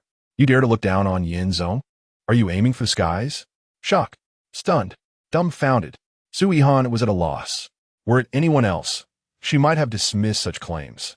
Yet, hearing it from the wealthy Zhang family heir, who drove a supercar worth over 20 million, she felt there was no need for him to deceive her or exaggerate Chen Yuan and Oppo's status. Could it be? Was Yin Zong merely testing her? Realization struck Su Yihan, and she nearly slapped herself in disbelief. How embarrassing. She had made such a fundamental error. She had heard that some super-rich second-generation heirs disliked women who were with them for money, believing it was not true love. Thus, they often pretended to be poor to test their partners. If they could withstand the test, they could rise to greatness. Watching those dramas, she always thought the women were foolish. Little did she know she would find herself in such a predicament. Regret. Heartache. It felt as though she had missed out on a fortune. Mir, I knew you must have misunderstood Yin Zong. How could someone who casually spends $1 billion across major streaming platforms possibly go bankrupt? Yin Zong was just making a joke, and you took it seriously? Feng Xiaobo suddenly switched tactics, reprimanding Su Yihan as if he had always been on Chen Yuan and Oppo's side. The speed of this turnaround was astonishing. Even the assistant beside them looked bewildered. Xiao Huang is indeed impressive. His skill is remarkable. At that moment, Su Yihan's gaze toward Chen Yuan shifted once more. Su Yihan. Affection level 30 Su Yihan. Affection level 30 Su Yihan. Affection level 30 current affection level. 50 points. Yin Zong, I'm sorry, I misunderstood you. Can you forgive me? Su Yihan felt a surge of anxiety and quickly apologized. Chen Yuan internally scoffed. He had thoroughly seen through her character. In her eyes, wealth equated to power. Without it, one was merely insignificant. If that were the case, there was no need for niceties. He would strike hard, flaunting his success before her, treating her solely as a tool. With this thought, Chen Yuan felt no anger. There was no need for it. She was merely Oppo's tool, and Oppo's. Once he filled her affection meter, he would disregard her entirely. Resolute, Chen Yuan waved his hand nonchalantly. It's fine. I truly don't mind. I'm just a little disappointed. Chen Yuan sighed. If an ordinary person were subjected to such ridicule, they would likely erupt in wrath. Seizing the opportunity, they would lash out in retaliation. Yet, Chen Yuan remained calm throughout, as if he could handle any level of humiliation with ease. From this aspect, it was evident that he possessed the noble demeanor cultivated by a top-tier family. Indeed, he was unlike anyone else. Su Yihan, affection level 10, current affection level, 60 points. This woman, Chen Yuan found himself somewhat speechless. Her affection could plummet swiftly yet rise just as quickly. It seemed that once she established a wealthy second-generation persona, her fondness for him would skyrocket. should that image falter. Her affection would vanish in an instant. Yinzong, I'm here to pick up my sister from the airport, so I want to linger. I'll head inside first. Zhang Haotian stated. All right, go ahead. Let us plan to meet again when we have time. Chen Yuan waved him off, intended to take a taxi back to the city center. Yinzong, if you don't mind, why not ride with me? We're both headed to the city center, and the earlier misunderstandings were trivial. I hope you want T take them to heart. Feng Xiaobo hastily apologized. Although he and T said anything overtly offensive, he had displayed disdain. Now, he regretted listening solely to Xiaomi. Had he not done so, he might have been able to align himself with Yinzong. The advantages of befriending a super-rich individual far outweighed those of a female streamer. No matter how beautiful the streamer, she was merely entertainment, and one would continuously spend money on her whims. She would endlessly exploit you. In contrast, befriending a super-rich individual could lead to profitable ventures. One consumes, while the other generates income, a stark difference. Indeed, Yinzong, let us go together. I sincerely apologize for what happened earlier. I've been feeling unwell these past few days, and my emotions were off. I'm not normally like this. Su Yihan earnestly explained, attempting to salvage her image in Chen Yuan's eyes. All right, since it's on the way, let us go together. There is no need for constant apologies. I truly haven't taken it to heart. Chen Yuan replied, opening the rear door of his Bentley and settling in effortlessly. Feng Xiaobo sighed in relief. Since Yinzong was willing to ride in his car, it indicated a thawing of tensions. Su Yihan also smiled slightly. Xiaofeng, you sit in the front passenger seat. I'll sit in the back with Yinzong. Okay. Thus, Su Yihan and Chen Yuan found themselves in the back seat together. Feng Xiaobo said nothing. He wouldn't let a woman ruin his rapport with a wealthy individual. The atmosphere grew somewhat awkward. The four occupants of the car sat in silence, unsure of how to initiate conversation. They had already apologized, and continuing to do so wouldn't necessarily erase the previous discomfort. At that moment, Chen Yuan took out his phone and opened the Lanya streaming app.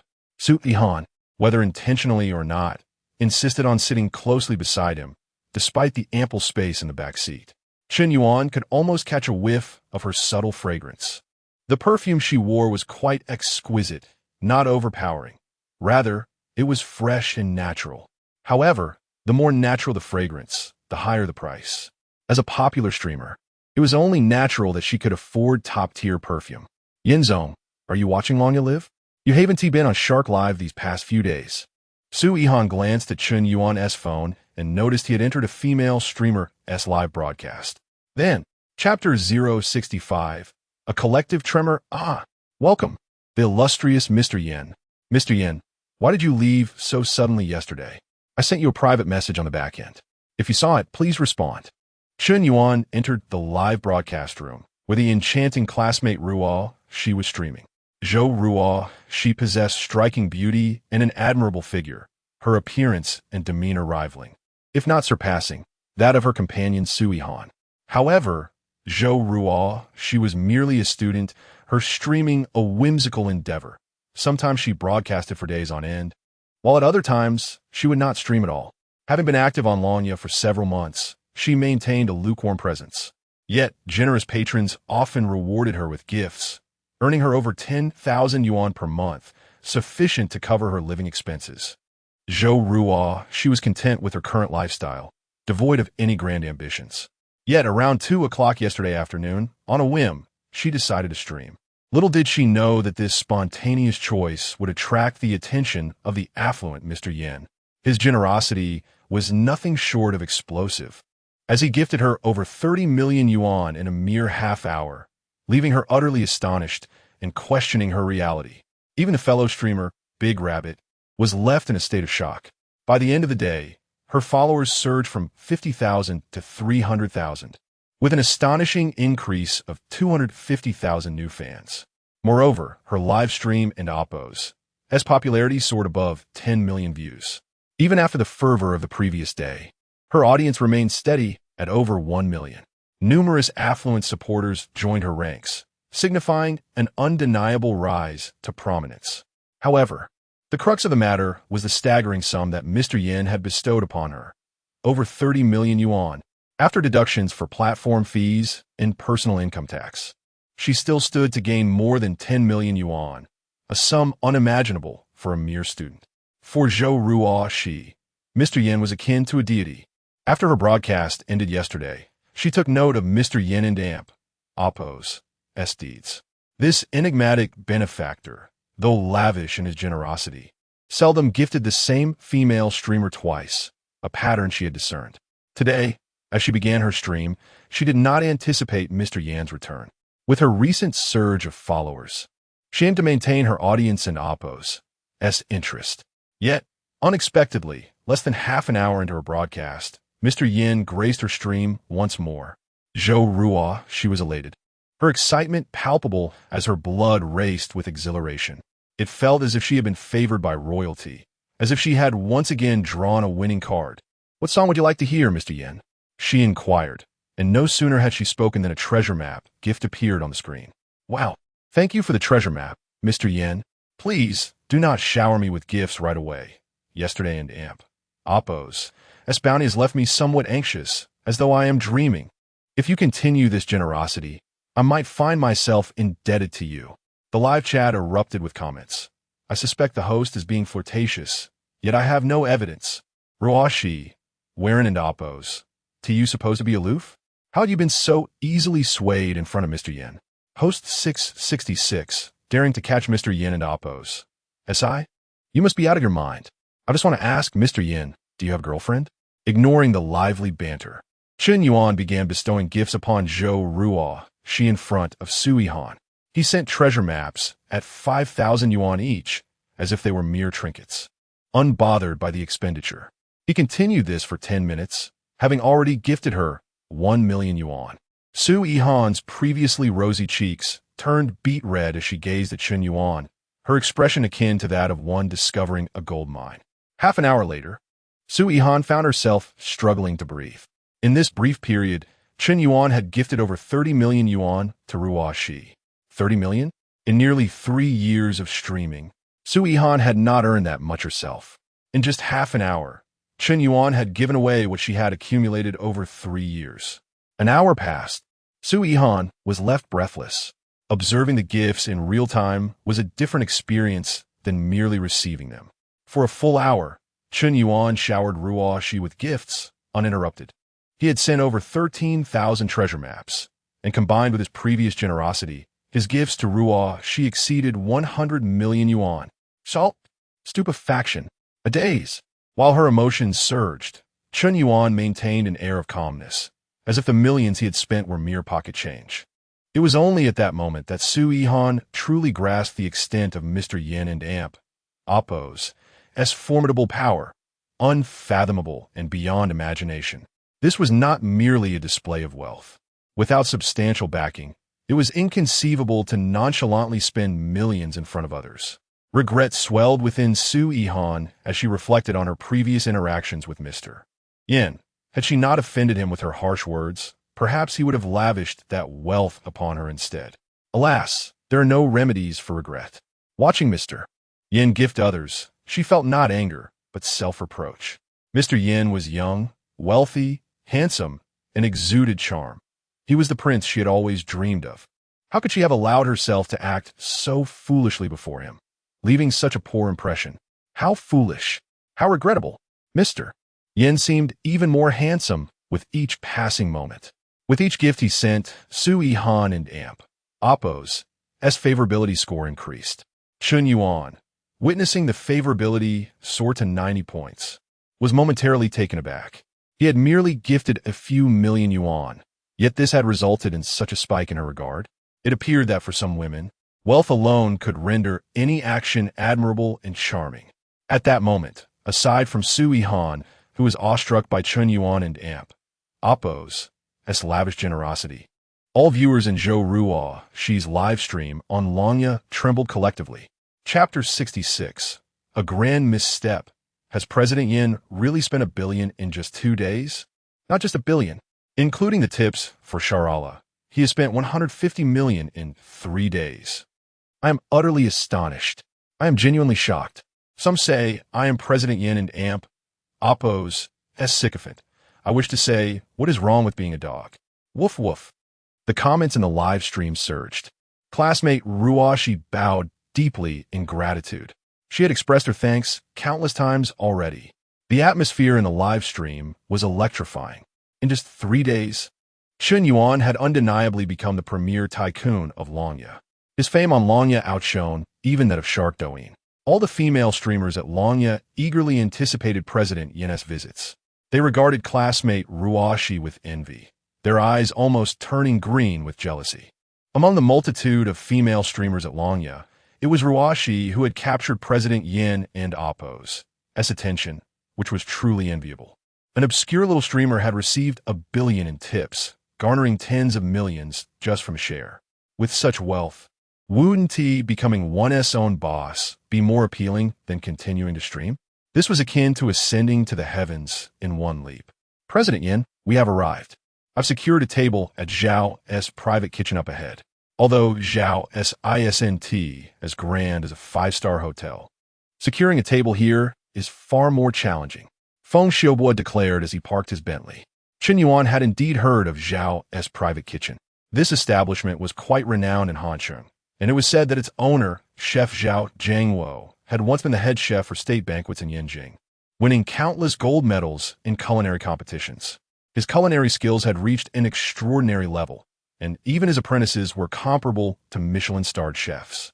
The business at Zhao's private kitchen was exceedingly prosperous, and they prided themselves on excellence, hence their peculiar rule of only accepting 50 reservations a day.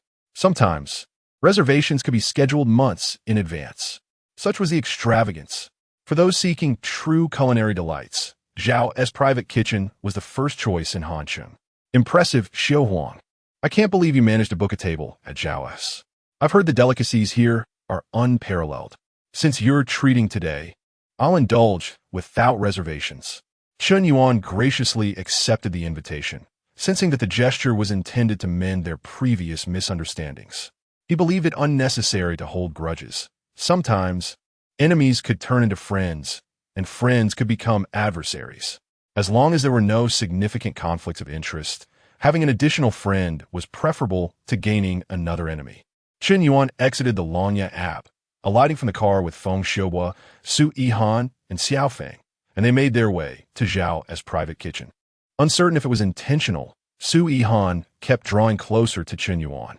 Chen Yuan, tall and handsome, exuded an exceptional charm. Su Yihan, statuesque and graceful, with fair skin and captivating beauty, appeared quite complimentary to Chen Yuan. The pair attracted numerous admiring glances as they strolled together. Upon entering Zhao's private kitchen, the ambience was exquisitely refined, not in the traditional Chinese style, but rather a minimalist Nordic aesthetic.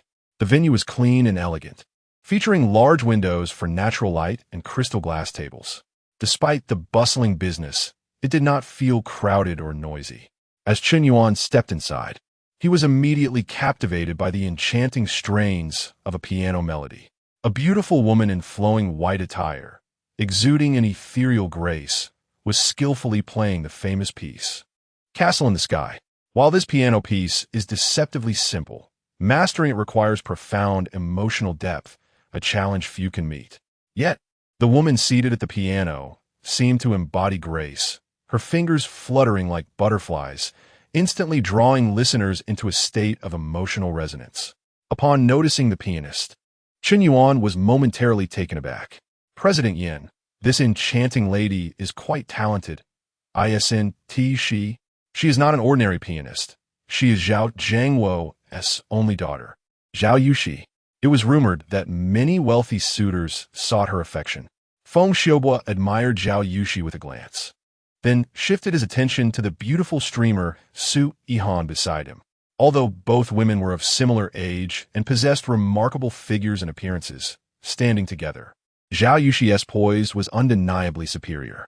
Su Yihan, seeing another woman whose beauty rivaled her own, felt a twinge of rivalry. While she could not play the piano, she believed she could outshine this woman in dance. As the #1 dancer on Shark, with 1 million fans, she was always the center of attention and would not yield to another girl. At that moment, whether by accident or design, Su Yihan subtly linked her arm with Chen Yuan as if to assert her claim. Just then, Zhao Yushi finished the final note of her performance and looked up, intending to bow in thanks, only to be met with the sight of Chen Yuan. However, she saw not only Chen Yuan, but also a stunning lady with porcelain skin and long legs, entwined with his arm. Their relationship was all too evident. In an instant, Zhao Yushi's complexion drained of color, her face paling as if struck by a profound betrayal.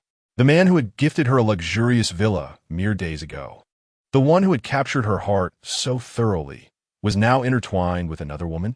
Chen Yuan, you. No, Yushi, let me explain. Chen Yuan, too, was bewildered. He had not anticipated that Zhao Yushi was the heiress of Zhao's private kitchen. Had he known, he would never have dined with Su Yihan and Feng Xiaobua. While dining itself was harmless, encountering her and having Su Yihan link arms with him before her was a situation he never wished for. This was a catastrophe beyond redemption. Chen Yuan felt his composure fracturing. Who could have foreseen such a dramatic turn of events? It was a hellish beginning. Though Chen Yuan may not have been genuinely in love with Zhao Yushi, her significance in his heart far surpassed that of Su Yihan. Thus, he decisively disengaged Su Yihan and Amp, Oppo's arm from his and hurried after Zhao Yushi to explain. What is there to explain? Is what I see not clear? Zhao Yushi retorted.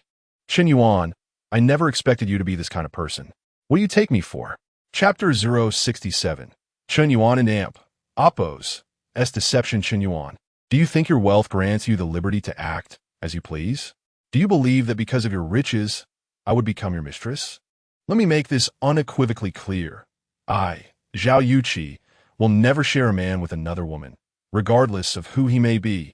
Zhao Yuqi and Amp, Oppo's words were resolute, her gaze fixed on Chen Yuan as if he were the epitome of a despicable rogue. The act of straddling two boats had already breached the moral threshold, rendering him unworthy of any forgiveness. Any explanation offered would merely serve as an excuse. Chen Yuan and Oppo's mind raced as he sought a strategy to navigate this predicament.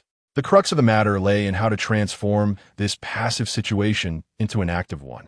Classmate Yuchi, do you perhaps harbor a misunderstanding?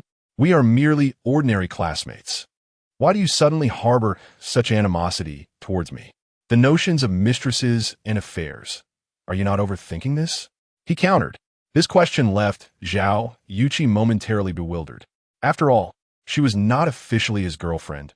He had never expressed his feelings, nor had they ever defined their relationship. They were not in a romantic partnership.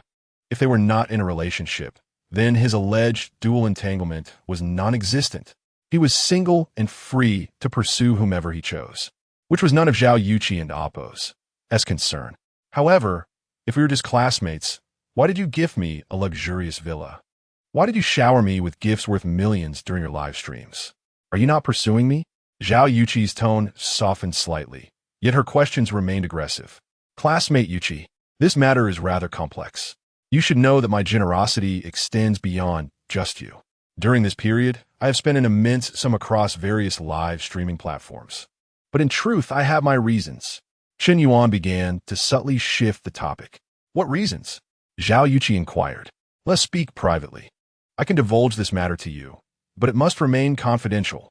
Chen Yuan urged, taking her arm and leading her to an empty stairwell. Zhao Yuqi offered no resistance. Have you seen an Oppo's, the richest tomato in Oppo's? Yes, why do you ask? Since you and Oppo's are familiar with it, let me be succinct. My situation is somewhat similar. I have an inheritance of 500 billion to claim, but the condition is that I must spend 10 billion within a month without leaving any assets behind. However, my constraints are not as severe as those depicted in the film. The only stipulation is that I can only spend on women. Now, do you understand why I bought you a villa and showered you with gifts, as well as other female streamers? I am, indeed, compelled by circumstance. Chen Yuan continued, elaborating on his connection with Su Yihan. Zhao Yuqi was taken aback by this shocking revelation. You have 500 billion in inheritance? The condition to spend 10 billion within a month? Is this not a plot from a movie? Are you certain you are not spinning a tale? Normally, she would dismiss such claims from anyone else as mere jest. Yet, Chen Yuan and Amp, Oppo's account suddenly bore an air of credibility, for he had indeed been lavishly gifting female streamers. Upon reflection, it dawned on her that even Principal Wang would not bestow such vast sums upon streamers without reason. Consequently, Chen Yuan and Oppo's purchase of a 60 million villa was merely a means to fulfill a familial obligation and secure his inheritance. He had not been pursuing her after all. She had, in essence, misinterpreted his actions. Oh, how embarrassing. Zhao Yuqi's face flushed. She wished to sink into the ground. First, Chen Yuan was not pursuing her. Second, they were not in a romantic relationship. Given these points, his so-called dual entanglement was utterly unfounded. He was not a rogue. Moreover, Chen Yuan had clarified that the girl he had just taken by the arm was merely a streamer from the Shark platform who had become attached to him after he had gifted her $1 million. She had just arrived from the metropolis. How could there be any ambiguity in their relationship? With this clarity, Zhao Yuqi recognized the absurdity of her anger. She had no right to reprimand someone who was not even in a relationship with her. Merely witnessing another woman with him did not grant her the moral high ground to cast judgment. As she recalibrated her perspective, Zhao Yuqi began to grasp the nuances of their relationship. Different relationships demanded different expectations, allowing for greater empathy towards others and Oppo's circumstances. The most significant revelation was that Chen Yuan was set to inherit a staggering 500 billion. If other girls were to learn of this, they would undoubtedly flock to him, eager to charm him with their allure. A young man of wealth, handsome and charismatic, destined to inherit such an immense fortune. Zhao Yuqi realized she might not even be worthy of him. I apologize, Chen Yuan. I misunderstood you. I should not have scolded you in front of so many people. Zhao Yuqi murmured, lowering her gaze. It is perfectly all right. Your understanding means the world to me. Conversely, if my actions have led to your misinterpretation during this time, I sincerely apologize. Perhaps I should have clarified things sooner. After the incident with Lin Shutong, I am not inclined to pursue a relationship. I merely wish to complete my task and secure my family and Oppo's inheritance. Chen Yuan expressed, his tone imbued with heartfelt reminiscence. It seemed that after experiencing heartbreak, he was reluctant to embark on a new romance, a sentiment he believed was a mark of respect for his past. Of course, Chen Yuan's words served merely as a precaution. He might continue to gift other streamers and engage in flirtations with other women, eliminating the need for further excuses. It was indeed a flawless plan. Chapter 68. A stunning turnaround. Zhao Yuqi. Favorability 5 Zhao Yuqi. Favorability 5 Zhao Yuqi. Favorability 1 current favorability 91 points. Chen Yuan and Oppo's recent display of strength not only salvaged Zhao Yuqi and Oppo's diminishing affection, but also elevated it, albeit slightly. Though it was but a mere increment, enhancing favorability becomes increasingly arduous, particularly beyond the threshold of 90 points, where every single point is a significant challenge. Upon clarification from Chen Yuan, Zhao Yuqi felt a pang of discomfort within, realizing that he had never genuinely cherished her, nor pursued her. His intentions were solely directed toward fulfilling the responsibilities of inheriting a legacy. Paradoxically, amidst her discomfort, her admiration for Chen Yuan and Oppo's character deepened. This indicated that he was not a man of frivolous pursuits, who could seamlessly transition from a breakup with Lin Shutong to the pursuit of another woman, a behavior often associated with callousness. Previously, Zhao Yuqi had maintained a reserved stance towards Chen Yuan, given his smooth advances and his financial support to other female streamers. It was impossible for her not to feel a twinge of jealousy or doubt regarding his integrity. While a person may possess numerous virtues, they cannot wholly obscure their flaws. However, Chen Yuan's explanation revealed that he was not merely a man driven by lust, nor a spendthrift throwing money at streamers. He was dedicated to completing his role as an heir, guided by legitimate motives. Moreover, despite his seemingly nonchalant demeanor, the task of inheriting a fortune of 500 billion must be laden with challenges. The machinations within such affluent families could not be underestimated. The very fact that Chen Yuan confided this crucial secret to her signified her unique standing in his eyes. After a moment of introspection, Zhao Yuqi's gaze towards Chen Yuan transformed, becoming increasingly gentle. Chen Yuan, I had no idea you bore such immense pressure. Compared to you, I realize how naive I have been, and I apologize for my misunderstandings. What? Have I endured a lot? How come I was unaware? Chen Yuan was left bewildered, pondering whether Zhao Yuqi indulged in too many soap operas that led her to concoct such narratives. You truly understand me? He mused, unaware of her thoughts, yet felt assured that her words were indeed flattering. Zhao Yuqi, favorability 1, current favorability 92 points. Incredibly, this was possible? Just like that? Chen Yuan engaged Zhao Yuqi in the stairway for 5 minutes before leading her back to the dining area. Before they stepped out, the entire hall witnessed Zhao Yuqi's furious expression, as if she could devour Chen Yuan whole. Such a scoundrel, caught red-handed with his girlfriend, deserved nothing less than a brutal reckoning. Yet, 5 minutes later, Zhao Yuqi returned. Her countenance had normalized, adorned with a bashful demeanor, even trailing Chen Yuan with an air of guilt. What on earth? Feng Xiaobo adjusted his gold-rimmed glasses, nearly dropping his jaw in disbelief. He had clearly observed the relationship between Yin Zong and Zhao Yuqi. It was evident. The situation was dire, having been exposed by his legitimate girlfriend. A scenario that appeared irredeemable. Zhao Yuqi and Appo's reaction did not suggest she could easily be placated. Yet, Yin Zong had taken her to the stairway for only 5 minutes. The seemingly fatal predicament had experienced an astonishing turnaround. Zhao Yuqi was not only unscathed, but appeared remorseful, as though she were the one at fault rather than Yin Zong. Incredible. This was extraordinary. Such an unfathomable skill in courting women was nothing short of bewildering. Was Yin Zong possessed by the spirit of a love guru? How could a disastrous situation be so perfectly resolved? It defied logic. At the age of 36, Feng Xiaobo felt an overwhelming urge to become Yin Zong's apprentice. With such prowess, he could have easily tamed his spouse, rather than sneaking around each time he ventured out. My apologies for the earlier disturbance. I affected everyone in Appo's dining experience. Zhao Yuqi expressed to the other patrons before turning to Feng Xiaobo and Su Yihan, confidently declaring, since you are Chen Yuan and Appo's friends, you are also my friends. Today, I shall treat you. No, Miss Zhao, today was supposed to be my treat. Feng Xiaobo immediately insisted with courteous fervor. That's quite all right. Chen Yuan and Appo's friends are my friends, and it's all from the same family restaurant. So please, do not stand on ceremony.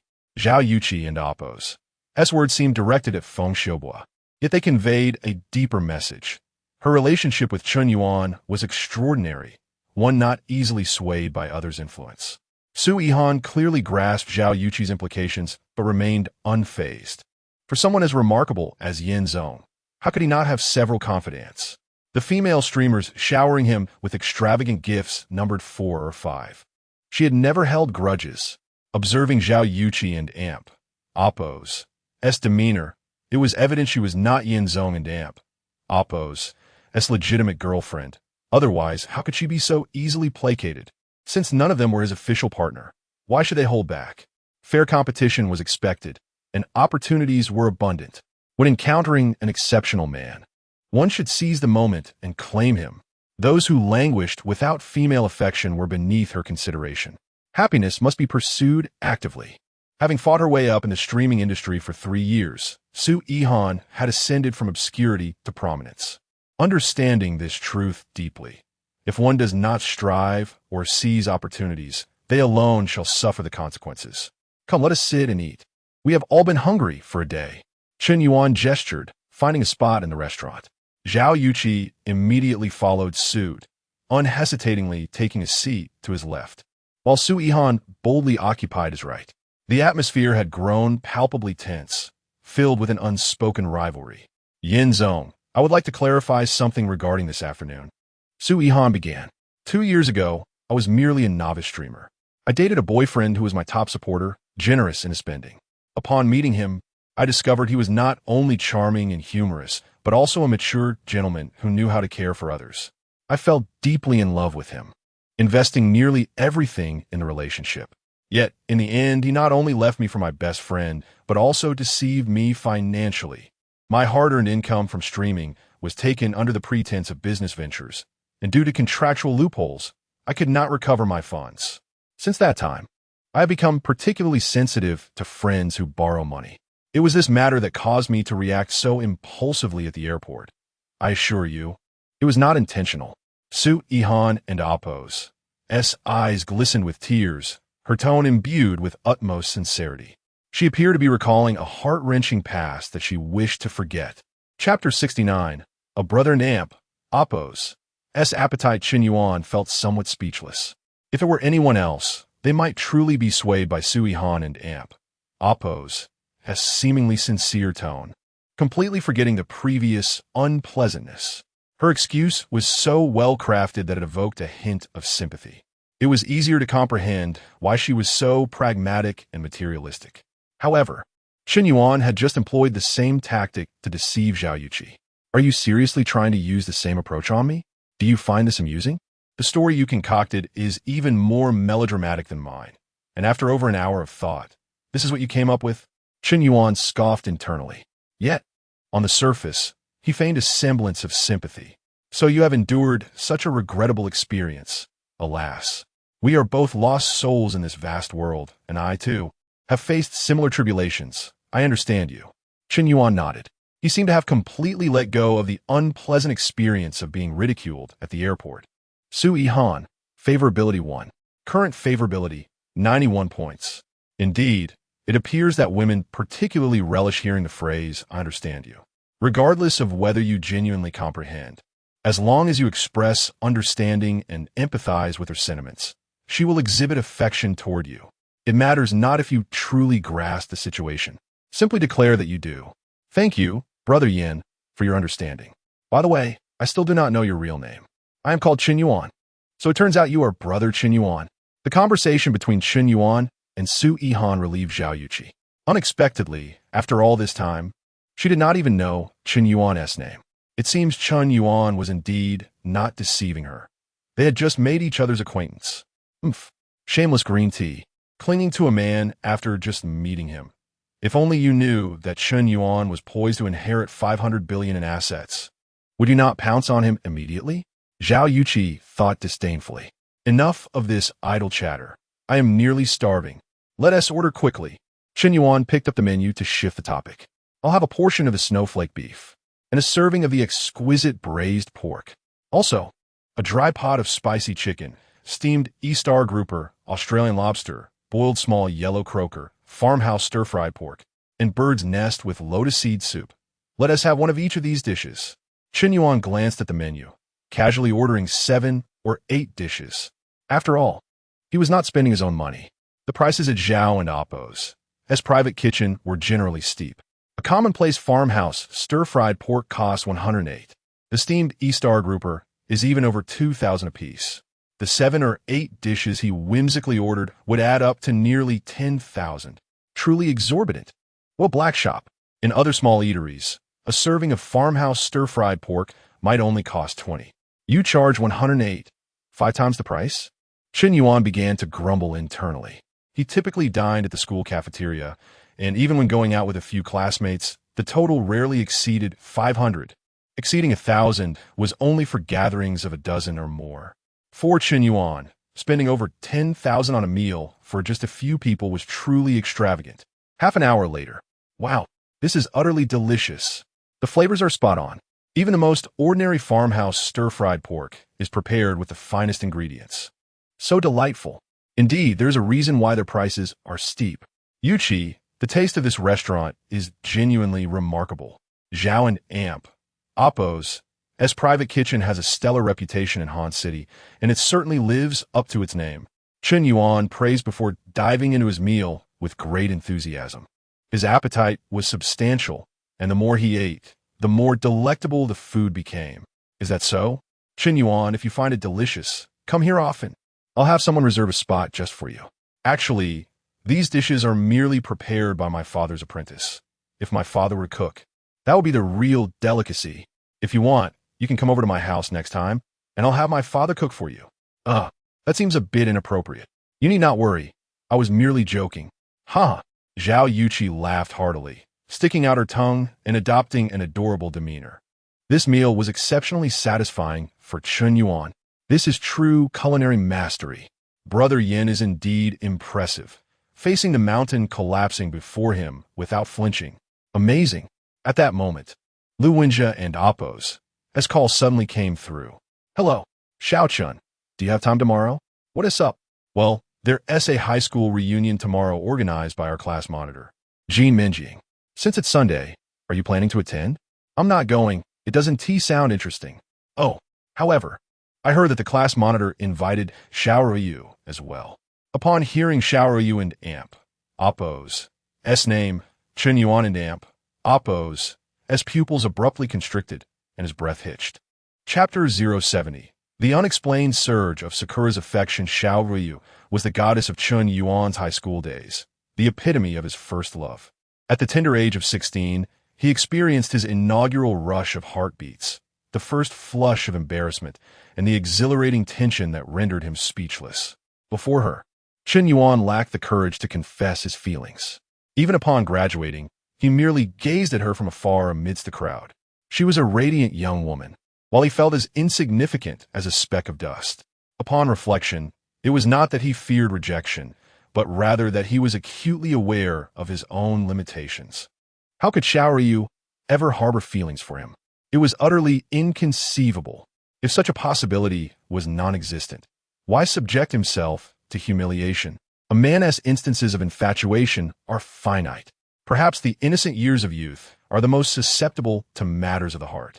It is during this time that one may indelibly etch the memory of a girl in their heart, a sentiment that lingers for years. Yet, as one matures and encounters more women, the exhilarating thrill of first love wanes. Familiarity breeds indifference, and perhaps one's heart has already found a home with another, making it difficult to welcome a second occupant. Eventually, he may become increasingly nonchalant, as no one else could compare to her. After a prolonged silence, Chen Yuan finally inquired, "Where is the gathering tomorrow?" "Tomorrow at 5 in the afternoon, at the Juzhou Hotel. By the way, that rascal Li Yuntao will also be there." After all these years, he is still as persistent as ever. Lu Wenjia interjected. During high school, Li Yuntao was an exemplary student, a commendable class officer, later enrolling in Huaxi University of Geosciences, another prestigious institution. He came from a well-off family, with his father holding a prominent position in the Education Bureau. After the college entrance examination, Li Yuntao boldly confessed his feelings for Xiaoruyu in public. Although he faced rejection, he nonetheless accomplished what many boys only dream of but dare not attempt. "It's fine. I will be free tomorrow."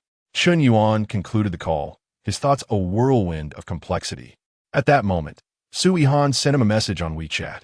"Brother Yin, I will be live streaming shortly. Will you watch me in the live room?" "Of course." Chen Yuan replied distractedly. He had initially resolved to cease showering Su Yihan with gifts. However, upon further contemplation, he realized that her affection for him was merely 4 points shy of a successful turnaround. Bestowing a few more gifts could swiftly enhance his returns, and there was no need to be frugal. It was time to solidify Yin's illustrious reputation on the Sharp platform. Chen Yuan opened the system interface to check Su Yihan's progress. Name: Su Yihan. Stage name: Xiaomi Air. Current affection points: 91 total. Gift expenditure: 10,200. 000 turnaround reward: 1,020,000. Incomplete. Reward enhancement points: 25. Incomplete. Reward skill: Mastery in dance. Incomplete. Next, he checked Zhao Yuqi's progress. Name: Zhao Yuqi. Stage name: Kiki the Cutie. Current affection points: 92 total. Gift expenditure: 65. 000. Turnaround reward: 6,500. 000. Incomplete. Reward enhancement points: 25. Incomplete. Reward skill: Mastery in piano. Incomplete. Then, he looked at Lin Shutong's status. Name: Lin Shutong. Current affection points: 95. Current status: successful turnaround. Name: Su Lele. Current affection points: 96. Current status: Successful turnaround. Name, Hijing current affection points. 76 total gift expenditure. 0 turnaround reward. 0 incomplete. Reward enhancement points. 22 incomplete. Reward skill. Mastery in dance. Incomplete. Currently. There were 5 women bound to his affections. Lin Shutong and Su Lele had achieved successful turnarounds, yielding considerable rewards. Zhao Yuqi and Su Yihan had also surpassed the 90-point mark, with only a crucial final push needed for them to succeed. To his astonishment, He Jiying had apparently accrued affection points without him even spending a single dime. He recalled their previous encounters, where he had merely clashed with Li Yong, striking him twice while showcasing his luxury car. Yet, he distinctly remembered He Jiying's affection points being a mere 25. How had they inexplicably soared to 76 in just a few days? Could it be that no effort was required for affection to rise? Chen Yuan was taken aback. Was it possible that He Jiying had discovered his identity as Yin? Or perhaps the viral event surrounding the running hero had caused her heart to race uncontrollably? These were the only 2 explanations he could fathom. Indeed, Chen Yuan's speculation was accurate. After the virality of his video, He Jiying felt an inexplicable twinge of regret. It was not that she regretted breaking up with Li Yong. Rather, she lamented not having left her WeChat contact for Chen Yuan. This man not only excelled on the athletic field, dominating all competitors, but his true identity was equally extraordinary: a wealthy heir driving a Rolls-Royce, maintaining a low profile at school. Despite his remarkable prowess, he eschewed ostentation. Had it not been for Li Yong and Oppo's brashness and subsequent humiliation, Chen Yuan would never have felt compelled to flaunt himself.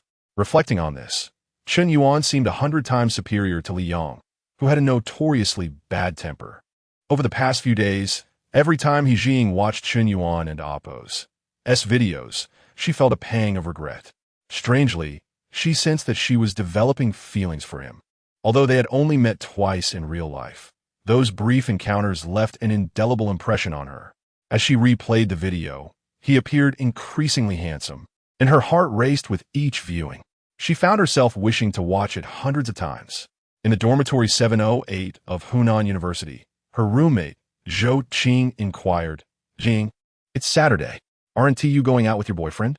You've watched the Running Hero video hundreds of times now. Aren't you tired of it? I broke up with Li Yong.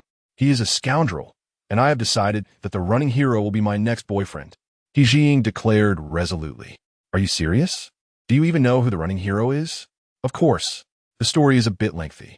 I was watching a race at school when a handsome boy suddenly approached me to chat and even asked for my WeChat.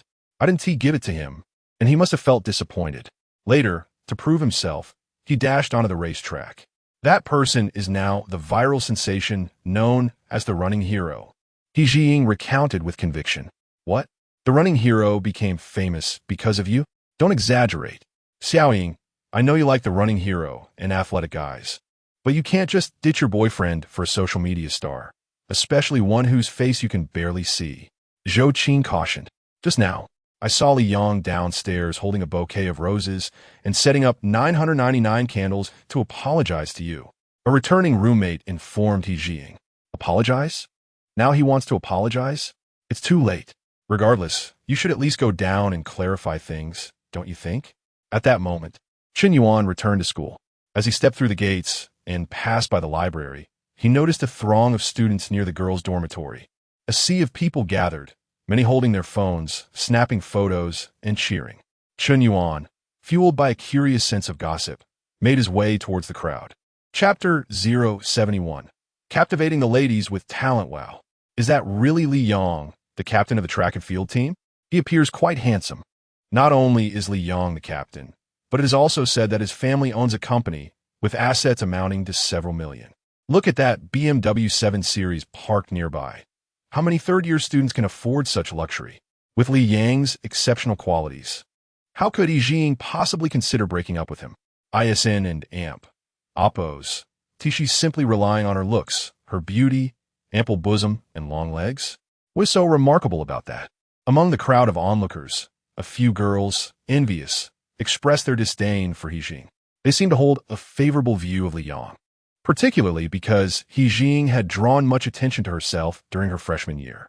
At the New Year in Amp, Oppo's Eve Gala, she attracted numerous admirers, including many distinguished seniors, which incited jealousy among her peers. Eventually, Liang triumphed over his competitors and won He Jing's heart after several months of effort. Yet, after merely a month of dating, she was contemplating a breakup. He Jing was truly being unreasonable. In contrast to the girl's sentiments, the boys believed that Li Yang was indeed fortunate. He Jing was undoubtedly one of the most beautiful freshmen, possessing not only striking features, but also a breathtaking S-shaped figure. Was and Oppo's. Ti Liang merely leveraging his family and Oppo's as wealth? How else could he pursue such an enchanting classmate? It was a shame for such a prized catch to be squandered. Suddenly, He Jing emerged from the dormitory. Chen Yuan approached and was taken aback to find Li Yang apologizing to her. Underneath the dormitory, he had arranged a massive heart shape with candles and held a bouquet of 99 roses while kneeling on one knee. Beside him stood a BMW 7 Series. The luxurious car, flowers, candles, and a gathering crowd created a romantic atmosphere filled with sincerity. Under normal circumstances, He Jing should have forgiven him. After all, this was not a confession, but an apology. Li Yang's elaborate gesture indicated genuine intention and respect for He Jing. However, the outcome was entirely unexpected. Upon descending the stairs, He Jing immediately spotted Chen Yuan among the crowd. "I and Oppo's, am so sorry. I shouldn't have lost my temper that day. I realize my mistake. Please forgive me." Li Yang earnestly presented the flowers to He Jing. "Go away." He Jing rejected his offering and hurried towards Chen Yuan. "I'm so sorry about that day. Actually, why don't we exchange WeChat?" She spoke hesitantly, her cheeks flushed with shyness. This time, she was the one initiating contact with Chen Yuan. At that moment, the entire gathering was rendered speechless. The spectators were utterly dumbfounded. Li Yang's face turned a shade of deep anger, feeling as though a green hat had been placed upon him. His rage was nearly overwhelming. Was He Jing not his girlfriend? What was she doing flirting in front of him? Was it not the notorious Chen Yuan, the campus scoundrel? The very one whom beautiful girls like Lin Shutong, Su Lele, and Zhao Yuqi delivered breakfast to? Now, even Li Yang's girlfriend was being swayed by him. Why did he seem so astoundingly appealing despite his infamy? Was He Jing purposely trying to provoke Li Yang, or did she genuinely wish to part ways with him? Faced with the whispers and stares of the onlookers, Li Yang felt utterly humiliated. For a man, there is no greater disgrace than being publicly undermined. Li Yang was furious. He felt a fiery rage consuming him, obliterating all reason. "Damn you, Chen Yuan. If I don't take you down today, I am not worthy of the Li name." In a fit of rage, Li Yang charged at Chen Yuan, swinging a fist toward his face. As the captain of the track and field team, he was physically imposing and possessed incredible explosive power. Even 2 or 3 ordinary men combined might struggle against him. Yet, today he faced Chen Yuan. Li Yang's speed was matched by Chen Yuan's swiftness, and his strength was countered by Chen Yuan and Oppo's superior agility. In an instant, Chen Yuan delivered a swift kick, sending Li Yang sprawling. Li Yang quickly regained his footing, only to be sent flying once more.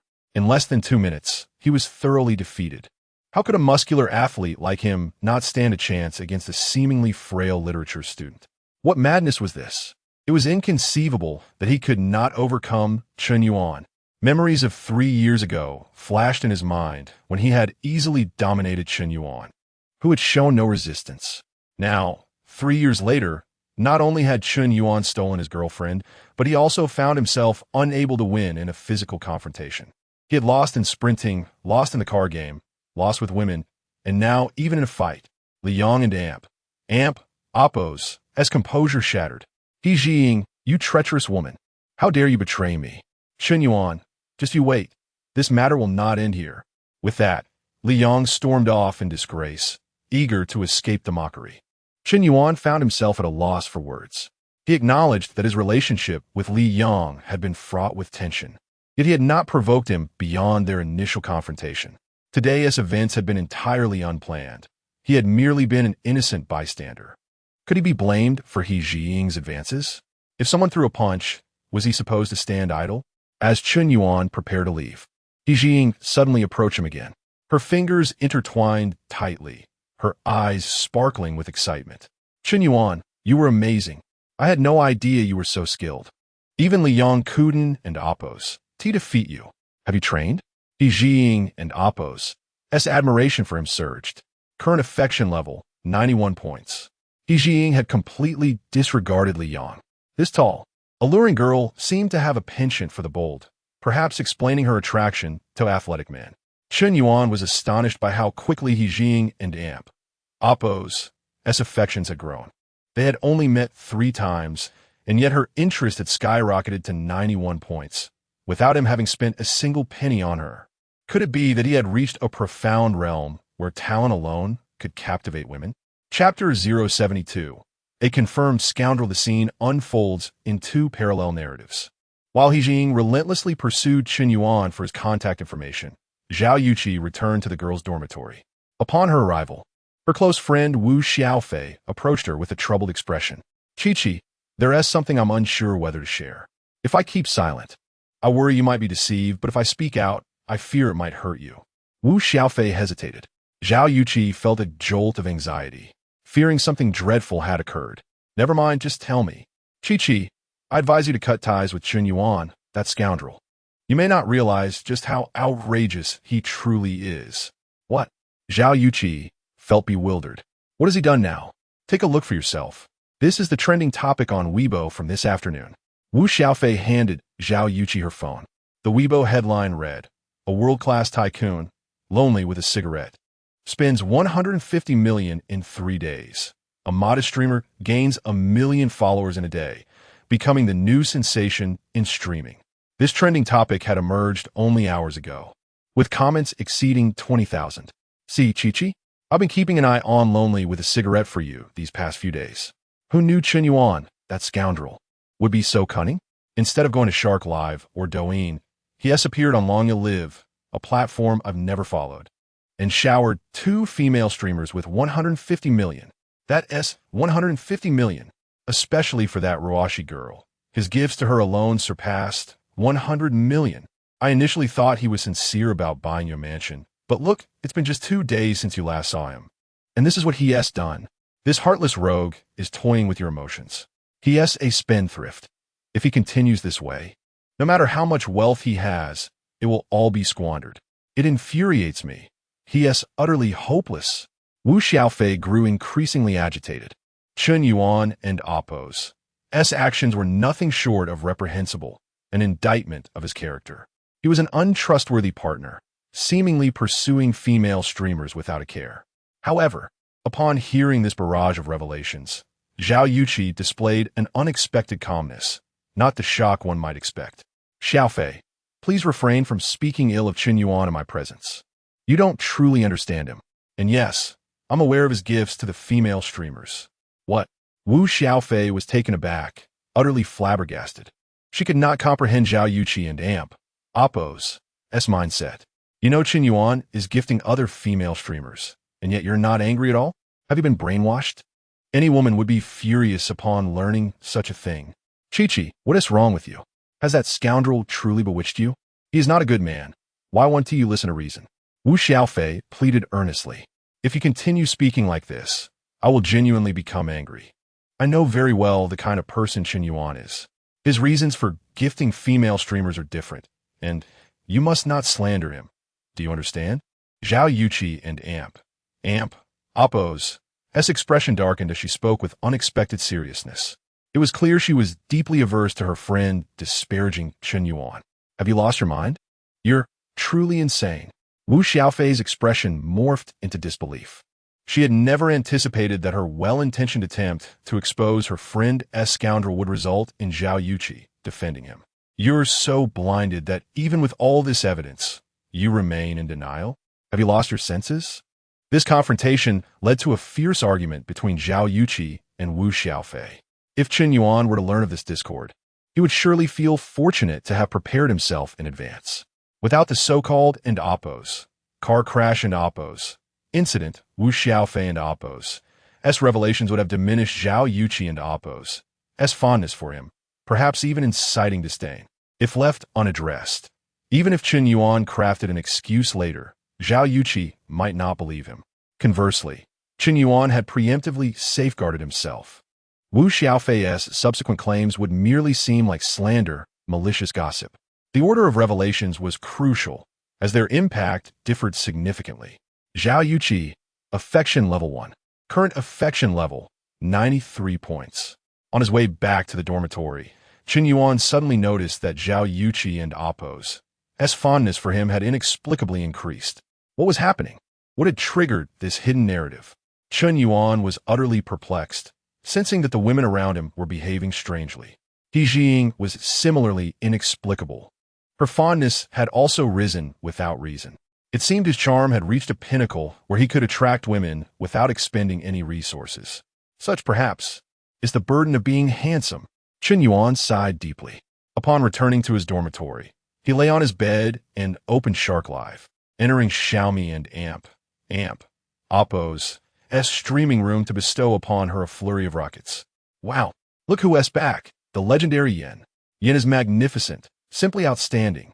Yen has spent $1 billion on Longya, and now he's back at Shark Live to show off. Thank you so much, Yen, for the super rockets. Thank you, Yen. Moi, Xiaomi exclaimed, her face alight with surprise. It seemed that the unpleasant incident had finally passed. Yen had truly forgiven her, otherwise he wouldn't continue showering her with gifts. Meanwhile, Wu Xiaofei, having been chastised by Zhao Yuqi, felt a sense of indignation. In her heart, she had firmly categorized Chen Yuan as a scoundrel. She could not allow her friend to remain ensnared in his web. Wu Xiaofei was determined to awaken Zhao Yuqi to the truth. She opened Shark Live, initially harboring little hope, but upon entering, she discovered a wildly popular streaming room. The public chat was ablaze with a wealthy patron showering streamer Xiaomi with super rockets. That patron was none other than Lonely with a cigarette. Ah, Chen Yuan, you scoundrel. I was planning to gather evidence to confirm your deceit, but you've delivered yourself right into my hands. If I don't bring you down, I swear I'm not a Wu. Chi-Chi, come quickly and see. I want to even mention the Weibo screenshots, but look at what Chen Yuan is doing now. Wu Xiaofei pointed fervently at the computer screen, where the ID Lonely with a cigarette had already gifted Xiaomi over 1,000 super rockets, showing no signs of stopping. At that moment, Zhao Yuqi approached slowly. Chapter 073. I've changed my shoes, can you see? That scoundrel Chen Yuan is showering other female streamers with rockets. Wu Xiaofei crossed her arms, eager to witness Zhao Yuqi and Appo's expression changed dramatically. However, that moment never arrived. Zhao Yuqi remained composed, even after witnessing Chen Yuan bestowing gifts upon another female streamer. Remarkably unfazed. I know that streamer. I had dinner with her today. She was trying every trick in the book to entice Chen Yuan. Zhao Yuqi uttered with a hint of disdain. Dinner together? Wu Xiaofei inquired. Yes, the three of us, me, her, and Chen Yuan, Zhao Yuqi affirmed. At this revelation, Wu Xiaofei was left utterly stunned, her mouth agape in disbelief. Was this truly the esteemed beauty from the literature department she knew? Was this the proud flower of Hunan University? Could she really be so humble as to overlook the presence of other women for Chen Yuan? My heavens, you're the campus belle. How have you devolved into a mere sycophant? Stop overthinking it. Chen Yuan is not the person you assume him to be. There's a reason behind his generosity towards that streamer, but I can't disclose it now. In any case, I will not abandon Chen Yuan. If I withdraw now, I would only grant those wretches an opportunity. Wu Xiaofei nearly sputtered in disbelief at Zhao Yuqi's explanation. What could possibly justify her indifference towards Chen Yuan showering gifts on other women? Is there truly such a magnanimous woman in existence? Impossible. Unthinkable. Could it be that Zhao Yuqi didn't genuinely care for Chen Yuan, viewing him merely as a cash machine? Yet, that didn't seem plausible. Her behavior clearly indicated affection for him. It was all too convoluted. I feel as if my worldview is crumbling. Chi-Chi, take care of yourself. It's already been substantiated. Yet you still defend Chen Yuan. Observing Wu Xiaofei and Appo's distressed demeanor, Zhao Yuqi felt equally exasperated. You are my dearest friend. Why must you oppose Chen Yuan? Did he provoke you in any way? Moreover, You're judging based solely on superficial knowledge. Do you not find that rather hasty? Zhao Yuqi was reluctant to elaborate further. Understanding Wu Xiaofei and Amp, Oppo's nature. This friend was a notorious gossip, incapable of keeping secrets. If she were to learn that Chen Yuan possessed an inheritance of 500 billion, it would not be long before the entire school knew, and countless temptresses would attempt to ensnare him. Wuden and Oppo's tea that simply create unnecessary enemies? Though she was confident in herself, there was still the matter of Qin Bingshu lurking in the background. What if, an hour later, Chen Yuan had sent a staggering 10,000 super rockets to streamer Xiaomi and Oppo's? To this point, viewers and streamers on the Shark platform had become utterly desensitized. Witnessing Yin Zong showering gifts for the first time nearly left them in shock. However, as they grew accustomed to it, they found their hearts could withstand more. It seemed that tens of millions were no longer a significant sum. If Yin Zong can spend 100 million on Longya, then spending 20 million now indicates he's holding back. The chat was abuzz with comments praising Yin Zong's grandeur. Not just in Xiaomi or S-Stream. Nearly every streamer on the Shark platform was echoing the same sentiment. He was not a streamer, yet his fame surpassed that of the streamers themselves. Yin Zong's reputation had become legendary among the wealthy elite. Damn it, my hands are nearly cramping from this gift-giving. I'm done. Time for a shower and sleep. Chen Yuan pondered whether he should hire someone specifically to shower him with gifts, paying them a monthly salary of 10,000 for doing nothing but gifting. But on further reflection, he decided against it. Given his current standing, it was not wise to expose himself in the public eye. Only he could utilize the system's funds. Such thoughts were merely whimsical. After his shower, Chen Yuan went to sleep. That night, the stars twinkled, the clouds dispersed, and the crescent moon hung in the sky, casting a soft glow upon the earth, seemingly heralding a splendid day ahead. The next day dawned bright and clear. Golden sunlight streamed through the window onto the desk in the dormitory. Indeed, it was a beautiful day. Chen Yuan arose at 10 in the morning. After washing his face, brushing his teeth, and showering, including a thorough wash of his hair, he thought back to his usual routine of washing his hair every 2 days. He had already washed it yesterday, so technically, he didn't need it today. However, there was a classmate gathering that afternoon, and Xiao Yu would be attending. His hair absolutely needed to be washed. Without a fresh style, he felt a lack of confidence. Boys often pay undue attention to their hairstyles. After washing, Chen Yuan dressed and headed to the cafeteria for a meal. After eating, he glanced at the time. It was only noon. For some reason, today felt particularly prolonged. Typically, time flew by, and a few rounds of gaming could occupy half the day. Yet today, he had no desire to play. He paced back and forth in the dormitory, much to the annoyance of his roommates. Hey, what is up with you today? You seemed a bit distracted at lunch. Lao Chao suddenly questioned. Come on, stop dawdling. Get online. The special forces are ready. Xiong Tao urged. You all go ahead. Sun Rue just messaged me. She said that the 4 girls in her dormitory are feeling bored this afternoon and want to join us for karaoke. Just the 4 of us and 4 girls. Are you interested? Zhou Haikuan exclaimed with excitement. Upon hearing this, Lao Xiong and Lao Chao also perked up. Wow, a girl is taking the initiative to socialize.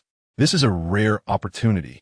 Besides Sun Rue and Lin Shutong, that Li Shaoling isn't bad either. What is the name of the other one? Xiong Tao grinned slyly. I don't know the other one. She is a bit plump. I didn't pay much attention. But Li Shaoling is indeed a catch. Let us do it. Quickly text Sun Rue and say we agree. Xiong Tao urged enthusiastically, seemingly ignoring Chen Yuan's input. Wait, I can't go today. I have other commitments this afternoon. Chen Yuan interjected. All right then. Zhou Haikuan nodded and began drafting a message. Xiao Rue, Chen Yuan can't make it today, but the rest of us are free. Let us go to Happy Space for karaoke. It's close by. How about we meet up first and discuss? Once the message was composed, Zhou Haikuan promptly sent it. A quick response followed. Chen Yuan can't make it? Then the activity is canceled. No, even if Chen Yuan can't come, we can still have fun. I'm just not in the mood. I suddenly don't want to sing anymore. Zhou Haikuan was left bewildered by Sun Rue's reply. What's going on? Why the sudden change? Lao Zhou, what's the situation? I've already changed my shoes. Chapter 074. What is the big deal about a girl being 20 minutes late? Well, Sun Rue said the event was cancelled. Zhou Haikuan awkwardly admitted. What's going on? Wasn't she the one who initiated the invitation? Chen Yuan questioned, puzzled. Chen Yuan isn't going, and now the girls in their dormitory have lost interest in coming out. Zhou Haikuan shrugged, feeling somewhat helpless. Life can indeed be as lonely as snow, watching the girl he fancies fall for his own brother, while he remains powerless to intervene. Can this truly be blamed on Chen Yuan? Clearly, Chen Yuan never intended to compete with him for Sun Rue's affections. Yet, Sun Rue seemed to take a liking to Chen Yuan, treating Zhou Haikuan merely as a stepping stone to get closer to him. He had contemplated severing ties with Sun Rue, but he found himself unable to do so. It felt as though he had unwittingly become Sun Rue and Oppos, as backup, perhaps not even worthy of that title. I understand now. Their dormitory includes Lin Shutong, and it seems Sun Rue is also. Lao Chao glanced at Chen Yuan, leaving his thoughts unspoken, concerned about Zhou Haichuan's feelings. Cough cough. This social gathering was probably orchestrated by Lin Shutong to reconcile with Lao Si. If Lao Si doesn't show up, the event will surely be cancelled. Lao Chao shook his head, clearly seeing the situation. Yuan Yi. Can I call you Yuan Ge? For the happiness of our brothers, you must sacrifice a little for yourself. Plus, going out singing with the girls isn't a loss for you. Xiong Tao suddenly switched to calling him Yuan Ge, willing to go all out for the sake of pursuing girls. Calling me Yuan Yi won't help. I genuinely have important matters today. Chen Yuan waved his hand decisively, remaining unmoved. Yuan Yi, are you truly so heartless? If I end up single, you shall bear the responsibility. By the way, what time is your engagement this afternoon? 5 o'clock. What is the rush at 5? It's only a little past 12 now. Just agree first, and once Sun Rue and the others come out, you can transition over by 4. Do you understand what time management means? Xiong Tao's words struck a chord. Was effective time management indeed feasible? Scheduling 2 events in a single day seemed entirely reasonable. It was said that some remarkable individuals could manage 5 or 6 in one day without issue. What Xiong Tao said makes sense. It's merely about managing the schedule. As long as you can get Sun Rue's dormitory out first, consider it a mission accomplished. After that, you can go wherever you please. Yuan Ge, the happiness of our brother's future depends on you. Lao Gao Ego in Agumen.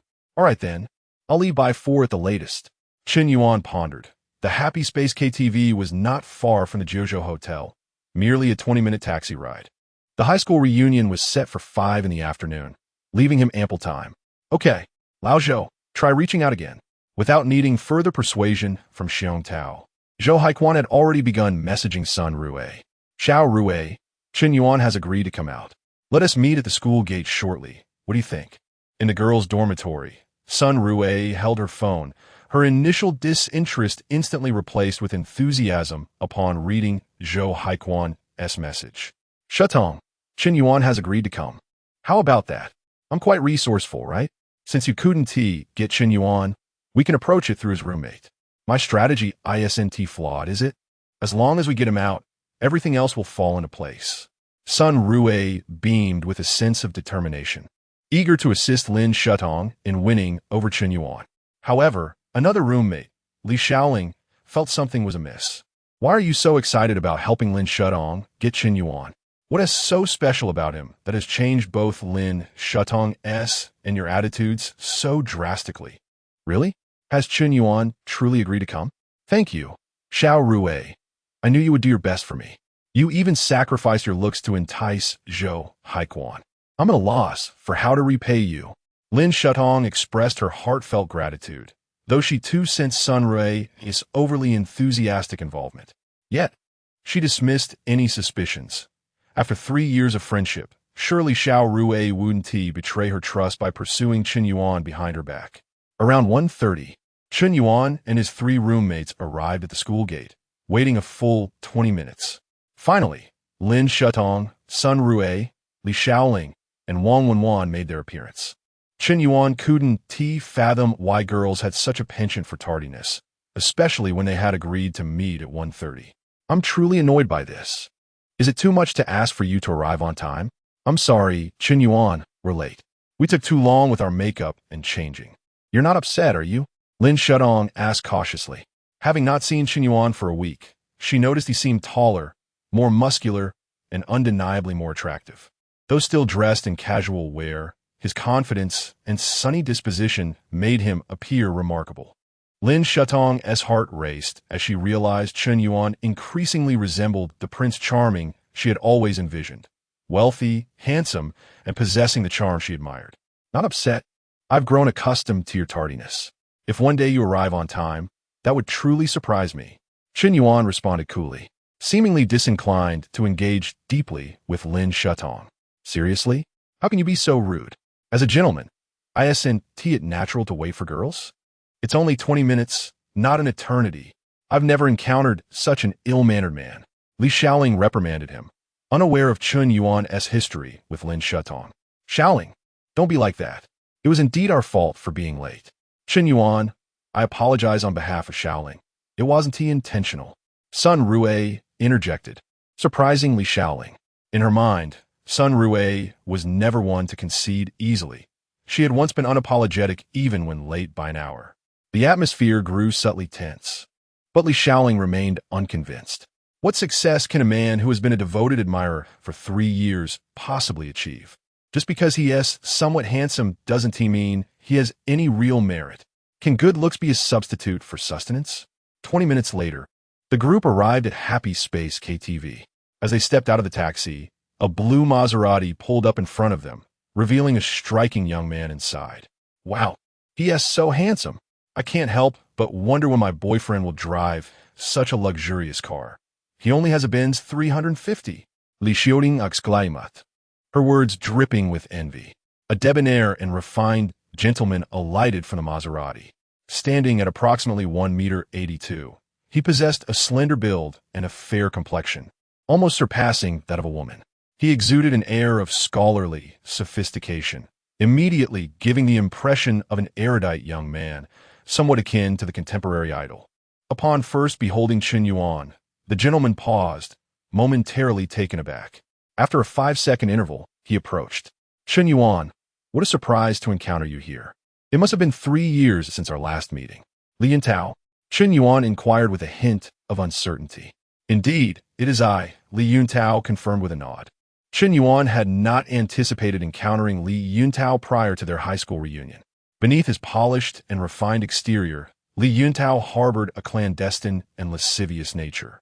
Rumor had it that his strict upbringing, owing to his father's position as a director in the Education Bureau and his mother's role as the founder of an educational institution, had deterred him from engaging in romantic relationships during high school. He had also harbored a secret admiration for Xiao Ruoyu for 3 years.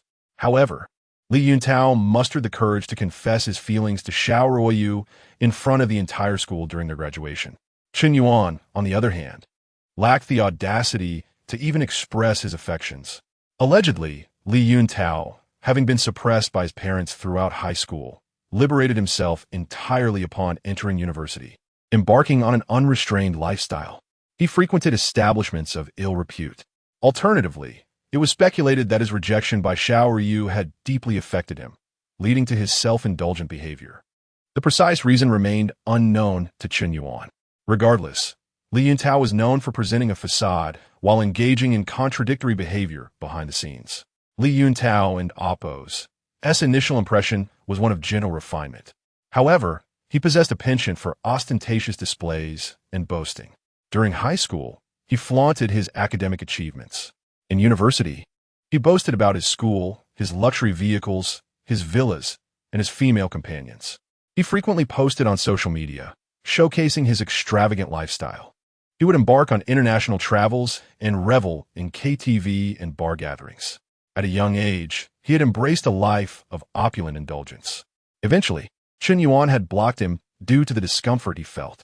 Chen Yuan, who is this handsome gentleman? A high school classmate, Li Yuntao. He was the vice monitor of my senior year class. He is currently studying at China University of Geosciences, a prestigious 985 university. His mother is the founder of an English training institution, and his family's assets are approaching 100 million. Chen Yuan provided a detailed account of Li Yuntao's background, fully catering to his desire for ostentation and boasting. No, Chen Yuan, you exaggerate. My family currently owns merely 5 apartments, 2 villas, and 4 cars. My mother simply enjoys being a teacher. In reality, our total assets are less than 50 million. You exaggerate. Li Yuntao waved his hand, feigning modesty. However, his words were laden with blatant boasting. Ostentation is acceptable, but lacking the means to do so is lamentable. He was a genuine scion of wealth.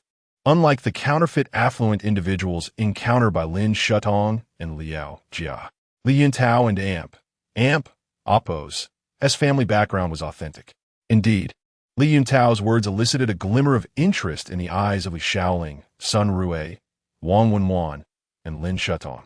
Their gaze towards Li Yuntao differed noticeably from their perception of Chen Yuan and Oppo's as 3 roommates. However, Lin Shutong swiftly regained her composure. While Li Yuntao was exceptional, he could not compare to Chen Yuan. After all, Chen Yuan was capable of gifting millions of yuan in virtual gifts during live streams. Li Yuntao's family assets totaled only 50 million, which paled in comparison to Chen Yuan's resources. She could not afford to waver in her affections. Otherwise, Chen Yuan would never forgive her. In contrast to Lin Shudong's thoughts, Sun Rui found Li Yuntao to be quite intriguing. Since she could not ensnare Chen Yuan, Li Yuntao presented a viable alternative. He was a graduate of a prestigious 985 university, possessed handsome features, exuded gentle refinement, boasted a favorable family background, and drove a Maserati. Was he not 100 times superior to Zhou Haiquan, that impoverished loser? Men choose women, but women can also choose men. If a man with better prospects presents himself, why not afford oneself an additional opportunity? Li Yuntao, my name is Sun Rui. May I add you on WeChat so we can socialize together in the future? Sun Rui inquired proactively. Upon hearing this, Zhou Haiquan, who was standing nearby, wore an expression of disbelief. He was bewildered. In his mind, Sun Rui had always been reserved, endearing, and pure. Yet, she was taking the initiative to request a man and Oppo's as contact information. What was happening?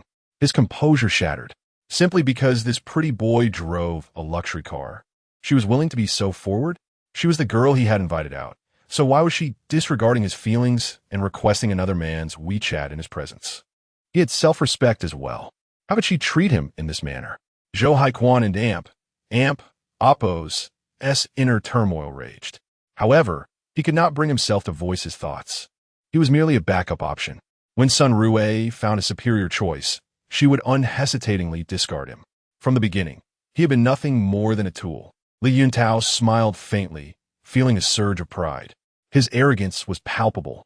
Chen Yuan, this scoundrel, the girl you invited out, is actually seeking my WeChat? Ha! You must be utterly humiliated. A loser will always be a loser. How dare you pursue Xiao Ruoyu with your meager means? Take a good look at yourself. A loser will always be a loser. The girl you painstakingly invited out has been seduced by me in a matter of minutes. Li Yuntao was inwardly ecstatic. He felt a sense of satisfaction from flaunting his success even before the class reunion had commenced. However, he adopted a hesitant demeanor on the surface. This is not quite appropriate. Would Chen Yuan be upset if I added you on WeChat? As old classmates, I understand the principle of not coveting a friend in Oppo's as companion. Oh, I am not Chen Yuan's girlfriend. We are merely ordinary classmates, Sun Rui explained. Oh, very well, you may scan my QR code. Li Yuntao deliberately hesitated for a few seconds before retrieving his phone and displaying his WeChat QR code. Ding! Scan successful. No sooner had Sun Rui added Li Yuntao as a friend than Li Shaoling approached. May I scan your QR code as well? You don and Oppo's. Team mine, do you? Not at all. Not at all. We are all classmates and friends. You are welcome to add me as well. Li Yuntao suddenly gestured towards Lin Shutong, as she appeared to be the most attractive among the 4 women. Li Yuntao and Oppo's ego had reached its zenith. He regarded Chen Yuan with an air of condescension. Chapter 76. The core philosophy of scoundrel. This doesn't seem quite right. Lin Shutong hesitated. In the past, she would have unhesitatingly added Li Yuntao on WeChat upon encountering such a situation. However, now, she cast several glances at Chen Yuan, clearly too timid to flirt with another man in his presence. This attitude was a stark contrast to her previous demeanor. All right then, you all enjoy yourselves. I have something to attend to. Li Yuntao nonchalantly tucked his phone into his pocket. Although Lin Shudong possessed a certain charm, she could hardly be considered exceptional. The person he intended to pursue today was none other than his first love, Xiao Ruoyu, a figure who had captivated his heart for 3 years since their graduation from high school. A chance encounter with a woman on the street was merely a fleeting distraction. Despite her attractiveness, she was simply someone to toy with. There was no need to take it seriously. He was still capable of discerning priorities. The main point was that he had put on quite the show before Chen Yuan. What a delightful performance it was. Chen Yuan must still be bewildered by it all, and his 3 companions.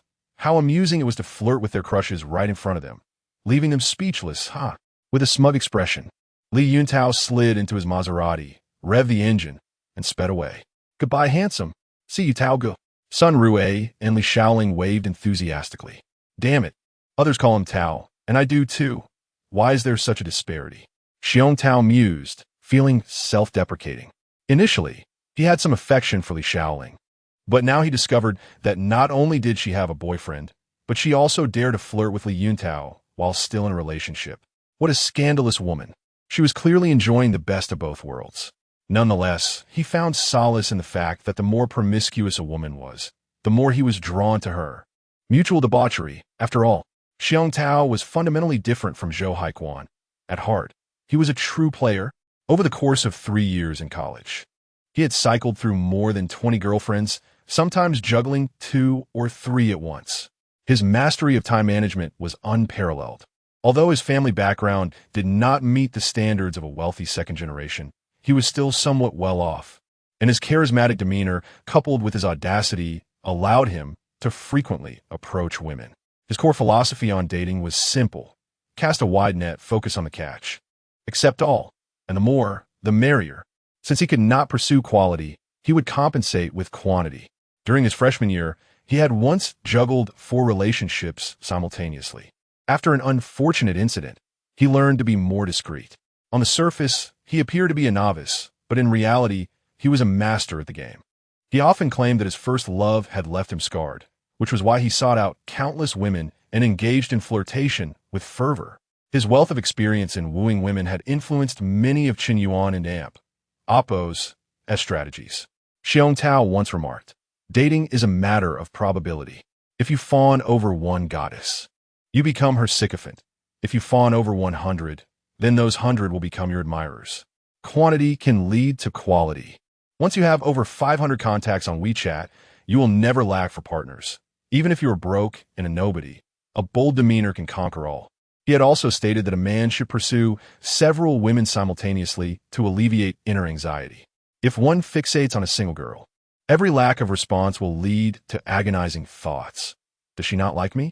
Did I say something wrong? Did I send the wrong message? This would lead to incessantly messaging her, only to annoy her further. Conversely, if one were to pursue multiple women, the chances of success would increase, and one would remain unperturbed by any lack of response from a particular girl, as there would always be another to charm. This calmness would, ironically, make one more attractive to women. Thus, pursuing several women at once truly alleviates psychological pressure, allowing one to maintain enthusiasm for longer, ultimately increasing the likelihood of success. Chen Yuan had previously found such scoundrel philosophies hard to accept, yet now he realized there might be some truth to them. The less one cares about a woman and Oppos as perception, the better one tends to perform. Of course, scoundrels ultimately hurt themselves and others. No matter how intricate the strategy, it cannot prevent a disastrous outcome. A fire cannot be concealed indefinitely. The most conventional approach for men is to pursue multiple women. If one shows interest, the man can commit to her while severing ties with the others. It is reasonable, logical, and lawful. This mirrors how women seek out backup options and choose the best among them.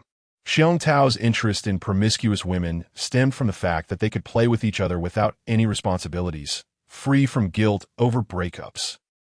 10 minutes later, the group of 8 rented a private room at a KTV.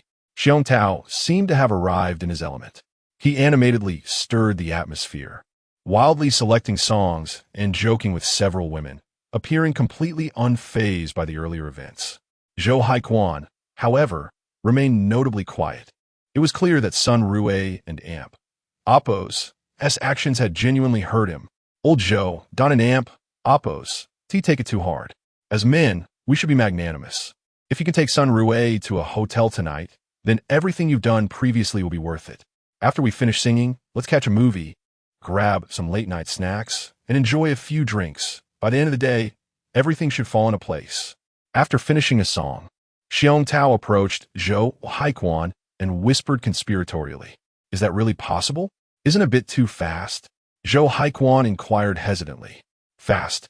You've been pursuing Sun Rue for months. Is this really fast?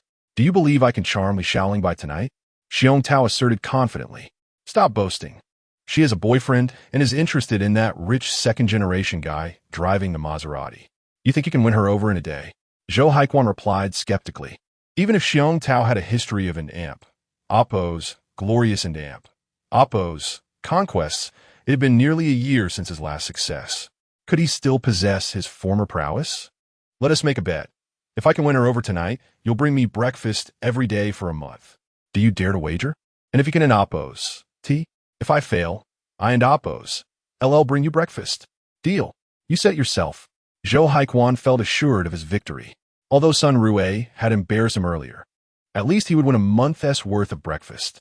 Could it be that Xiong Tao, sensing his distress, was intentionally betting against himself to lift his spirits? What a good friend. Zhou Haiquan felt deeply touched, only to discover Xiong Tao had moved to Li Xiaoling and Amp Oppo's side, exchanging jokes, rather risky ones at that. Li Xiaoling was laughing heartily, and they began singing love songs together. An hour later, Xiong Tao and Li Xiaoling were now embracing. What a turn of events. Zhou Haiquan was left dumbfounded. Li Xiaoling made no attempt to resist Xiong Tao and Oppo's advances, nor did she push him away. What on earth was happening? Chapter 077. Can it really be repeated? Observing the fervent exchange between Xiong Tao and Li Xiaoling, the atmosphere within the private room began to grow increasingly ambiguous. At that moment, Sun Rue suddenly raised the microphone and inquired, "Chen Yuan, I wish to confirm something with you." "What is it? Speak." Chen Yuan replied with a nonchalant tone, "Are you the affluent figure known as Yinzong? I've seen your WeChat profile picture and name before. You are indeed Lonely Cigarette, although you've since changed your WeChat name." Upon hearing this, the previously raucous KTV room fell into an eerie silence, the tension almost suffocating. Every gaze in the room converged upon Chen Yuan. Sun Rue had speculated that Chen Yuan was Yinzong, yet lacked definitive proof, as he had never openly acknowledged it. Therefore, clarification was necessary. Lin Shudong harbored similar doubts. In recent days, Lonely Cigarette, the illustrious millionaire, had lavished a staggering sum of over 200 million on various live streaming platforms. Initially convinced that in Amp Oppo's Lonely Cigarette and Amp Oppo's was indeed Chen Yuan, she now found herself questioning it. After all, Yinzong and Amp Oppo's wealth was almost surreal. Even if Chen Yuan were a hidden heir, it was hard to believe he could casually spend 2 billion. Such extravagance seemed implausible. Li Xiaoling, Wang Wenwan, as well as their roommates, Chao Jinyan, Xiong Tao, and Zhou Haiquan, were equally bewildered, staring at Chen Yuan in stunned silence, as if deep in thought. "I understand now. No wonder so many girls have suddenly shown affection for the fourth one. It's no surprise he has been experiencing a surge in romantic encounters. Even the campus belle Zhao Yuqi has been getting close to him. It turns out this lad's true identity is..." Xiong Tao's expression transformed into one of epiphany. "You're incredible. Are you truly Yinzong, the fourth one? Yinzong is my idol. To think such a remarkable millionaire is my roommate. Et plim lao gao, equali astites. I finally comprehend where I lost." Zhou Haiquan sighed. "If you are indeed Yinzong, then I concede my defeat wholeheartedly." He had also noticed Chen Yuan's recent peculiar behavior. Yinzong? The same one who made headlines on Weibo for gifting a female streamer $1 billion? How is that even possible? Li Xiaoling pushed away Xiong Tao and Appo's hand that had crept onto her shoulder, her shock mirroring that of the others as they regarded Chen Yuan. 7 pairs of eyes fixated intently on him. Sun Rue and Amp. Appo's inquiry was intended to compel Chen Yuan to reveal his true identity. Lin Shutong, too, was eager for Chen Yuan to confirm this revelation. Having been deceived by Huang Junkai once, she was unwilling to endure a second occurrence. At first, Chen Yuan maintained a calm demeanor, but suddenly, his expression mirrored the astonishment of those around him. What? Have you all lost your minds? How could you suspect that I am Yinzong? Do I appear to be someone capable of bestowing 2 billion upon a female streamer? If I had that kind of money, wouldn't it be more enticing to purchase luxury cars or villas? Why would I squander it on gifts just to hear someone sold iron 666? Chen Yuan rolled his eyes, outright denying the claim of being Yinzong. This identity was somewhat sensitive. If his roommates were to discover his immense wealth, it would surely complicate their interactions. He feared they might expect him to treat them to meals daily. The crux was that Chen Yuan simply did not possess the means to indulge in such generosity. The idea that he could lavish riches upon an online streamer while being frugal with his longtime friends could lead them to question his character. His outright denial left Lin Shutong in a state of shock. You're not Yinzong? You really aren't Yinzong? Her incredulity was palpable, her countenance beginning to reflect disappointment. I assure you, I am not Yinzong. I am Chen Yuan, an ordinary junior. Recently, my family underwent a relocation, which is why I have a bit of money in hand. However, I did exaggerate. The properties we received are merely in the suburbs, each valued at tens of thousands, totaling perhaps 3 to 5 million at most, Chen Yuan said, raising his hands in a gesture of surrender. I believe Xiao Chun, despite his recent peculiarities. I have known him as a roommate for 3 years. He is typically reluctant to spend even 200 on a meal, let alone give 2 billion to a streamer. Haha, so that's why you've suddenly been purchasing designer clothes. Your family must be doing well after the relocation. Huh?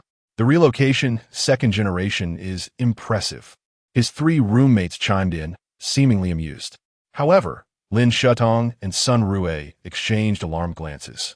The disparity between a billionaire and a mere second-generation relocator was stark, like clouds and dirt. The expectations one might have for another could lead to profound disappointment when reality fell short. Lin Shutong. Affection level -1 Lin Shutong. Affection level -1 Lin Shutong. Affection level -1 thus. Chen Yuan observed as Lin Shutong and Amp, Appo's affection for him began to plummet. In just a few minutes, it had already dipped to 70 points, with a noticeable downward trend. Ding! The affection level of Lin Shutong, the target of the host's affections, has decreased to 70 points. Should it fall to 0, the binding will be automatically dissolved. The host may choose to rebind or forego binding entirely. Such a mechanism? Chen Yuan was momentarily bewildered. The target of his affections could indeed dissolve their bond. And there was even a possibility of binding again. Was this system designed to torment him? Disappointment, despair, reversal, disappointment, despair, reversal. Could he repeatedly face humiliation? What the heck? He thought. The system was diabolical. However, Lin Shutong and Amp, Appo's reaction left him utterly disheartened. Previously, despite Chen Yuan's aloof demeanor, her affection had remained unchanged. Yet, upon realizing he was not Yinzong, her attitude shifted immediately. This baffled him. Could a person's social standing truly hold such significance? To put another way, if Chen Yuan were of such a status, did Lin Shutong genuinely believe she was worthy of him? Don't wealthy individuals also consider social compatibility? Why must one reach for the stars? Had she watched too many idol dramas or listened to too many fairy tales? Shutong, I've been aware of your behavior these past few days. I believe you sincerely wish to change. You once said you'd pursue me for 3 years. That truly touched me, and I feel. Before Chen Yuan could finish his thought, Lin Shutong abruptly interrupted him. Chen Yuan, I'm not ready yet. My mind is a bit chaotic. Could you give me some time? Chapter 078. Mr. Yin, the supercar you ordered has been delivered. Lin Shutong. Affection -1 Lin Shutong. Affection -1 Lin Shutong. Affection -1 current affection, 62 points. Chen Yuan and Amp. Oppos. S lips curled into a self-deprecating smile. His previous remark was merely a test. He had not anticipated that Lin Shutong would remain as pragmatic as ever. Indeed, one cannot change the innate nature of a person overnight. The essence of one and Oppos' character and worldview cannot be altered in just a day or two, or even in a month or two. Time dulls the pain of past wounds, and that is the essence of humanity. Previously, when he had seen Lin Shutong and Oppos' pitiable demeanor, he had even felt a twinge of sympathy, questioning whether he had been too harsh, too callous. Yet now, to hell with love. Did you not seek a chance? I have already granted you one, but you have persistently failed to cherish it. Do not ever claim I did not offer you an opportunity.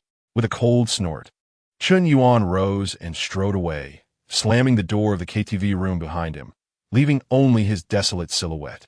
Lin Shutong, Sun Rue, Li Xiaoling, Wang Wenwan, Chao Jinyan, Zhou Haiquan, and Xiong Tao exchanged glances, the atmosphere growing progressively colder. Xiao Rue, did I just make a mistake?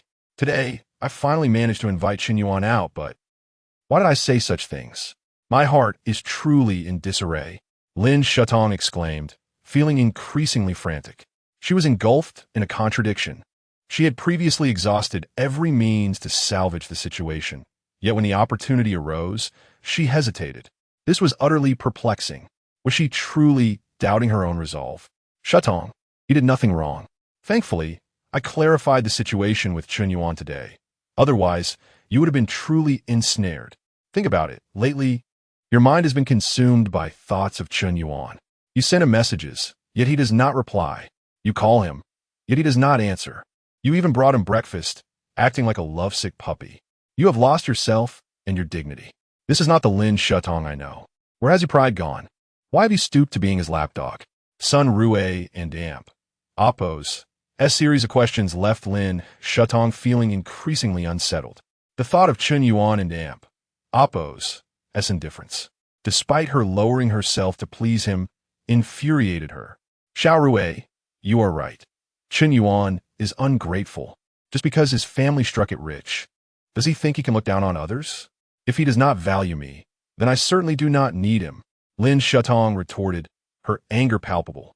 Just because his family received a windfall of millions, he acts as if he is a wealthy heir now. Understanding this is a relief. This is the Lin Shutong I know, Sun Rue affirmed. Xiao Rue, thank you for clarifying Chen Yuan's true nature. Otherwise, I would still be in the dark. Lin Shutong expressed her gratitude, feeling that men were unreliable, but that the bond with her best friend was steadfast. Unbeknownst to her, Sun Rue was not inquiring for her sake, but for her own. She wished to ascertain whether the wealthy Mr. Yin was indeed Chen Yuan. If confirmed, who would care about friendship? She would stop at nothing to claim Chen Yuan for herself. The fade of sisterhood was merely superficial. Who truly considers your feelings? You must be dreaming if you think your looks grant you the right to be the center of attention. After leaving the KTV, Chen Yuan noticed that Lin Shutong and Amp, Oppos' affection for him continued to dwindle, though the decline was gradual, occurring in increments every few minutes. It seemed that the current level of 60 points would not endure for long. However, he remained indifferent. Once a devoted admirer has been successfully turned away, the loss of affection would not incur any penalties.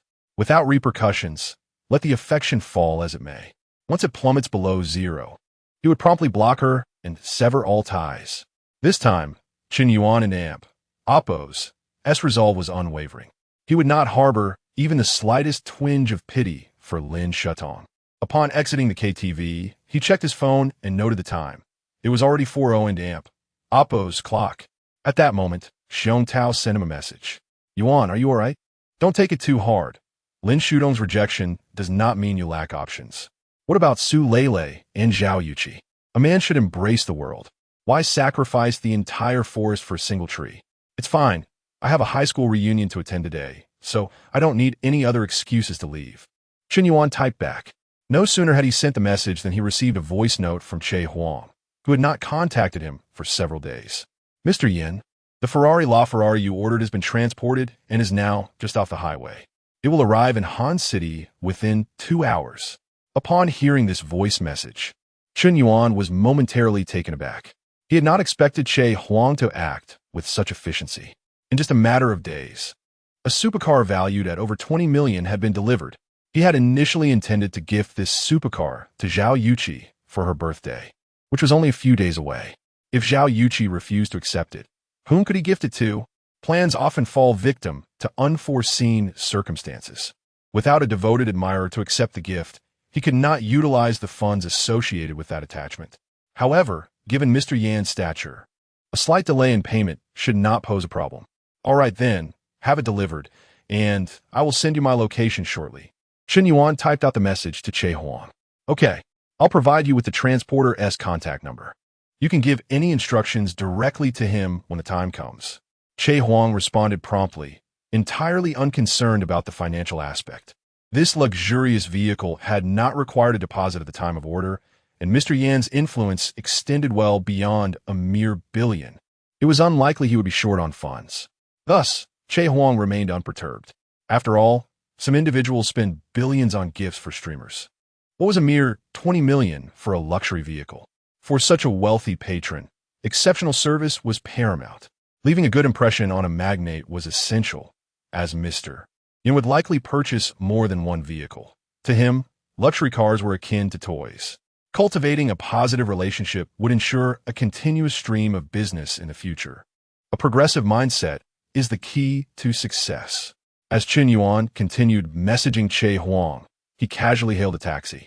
Driver, to Jiuzhou Restaurant. Certainly, please fasten your seatbelt. The traffic conditions in the city are somewhat poor today.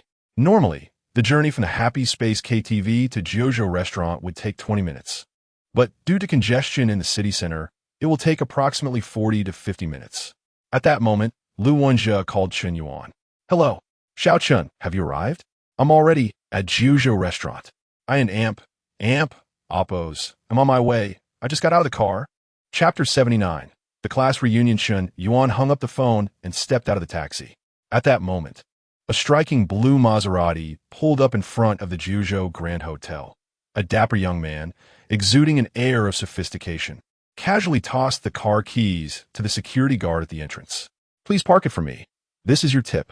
Li Yuntao nonchalantly threw out a set of keys while handing over a 100 yuan bill. The guard and Oppos' face lit up with joy upon receiving the money. What a generous boss. Li Yuntao exuded confidence. Just then, he spotted a familiar face at the entrance, and he seized the opportunity to show off. Lu Wenjie, why are you still standing here? I've already reserved a table. Just follow the front desk staff to room 520. Li Yuntao said with a friendly demeanor. I'm waiting for Chen Yuan to arrive. He should be here shortly, Lu Wenjie replied in a calm tone. In the past, he would have envied Li Yuntao driving a Maserati. However, he had now driven a 26 million Koenigsegg, making Li Yuntao's Maserati, priced at around 1 for million, seem rather ordinary. There was nothing particularly impressive about it, just average, run-of-the-mill. Chen Yuan? At the mention of Chen Yuan, Li Yuntao, Kuden, and Oppos' helped but chuckle. That loser remained as useless as ever.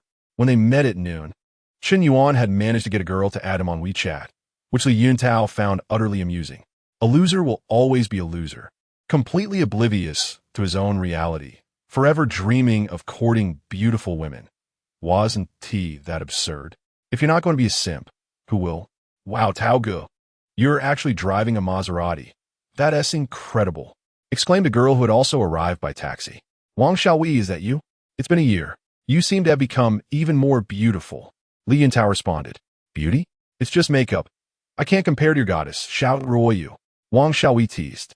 At that moment, the security guard had already parked the Maserati in the hotel's designated parking area and returned the keys to Li Yuntao. Hey, who is that?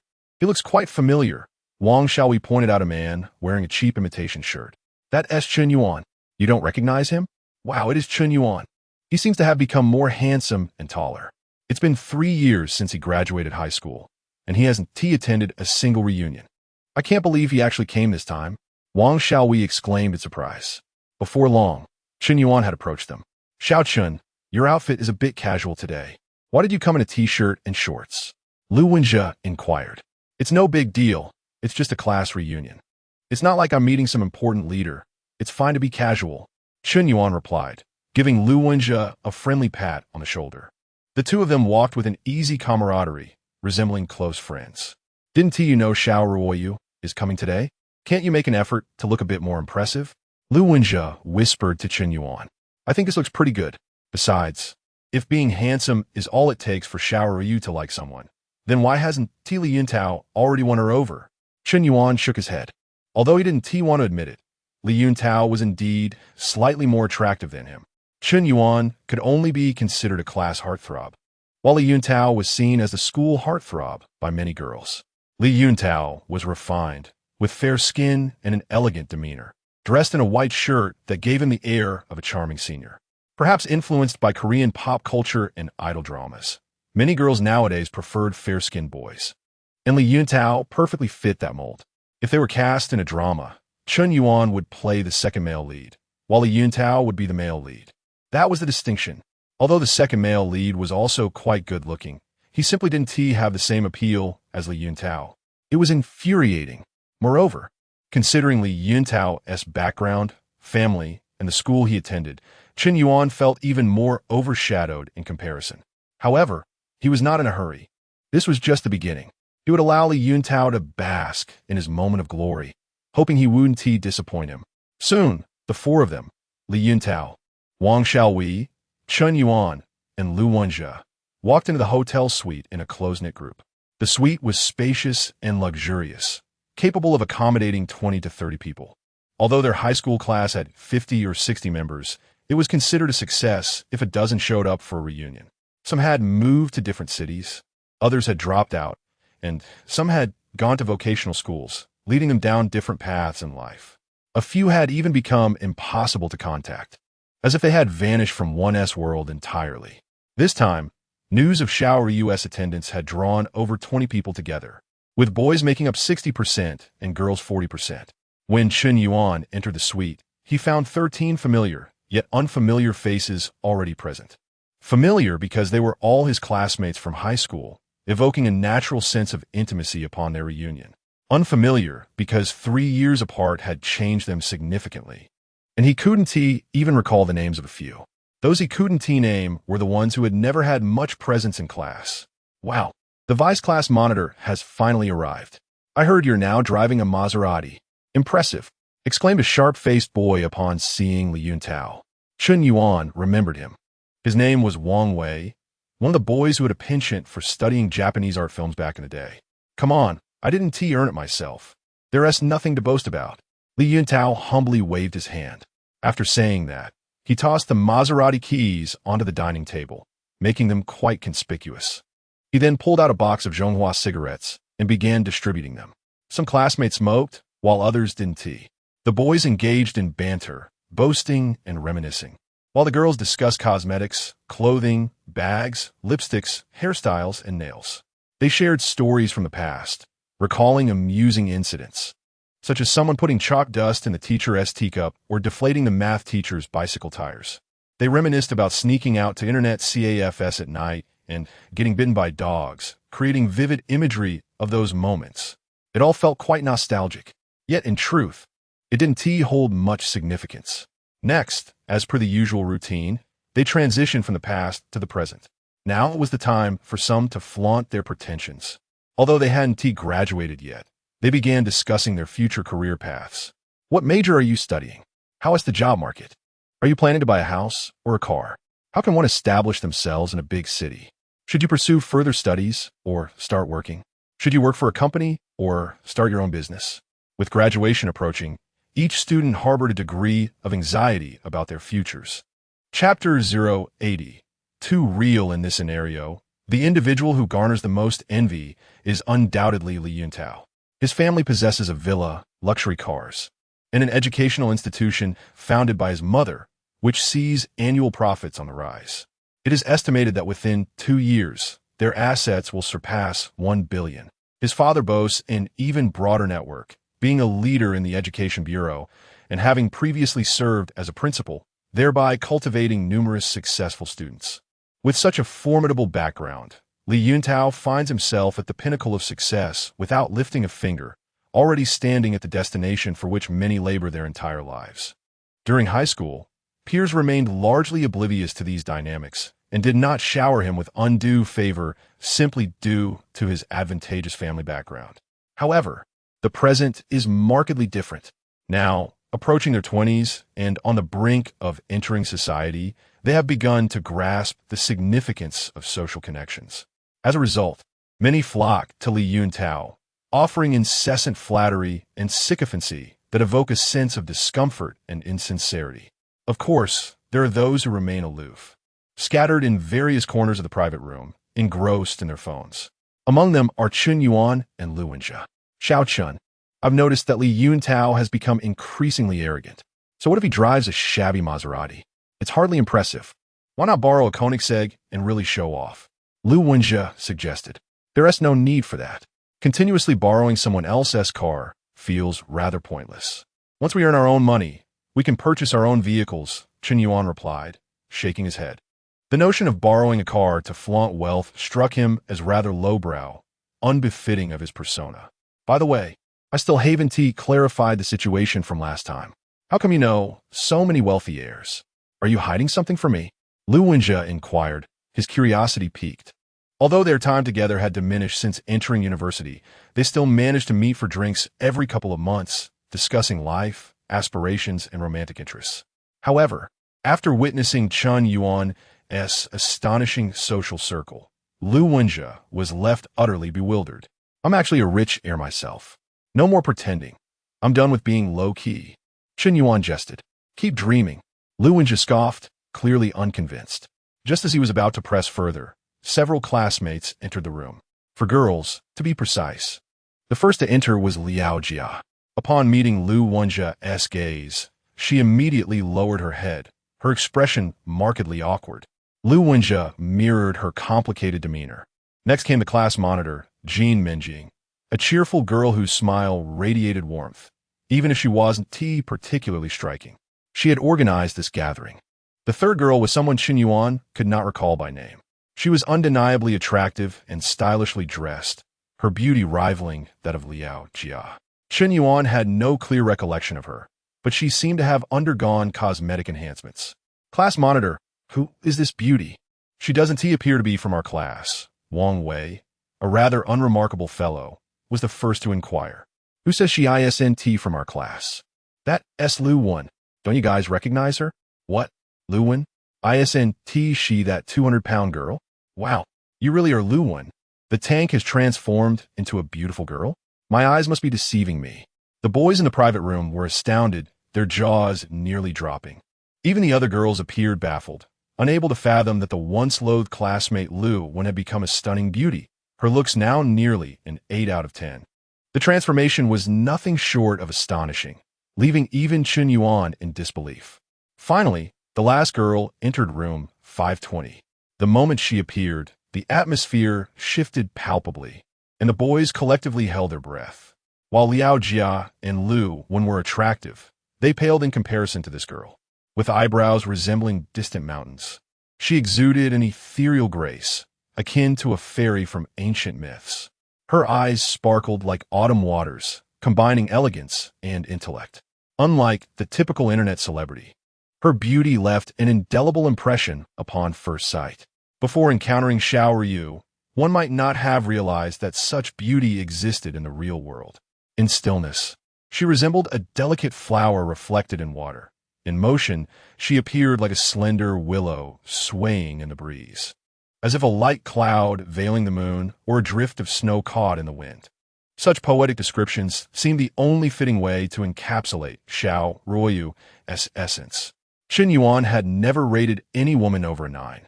Even the school belle Zhao Yuqi and the popular streamer Su Yihan only garnered scores in the 8 range. However, Xiao Ryu truly deserved a score exceeding 9. It would not be an exaggeration to state that out of 30 boys in their high school class, it seemed 29 harbored secret crushes on Xiao Ryu, with one possibly questioning his orientation.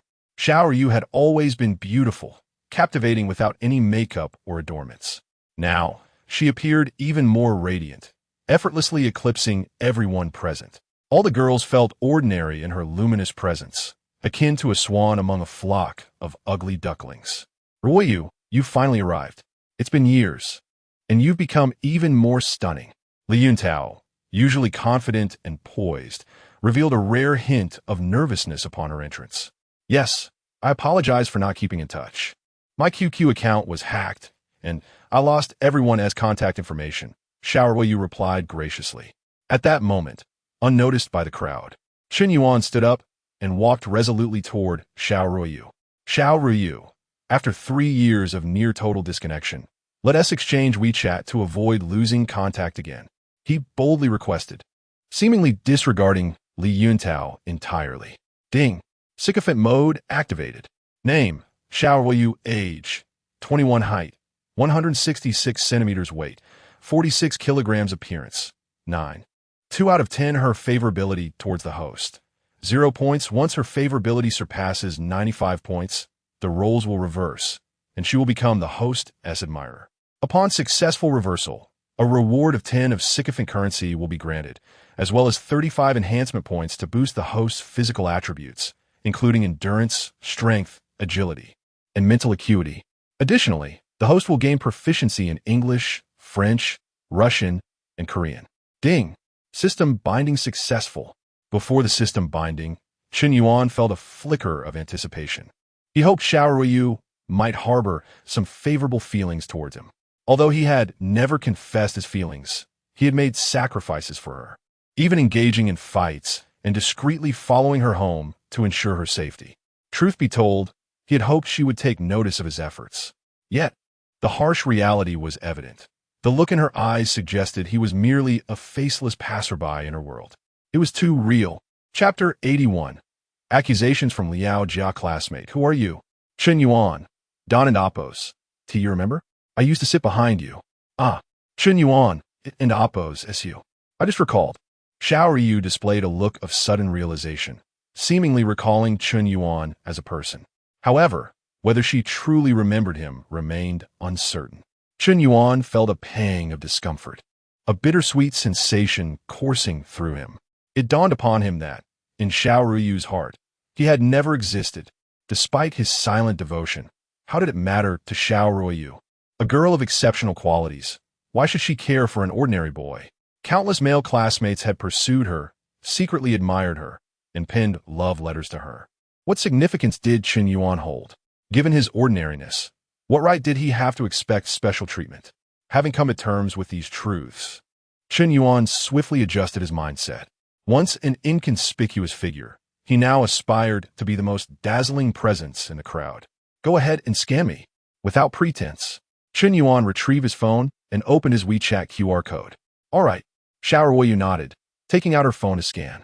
She did not refuse, as it would have been unreasonable to deny adding a high school classmate. Li Yuntao watched with displeasure as Xiao Ruoyu genuinely added Chen Yuan on WeChat. His mood soured. You are merely a passerby, a sycophant. Why must you seek attention before the goddess? Internally, he seethed with contempt. You, a toad, think you can court a swan? Feigning elegance, he commanded, Chen Yuan, go summon the waiter to serve the dishes and pick up a few decks of playing cards outside. We could use some entertainment. His tone was reminiscent of instructing a subordinate. ISN and AMP. Appos. T, there a deck of cards on the table? Chen Yuan pointed to the pristine deck before them. Just buy another. What else with the chatter? We can't all play with just one deck. We're not here to play cards. Chen Yuan remained unfazed. You truly believe you hold some significance? How dare you command me? Li Yuntao retorted, his facade of politeness slipping. Chen Yuan, why have you become such a contrarian? Yuntao merely asked you to buy a couple of decks. Just do it, unless you lack the funds. Would you like me to lend you 20? Wang Wei interjected abruptly. Oh, so you're a Chen Yuan. I didn't recognize you at first. I heard from a friend at Lake University that Chen Yuan has some notoriety at their school. Is Chen Yuan really that impressive? Just a well-known sycophant. You all don't know, he has been pursuing a girl since freshman year, and after 3 years, still hasn't succeeded. To buy her an iPhone and designer bags, he often borrows money from Luanja. I've lost count of how many times we argued, because of him. Had it not been for Chen Yuan, perhaps Lu and I wouldn't have split. Liao Jia and Amp. Appos. S eyes reddened as she spoke. Her vanity led her to be deceived, resulting in a breakup, and now she dared not blame Lu Wenjie, instead directing her ire towards Chen Yuan. Excuse me, why do you blame me? Your breakup with Lu Wenjie has nothing to do with me. And when did I borrow money often? Only 3 times in total. Lu Wenjie has a monthly allowance of 2,000. He lent you 1,200. And you remember that for 3 months he didn't give it back? Chen Yuan was bewildered. Liao Jia's words sparked significant uproar among their former classmates. Everyone exchanged glances filled with disdain towards Chen Yuan. Xiao Ryu. Affection level -5, Xiao Ryu. Affection level -5, current affection level, -10 points. Liao Jia, what are you doing? Why speak ill of Chen Yuan? He has not wronged you. Our breakup was our own issue. Do not constantly blame others. Are you not aware of your own actions? Lu Wenjie stepped forward to defend. Yet, it appeared that others were unwilling to listen, especially the girls. Lu Wenjie, how have you changed? I remember how attentive you were when you pursued Jia Jia. Now that you've broken up, you display such an attitude. Do all men behave like this? Taking for granted what they once cherished? It seems you are a scoundrel too. A girl clad in a floral dress scolded. Please, I was the one cheated on. Liao Jia initiated the breakup. How can that be my fault? Lu Wenjie nearly choked with disbelief. Don't speak ill of Wenjie. He treated me well. It was my own shortcomings that hurt him. Last month, Chen Yuan asked Wenjie for money, and I quarreled with him over it. Liao Jia and Appo's words trailed off, leaving much unsaid. She truly believed that the entirety of the situation was Chen Yuan's fault. Had he not borrowed money from Lu Wenjie, they wouldn't have quarreled, and she wouldn't have hastily decided to break up with Lu Wenjie, which led her to meet Ma Kai, the scoundrel. Thus, ultimately, it was Chen Yuan's fault. Lu Wenjie merely made a poor choice in friends. Liao Jia and Appo's statement further fueled misunderstandings. Chen Yuan, I understand your friendship with Lu Wenjie, but that doesn't give you the right to impact their relationship. Wang Wei remarked, I have always despised those who borrow money from friends to woo girls, especially when they fail to win them over. If you cannot afford lavish gifts, do not pretend to be someone you are not. Being a sycophant is one thing, but dragging your friends down is beyond disgraceful. A wave of mockery and discussions filled the air, rendering the atmosphere exceedingly awkward. The most scathing remarks came from those who had flattered Li Yuntao moments ago, openly ridiculing Chen Yuan without regard for their past camaraderie. Chen Yuan, if you truly lack funds, you could have approached me. Why must you trouble Lu Wenjie and cause discord between him and his girlfriend? Li Yuntao fainat camaraderia, presenting himself as the generous classmate willing to assist those in need. Observing Chen Yuan being reproached by Liao Jia, mocked by classmates and scorned by girls, Li Yuntao reveled in his satisfaction. This moment of humiliation for Chen Yuan was nothing short of exquisite, as it elevated Li Yuntao and Appo's own stature while showcasing Chen Yuan and Appo's inferiority, especially in front of Xiao Ryu. You think you can fool around? You clearly have no idea of the consequences. At that juncture, Lu Wenjie, who had been enduring it for quite some time, could no longer contain himself. Liao Jia, enough is enough. Why do you never seek the cause within yourself when you err, but instead relentlessly shift the blame? I used to pamper you, cherish you, and even when you were clearly at fault, I wooed and amp. Appo's press you with logic. You claim to dislike lectures. Very well, I refrained from lecturing. I would proactively apologize and coax you, always the first to yield, regardless of who was at fault, because I am a man. I thought you would appreciate my magnanimity. I assumed you would understand that I was consistently accommodating you. Yet, in the end, you genuinely believed that I was in the wrong. Your relentless pressure eroded a man and amp. Appo's principles and boundaries within me, and I confess, I was foolish. However, you were the one who initiated the breakup, and you were the first to betray me. Xiao Chen's request for a loan is not a valid reason for our quarrel, and he intends to repay it. Your insatiable greed and avarice are appalling. And what right do you have to speak ill of my brother? What do you even amount to? The final words were practically roared by Lu Wenjie. He had been living under immense pressure recently. During the previous breakup, he departed silently in his Koenigsegg. Yet, a sense of frustration lingered within him, demanding release. This time, Lu Wenjie finally unleashed his pent-up emotions. There is a limit to human endurance. Are honest individuals destined to be bullied? You truly think too highly of yourself. Lu Wenjie, Yu Liaojia, was dumbfounded. Lu Wenjie had never raised his voice at her before. Never. And now, he was actually berating her for the sake of Chen Yuan, questioning her worth. She sensed that the Lu Wenjie who had once been so compliant had vanished, perhaps irrevocably. Old Lu wasn't an amp. Amp, oppos, T usually like this. He was a rather gentle person. Could Liao Jia have truly done something to wrong him? Lu Wenjie is a man of integrity, willing to forsake a woman for the sake of his brother. Chen Yuan also glanced at Lu Wenjie with considerable surprise. He hadn't an amp, oppos. He expected this guy to be so assertive today, openly confronting Liao Jia. Truly, a genuine brother of over a decade. A united front is flawless. This act of loyalty is noted. All right. Let's all say less and avoid discussing other matters or personal feelings today. We've all gathered with great difficulty. Let's not create such a tense atmosphere. Class monitor Jean Minjing interjected. She was a person of high emotional intelligence, capable of connecting with almost every classmate. With her intervention, the atmosphere inside the room eased slightly. Yin Tao, I and amp, oppos, V, heard you and amp, oppos, V, you've been doing quite well recently? Apparently, you and amp, oppos, re-filming Douyin short videos? Jean Minjing inquired. SOSO. I usually engage in part-time video shooting in my spare time, in addition to studying. I and oppos, V, been doing it for about half a year, and I have over 2 million followers. Li Yuntao glanced at Xiaoruoyu with a smile. He automatically activated his boasting mode. He would have been embarrassed to brag about such things otherwise, as it would seem like a forced attempt to show off. But since Jean Minjing had asked, he could flaunt it naturally. You already have so many followers? I thought you had just started. With so many followers, you must be earning quite a bit of money? Jean Minjing continued to probe. Not much, just a few 100,000 each month, just as pocket money. Although my family can support me, as a man, I can't keep relying on them, can I?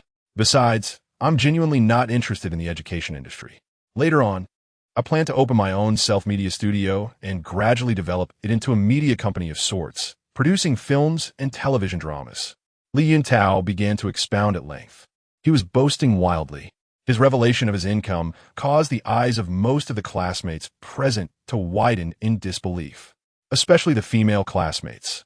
Several of them were now looking at Li Yuntao with obvious infatuation. Liao Jia was among them. Among the old classmates present, many were uncertain about their future. After graduation, they might not even be able to find a job that paid 5,000 yuan a month. But look at Li Yuntao.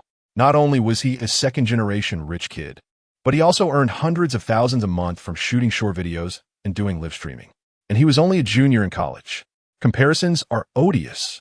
Brother Tao, I and amp, oppos, am speechless. I and amp, oppos, LL follow you from now on. When you open your company in the future, you must remember your little brother. Wang Wei said ingratiatingly. Easy, we and oppos, all classmates. I and oppos, LL definitely help if I can. Li Yuntao exuded arrogance. He was getting into his element. He felt that Xiaoruoyu was looking at him with a hint of admiration. Indeed, only successful men are most likely to attract the attention of goddesses. It's not enough to just have the title of a second-generation rich kid. You also have to have your own career. Second-generation rich kids who only spend their family's money are just wastrels. Second-generation rich kids who have their own careers are truly high-class young talents. The feeling they give people is completely different. Soon, the waiters began to serve the dishes. More than 20 classmates were seated at a rectangular table that was 10 meters long and 6 meters wide. Everyone sat down to eat together. It didn't feel crowded at all. Chen Yuan was in a good mood, and he had a good appetite. He didn't seem embarrassed at all. He had just been ridiculed, but now he was acting as if nothing had happened. He was eating and drinking heartily. Anyone with a shred of decency would probably be unable to eat. But Chen Yuan? He completely ignored everyone in oppos. As contempt and sarcasm. He was shameless to an outrageous degree. Xiaochen, are you okay? If you feel uncomfortable, we can leave. Lu Wenjie leaned over and asked in a low voice. I and amp, oppos am fine. I and amp, Amp, Oppos, LL sent a message first. Chen Yuan waved his hand. He opened the WeChat group for the second-generation rich kids of Hansheng. In the past few days, it seemed that many new people had been added to the group. They were all brought in by friends. The group had expanded to 34 people. Each second-generation rich kid had their own circles. When they were bragging, they would say that they were in the same group as Boss Yin, and that the group owner was Boss Yin himself. Then, people would want to join the group. Boss Yin and Oppos' reputation and status were beyond question. Chen Yuan, as the group owner, mentioned everyone. Then, he sent a message. I and Oppos am going to show off. Gather at the Kyushu Grand Hotel. As soon as this message was sent, the entire second-generation rich kid group exploded. Damn, Boss Yin has summoned us. Damn it. Who the hell is the clueless dog who dared to offend Boss Yin? Kyushu Grand Hotel? Wait a minute. I'm nearby. I can get there in 20 minutes. Roar, roar, roar. Brothers, hurry up and get your gear ready. Boss Yin has spoken. Weekend and Amp. Oppos. Do you have a small show? Chapter 083. The sweet smile after sending the message. Chen Yuan continued to eat. Li Yuntao, seated at the head of the table, was animatedly discussing matters with an air of authority, exhibiting the demeanor of a leader. Mr. Tao, allow me to toast to you. You are undoubtedly the most successful among us. Even before graduation, you're already earning tens of thousands monthly. Only you possess such remarkable capability. Liao Jia's close friend, Gu Sisi, blushed as she spoke. Had it not been for the knowledge that Li Yuntao harbored affections for Xiao Ryu, she might have already succumbed to her feelings for him. The attention of the group inevitably shifted to Xiao Ryu, who had once turned down Li Yuntao as advances. One couldn't and Oppos. T helped but wonder if she felt any regret now. However, Xiao Ryu remained composed, unfazed by Li Yuntao's impressive earnings. Her calmness was not feigned. Having encountered individuals who earned millions monthly or even created billion-dollar publicly listed companies, she naturally regarded a monthly income of tens of thousands as rather ordinary. Perspective shapes one's ambitions and aspirations. Given her distinguished family background and her proficiency in 5 languages, Xiao Ryu had mingled with exceptionally talented individuals. During her sophomore year, she had even spent a year studying abroad in the UK, attending elite gatherings of returnees from prestigious institutions. Li Yuntao could only boast to his classmates. In reality, there were thousands of young individuals in Han City who surpassed him in ability. Thus, Xiao Ryu had no reason to view him with any special regard. Having consumed some alcohol, Li Yuntao began to feel a bit tipsy. Ruiyu, in truth, I have never forgotten you all these years. I prepared to launch into a heartfelt confession when suddenly a bespectacled boy in the corner, Zhang Chao, exclaimed excitedly, Wow, Xiaomi is at Juzhou restaurant, and she's live streaming. Xiaomi? The #1 dance diva of Shark? A boy gasped in astonishment. She's really in Han City? Absolutely. You have no idea how popular Xiaomi is now. Last night, Yin Zong gifted her over 10,000 tokens, and her popularity has skyrocketed to over 5 million today. Another chimed in. Let us go quickly and catch a glimpse. I'm a fan of Xiaomi. Maybe I can snag a selfie. A boy urged.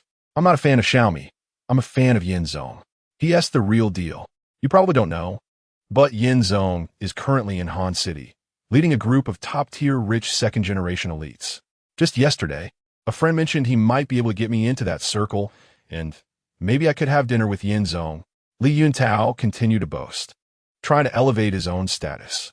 Hearing this, Chen Yuan nearly choked on his food. Are you kidding me? You're using Yin Zong's name to impress us? He's sitting right in front of you. Aren't you embarrassed? Chen Yuan shot a bemused glance at Li Yuntao. However, he was genuinely surprised that Xiaomi was dining at Juzhou restaurant while streaming outdoors. Mr. Tao is impressive. If you really get to dine with Yin Zong, that would mean you've entered the elite circle. Wang Wei remarked enviously. Yin Zong's ability to shower 2 to 3 billion in gifts across various streaming platforms suggested that his net worth was at least in the hundreds of billions. The classmates buzzed with chatter, and Li Yuntao felt his status elevate a few notches. Chen Yuan pondered, is dining with me considered entering high society? Is this the standard? He had previously contemplated how to infiltrate the so-called upper echelon. Little did he know that in others' eyes, he was already part of that world. Let me tell you something else. I actually know the streamer Xiaomi. I met her once at an event in Magic City. We are in the same circle. Li Yuntao flashed a charming, confident smile. His luck today was astounding. Although he only knew a few prominent streamers from Shark, Xiaomi happened to be one of them. This was an excellent opportunity to showcase his connections. Today, he would demonstrate just how formidable his network truly was. With that, a crowd of students rushed out of the 520 private room. Upon reaching the hotel lobby, they indeed spotted a fashionable, alluring girl around 7 meters tall, holding a selfie stick. She was undeniably beautiful. While she was slightly taller than Xiaoru, her looks and demeanor were not quite as striking. Yet she could still be considered a top-tier beauty. Moreover, her status as a highly popular female streamer added to her allure, with millions of devoted fans.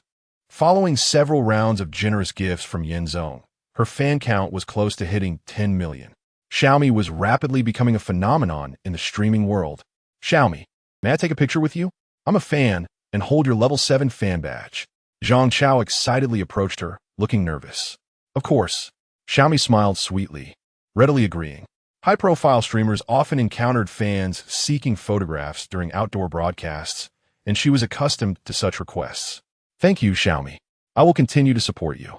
I'll send you gifts later, Zhang Chao declared earnestly. Thank for the gifts, dear fan. Xiaomi chuckled, displaying an approachable demeanor. During live streams, maintaining a positive attitude toward fans was crucial. Otherwise, backlash would be swift.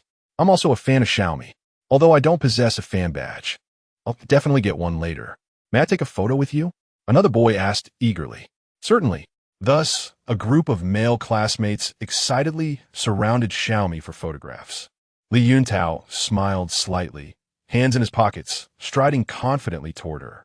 Just as he was about to greet her, Xiaomi caught sight of a man who delighted her immensely, instantly breaking into a sweet, shy smile. Li Yuntao mistakenly assumed she was smiling at him. Chapter 084. What in the world? Is that a Ferrari LaFerrari? Xiaomi and Oppos. Hello. Li Yuntao greeted, wearing a self-satisfied smile. However, Xiaomi and Oppos walked right past him, seemingly oblivious to his presence. It was sheer disregard, stark and unadulterated.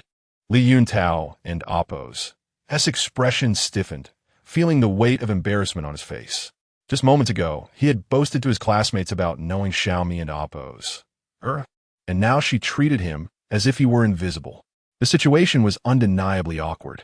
He immediately turned to follow her, hoping to salvage his dignity, only to discover that Xiaomi had approached Chen Yuan, displaying a charmingly shy demeanor. Chen Yuan Gij, I originally wanted to invite you out for dinner today, but I was worried you might be busy. I never expected to run into you here. What a coincidence. Xiaomi cooed, her voice dripping with sweetness. The admiration in her gaze toward Chen Yuan resembled that of a devoted fan, genuine and unfeigned. Li Yuntao was utterly bewildered, left in a state of shock. What was Xiaomi exactly?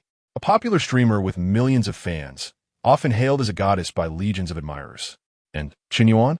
Merely a nobody, a worthless individual who had to borrow money from friends just to pursue women and still failed at that. How could such an insignificant person evoke such a response from the illustrious Xiaomi? The bewilderment was not confined to Li Yuntao alone. His peers, Li Wei, Liao Jia, Gu Cixi, Jin Minjing, Lu Wen, and even Xiao Ryu, who had initially appeared indifferent, were equally taken aback. Was there something extraordinary about Chen Yuan that they were unaware of? Indeed, quite a coincidence. My high school classmates are gathering here today, and I didn't Oppos, to realize you were here streaming. Chen Yuan smiled, shrugging his shoulders nonchalantly. Are these all your high school classmates? Why didn't Oppos, you mentioned earlier? Chen Yuan, how do you know Xiaomi and Oppos? Li Yuntao interjected suddenly. I'm also a fan of hers. Yesterday, when she was in Hansheng, I happened to be at the airport. By chance. We talked a lot and even had a meal together, Chen Yuan replied, his tone flat and devoid of embellishment, as if recounting an ordinary event. In his eyes, this was merely a casual occurrence, not worthy of ostentation. Yet, to Li Yuntao, it sounded like arrogance. Just a nobody who had dined with a popular streamer. And he thought himself remarkable? Did he not recognize his own insignificance? Oh, I see. Me and Appos. We met before in Modu, at the ACG Expo. Oh, now I remember. You do seem familiar. What was your name again? Hearing this, Li Yuntao nearly coughed up blood. He had intended to flaunt his connections. But Xiaomi and Appos, but didn't he even recall his name? The embarrassment was palpable, especially with so many classmates watching. Could she not grant him a modicum of respect? Haha, Xiaomi and Appos. You are truly humorous. Li Yuntao cleverly attempted to ease the tension in the atmosphere. Now that we've finished eating and it's still early, why don't we go sing? Li Wei suddenly proposed. This was the usual routine for class reunions, dining followed by karaoke, where they would sing until the early hours, drink, chat, and enjoy sunflower seeds. The dim lights would elevate the mood, fostering connections, and perhaps reigniting old flames. This was the rhythm everyone anticipated. Not only the boys thought so, some of the girls shared the sentiment, for youth was fleeting. If they didn't indulge now, when would they? All right, let us go. It's just a 20-minute drive to the Joy Space. Let us meet at the entrance. I drove here and can fit 3 or 4 more people. Ruoyu, would you like to ride with me? Li Yuntao turned to Xiao Ruoyu. Xiao Ruoyu nodded, accepting the offer. Class monitor Gu Sisi Liao Jia. You can also join me. It shouldn't be too cramped for 3 in the back. Li Yuntao and Appos. Maserati wasn't Appos. Merely a 2-seater sports car. It was a luxurious sedan with 4 seats. While sports cars were flashy, sedans were typically more practical. A little squeezing in the back wouldn't be an issue. Xiao Mir observed quietly behind Chen Yuan, quickly discerning that this group seemed entirely oblivious to Chen Yuan's true identity. Otherwise, how could an insignificant character like Li Yuntao command authority here? Yet, since Chen Yuan chose not to expose the truth, Xiao Mi and Appos, felt it wiser to remain silent. Soon, they exited the Jiuzhou Hotel. Beep. Li Yuntao pressed the car key, and a striking Maserati Quattroporte illuminated the surroundings with its headlights. Wow, you drive a Maserati Quattroporte. Li Yuntao, that high-end model costs over 1.6 million, and even the base model starts at 1.4 million. I'm just hoping to buy a Civic in 10 years, while he's already driving a Maserati. I can't even begin to express my feelings. Why can't my father be my Yin? If only Mr. Yin could be my father. I'd change my surname to Yin in a heartbeat. Though some classmates had already seen the trident key in Li Yuntao and Appos' hand, the sight of him behind the wheel of a Maserati still left them astonished. Back in high school, Li Yuntao hadn't seemed particularly remarkable, just a handsome guy with decent grades and a bit more pocket money. But 3 years had passed, and they finally realized they had lost the race from the start. Perhaps, in the future, their disparities would widen, ultimately placing them in entirely different worlds. It was a poignant reflection on the inequities of life. Li Yuntao reveled in the envious glances from his classmates, feeling as though he had regained some of the dignity he had lost moments before. A smile crept back to his lips as he gentlemanly opened the passenger door for Xiao Ryu, gently placing his hand above her head to prevent any accidental bumps. This small gesture struck the girls as incredibly charming and dashing. Yuntao is so attentive. I envy Xiao Ruoyu, thought a plain-looking female classmate, sighing deeply. Why has no boy ever treated me like this? Am I not pretty enough to deserve love? As Xiao Ryu prepared to enter the car, a tow truck unexpectedly pulled up in front of the Jiuzhou Hotel. 2 workers disembarked, and while the tow truck itself wasn't significant, the vehicle it carried, a Ferrari supercar, was truly impressive. This Ferrari is so stunning. It must cost 4 or 5 million, right? Wait a moment, this isn't just any Ferrari. It's the LaFerrari, a super luxury car worth over 20 million. Goodness, what in the world? Is this truly a Ferrari LaFerrari? How astonishing.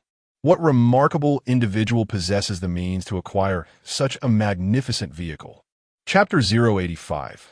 This car is mine. The staff responsible for towing and delivery pulled out his phone and made a call. Beep, beep, beep. Unfortunately, at that moment, Chen Yuan's phone rang. Hello, boss, where are you? I'll deliver the car to the address you specified. Please come and sign for it. All right, Chen Yuan nodded. The next moment, he calmly walked towards the towing staff, under the watchful gaze of all his classmates, and said nonchalantly, "This car is mine. Could you please unload it? Certainly, boss. Please sign here, and we also need you to inform our superior to confirm receipt. If there's a mistake in delivery, I'd be liable for my entire family. The middle-aged tow truck driver spoke with great respect. Okay, Chen Yuan gestured. He took out his phone and sent a message to the car dealer. The car has been received. I will transfer the payment after a 2-day test drive. Understood. Feel free to test it. If there are any quality issues, do not hesitate to contact me. The dealer replied promptly. Soon, within 10 seconds, the phone of the towing staff rang. Hello. Yes, boss. Absolutely, boss. You can rest assured, we will follow this gentleman and Oppo's instructions. After hanging up, the two towing staff looked at Chen Yuan with increasing reverence. They began unloading the car. How is this possible? Did Chen Yuan really buy the Ferrari LaFerrari worth over 20 million? Boom! A bespectacled girl exclaimed, and the entire room fell silent. 20 or so classmates were frozen in disbelief. They were all stiff, petrified, and shocked, their mouths agape as if they could swallow an ostrich egg. No one could have imagined that Chen Yuan, the so-called loser, could afford such an extravagant supercar. What kind of international joke is this? How could Chen Yuan afford a supercar? Regardless of the multitude of questions swirling in their minds, everything happening before them seemed to be a reality. The staff confirmed Chen Yuan and Oppo's identity. Li Yuntao and Oppo's expression suddenly contorted in discomfort. He had arrived at the class reunion in a Maserati, intending to show off, especially with the goddess Xiao Ruoyu seemingly about to ride in his car. But at the most critical moment, Chen Yuan, this dog, had pulled off an astonishing reversal. The Maserati costing over 1.6 million was nothing compared to the Ferrari LaFerrari worth over 22 million. The cost of even a single component of that car surpassed his entire vehicle. How could he compare? Yet, he simply could not fathom how Chen Yuan could afford such a luxury car. A person who had always been seen as a loser had suddenly transformed into someone so formidable. I understand now. I finally understand. Chen Yuan, do you really want to play the same trick twice? Do you think everyone is a fool? Once is enough. Doing it twice is just too fake. Liao Jia suddenly sneered. What? Jia, what are you talking about? Is Chen Yuan acting? The class monitor, Jean Minjing, asked in confusion. Indeed, a few days ago, I broke up with Lu Wenjia, and he used the same tactic. Although he created a grand spectacle with real luxury cars, I absolutely do not believe he could afford a supercar worth over 20 million. Afterward, I even had a friend inquire about Lu Wenjia and Oppo's background. He is not some wealthy second-generation rich kid. It's all a deception. Do you think putting on a big show makes you a wealthy man? Wake up. Liao Jia spoke with great disdain.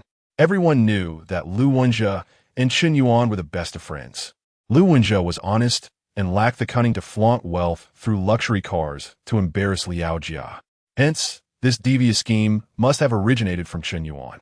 If Chen Yuan could orchestrate such a ruse for Lu Wenjia, he could certainly pull off a similar stunt himself. Thus, it was all a ploy. In a bid to leave a profound impression on Xiao Ruyu, he was willing to spend a fortune to flaunt through borrowed luxury cars. You certainly put in a lot of effort, but the falsehood will ultimately be exposed. It cannot withstand scrutiny. Once revealed, what difference is there between this and the actions of a morally bankrupt fraud? Despicable. So that was it. I almost fell for this kid-ass trick. To flaunt with a luxury car worth over 20 million, renting it for a day must cost a fortune, and considering he can barely afford a meal, Chen Yuan must have borrowed from a loan shark. This foolish fellow must have had his head caught in the door. In an instant, the crowd transitioned from shock to disdain. Liao Jia's words convinced most of the classmates, for in their minds, Chen Yuan had always been a loser. Having known him for so many years, he had never changed. One might understand if a person pretended for a month or two, but to maintain a facade for 5 or 6 years is simply absurd. Compared to the astonishing notion that Chen Yuan could afford a luxury car worth over 20 million, they were more inclined to believe Liao Jia's words. Lu Wenjia, did you really borrow a luxury car to show off a few days ago? Liao Jia and Oppo's close friend, Gu Cece, suddenly inquired. Indeed, I admit it. That day, Chen helped me borrow a luxury car, but all right, I understand now. No need to explain. It turns out Chen Yuan has used this ploy more than once. Thankfully, Jia exposed it. Since it has been revealed, Why continue the charade? A supercar worth over 20 million. If it gets scratched or damaged during unloading, you won't be able to afford the repairs. This foolish fellow, if he wants to show off, should come up with something new. Constantly borrowing luxury cars to flaunt is an old trick. As events unfolded, Chen Yuan had almost become the target of scorn. Li Yuntao was nearly in hysterics. He truly did not expect Chen Yuan to be so low. His attempts to show off backfired, and he ended up being ridiculed instead. He was even exposed on the spot. And Lu Wenjie himself acknowledged the truth of Chen Yuan borrowing the car. There is no room for excuses. Indeed, showing off requires a certain level of capability. Those with true ability can flaunt. Those without can only make themselves look foolish. Everyone should hold their tongues. After all, we are old classmates. Let us leave some face for each other, hitting the person but not the face. Chen Yuan's performance is not easy. Haha. Li Yuntao suddenly turned to speak well of Chen Yuan. However, whether it was praise or mockery was evident to the discerning ear. Xiao Ruoyu, favorability -5. Xiao Ruoyu, favorability -5. Current favorability, -20 points. Chen Yuan glanced at the favorability rating above Xiao Ruoyu's head, which had dropped by another 10 points. And he shook his head helplessly. It turned out that even the goddess could be swayed by public opinion. She was just an ordinary person, not as clever or wise as he had imagined. At that moment, a thunderous roar erupted from the street. Chapter 086. A collective shock. The spectacle commenced with the arrival of a Lamborghini Aventador, promptly followed by a Lamborghini Huracan. Soon after, a Porsche 911, a Ferrari 488, an Aston Martin, a Maybach, a McLaren, a Bentley, and a Rolls-Royce Phantom made their grand entrance, culminating in the appearance of a Koenigsegg. All these luxurious vehicles, in perfect alignment, drove towards the Jiuzhou Grand Hotel with an air of dominance that was nothing short of formidable. Passers-by were left in awe as they beheld the sight of over 30 opulent cars, each more splendid than Li Yuntao and Oppo's Maserati Quattroporte. The visual impact was explosive, and the atmosphere felt stifling as silence enveloped the scene. Every staff member at the Jiuzhou Grand Hotel trembled inwardly. The scale of this display was intimidating. Before long, all 30 luxury vehicles came to a halt at the entrance of the hotel, encircling the parking lot. A young man wearing sunglasses was the first to descend from the Koenigsegg, followed by a white-haired gentleman stepping out of the Lamborghini Aventador. A cadre of affluent heirs soon followed suit, all marching towards Chen Yuan. It's the same crowd again, merely a change of scenery. They donned Oppo's, to even bother to switch out the actors. That young man with the sunglasses, I recognized him from before. ISN and Oppo's, that the Koenigsegg he lent to Lu Wenjie last time? Liao Jia mocked, her face a mask of disdain. Although she was equally stunned by the display, she remained convinced that these individuals were merely performers, regardless of the grandeur of their presentation. It was all a facade. Shut your mouth, you foolish creature. Do you even realize what you and Oppo's re-saying? That is Zhang Haotian, the young master of the Zhang family, the owner of Longjiang Real Estate. Li Yuntao retorted sharply, reprimanding Liao Jia. This was the young master of the Zhang family, someone he had dreamed of associating with to infiltrate the elite circle of the wealthy. Yet, they never included him in their social gatherings. The same could be said for Bai Qilin, the young master of the Bai family, who was no ordinary person either. His father was a shareholder of the Dami Mobile Company. Truly impressive. What status did young Master Zhang possess? Could an actor possibly command such an imposing presence? You must have dung for brains. Longjiang Real Estate? Liao Jia was left speechless. Who in Han City was unaware of the name Longjiang Real Estate? It was a renowned enterprise not just in the city, but across the entire province. Liao Jia had certainly heard of it before and had even contemplated purchasing a property under Longjiang Real Estate once she earned her fortune. But now, to learn that this young man in sunglasses was the heir of Longjiang Real Estate, what on earth? Li Yuntao had no reason to deceive her. This meant that these individuals were not actors. But why would such elite young masters lend a car to Lu Wenjie? Did Lu Wenjie truly have the credentials to enter such a circle? Just as Liao Jia was reeling from the revelations, the legendary young master of the Zhang family approached Chen Yuan, seemingly like a subordinate, and respectfully exclaimed, "Young Master Yuan, greetings." "Young Master Yuan, greetings." A chorus of over 30 wealthy heirs echoed the sentiment. At that moment, the entire venue was frozen in disbelief. Everyone held their breath, almost gasping in astonishment as the atmosphere felt as if it were suspended.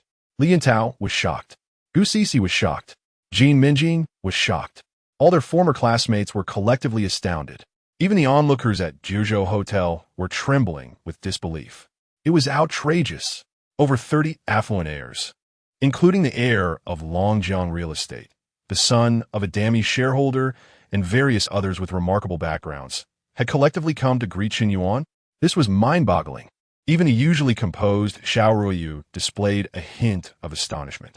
She had encountered the heir of Longjiang Real Estate at a previous high-end banquet, and his notoriously rebellious demeanor was well known. Such an elite young master was someone she would hardly have the confidence to approach.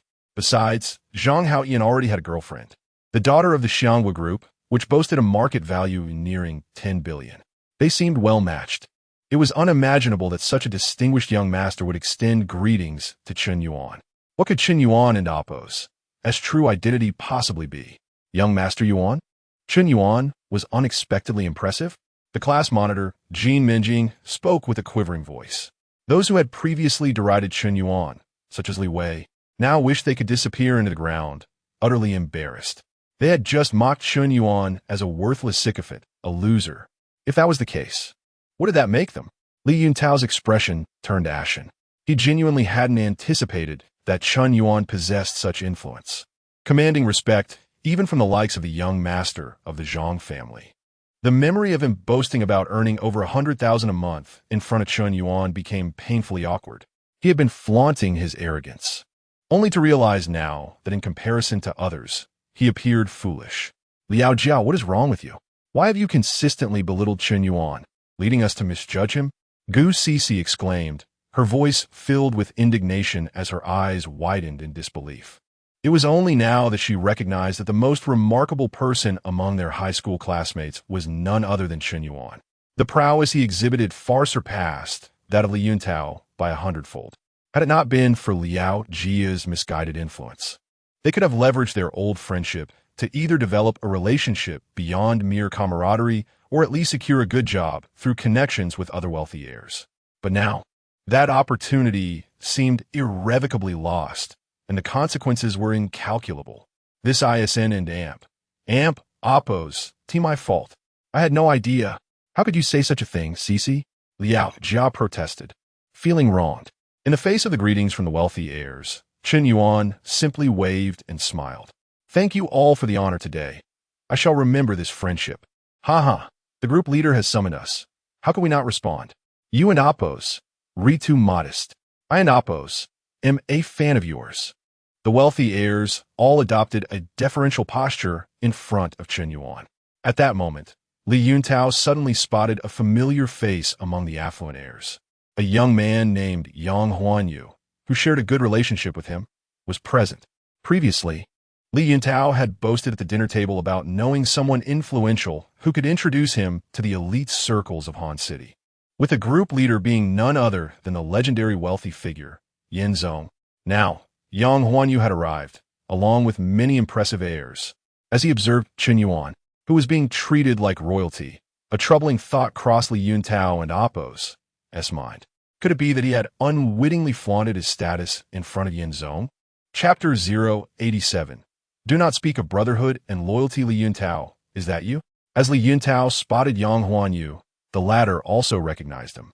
This fellow was a second-generation rich kid driving a Porsche 911, with family assets exceeding $1 billion, slightly better off than Li Yuntao's family. He barely managed to infiltrate the upper echelons of the wealthy second-generation society. Among the 30-odd rich heirs, only 3 to 5 stood out as truly formidable figures, like Zhang Haoyan and Bai Qilin, who were top-tier characters in this circle. In front of Li Yuntao, Yang Huanyu seemed impressive. However, before the young masters of the Zhang and Bai families, he was merely a lackey. Upon seeing Li Yuntao, a sense of foreboding washed over him. Brother Yang, could it be that Chen Yuan's true identity is that mysterious figure, A cold sweat broke out on Li Yuntao and Amp, Oppo's forehead as he hesitated to voice his concerns. Could it be? Was it you who dared to show off in front of President Yin? Yang Huanyu was taken aback, initially believing it to be someone truly powerful who would dare to act so audaciously in front of President Yin. A person who even the young masters of the Zhang and by families revered. Little did he know it was Li Yuntao. Are you out of your mind? How could you think you could compete? Even if you gathered your entire family's wealth, it wouldn't even cover a day's worth of gifts for President Yin. His head was spinning. Is it really President Yin? Upon hearing this, Li Yuntao and Amp, Oppo's legs nearly gave way, almost causing him to collapse.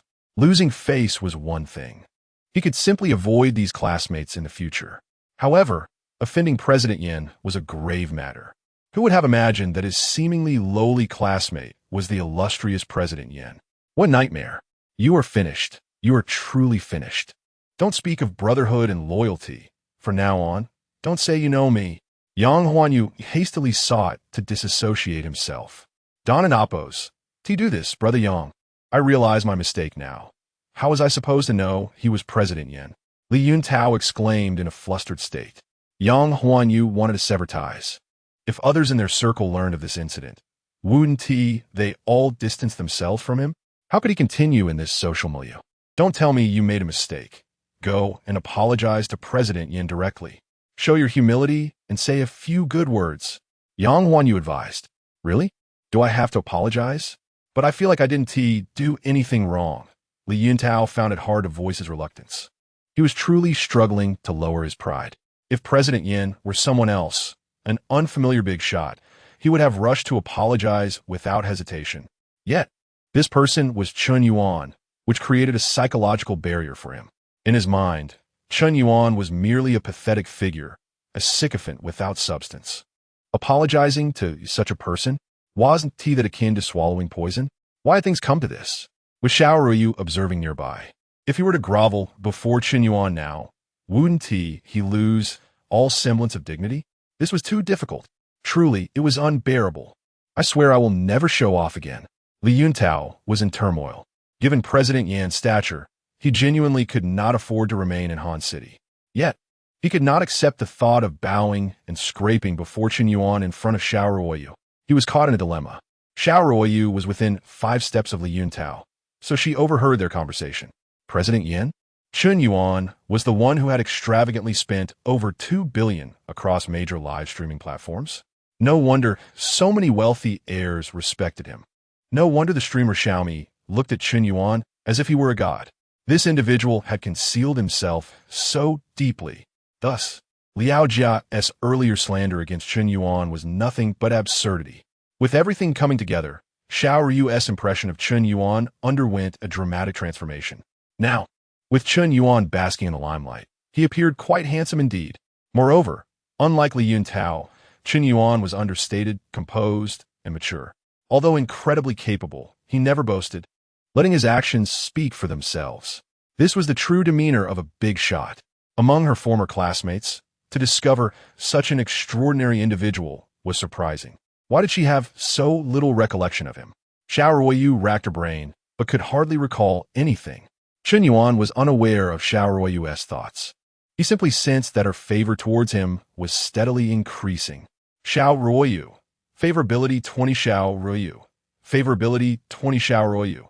Favorability 20 current favorability 40 points.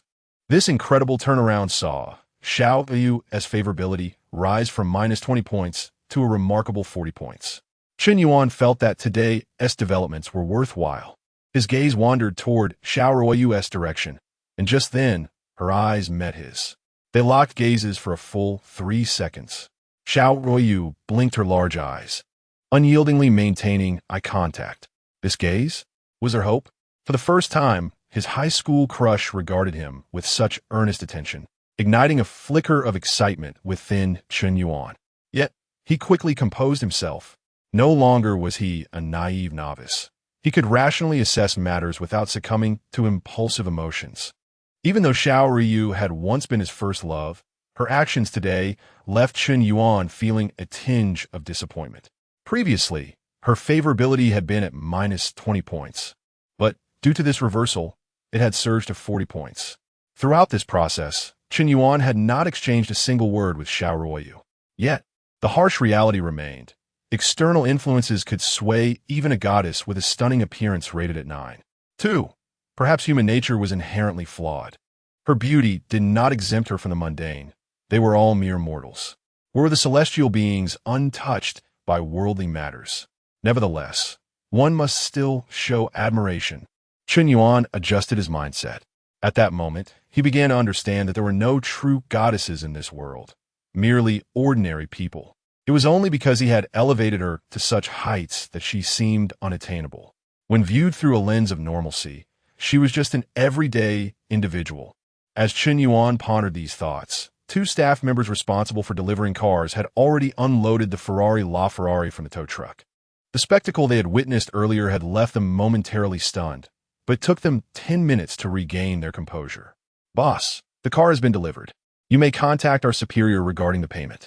Here are your car keys." The staff member respectfully handed the keys to Chen Yuan. This was the first time he truly grasped what a grand display entailed. No wonder someone capable of purchasing a supercar worth over 20 million commanded such presents. Chen Yuan accepted the keys, and, at that moment, the previously conflicted Li Yuntao finally decided to lower his pride. Chapter 88 Xiaoruyu and Appo's family owns a Bentley. With great effort, he finally approached Chen Yuan. Li Yuntao took a deep breath and then bent down, bowing at a 90-degree angle. "Chen Yuan, I." Li Yuntao intended to utter some flattering words, but they lodged in his throat, refusing to come out. "Li Yuntao, what are you doing? We're old classmates. No need for this." Chen Yuan patted his shoulder. Clearly, he had little regard for this pretentious individual who had just been showing off. The prior mockery did not seem to weigh on his mind. Perhaps he had grown accustomed to such ridicule and developed a degree of immunity. There was no need for him to harbor resentment towards Li Yuntao. What? The rebellious Li Yuntao actually bowed to Chen Yuan? Is Chen Yuan really that impressive? Li Wei exclaimed in shock. Can't you see for yourself? Just look at the spectacle. It transcends mere impressiveness. Our old classmate has been remarkably low-key. After 5 or 6 years, no one could discern his true identity. As the classmates were both astonished and somewhat amused by Li Yuntao, they found it laughable. Initially, they thought he was an arrogant fool, only to discover he was a mere underling. Just moments ago, he had commanded Chen Yuan as if he were subordinate. Yet now he was bending over backward to please him. "Old Liu, let us get in the car. Classmates, our gathering ends here for now.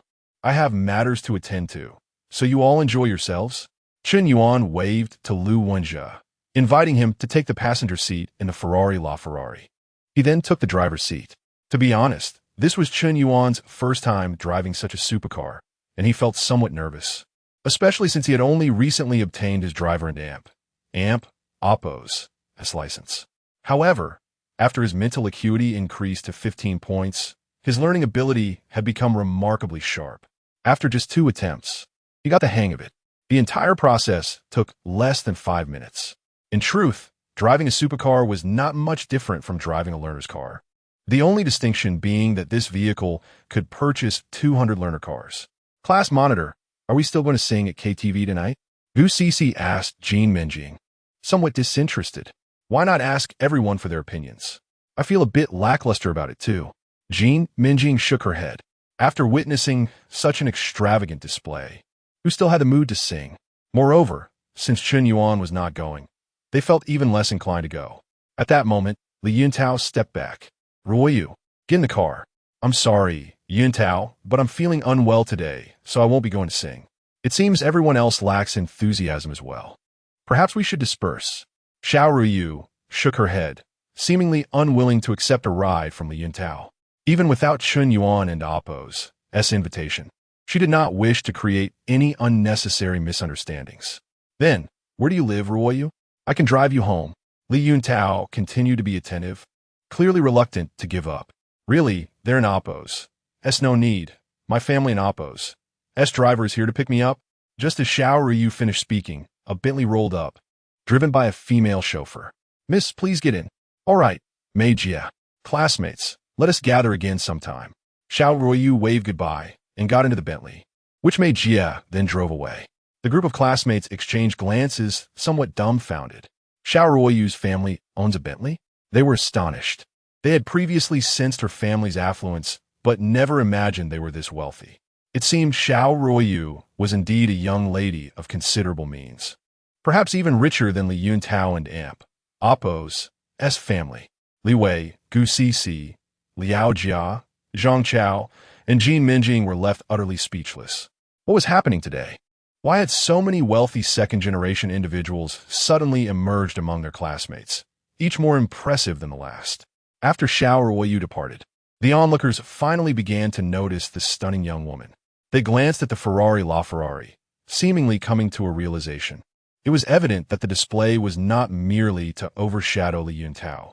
The main aim was likely to impress this exceptionally attractive girl. Zhang Haoqian scrutinized her several times as she entered the car. This girl seems familiar. She must be the daughter of the Xiao family. I think I saw her once at a gala.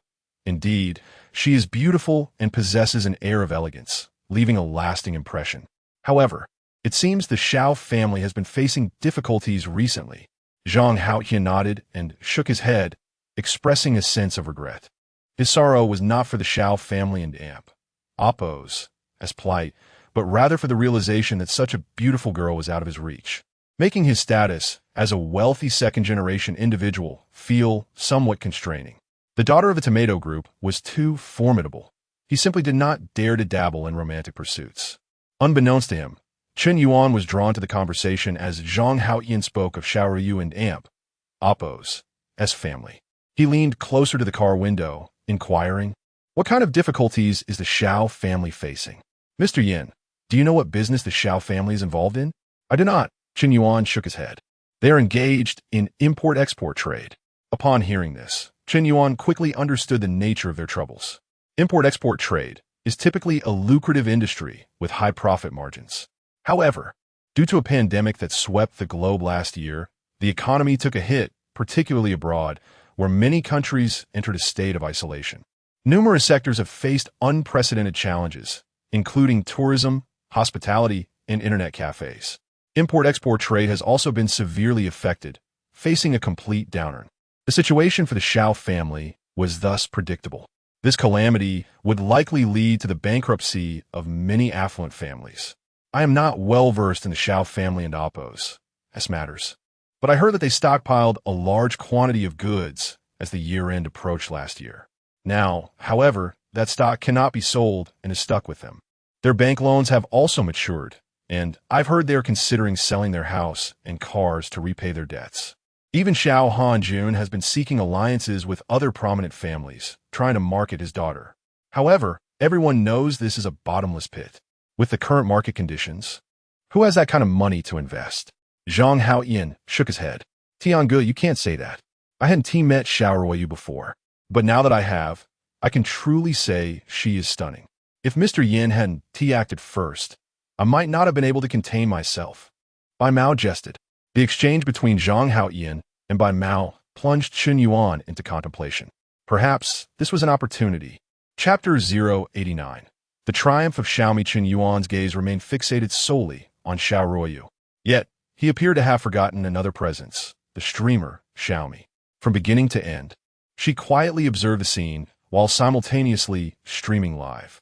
Although the hour had surpassed 7 and the twilight cast a shadow, she was positioned several meters away from Chen Yuan, rendering the visuals somewhat unclear. Nevertheless, the recent spectacle of over 30 luxury cars cruising in a grand display had been captured in its entirety for her audience. Millions of fans trembled in unison. Oh my goodness, the rich second generation flaunting their wealth. The dramatic effect is explosive. Xiaomi, was that person just now really President Yin? He looks so young and handsome. President Yin's presence is astonishing, absolutely impressive. Streamer, could you zoom in a bit? We can barely see what President Yin looks like. Xiaomi, we want to see President Yin. Hurry up and show him to us. The barrage of comments flooded the live stream, yet Xiaomi paid them no heed. Her eyes were entranced by the sight of Chen Yuan gripping the Ferrari and Amp, Appo's steering wheel with one hand. Her heart raced wildly. It turned out that a man driving a Ferrari with such ease was incredibly attractive. President Yin was truly exceptional, exuding an overwhelming charisma that captivated all. Xiaomi wore a love-struck expression. Sometimes, an individual in Oppo's allure requires a backdrop to shine. When viewed in isolation, he might merely appear slightly handsome, not breathtakingly so. Yet, amidst the backdrop of over 30 affluent individuals arriving in their luxury vehicles, President Yin radiated an air of dominance that electrified the scene, an undeniable charm that left one breathless. Xiaomi was immediately smitten. Her admiration for Chen Yuan, already high, surged uncontrollably. Su Yihan. Affection 1 Su Yihan. Affection 1 Su Yihan. Affection 1 Su Yihan. Affection 1 current affection level for the target. 95 points. Ding. Detected that the fifth admirer, Su Yihan, stage name, Xiaomi, has successfully surpassed 95 points in affection towards the host. Congratulations to the host on their triumphant reversal. Ding. The fifth admirer has expended a total of 31,200,000 yuan, rewarding the host with 120,000 yuan. Ding. Su Yihan has successfully converted into the host's admirer, granting a reward of 25 enhancement points. Ding. Reward skill, mastery of dance. Name, Chen Yuan. Age, 21. Height, 180 centimeters. Weight, 67 kilograms. Strength, 19 constitution, 19 spirit, 15 agility, 14 peak adult level, 10 status, in excellent health. Enhancement points, 25 points. Please, host. Choose your enhancement direction. Just as Chen Yuan and Zhang Haoyan discuss matters concerning the Xiao family, a sudden series of system notifications echoed in his mind, leaving him momentarily stunned. Turning around, he noticed another female streamer gazing at him with an enamored expression. He never anticipated such an unexpected surprise. Could it be that the flowers he tended to with care blossomed unexpectedly while the weeds flourished without effort? All his arrangements today were aimed at garnering Xiao Ruiyu's attention, not merely for affection, but to amend the regrets of his high school years. He was unwilling to remain a humble admirer, nor did he desire to secretly harbor feelings for someone. He aspired to be the most dashing figure on the street. Yet, paradoxically, his efforts did not win over Xiao Ruiyu, but instead led to an unexpected triumph over Xiaomi. The rewards for winning over Xiaomi were exceedingly generous. Merely the rebate amounted to over 3 million. Ding! Construction Bank reminds you that your account ending in 7687 has received an amount of 3,120,000 yuan. Current balance, 3,621,410 yuan. Upon witnessing the influx of over 3 million into his bank account, Chen Yuan was overcome with euphoria. At last, he had money. The sensation of receiving over 3 million was far more exhilarating than when he had spent 2 billion. Gifting the female streamer had initially sparked excitement, but soon after, Chen Yuan found it rather mundane. Spending billions felt akin to distributing free glow sticks, leaving his fingers sore. However, this sum of over 3 million was different. It was his own money, allowing him to purchase anything he desired. Perhaps he should invest in a new computer with top specifications? Or buy an apartment near the university for easier outings with girls. And surely, he ought to consider upgrading his vehicle. The LaFerrari beneath him would eventually need to be given away. Chen Yuan was modest in his demands. He did not require a luxury car. A simple SUV costing 200,000 to 300,000 would suffice. Around 8 o'clock, the procession of over 30 luxury cars began to depart from the Jiuzhou Hotel. A few who had not dined there took the opportunity to enjoy a meal. Chen Yuan drove, preparing to drop Lu Wenjie back at Wuhan University. On the way, Lu Wenjie and Oppo's curiosity exploded, his mind flooded with questions. Xiao Chun, have you ever considered me a brother? After all these years, I'm only just discovering your remarkable identity. Believe me, I didn't in Oppo's. Tino either. Chen Yuan replied with a helpless sigh. What do you mean? To put it plainly, one day I suddenly acquired a system that grants me unlimited funds, and then, all right, Xiao Chun, I'm not joking. After all these years as brothers, can you stop brushing me off? For over a decade, I've trusted you completely, confiding even the most personal matters. Yet you've kept your true family situation a secret from me? That is truly hurtful. Lu Wenjie's expression darkened, clearly upset. It was only natural. If you had confided in a brother, sharing everything, including your misfortunes, and he had concealed significant truth from you for over a decade. Would you feel good about it? Chen Yuan found himself at a loss for words. I'm being honest, yet you refuse to believe me, demanding I fabricate a story? Fine. The truth is, I didn't even realize I was a rich second generation until recently, when my father revealed that our family is wealthy and handed me a bank card with billions, allowing me to spend freely. Chen Yuan fabricated the excuse, feeling it was somewhat flimsy. To his surprise, Lu Wenjie believed him. I see. It said that Principal Wang didn't know about his family and Oppo's wealth while studying abroad, only to discover upon returning that his father was a tycoon, leading him to chase after internet celebrities. It appears your situation is quite similar. Lu Wenjie nodded in understanding. If Chen Yuan were indeed in such a predicament, it was hardly his fault. After all, he was unaware of his family's circumstances and hadn't intentionally concealed anything. Chen Yuan rolled his eyes. You don't believe the truth, yet you accept the fabricated story? With your level of intelligence, how did you even get into Wuhan University? Ding! Just as Chen Yuan began to mentally critique Lu Wenjie, a message popped up on his WeChat. Old Lu, I'm driving. Can you reply to the message for me? Lu Wenjie took the phone and glanced at the message, his expression turning bewildered. Xiao Chun, Xiao Yu has messaged you first. What did she say? Chapter 090. Chen Yuan and Oppo's profound knowledge, she sent a simple message. Hello, Chen Yuan. Lu Wenjie spoke earnestly, emphasizing the message's ordinariness. It was brief, unremarkable, and devoid of hidden meanings, merely a courteous greeting. Yet, inexplicably, Chen Yuan felt a surge of excitement. Clearly, the content of the message was inconsequential. What mattered was the sender. This message was from Xiao Ruoyu, and it was sent with intention. This changed the significance entirely. Please respond for me, Chen Yuan said, his eyes glued to the road, masking his inner thrill with an air of calmness. After all, he bore the identity of a senior. He could not appear too eager or juvenile. What would become of his dignity? What of his authority? That would be inappropriate. I'm not particularly skilled at conversing with girls. Liao Jiao once remarked that my emotional intelligence is low, labeling me a straight man who often kills the conversation. Lu Wenjie admitted, a hint of insecurity in his voice. That an Oppo's. That's all right, just chat casually. If it goes awry, I won't blame you. Chen Yuan reassured him, as he too was uncertain about how to engage Xiaoruoyu.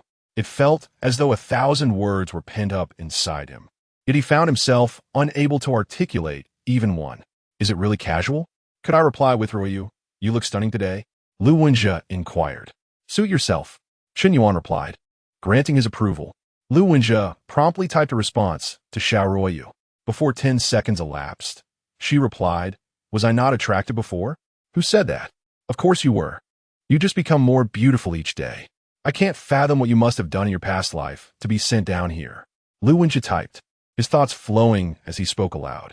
Wow, you seem quite adept at charming her. Why did Liao Jia label you a straight man? Chen Yuan remarked, astonished. The cheesy pickup lines I learned online. Liao Jia claims that my messages are somewhat off-putting. They make her want to retch. Lu Wenjie confessed.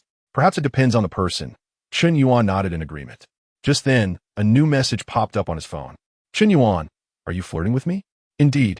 With that, Lu Wenjie dove into a lively conversation, feeling liberated since it wasn't his own account. He engaged effortlessly, sharing anecdotes and insights about their university, showcasing its rich history and notable alumni, and recounting amusing tales from campus life. His profound knowledge was matched by Xiaoruyu's academic prowess, leading to a refreshing exchange. Xiaoruyu's perception of Chen Yuan transformed. He was not merely a talented and handsome boy, but also remarkably well-informed, possessing a wealth of knowledge even about her own university. She found herself increasingly impressed by this high school classmate. Xiaoruyu. Affection level 5, Xiaoruyu. Affection level 5, Xiaoruyu. Affection level 5, current affection level, 55 points. Wow, Lu, you've done well. Who claimed you couldn't chat? Who said you were a straight man? Your charm is on a whole different level. Is it really that impressive? I was just casually chatting. I didn't expect Xiaoryu to be so approachable. She is quite talkative. Lu Wenjie replied, surprised. Many young men mistakenly assume that the more beautiful a girl is, the more aloof she will be, making her difficult to pursue. In reality, this is often not the case. Many stunning girls are affable and respond quickly. When pursuing a girl, boys tend to seek those moderately attractive, believing they stand a better chance. Yet, such girls can be the hardest to win over due to fierce competition. Conversely, girls of exceptional beauty often attract fewer suitors, creating a curious social phenomenon. Those with average looks often become inflated with self-importance, while those with striking beauty remain surprisingly approachable. Having received Chen Yuan's endorsement, Lu Wenjie began to let loose. Hey, it seems you have quite a few unread messages. Wow. Su Lele sent you over 10. Lin Shudong sent 3. Zhao Yuqi sent 5.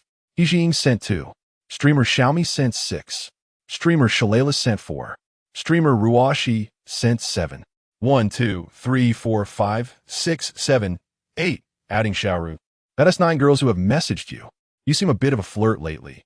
It feels like you've transformed into a scoundrel. Lu Wenjie teased, his tone laced with skepticism yet tinged with envy. Indeed, wealthy men enjoy a different experience. Without accessing his phone, one would never fathom the extent of female attention he receives.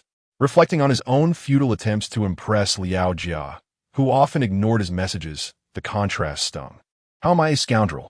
Is it because I'm handsome and girls are drawn to me, wishing to pursue me? Does that make me a rogue? Chen Yuan mused.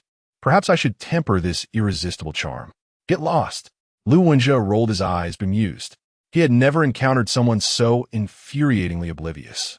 Though he jested, seeing so many unanswered messages on Chen Yuan's phone gnawed at him, particularly as someone with a tendency toward perfectionism. Chapter 091. You may not know what despair is, Xiao Chun. Seeing the message but not responding leaves me feeling rather uneasy, so I replied on your behalf. Lu Wenjie's obsessive-compulsive tendencies have flared up. He has grown accustomed to being the devoted admirer. Every time he messages Liao Jia, he insists that the last reply must come from the male. If the female sends a message and the male fails to respond, he instinctively worries whether she saw the message and felt upset or disappointed. He is deeply concerned about her feelings, to the point of being somewhat sensitive. However, he has never considered why it is taken for granted that a woman may choose not to reply to a man in Oppo's messages, while a man is expected to respond. We are all individuals navigating life for the first time. Why should he always yield to her? It is entirely up to her. She can respond whenever she wishes. Chen Yuan paid Lu Wenjie no mind, focusing intently on driving. To be honest, this was his first time driving on the road after obtaining his license. As a novice driver behind the wheel of a multi-million-dollar Ferrari LaFerrari, he dared not let his attention waver, especially not while handling the car and a phone simultaneously. New drivers tend to be cautious and fully concentrated, fearful of making mistakes. Half an hour later, he dropped Lu Wenjie off at Wuhan University and then drove back to school. During this time, Chen Yuan and Oppo's WeChat notifications continued to buzz incessantly, yet he paid them no heed. Nearly 40 minutes passed before he finally returned to Hunan University, parking the sports car in an underground garage nearby before walking back to his dormitory. It was already 9:30 in the evening. The west back gate of Hunan University is a bustling hub for students seeking meals, late-night snacks, fruits, and various goods, as well as a place to socialize and shop at street stalls. Many students traverse this path regularly. As usual, after parking the Ferrari LaFerrari in the underground garage, Chen Yuan walked past the west back gate like any ordinary student. It was then that an unexpected turn of events unfolded. A group of young men, brandishing steel pipes and wooden sticks with cigarettes dangling from their lips, approached Chen Yuan with an intimidating demeanor. Among them were students from the physical education department and local delinquents, numbering over 20. Chen Yuan's expression darkened. In this crowd, he recognized a familiar figure, Liang. He never anticipated the situation would escalate to this extent. After the incident involving He Jiying, Liang harbored a grudge against Chen Yuan. Having been publicly humiliated, he could not swallow his pride any longer. Young men often act impulsively, especially those brimming with youthful vigor, and he no longer wished to contemplate the consequences. If he did not beat Chen Yuan today, he felt he would forever be a coward. He had been waiting here for 3 hours, and now that Chen Yuan finally appeared, he was ready to unleash his fury. Chen Yuan, you dog. So you finally showed up. Aren't you tough? Aren't you something special? Come on, take on 20 of us. Li Yong bellowed, pointing his steel pipe at Chen Yuan, who was now completely surrounded. Truth be told, given Chen Yuan and Appo's current physical condition, he could likely handle 5 or 6 opponents without much trouble. Taking on 10 would be a stretch, and facing 20 was utterly hopeless. Furthermore, this group was not unarmed. They wielded steel pipes and wooden sticks. Without considering the terrain, Chen Yuan was destined to be overwhelmed. Had this been a few days prior, he might have panicked. However, now he felt no fear. Rather, he found the situation somewhat amusing. Just after acquiring 25 enhancement points, they chose this moment to confront him? How delightful! Little did they know, yesterday he possessed only 30% of his combat power. Today, he had already reached 40%. 20 men? They had no inkling of what true despair entailed. Chen Yuan stood with one hand behind his back, a faint, disdainful smile gracing his lips. System. I wish to enhance my physical strength by 10 points, my power by 10 points, and my agility by 5 points. He silently commanded. Ding. System enhancement in progress. Enhancement complete. In an instant, Chen Yuan felt a familiar warmth coursing through his body. It was as if an explosive power had awakened within him once more. His muscles became even more robust, exuding strength from within. Name: Chen Yuan. Age: 21. Height: 181 centimeters. Weight: 68 kilograms. Strength: 29. Physique: 29. Mentality: 15. Agility: 19. Peak adult levels at 10. Status: in excellent condition. Enhancement points: 0. What? Are you too scared to speak? Have you lost your nerve? Wherein and Oppos? To you just so arrogant? Li Yong shouted, increasingly deranged. The crowd of young men surrounding Chen Yuan wore expressions of disdain, swaggering as if they were invincible. Their steel pipes seemed eager for action, ready to strike at the slightest provocation. All it would take was for Li Yong to make the first move, and a brutal beating would ensue. In the face of Li Yong and Oppos, as threats and roars, Chen Yuan remained calm and unperturbed. He merely sighed, casually tossing the fried rice he had just purchased onto the ground before tilting his head to gaze at the sky, as if the brilliant stars above were his true aspiration. Li Yong, you should reconsider. And Oppos, it's not too late to back down now. Chen Yuan and Oppos' voice was calm, yet it carried an air of superiority that seemed to dismiss the entire group as inconsequential. How dare you seek death? Li Yong exclaimed. Li Yong, what are you doing?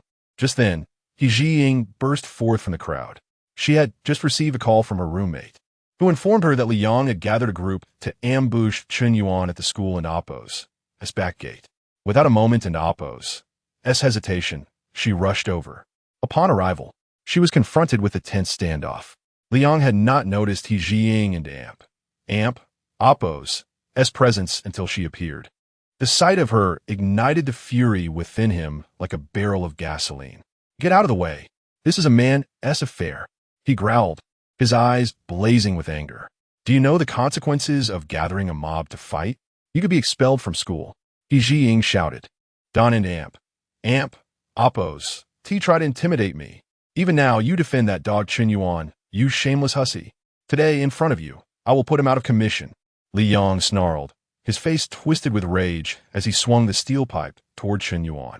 Bang! In that split second, Chen Yuan evaded Li Yong and Oppos' heavy strike with remarkable agility and countered with a powerful kick that sent Li Yong flying. The force was so immense that Li Yong nearly lost consciousness. Had it not been for his excellent physical condition, he might have even fractured a rib. Damn! You little brat dare to fight back? Such absurd questions will always arise. It seems that when a group of individuals confronts a single person, they automatically assume that the lone individual will not retaliate. Their sense of dignity feels insulted. All 20 of them were now enraged. Chapter 92. 1 against 20 defeat him. 20 individuals, brandishing steel pipes and wooden clubs, charged forward with fervor. Chen Yuan found himself encircled from all sides. Rather than retreating, he advanced, akin to a war chariot crashing through the throng. With a swift motion, he seized a young man weighing 140 pounds, using him as a human projectile that toppled a wide array of adversaries. His enhanced physique granted him superior resilience to impacts. Increased strength bestowed him with formidable offensive power. Enhanced agility allowed for nimble speed and responsiveness. With both brawn and finesse, his prowess transcended mere arithmetic. In the blink of an eye, Chen Yuan plunged into the fray, exuding an indomitable spirit, undeterred by the multitude. He transformed into a veritable force, akin to Zhao Yun at Changban Slope, darting in and out of combat with unstoppable vigor, sweeping through the crowd with unparalleled ferocity. This was not merely 1 against 20. It was a singular entity overwhelming the 20. 10 minutes later, a dozen young men lay strewn across the ground, each groaning in pain. Several, paralyzed by fear, fled the scene in haste. At this moment, Chen Yuan nonchalantly picked up a discarded plate of fried rice and tossed it into a trash bin, seemingly embodying the qualities of a cultured and polite citizen who refrains from littering. The onlooking students stood in stunned silence, their expressions frozen in disbelief. They could hardly fathom that someone could truly take on 20 opponents simultaneously. Was this not Chen Yuan, the infamous scoundrel? Astonished, one girl murmured, "Now I comprehend why Zhao Yuqi holds him in such esteem. From this day forth, Chen Yuan shall be my idol." Meanwhile, Li Yong clutched his abdomen in agony, grappling with the astonishing reality before him. 3 years prior, Chen Yuan had been a mere underachiever, one whom Li Yong could easily dominate. Yet, 3 years later, Chen Yuan had outperformed him in a sprinting contest, publicly humiliated him with ostentatious displays, and even bested him in a one-on-one confrontation. Today, he had summoned 20 companions for retribution, only to discover that they were no match for Chen Yuan. What sorcery was this? How could one individual possess such strength?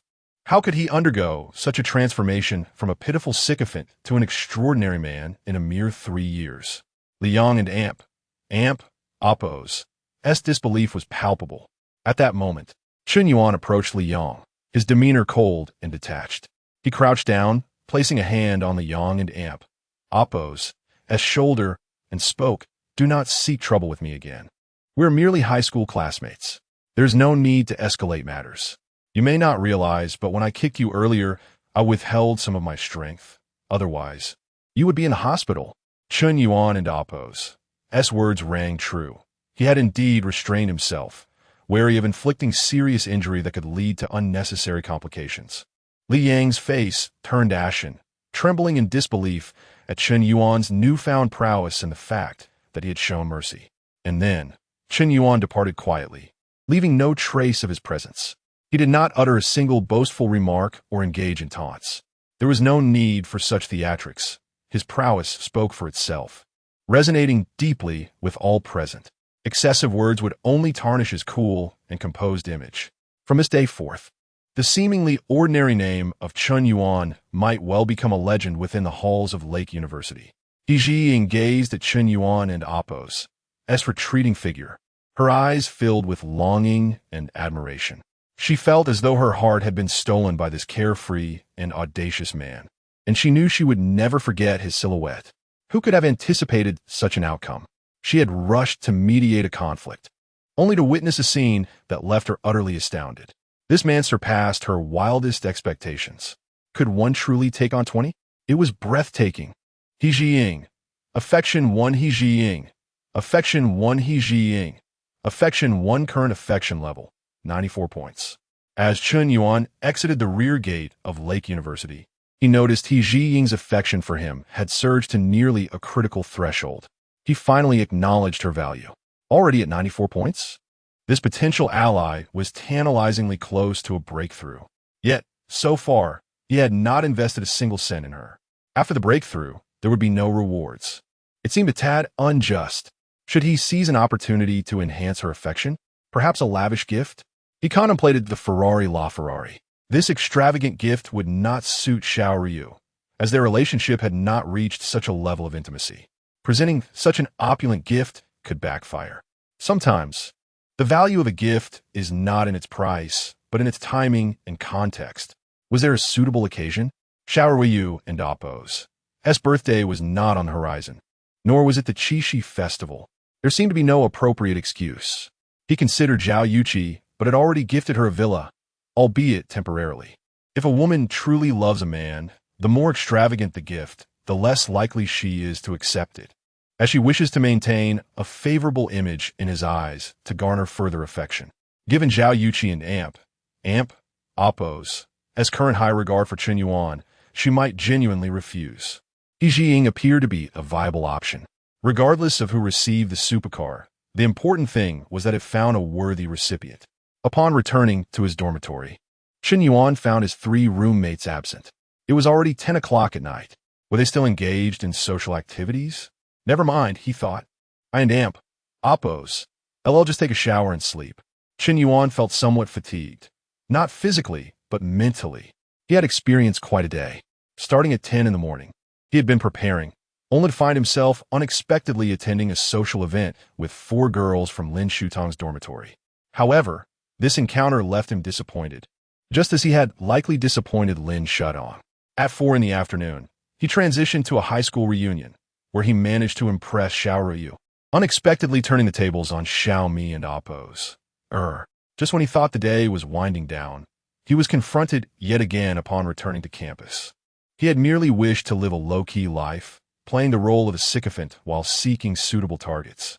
However, a series of events had rendered his aspirations unattainable, for his capabilities would not allow it. Chapter 093. A conversation with Xiao Ruiyu's mother at 11:30 in the evening. Roommates Lao Chao and Lao Zhou returned to their dormitory, supporting each other as they stumbled in a drunken haze, their conversation dominated by musings about girls. However, one figure was conspicuously absent, Xiong Tao. This fellow had previously been notorious for his late-night escapades, but after a tumultuous year of juggling relationships, he seemed to have turned over a new leaf, perhaps stung by recent events involving Chen Yuan. Unfazed, Chen Yuan chose to focus on his own weariness. Having already accumulated a plethora of unread messages on WeChat, he sent a simple goodnight to all his female friends, including Xiao Ruiyu, before succumbing to slumber. In the past, he would have agonized over sending a good-night message to a crush, but now he felt a sense of ease. He had become confident, buoyed by the presence of beautiful women in his life. Meanwhile, in the Water's Edge International Villa community, Xiao Ruiyu, in her pink, girl-like bedroom, found herself lost in thought upon receiving Chen Yuan and Appo's good-night message. Just then, her mother, Yu Fangxia, entered the room, a woman in her 40s with a graceful demeanor. Yu Fangxia had experienced the passage of time, her beauty slightly diminished. Yet one could still discern from her features that she had once been a celebrated beauty in her youth. The apple does not fall far from the tree. Her daughter, inheriting her mother-esque looks, was even more striking. "Dear, why are you still awake?" her mother asked gently. "I seldom get to see you. Today, let us share a heartfelt conversation, shall we?" "Of course, Mom." Xiao Ruiyu nodded. "I heard you attended a class reunion today. How was it? Did you enjoy yourself?" "Well, it wasn't Appo's tea particularly enjoyable, but I was surprised by one classmate. It seems I never truly got to know him before," Xiao Ruiyu reflected, recalling Chen Yuan's radiant presence amidst a throng of wealthy peers, his depth of knowledge and character making him all the more intriguing. For you to be surprised by a classmate indicates he must be quite remarkable," her mother remarked. "Mom, if you have something to say, please just say it." Xiao Ruiyu sensed her mother and Appo's underlying motive for this late-night conversation. "All right, nothing escapes your notice. You know your father has faced significant challenges in his career lately. Our family business, the Yuan Hang Trade Group, is on the brink of bankruptcy. We Haven and Appo's had any business dealings for over half a year, and the substantial investments we and Appo's made seem irretrievable. The company is shrinking, and many employees, both junior and senior, are leaving. We are merely maintaining appearances now, barely managing to pay salaries. Our accounts are nearly depleted, and we might not even be able to cover next month's wages. The bank loans are about to mature, and if we fail to repay them, we might lose our home." As Yu Fangxia spoke, tears welled in her eyes, the glory of the past, now a distant memory. Having grown accustomed to a life of affluence, the thought of returning to poverty was unbearable for her. Xiao Yu understood the gravity of their situation, but was taken aback by its severity. Mom, is the situation with Yuan Hang truly that dire? More serious than you can imagine. Your father's health has deteriorated under the strain. He's lost much of his hair. Such calamities, who could foresee them? Yet, every crisis holds the seeds of opportunity. With the domestic situation stabilizing, I believe it won into AMP, Oppos, TB long before the international crisis is brought under control. When that happens, the economy will need to recover, and the government will undoubtedly support essential industries.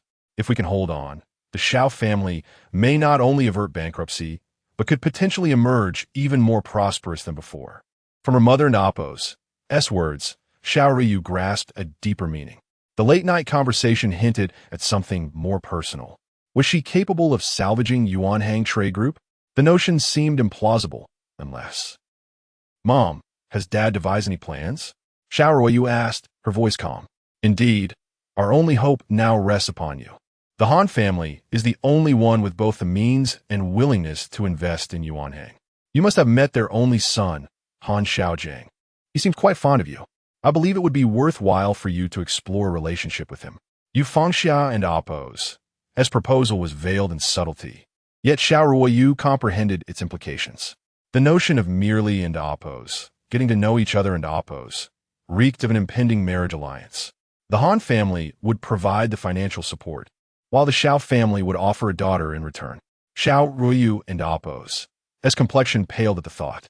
She had never imagined her usually open-minded mother would broach such a topic. She was well aware of Han Xiaojiang and Oppos' reputation, having been embroiled in unsavory scandals, including a brush with the law due to illicit activities.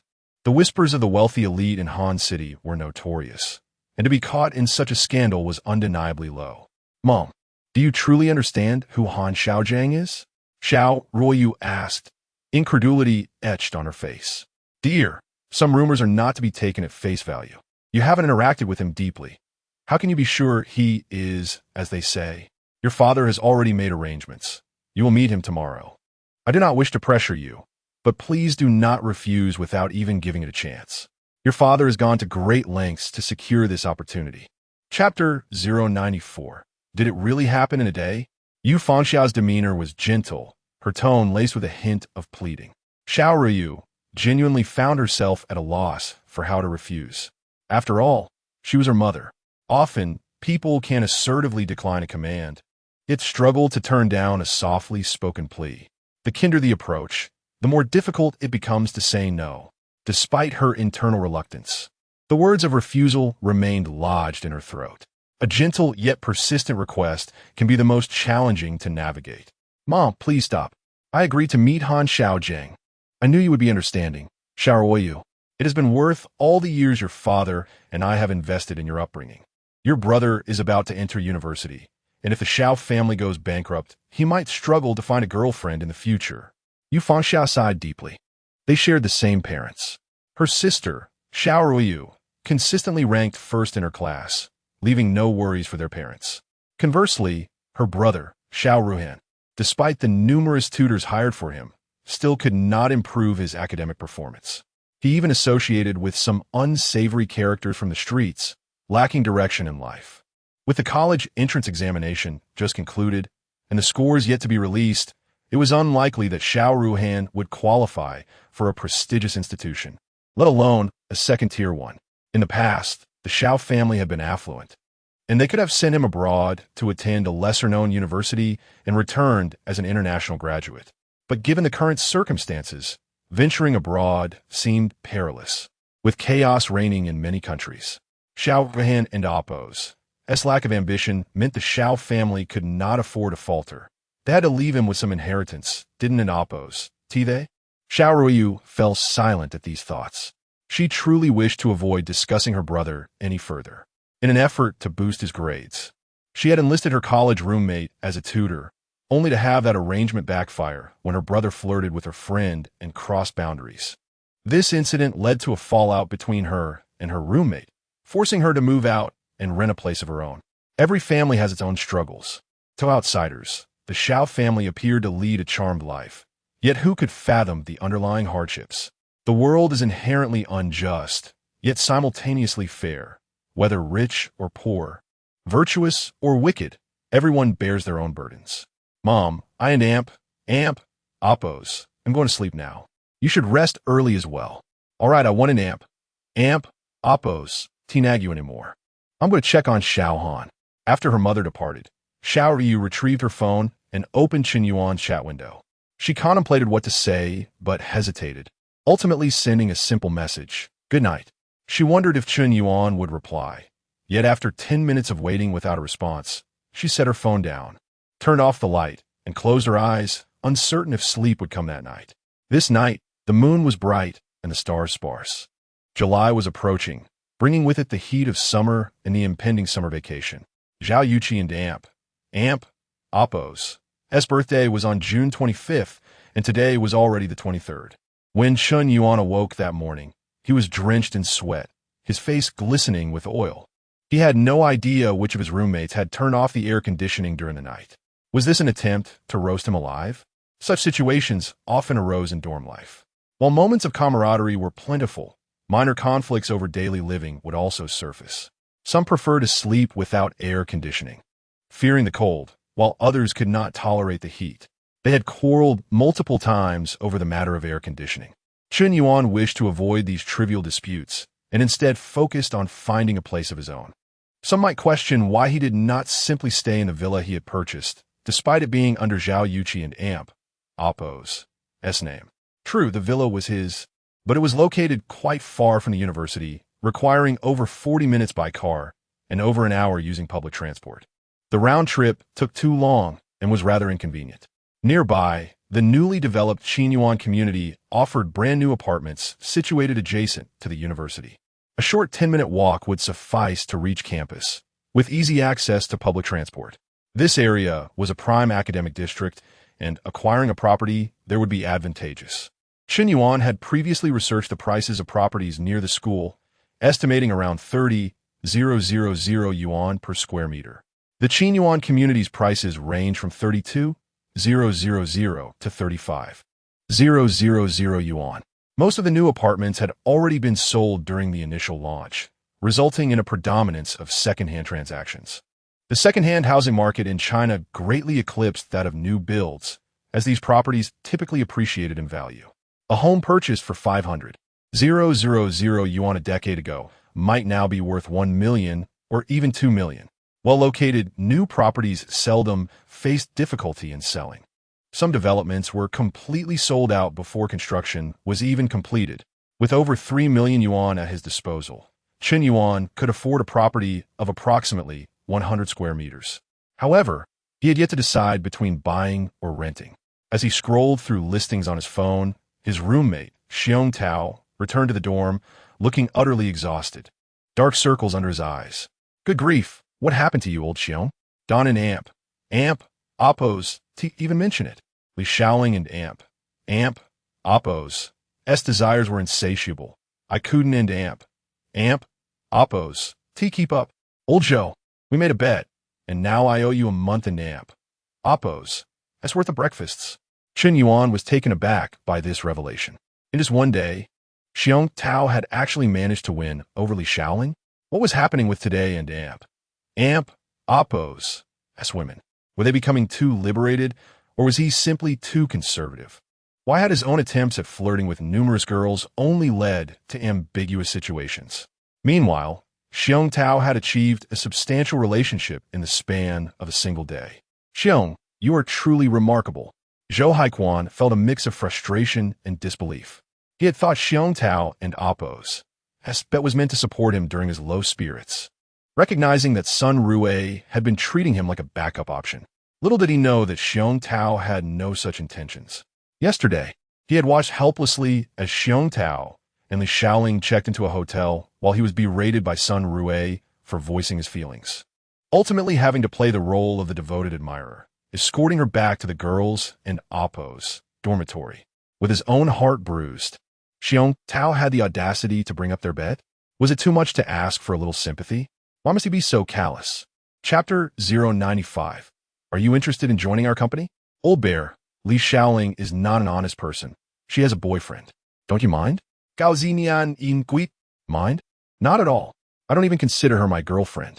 I merely found a quiet place to discuss life and ideals with her yesterday, to gauge her depth while she familiarized herself with my essence. Our relationship is purely platonic friendship. Xiong Tao replied earnestly. Damn, you beast.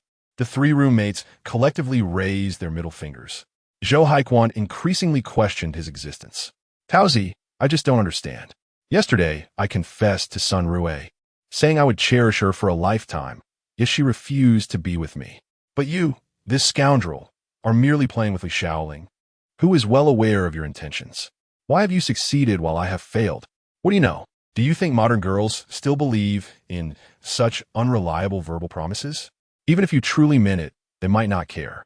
What is this lifelong devotion nonsense? Nonsense. Do you think only men desire to play around? Women crave novelty as well. They have their own needs. Life requires embellishment. As long as both parties respect each other and oppose. Space. What harm is there in occasionally contemplating life together? Xiong Tao asserted confidently. Damn, you are such a scoundrel. You are mistaken. This is not being scummy. It is merely a mutual desire. Haikuan, you should see that Sun Rue and Li Shaoling are essentially the same type of person. They both yearn for excitement and adventure, while you wish to offer them a mundane life. Clearly, this is not what they desire. Frankly speaking, pursuing girls nowadays cannot rely solely on chase. One must elevate oneself. Xiong Tao and Apos. S words were quite reasonable. Chen Yuan nodded in agreement. The fundamental way for a young man to win a woman and Apos' favor is to better himself. If your own qualities are lacking, no amount of tricks will suffice. When you flourish, the gentle breeze will naturally come. Chen Yuan was a prime example of this. Yet, he still could not emulate Xiong Tao and Apos' carefree demeanor. His heart was not hardened enough. He harbored a somewhat traditional male mentality, believing that if a girl were to engage with him, he must take responsibility. Little did he know, the girl might not even want him to be responsible. You must be dreaming. After the first encounter, you wish to continue indulging? Chen Yuan's inherent straight male mindset could not be altered in just a couple of weeks. He needed to experience more.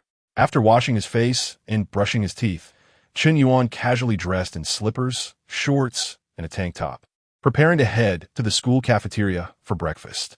Along the way, numerous students pointed at him. Is that Chen Yuan? My idol. So handsome, truly too handsome. Even in a tank top and shorts, his confident and carefree aura remains undiminished. His physique is impressive with well-defined muscles, strong yet not bulky, precisely my ideal type. Is he really Chen Yuan? I heard last night that he single-handedly took down 20 people at the school's back gate. Is that true? Recently, it seems many have been discussing this Chen Yuan. One moment, it's rumored that the school beauty, Zhao Yuqi, brought him breakfast, and the next, he is said to have stolen Li Yang and Apos' girlfriend. Others claim he is the running hero who has gone viral. And now it's said he can take on 20 alone? This is sounding increasingly unbelievable. Is this merely the hype of an internet celebrity? Chen Yuan was bewildered by the reactions he received upon stepping outside. It felt as if everyone at school recognized him, and he had inexplicably become a figure of great renown. At that moment, a fashionable woman in her late 20s, standing about 172 meters tall and exuding a mature charm, suddenly blocked his path. She arrived in a luxurious Range Rover, accompanied by a small assistant. Hello, are you Chen Yuan? I am. May I ask who you are? Chen Yuan replied, somewhat dazed. He had never been approached by a stranger, especially not one so alluring and mature. Allow me to introduce myself. I am Shen Shui, the founder of Dream Media under the Xiangwu Collective. I see great potential in you to become an internet celebrity and would like to offer you a contract with my company at an annual salary of 3 million. Would you consider it? What? Chen Yuan was once again taken aback. He never expected that someone from an agency would approach him to sign him as an internet celebrity, and with a salary of 3 million to boot. This seemed somewhat unexpected, yet also within reason. After all, the videos of the running hero had been immensely popular on Douyin recently. He had undoubtedly become an internet sensation, albeit an unrecognizable one. Given his popularity, it was only natural for someone to seek him out. After some investigation and the original video's exposure, an entertainment company had finally set its sights on Chen Yuan. It was due to this original creator's revelations that people learned the running hero was actually a student at Huda University. With the details known, locating Chen Yuan was no longer a challenge. After a period of brewing, Chen Yuan and Oppo's identity was ultimately revealed.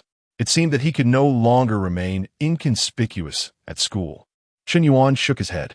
"I'm sorry, but I have other matters to attend to. I'm not particularly interested in becoming an internet celebrity." His response left Chen Shui somewhat astonished. He was merely an ordinary student, yet he had so decisively rejected the allure of a 3 million annual salary. This was utterly illogical. In today's world, finding a good job after graduating from university is challenging. It is rare for a fresh graduate to earn even $10,000 a month. An annual salary of 3 million translates to at least $20,000 a month. How could he refuse? "Chen Yuan, I think you should reconsider. Our company is legitimate, not one of those unscrupulous agencies that deceive. We want to have you sign contract with loopholes. We have successfully launched dozens of internet celebrities, including the recently rising star Chichi Zayakaway on Douyin. She garnered 10 million in gifts shortly after her debut. If you join us, I can assure you, your achievements will be on par with Chichi Zayakaway." Upon hearing this, Chen Yuan appeared contemplative. "Are you referring to Chichi Zayakaway, Zhao Yuqi? I have heard of the esteemed Yin Zong." "Yes, Zhao Yuqi is indeed the school beauty. It's only natural you've heard of her. Moreover, let me inform you that our company has a powerful background, and we have a partnership with the affluent Yin Zong.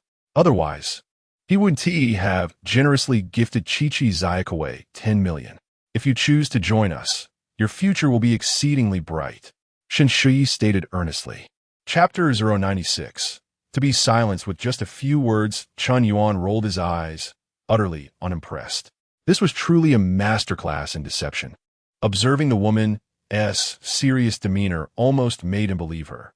Of all the personages to impersonate, why did she choose the renowned Yin Zong? Was she attempting to elicit laughter? "Apologies, but I have no intention of becoming an internet celebrity. You would be better off seeking someone else." Chen Yuan nodded politely, declining her offer. He had come to understand the nature of these talent agencies. They were not concerned with his self-aggrandizing tales, but rather with how loudly he could boast. They would draw him in first, and then proceed as they wished. Much like those rental agencies that showcased stunning images online only for him to discover that none of the properties were available upon inquiry. One had to either settle for something less desirable or pay a premium for something of higher quality. It was all mere facade. Upon hearing Chen Yuan's response, Chen Shui was taken aback. She had not anticipated such a firm rejection, even when the conversation had escalated to this point. "Chen Yuan, is your hesitation due to dissatisfaction with the salary, or do you harbor other concerns? You can voice any issues you have. If it pertains to compensation, I could elevate your signing fee to 3,500,000 per annum. Furthermore, you might consider a contract with revenue sharing, where the company imposes no restrictions on you, and you would also enjoy various benefits, including tax optimization." Chen Shui continued to entice him. If Chen Yuan were merely an ordinary university student, he would likely crumble under such sweet temptations. "Alas, I truly have pressing matters to attend to. Let us discuss this another time." Chen Yuan and Oppos, as patience waned. He turned on his heel and departed. Despite Chen Shui and Oppos' striking beauty and commanding presence, coupled with her articulate speech and logical acumen, he felt no inclination towards her. Undeterred, Chen Shui continued to follow him. She initially believed he was genuinely occupied. To her surprise, he soon arrived at the school cafeteria, ordering an array of dishes: 2 servings of soup dumplings, a bowl of hot dry noodles, a bowl of black rice porridge, 2 fried dough sticks, a scallion pancake, and a bowl of rice noodles. A veritable feast all for himself. He savored his meal leisurely, displaying no signs of urgency whatsoever. "Chen Yuan, did you rush here solely for breakfast?" Chen Shui asked, barely containing her irritation. Naturally, one cannot underestimate the importance of sustenance. Nothing surpasses the necessity of food. Chen Yuan nonchalantly replied, devouring a soup dumpling while offering a dismissive response. Yu Shui was incensed. She had never encountered a young man quite like him. As a company president who had built her fortune from the ground up in just 8 years, amassing tens of millions, her allure and persuasive abilities had always granted her favor among men, regardless of their status. She had met many, a successful entrepreneur, a wealthy heir, naive youths, and the most ordinary of students. In her eyes, Chen Yuan was just another young man who had recently gained fame online, but still clung to a loser mentality. Offering him a signing fee of 3 million should have easily secured his cooperation. Yet, the reality was far from her expectations. What infuriated her most was his blatant disregard for her beauty. Typically, young men adored mature, attractive women. A mere exchange of words would leave them blushing. Why was this one so different? Was he a staunchly straight man, or perhaps suffering from severe facial blindness? It was utterly vexing. Chen Yuan was certainly not blind to beauty. Rather, he had recently encountered an abundance of it, leading to a certain fatigue in his aesthetic appreciation. Chen Shui's appearance paled in comparison to that of Xiao Yu and Zhao Yuqi, rendering her less than remarkable in his eyes. After all, would one still marvel at K2 and Amp, Oppo's, as height after having gazed upon Mount Everest? Chen Yuan, do you not think your behavior is somewhat disrespectful? I sincerely offered you a signing fee exceeding 3 million to join our company. If you're dissatisfied with this figure, you could simply say so. Why adopt such a dismissive attitude? Chen Shui questioned, her tone condescending. Dismissive? I believe I've been quite courteous. Chen Yuan chuckled. You flaunt the Yin Zhong's name, parading around like a charlatan? I have shown you considerable restraint by not exposing your ruse. And yet, you persist? Do you think that merely because of your looks, I would hesitate to confront you? What nonsense is this?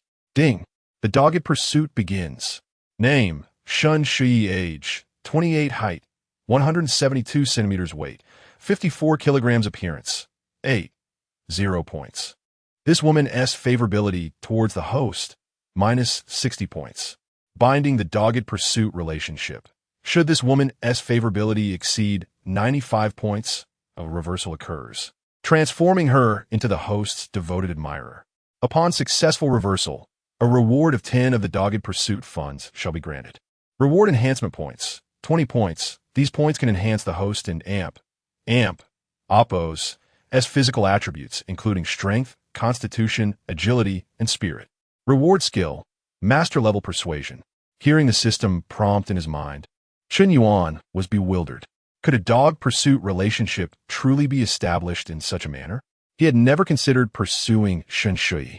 Was the system's binding mechanism random? Or did it automatically bind upon encountering any woman with an attractiveness rating of over 7.6 during interactions? Ultimately, whether bound or not mattered little. There was no loss to him.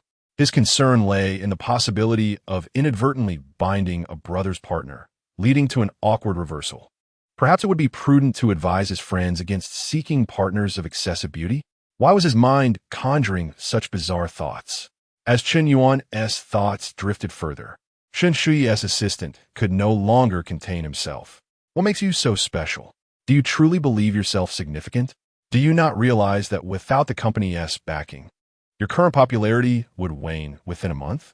Our President Chen personally coming to recruit you is a favor. Do not squander it. You are finished. You likely have no comprehension of the connections and power our president holds. Even the top internet mogul, Yin Zhong, would show her respect. To silence you is merely a matter of a few words. Chapter 97. Face the Gale. Qian Xan spoke arrogantly, and Chen Yuan couldn't and Amp, Oppo's, help but chuckle. Excellent. Your pretentious demeanor has successfully captured my attention. Face the Gale. Your company is called into Oppo's, Dream Building Media, and Oppo's, correct? Shall I make a call? Chen Yuan, with a stoic expression, retrieved his phone and dialed Zhang Haoyan, whose girlfriend was the heiress of Xiangwa Group.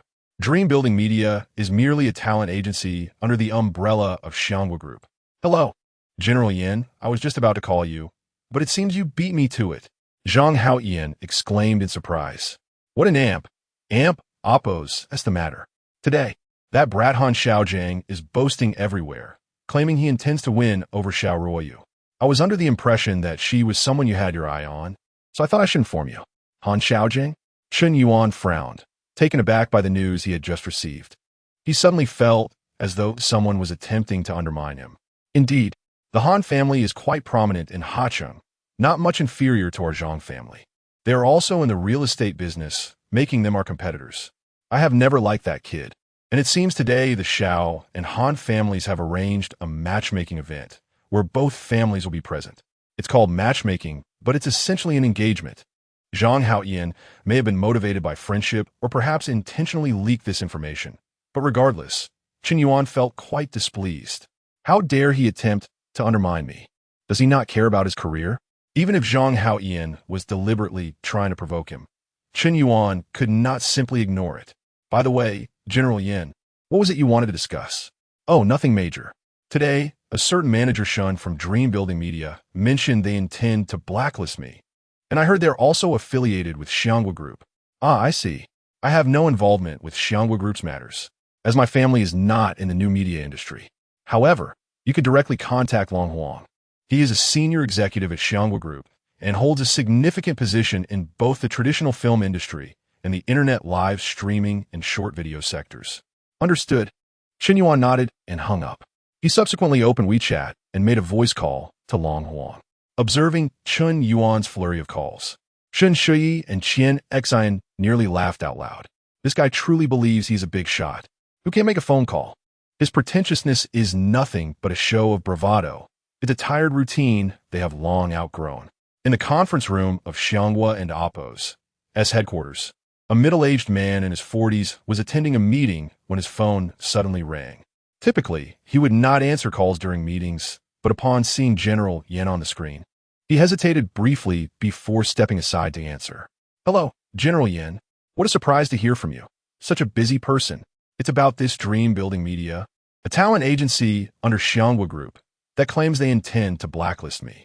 I'm feeling a bit uneasy and wanted to inquire about how formidable this company really is. Upon hearing this, Long Huang's expression stiffened. General Yan's words were neither casual banter among friends nor business cooperation. The implication was clearly an inquiry for accountability. From what he had gathered over time, he considered General Yin to be someone on par with him, perhaps even more impressive, leaving aside the fact that he had tipped over 200 million in rewards to female streamers. In real life, General Yin was equally extravagant, gifting a $60 million villa and purchasing a luxury car worth over 20 million just days ago. This was merely the surface. How much more lay beneath? General Yin was an enigmatic figure, and Long Huang viewed him as someone not to be trifled with, as befriending him could lead to significant business opportunities in the future. General Yin held considerable influence within the Emperor Group, and his presence had attracted many more big shots to the group recently. Now, with General Yin seeking accountability, Long Huang was infuriated. Who was the fool that dared to act so arrogantly in front of General Yin, especially being part of Xianghua Group? Rest assured, General Yin, I will investigate this matter immediately. After hanging up, Long Huang darkly queried, Who here knows about Dream Building Media? I do. A young man in his 30s, wearing glasses, stood up. Dream Building Media has been collaborating with Xianghua Group for 2 years. While not particularly large, it is decent enough, with over 200 streamers, most of whom are relatively unknown, with only 2 or 3 being somewhat popular. Effective immediately, place this agency on Xianghua Group and Appo's blacklist and announce it across the internet. Long Huang's command sent shockwaves through the conference room. They were bewildered as to why a simple phone call could provoke such fury. What heinous act had Dream Building Media committed? Long's own, this may not be wise. Regardless, we and Appo's had a 2-year partnership with Dream Building Media. Suddenly blacklisting them could upset other collaborators. They offended General Yin, who just personally called me. Are you suggesting I risk incurring the wrath of a tycoon worth hundreds of billions for the sake of a nameless agency? This statement left the room in stunned silence. Meanwhile, Shen Shuyi and Qian Xian watched as Chen Yuan finished his 2 calls and resumed eating breakfast, finding it somewhat amusing. Qian Xian wore a look of disdain. What? No more calls? Have you figured out how formidable Dream Building Media is yet? If you and Appo's having second thoughts and Appo's, it's not too late. Manager Shun is magnanimous and might not hold it against you. If you humbly admit your mistake and sign the contract, you could still earn a $3 million annual salary and remain a hot topic online. After our agency and Oppo's packaging, you might become even more popular, potentially earning $1 million a month. You can choose between success and being blacklisted. The decision is yours. Chen Xin looked down at Chen Yuan, as if from a divine perspective, spewing empty words that could only deceive the uninformed. How could a small agency inflate itself to such heights? If you were truly that impressive, why would you need to undermine others? Just then, Shen Shui and Oppo's phone rang. Chapter 098. Shen Shui's dismay. Hello, President Shun. We have a serious problem. Didn't I tell you all not to panic at the slightest issue? Remain calm. There is no problem that cannot be resolved in this world. No, President Shun, this is truly grave. Xianhua Group intends to blacklist our company and has announced it across the internet. They have already released an official statement on Weibo. As soon as the voice on the phone fell silent, Shen Shui was left stunned. Xiao Yuan, please do not jest about such matters. Xianhua Group has been collaborating splendidly with us. It's true, President Shun. Director Sun has already called us. It seems you have offended someone significant. For what Director Sun said, it appears you have indeed angered a powerful figure, and he cannot protect you this time. Stunned, completely and utterly shocked. This was catastrophic news. What stature does Xianhua Group hold in the industry? How could our modest media company possibly challenge such a titan? If this blacklist is not rescinded, it is likely that no other platform in the industry will dare to collaborate with them again. Moreover, her signed streamers would surely cause an uproar. 8 years of arduous toil could be obliterated in an instant. Why is this happening? Shen Shui felt as though her legs might give way beneath her. President Shun, are you all right? Is it your health? Chen Xin observed Shen Shui's pallid complexion and rushed to support her. Just moments ago, she seemed perfectly fine. Why did a single phone call leave her looking as if she had received a devastating blow? Could it be that the company is truly facing a dire crisis? Quickly, call Director Sun. We must act now. Shen Shui urged. Right. Don't worry, President Shun. I'll call immediately. Chen Xin's forehead began to bead with sweat. He had never witnessed Shen Shui in such a state of disarray. Hello, is this Director Sun's office? I'm Xiao Qian, assistant to President Shun at Dream Media. No need to elaborate. Director Sun has already instructed that President Shun has offended the wealthy yen. The higher-ups of the group have issued a direct order. Dream Media will henceforth be placed on Xianhua Group's blacklist. Handle it as you see fit. Beep, beep. Beep, hello. Hello. Chen Xin felt utterly bewildered. How could Dream Media have offended Yen? Was it possible that their recent attempts to leverage Yen's name for self-aggrandizement had come to his attention? That seemed implausible. They had only recently borrowed his name for a bit of bravado. How could word have reached him so swiftly? This was beyond unfortunate. Could it be that Yen possessed extraordinary insight, with eyes and ears throughout the nation, able to perceive even the faintest whispers? Surely, even the CIA couldn't rival such omniscience. President Shun, did we truly offend Yen? But who is he exactly? Chen Xin turned a glance behind him. The only person who had made a call moments ago was Chen Yuan. They had crossed paths with anyone else today. Through process of elimination, one truth emerged. Chen Xin's eyes widened as a wildly absurd and frightening realization struck him. Shen Shui was left in shock. She too gazed incredulously at Chen Yuan, the individual who had recently skyrocketed to fame online as the running knight. Could it be that he was? Oh my goodness. The realization sent chills down Chen Xin's spine. Yen? Are you Yen? Shen Shui stammered. Yes. Weren't you planning to blacklist me? I heard that Yen has a partnership with your company, and I was wondering when I had ever collaborated with you. Was that in a dream? Chen Yuan's demeanor remained unfazed as he finished off the breakfast on the table, barely satisfied. Recently, he had been consuming more due to his growth spurts. While eating, he spoke with a calmness that belied the gravity of his words, akin to a legendary figure in a film. His aura was overwhelming, even in slippers and casual attire. He exuded a formidable presence reminiscent of the iconic characters in Stephen Chow's films. Upon hearing Chen Yuan's response, Chen Xin felt his legs weaken. He had heard that Yin was not only a legendary figure in the online realm, but also a prominent scion of Han City's elite. His influence was staggering. For a mere assistant to have just pointed at Yin's face and threatened him was terrifying. Yin, this is entirely a misunderstanding. I truly had no idea you were pleased. Show mercy and allow this matter pass. Chen Xin is a new assistant, fresh to the workforce, and may not fully grasp the gravity of his words. This is entirely my fault, and I am willing to make amends. How about I treat you to dinner tonight? Whatever you wish, I will comply. Dream Media is my life's work, and I truly cannot bear to lose it at this moment. All semblance of her former regal composure vanished. She was like a deflated balloon, stripped of her royal garments, reduced to a figure of desperation and pleading. This matter leaves no room for redemption. Consider this a lesson. Do not think you can deceive others without facing consequences. Chen Yuan displayed no sympathy. He strode away from the cafeteria. Shen Shi sank to her knees on the ground. President, this individual is insufferable. He is driving us to the brink. We cannot sit idly by. We must find a way to expose him.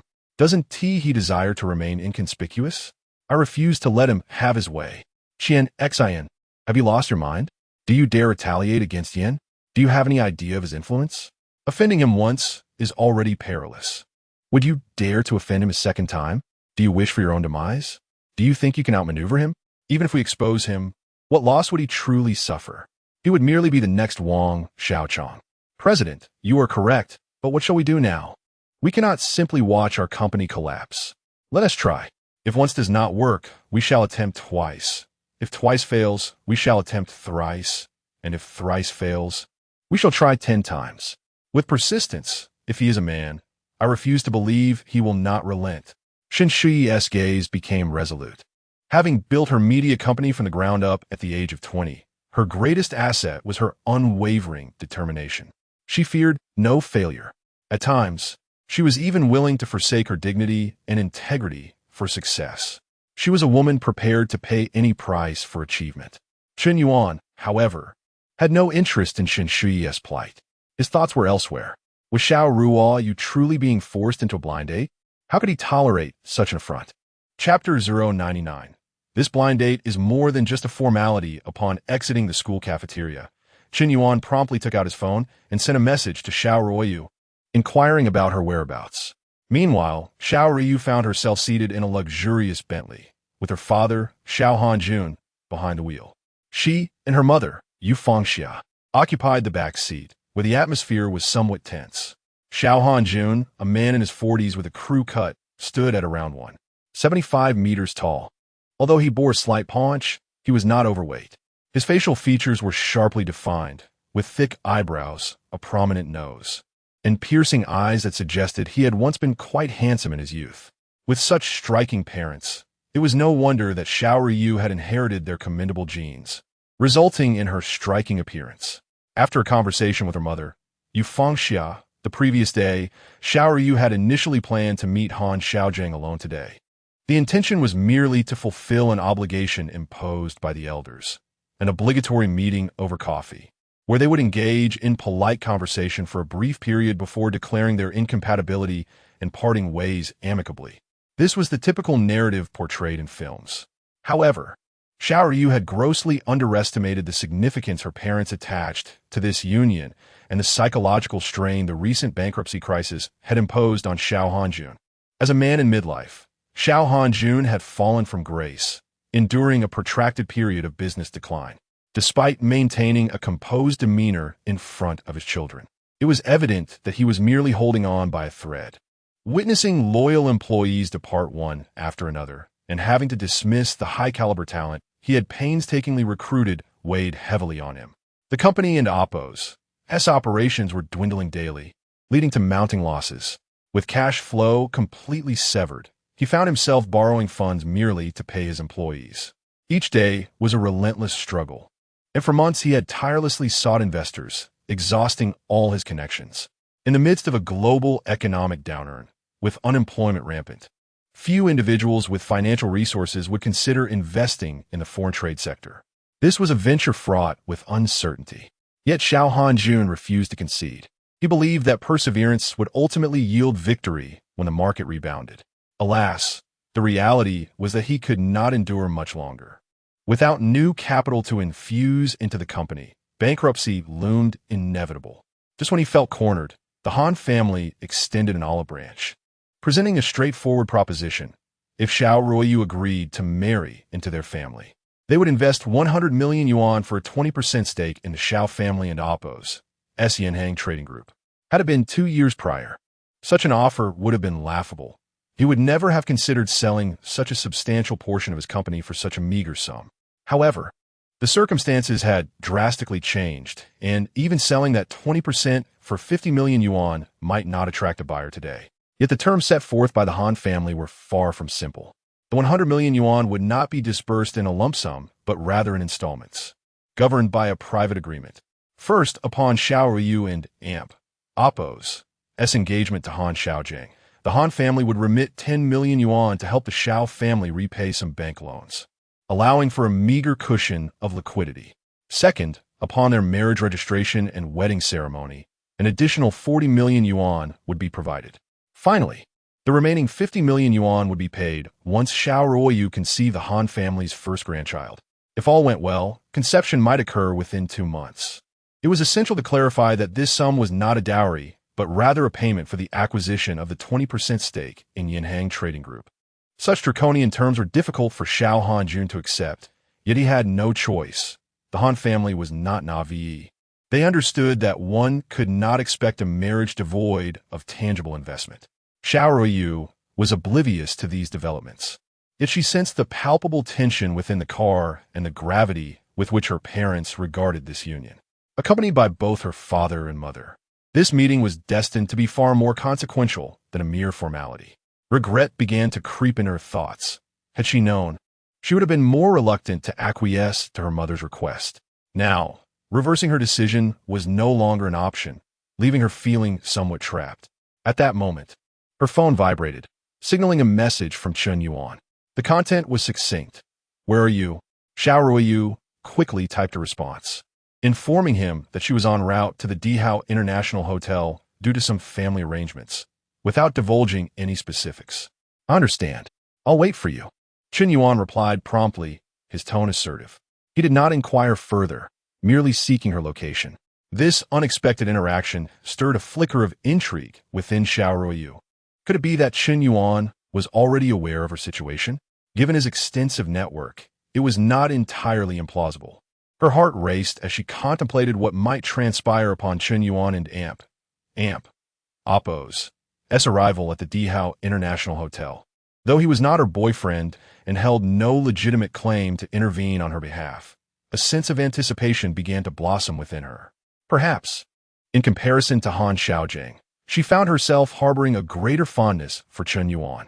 Meanwhile, after sending his message, Chen Yuan made his way to the underground parking lot near the school, not taking the time to change his attire as he prepared to drive to the hotel. Upon arriving, he noticed 2 girls, donned in JK uniforms, squatting beside a LaFerrari, engrossed in taking pictures. "Could you please move aside?"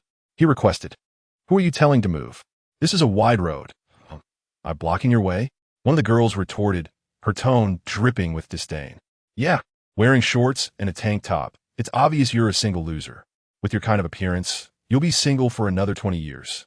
Do you even know what car this is? A LaFerrari, worth over 22 million yuan. People like you could work for 100 years and still never afford it." The other girl chimed in, arms crossed defiantly. "You're blocking my car," Chen Yuan insisted, pulling out his car key. Chapter 100. The stocky Han Xiaojing, 2 young women, adorned in JK uniforms, were left momentarily speechless. A wave of unrelenting mockery had just been directed at them, branding someone as a loser. Who could have anticipated that the moment of retribution would arrive so swiftly? Just as the words lingered in the air, they were met with a sudden blow. "Wait a moment. Handsome, is this car yours?" Chen Yuan inquired, amusement dancing in his eyes. "Why not exchange WeChat? We could hang out sometime." "Not interested," Chen Yuan replied.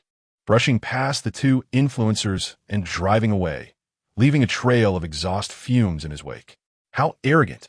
Just because he has money, he thinks he is special? Driving a Ferrari has inflated his ego. Who knows, it might even be a rental. The two girls stood with hands on their hips, unleashing a barrage of insults in the underground parking lot. It seemed that after being humiliated, they were seething with indignation, desperate for an outlet. Chen Yuan was uncertain whether he was being masochistic. He had no interest in women who pursued him. Only those he actively chased piqued his interest, which might be attributed to a man and Appo's innate desire for conquest. Typically, however, the more assertive women tended to be less attractive, while the beautiful ones rarely took the initiative. Of course, this was a generalization. Some men lament the irony of desiring women already committed while being pursued by those they find less appealing. Such men lack a clear sense of self and have often not put forth genuine effort.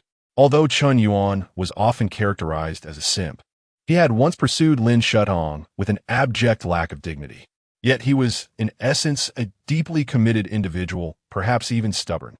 He was willing to act for the sake of love and strive for it. Otherwise, he would not have pursued Lin Shutong for 3 entire years. Though he ultimately failed, his proactive nature surpassed that of many others. Numerous men, upon graduating from university, still lack the courage to approach the women they admire. Such individuals are perhaps more pitiable than simps, as simps have at least made an effort. These men often realize too late, once entering society, that they had countless opportunities before them that they failed to seize, leaving them with lifelong regrets. If you do not try, how will you know your capabilities? Even in the face of rejection, there is always another chance. The more attempts you make, the better you will understand the game. Do not shy away from personal growth. Chen Yuan dismissed the term scumbag, believing it merely a phase where a man learns to weigh the pros and cons of love.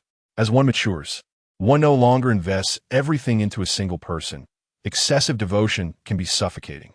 Retaining a modicum of dignity for oneself ultimately earns the respect of others. Meanwhile, at this moment, Xiao Ryu and Appo's family had arrived at the Dihao International Hotel. A young man in a white shirt approached them. "Are you Mr. Xiao?" "Mr. Han is waiting for you in conference room 305. Please follow me." "All right." Xiao Hanju nodded, carrying a briefcase, and alongside his wife, Yu Fangxia, and daughter, Xiaorui, proceeded into the hotel.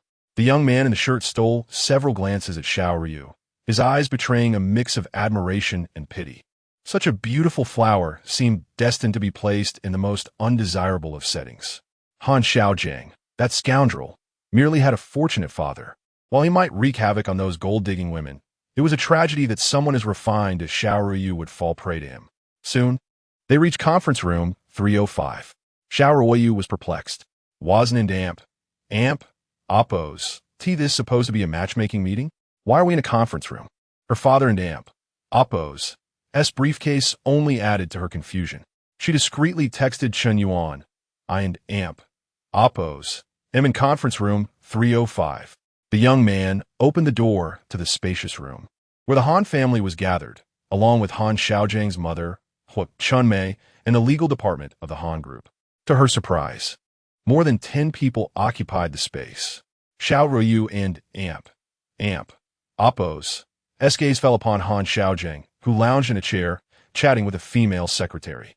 Stocky and short, standing at approximately 1.7 meters, he weighed around 80 to 90 kilograms, his face adorned with excess flesh, dark skin, and a dragon tattoo gracing his neck. Despite being in his 20s, he appeared as a greasy middle-aged man. If judged by conventional beauty standards, he barely scraped a score of 3. While many women do not prioritize looks in men, Han Xiaojing and Appo's appearance was particularly difficult to accept, rendering him undesirable among wealthy second-generation women, which led him to indulge in promiscuous pursuits.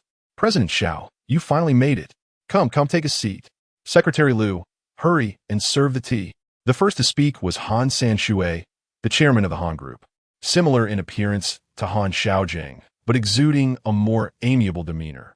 He bore a jovial expression, radiating warmth like a kindly, rotund uncle, yet his long-standing position of authority commanded respect. Beside him sat his wife, Chunmei, the financial director of the Han Group.